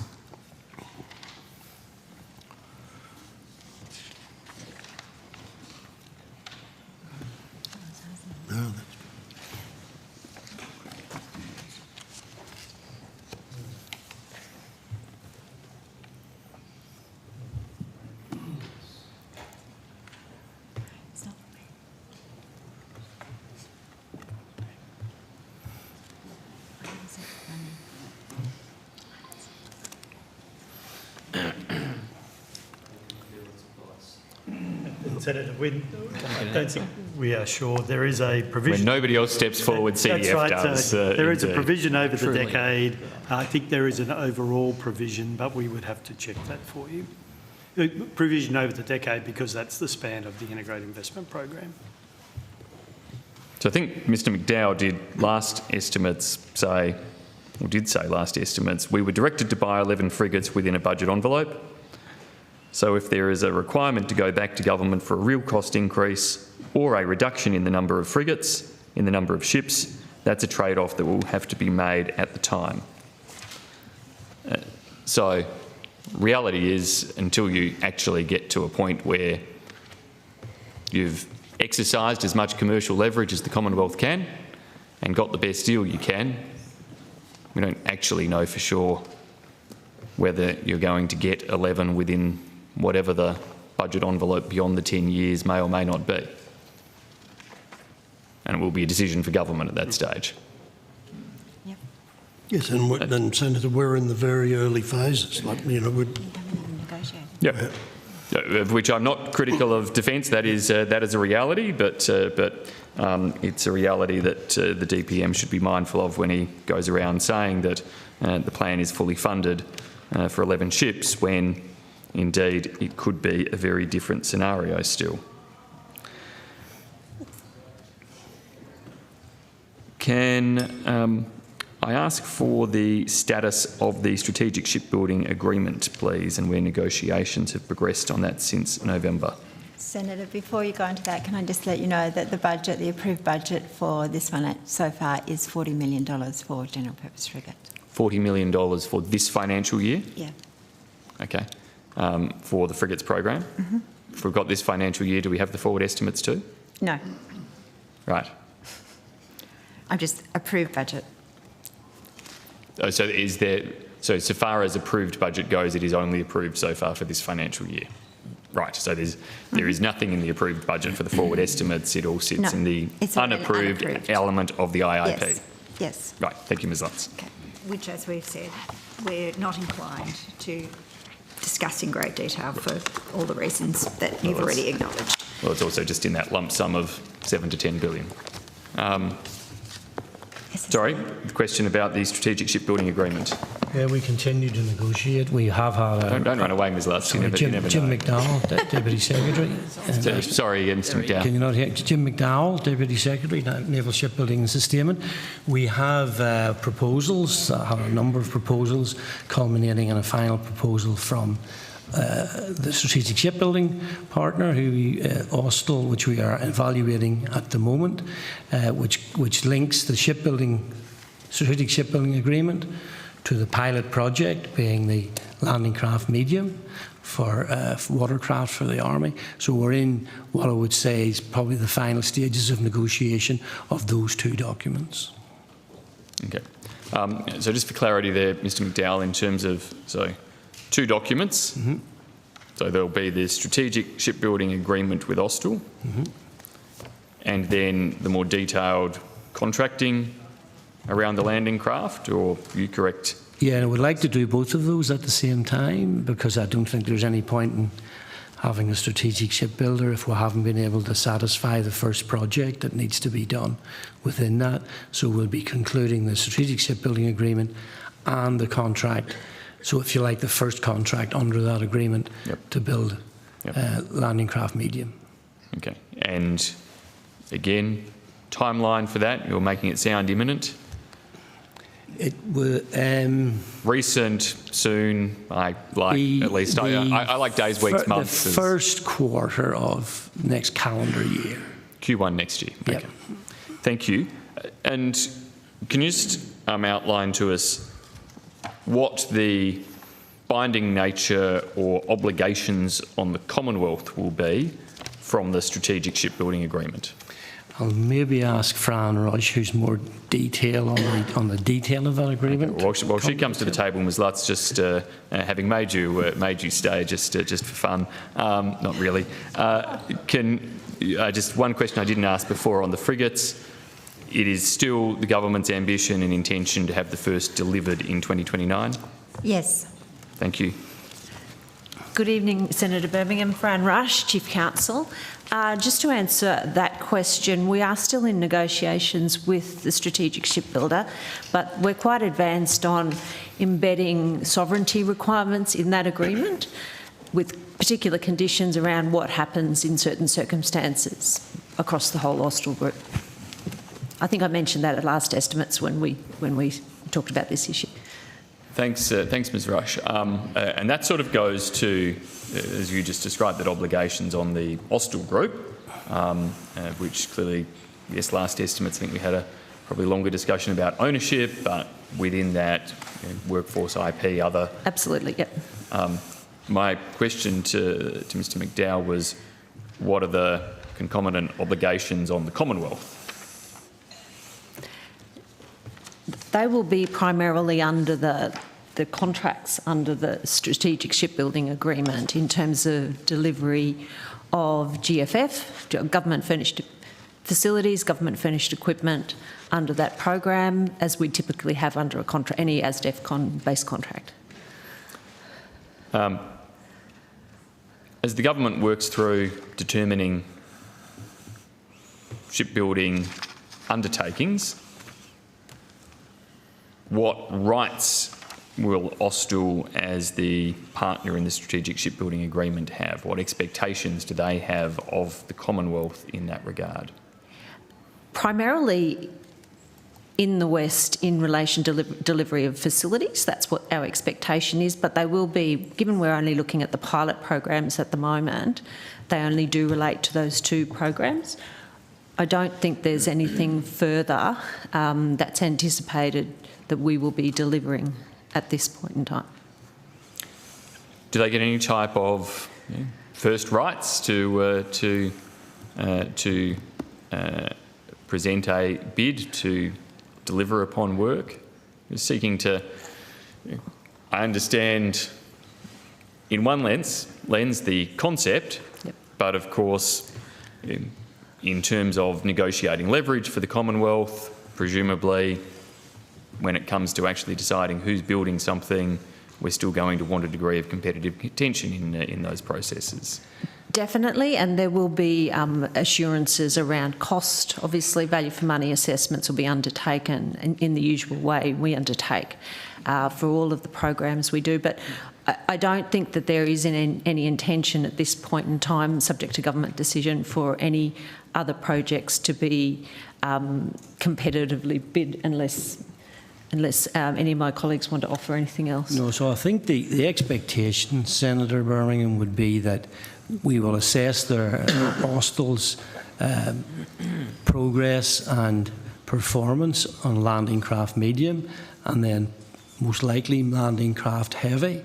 In the event that we believe that sufficient capacity has been developed by Austal from their current position to where we wish them to get to, they would then be the natural partner for the winner of the general purpose frigate competition for those vessels to be built in the West. And in that process, in the approach to market to date, in terms of the obligation for the remaining 8 to be built in Australia, have the market participants had to plan their offer and their bid on the basis that they will be working with another company to be determined by the Commonwealth, or are those aspects still to be negotiated in the next stage? It's clear to the companies that they will have to work with our strategic shipbuilding partner, who is likely to be Austal at this point, but we have not asked them to do any very detailed planning with regard to that. But in the next phase, that is certainly something we will be asking them to do to the level which they can in the time available. Okay. No, I think that's okay, Chair. I'll come back. But okay. Senator Reynolds will take my last question. I need to move the call around. Senator Shoebridge. Can Linda just take my last question on that? One question. One? Complete that one. Just one. On this. And then Senator Shoebridge. Good evening, everybody. Could I just follow on from that question? In terms of the answer with the strategic agreement with Austal, you mentioned facilities. Now, in terms of the government's recent announcement on the Henderson Defence Precinct, and we'll go into that in more detail a bit later, but is there a linkage between that and this agreement with Austal, or are you doing those as two completely separate? Because obviously it's related. One is an element of the other. The consolidation of Henderson was originally conceived as a surface fleet consolidation, both industrially and in infrastructure sense. It's only in the last iteration that it has become a much larger exercise with the ASA elements being, with the nuclear boats being included. So certainly we would expect in the Henderson consultation to come to an arrangement with regard to the facilities that will be used to build general purpose frigate particularly. Thank you. That's what I was wondering about, is with the transition in the 3 years when this plan's done, is working out how they will transition with no disruption to the projects underway. Yeah. Thank you. Yeah. Is there an ambition for the number of frigates within the decade? No. The exam question set was the delivery of the first vessel by 2029. Okay. We'll come back. Now, Senator Shoebridge, you now have the call. Sorry, was there a last vessel buy? If the budget in the IAP going over the next 10 years is for $7 to $10 billion for the general purpose frigate project, the first is being delivered in 2029. That's obviously not envisaging all of the 11 frigates, is it? No, I think that would be highly unlikely. So how many is that budgeting for of the 11? Well, we don't know until we get the detailed pricing from whoever is down selected. Well, how can you put a budget range if you don't know the number of frigates? Well, you do know the number of frigates. You do the total number of frigates, in the period in the next 10 years. But there is no set number to be delivered in that first period. But we do know that even the upper end of that range is not for the 11 frigates. It's for less than 11 frigates, but you don't know how many. Sorry, you have to repeat that question. Even the upper end of that range, the $7 to $10 billion, is not for all 11 frigates, but you can't say how many frigates it's for. Yeah, so some of them will be, and part of the pricing discussion will be, for example, the drumbeat at which frigates will be built, whether it fits into a current production line, whether they have to increase it, whether they have to space it out. So we're at a very early stage in this competition to be able to know the exact drumbeat. I just want, you've got a figure of $7 to $10 billion, yes. And I was asking how many frigates that's for, and you can't tell me. That's correct. I can't tell you because we have not less entered than into 11. Say that again. It's less than 11, but that's all you can say. It is very likely to be less than 11. Okay. Secretary, Donald Trump has just declared victory in the United States election. That throws AUKUS into disarray, doesn't it? That clearly throws AUKUS into disarray. Perhaps one of the most unpredictable people who could be elected as president. The president, of course, having so much sway over the treaty. Senator Shoebridge, the Australian government has made very clear that it is very much able and willing to engage with whoever the next president of the United States is and the next administration. We have very strong bipartisan support in the US Congress for AUKUS, and there are a number of members of the Republican Party establishment that we know are very strong supporters of the AUKUS initiatives. Millions of Australians are deeply frightened by the unpredictability, the extreme statements in relation to international conflicts that Donald Trump has made, and yet your position from Defence is nothing will change, AUKUS will carry on without missing a beat. Have you not been listening to what he's saying? Senator Shoebridge, I understand your interest in prosecuting this evening, but we've been incredibly clear that we are tying ourselves to Donald Trump. Look, Senator, I mean, it's disrespectful to talk over people, but also the Minister is attempting to answer a question. Minister.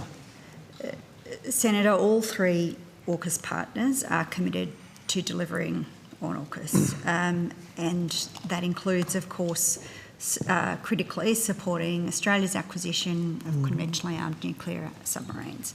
I understand that that is not a position that your political party supports, but the government has had extensive engagement across the political spectrum in the US, and we have been very pleased to note the broad bipartisan support for AUKUS. This evening, the Prime Minister put out a statement. He has issued his congratulations to Mr Trump, to President Trump on his victory, and made the point that we are old allies and we are true friends. Those are the words used by the Prime Minister. We expect, as the Secretary has said, to continue to work constructively with the United States, and we respect the decision taken by the people of the United States. This is a man, Donald Trump is a man who has a close relationship with Vladimir Putin, which he boasts of, who says that he will, regardless of the wishes of the people of Ukraine, bring that conflict to an end, no doubt on Russia's terms, as rapidly as possible, who has made incredibly unpredictable statements about inviting Russia to attack NATO allies, and you say that it's business as usual under AUKUS. Do you really say that, Minister? No. Given what Donald Trump has said just in the last 12 months? Senator, I really don't have anything to add to the comments I have already provided. We've been really clear that it's a long and deep relationship with the United States, and in particular in relation to AUKUS, we've really welcomed the bipartisan support that we've observed in the United States through our engagements. Are you comfortable with Donald Trump being the Commander-in-Chief of United States military, which will have thousands of Marines posted in Darwin, nuclear-capable B-52 bombers at Tyndall, nuclear-powered submarines at HMAS Stirling, and secret listening and surveillance posts such as Pine Gap in Australia under the direction of Donald Trump? Are you saying that you and the Albanese government are comfortable with that situation? It's not our choice. Well, there's a number of elements of that question that we would characterise differently, not least of which the joint facilities operating in Pine Gap. However, I don't really have anything to add, Senator, to what I've already said. I mean, the Prime Minister has been clear, the Foreign Minister has been clear, I have been clear this evening. I understand that you have a different position, but we've been really clear about how we intend to approach this relationship and the significance of the relationship. To be clear, Minister, my party, the Greens' position is it's incredibly reckless and dangerous to not at least revisit the AUKUS relationship now that a man so obviously erratic, unpredictable and dangerous has been elected to be the President of the United States. Don't you think you should at least revisit whether or not tying ourselves to the United States through the AUKUS deal is in our national interest now that Donald Trump has been elected? Senator, we will always act in our national interest, and I think we've demonstrated that through the series of decisions we've taken since coming to government in relation to our national security. So you won't be revisiting whether it's in the national interests of Australia to tie our military and our security so closely to a military where Donald Trump is the Commander-in-Chief? There will be no Senator, review in the national interest given this result. Senator, I have answered your questions. All right. Any other areas, Senator Shoebridge? I do, yes. Okay. Thanks. Just a few more minutes there. In previous estimates notes, this is about nuclear waste and nuclear waste disposal. I don't know who the right person is, Secretary, to deal with that.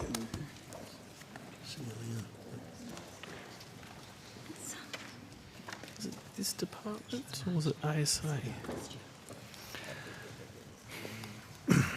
Senator, it's a little dependent on the nature of your question. Yeah. Many of these questions are best directed to ASA, but perhaps we can begin and officials can assist you if we're asking you to speak to the other agency.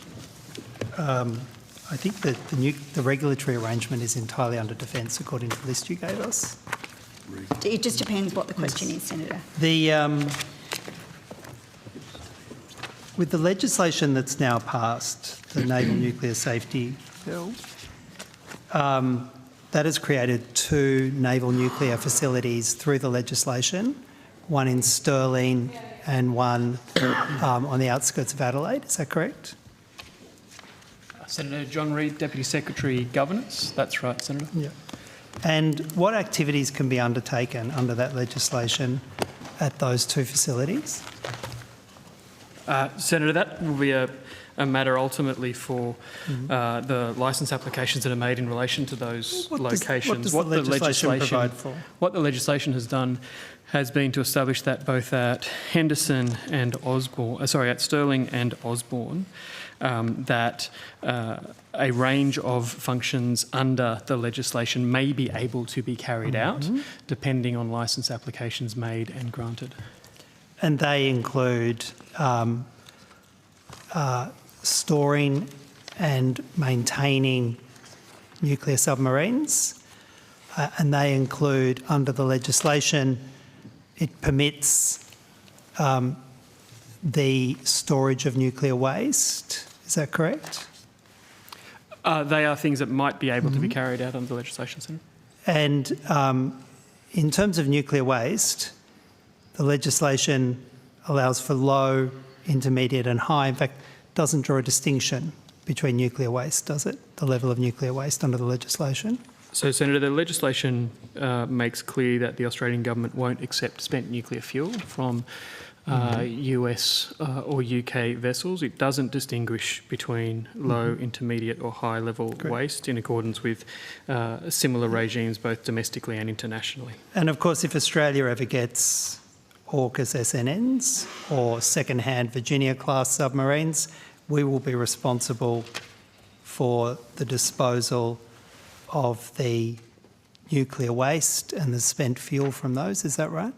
Senator, questions about the pathway for dealing with nuclear waste out of SSN, AUKUS or similar are probably best directed to the ASA. But the legislation would permit high-level radioactive material to be stored on those sites. That's part of the definition of nuclear facility under the legislation. It doesn't distinguish, does it, between low, intermediate and high? Senator, the legislation does not distinguish between high, medium or low. It does, as I say, restrict or indeed prohibit the ability for Australia to take spent nuclear fuel from US or UK vessels. But any other highly irradiated waste would not be excluded from, or highly irradiated parts obviously wouldn't be excluded by the definition of spent fuel. The only exclusion when it comes to US and UK nuclear waste is spent fuel. Is that right in the ledge? In terms of the legislation, that's right, Senator. In terms of how that will operate in practice, again, the ASA are best placed to speak to the different kinds of waste that may come out of our AUKUS program. Minister, have you told the people of Adelaide and Perth that that legislation permits licences to be granted for the storage of any level of nuclear waste in facilities so close to those major metropolitan areas? I'm terribly sorry, Senator, but I actually genuinely missed the last part of your question. Someone was coughing. Have you told the people of, has your government told the people of Perth, particularly of Fremantle, and Adelaide, particularly Port Adelaide, that the legislation has approved naval nuclear facilities right on their doorstep? And have you told them that that includes permitting activities, including the storing of nuclear waste with almost no restrictions on nuclear waste? Have you told the people of Adelaide and Perth this? I just don't think that that characterises the effect of the legislation, Senator. What do you mean, no restrictions? Well, the legislation doesn't prohibit, for example, the highest level nuclear waste. The only kind of nuclear waste that's prohibited from being stored on those facilities under the legislation is spent nuclear fuel from foreign vessels. There's no other exclusion. Have you explained that to the people of Perth and Adelaide? Senator, I think this has been explained to you before by officials. But in fact, the use of that term is quite important. The use of the term spent nuclear fuel closes a technical loophole that would otherwise allow Australia to temporarily store high-level radioactive material before, like spent nuclear fuel, before it had been technically designated as waste. It's the reason that we use that particular terminology, which is consistent with the terminology that's used in other jurisdictions, is actually to tighten the restrictions around what may be stored, rather than to enable a broader range of materials. You either misunderstand it or deliberately miscommunicate the effect of that provision. Minister, I believe it was well canvassed in the inquiry. I can see fellow senators nodding. Minister, you were aware of the fact that the UK, for example, has more than a dozen rusting, decommissioned nuclear submarines containing thousands of tonnes of irradiated nuclear waste in the form of machinery, reactor elements, not spent nuclear waste, which they have no solution to deal with, and they have been desperately looking for somewhere to dump that nuclear waste. Are you aware of the more than a dozen decommissioned nuclear submarines that just the United Kingdom has? Senator, is this leading to an assertion that we are going to be accepting spent nuclear fuel from other countries? Is this where this line of questioning is going?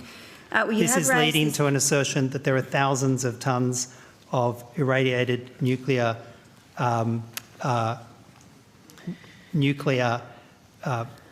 submarine parts and submarines, not including spent fuel, sitting, rusting in UK, for which they have no solution, and which, under your legislation that you've just passed, is not prohibited from being stored at waste facilities in Australia.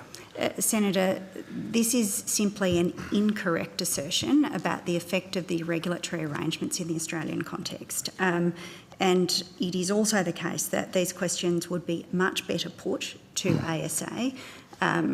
There are I am briefed on this, but it would be better if the officials from ASA, who have responsibility for describing the effect of the regulatory arrangements, were here to speak with you about it. Yeah. Just, Senator, I do need to move the call along. I don't know if Senator Lambie has any other questions. I do, actually. Thank you. You had, I think, 15, 16 minutes. So I need to move the call along, but I will come back to you, Senator Lambie. Yep, I've got some... let's see what we've got. I've got some... Actually, I want to talk about the missiles, if I can. Is there a particular set of missiles? Just all of them. See here.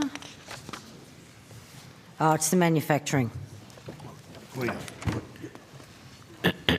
And then I've got offshore patrol vessels, ships, whatever Rex Patrick is in.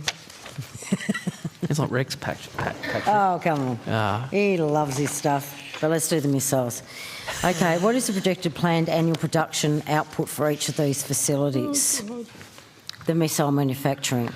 So, what do we... Senator Dan Fankhauser, Acting Chief Guided Weapons and Explosive Ordnance. The government's recently made a number of announcements about new manufacturing facilities, including up to $850 million partnership with Kongsberg Defence Australia to assemble and manufacture the Naval Strike Missile and Joint Strike Missile at a new facility that will be established at Williamtown, just north of Newcastle. At full rate production, that facility is forecast to have the capacity to manufacture around 100 missiles per annum.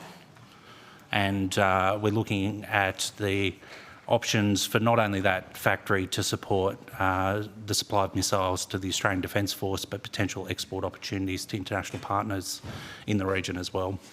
So what term has the government or Defence committed to or agreed to enter into a contract for to in how many years? Like how long does this go for? Is there a contract that says this is going to go for so many years, or...?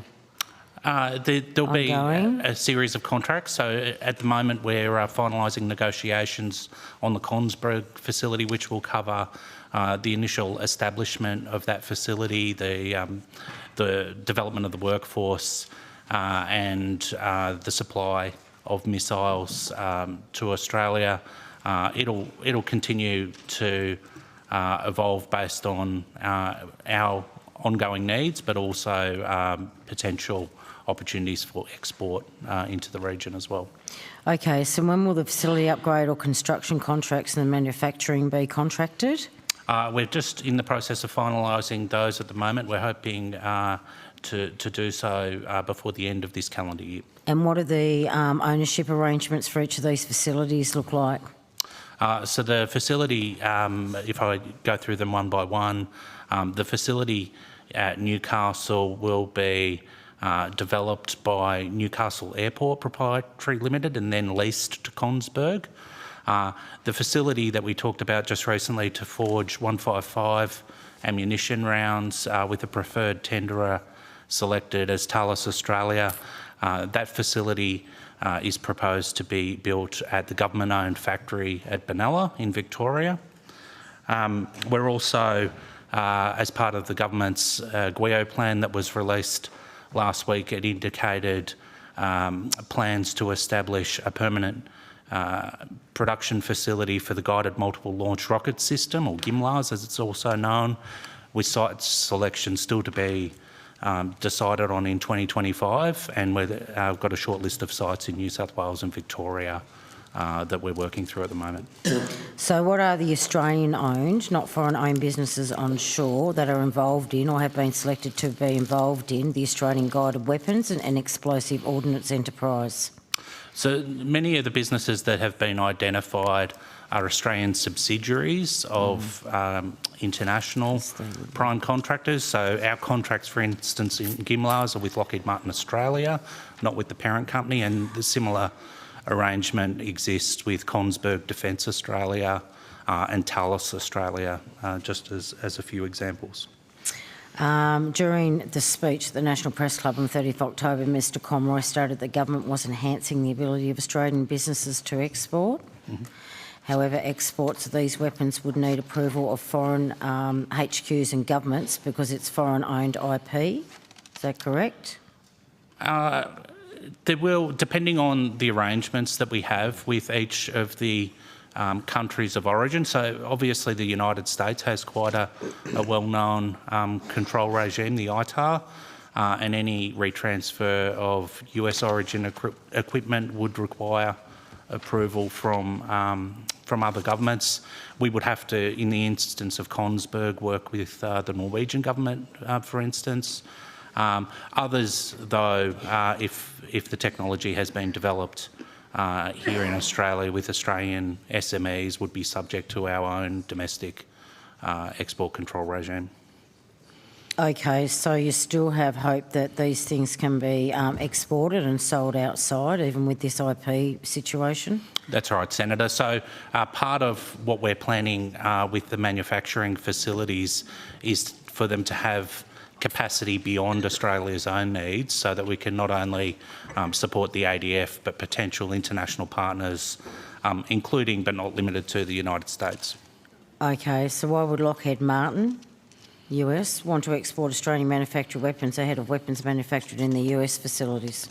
So at the moment, for the GMLRS missiles that I mentioned earlier, we're seeing high demand globally for those, largely driven by the ongoing conflict in Ukraine and the number of other international partners who are acquiring the system that fires those missiles. So the production rates within the United States are struggling to keep up with that increase in demand.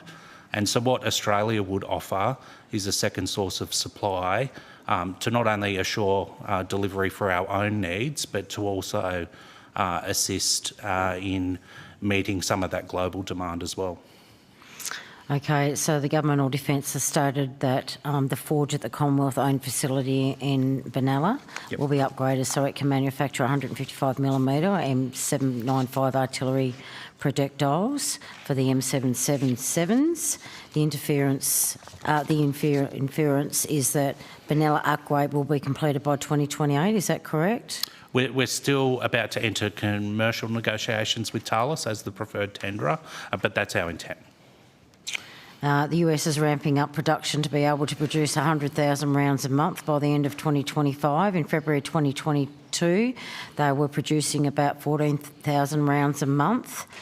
They were at 28,000 rounds a month in October 2023. It has been estimated or reported that Ukraine has fired up to 8,000 rounds a day from their artillery, which does include the M777s.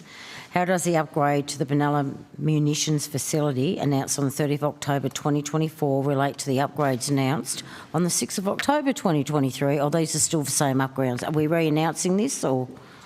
No, the announcement last week was in relation to establishing a forging capability for the 155mm rounds, the variant, as you indicated, that's used by the US Army, the US Marine Corps and the Australian Army. We currently fill imported projectiles with Australian-made explosive material, which is manufactured at Mulwala, which is about an hour north of the Benalla facility. Okay, and what's your estimation that how long will the upgrade take to complete? The upgrade of the Benalla facility, subject to successful commercial negotiations, we're expecting will be completed by 2028. And what is the expected total cost or roundabout cost of the upgrade? That's still subject to negotiations. And will this be fully funded by the Commonwealth? It will, and it's worth also noting that the facility at Benalla, even though it's operated by Thales, is owned by the Commonwealth. Oh, okay. So we will own the forge and production capability once it's upgraded? We will own the facility and all associated plant and machinery on the site. Okay. So Thales won't compensate the Commonwealth for the use of the facility? It's just that you're going to own it. What's the go there? Yeah, these are still to be worked out through the upcoming commercial negotiations. Just as a separate example, they also operate the explosives facility at Mulwala, and any excess capacity that can be sold on the commercial market, the Commonwealth receives a royalty payment for. So there is benefit that flows back to the Commonwealth from any export or commercial sales. Okay, and how much will the upgraded facility utilise automation for the production and movement of munitions? So many modern production facilities, including some of those that you referenced earlier in the United States and elsewhere, do involve high levels of automation. This is to take individuals out of some of the more riskier elements of production, particularly with explosive material, and it also helps to drive efficiency and increase production rates. So we'll be looking to leverage that innovation and automation as well. So you're saying that will produce 15,000 rounds per year from 2028? With the capacity to surge up to 100,000. Okay, well, I want to talk about the surge. When will the ability for the forge to surge to 100,000 rounds per year be completed? Potentially by 2028 if we exercise that option. Oh, okay. So you'll be able to do that. You'll be able to do that as soon as that's open. If you wanted more, you could actually go to that 100,000 rounds per year. And again, these will be addressed in more detail during the upcoming commercial negotiations. Okay. What's the current or projected peacetime annual expenditure of 155mm ammunition by the ADF annually? So it varies depending on whether we're doing major exercise activities, whether we've got other capabilities coming into service will also be capable of firing these rounds. The 15,000 figure is based on Australia's general consumption rate, but as we're seeing at the moment, the worldwide demand is much higher than historic levels of domestic consumption, which are basically used for training and exercise purposes. Do you have an average? I think 15,000 is that figure that provides an average use rate for Australia. Okay, so that's your projection rate of expenditure into the future, is it?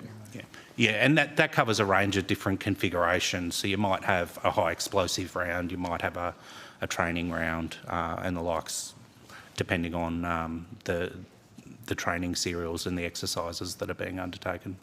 What impact did the 6, how do you pronounce that word? Is it hoisters? Housters? Sorry. That's right.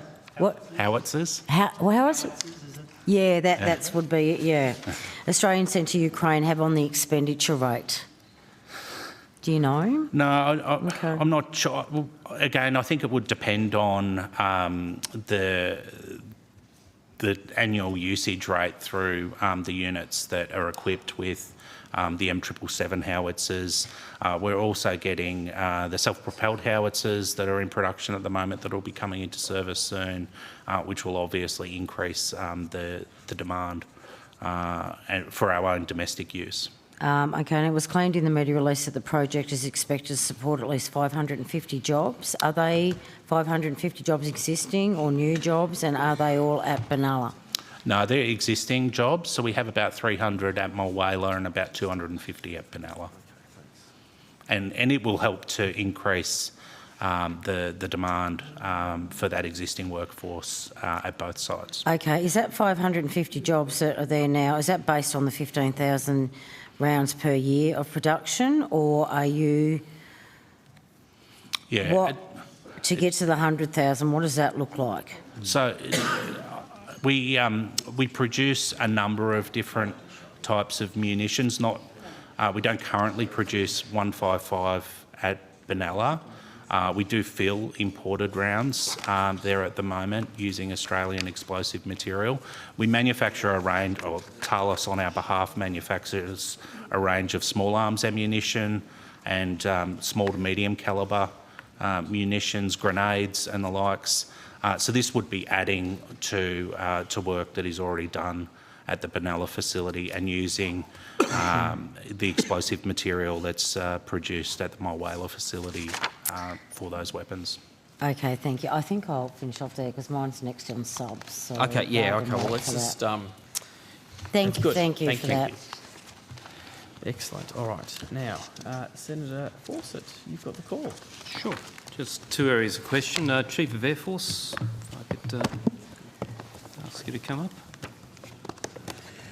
All right. Now, Claire, can I have a chat to you, please? Given it's your first estimates, I'd hate you to think you were going to get away without being called, so... Give him a hard time. Good evening, Senator. Good evening. Marshal Steve Chappell, Chief of Air Force. My colleagues would agree with you. And congratulations on your appointment. Thank you. Can I take you to Air 555? I've followed this with interest and reading a few articles in the media. There's a lot of discussion about the aircraft being fitted with a whole range of things that we won't go into detail here, but I have a question in terms of the status of the program, in terms of its certification, and whether it is on track to meet our expected performance requirements, both from a platform perspective, in terms of airworthiness, but also the systems performance that we're expecting. Obviously not expecting details on what the systems do, but just is it on track to enter service in accordance with our expected timeframe? Senator, thank you for your question. It's a developmental first type system, as I know you're aware, so there are some schedule and associated risks. I'm just going to ask AVM Ben Sleeman, Head of Air Capability, to provide a few details in line with your question. Okay, and then we may have some follow-ons from CASG as well. Thank you. Good evening, Senator. Air Vice Marshal Ben Sleeman, Head of Air Force Capability. As the Chief said, it is a developmental aircraft. I would summarise it as saying that is going to deliver the capability requested. It was replacing the old P3 EW variant with a newer equipment, very much baselined with US Air Force equipment, and it will deliver that equipment as we asked it to. Sure.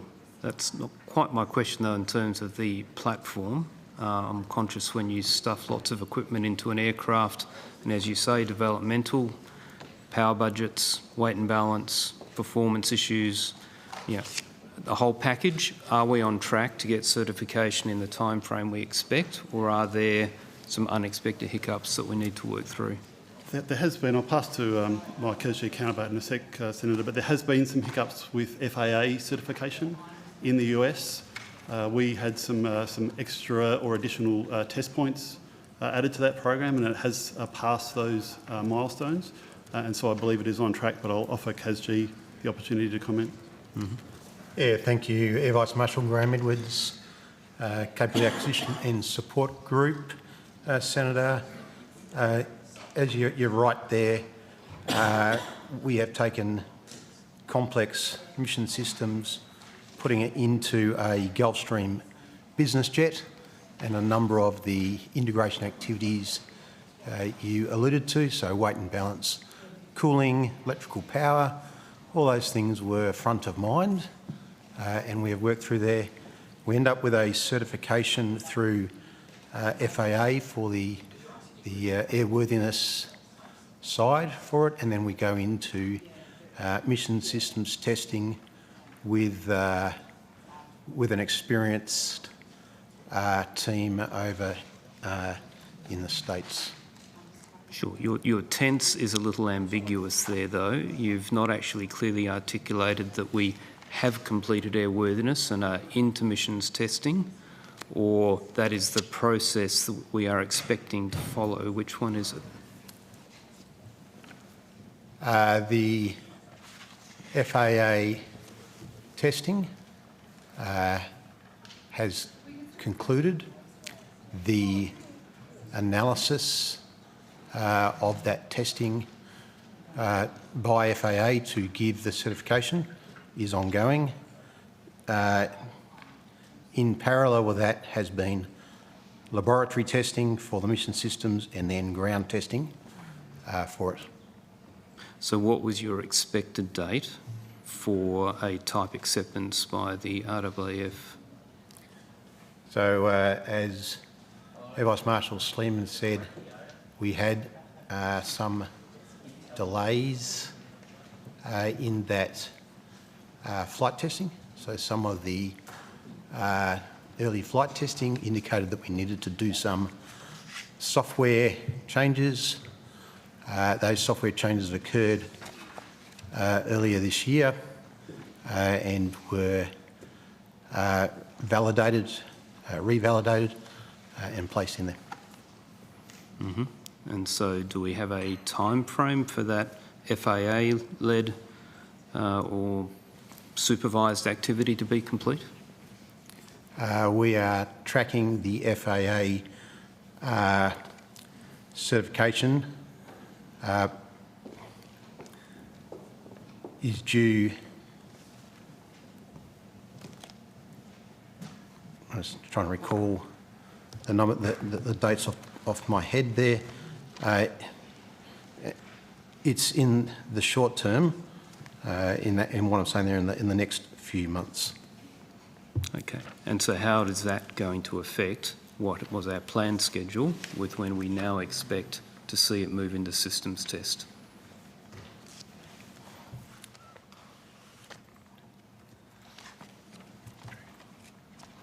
So let's look at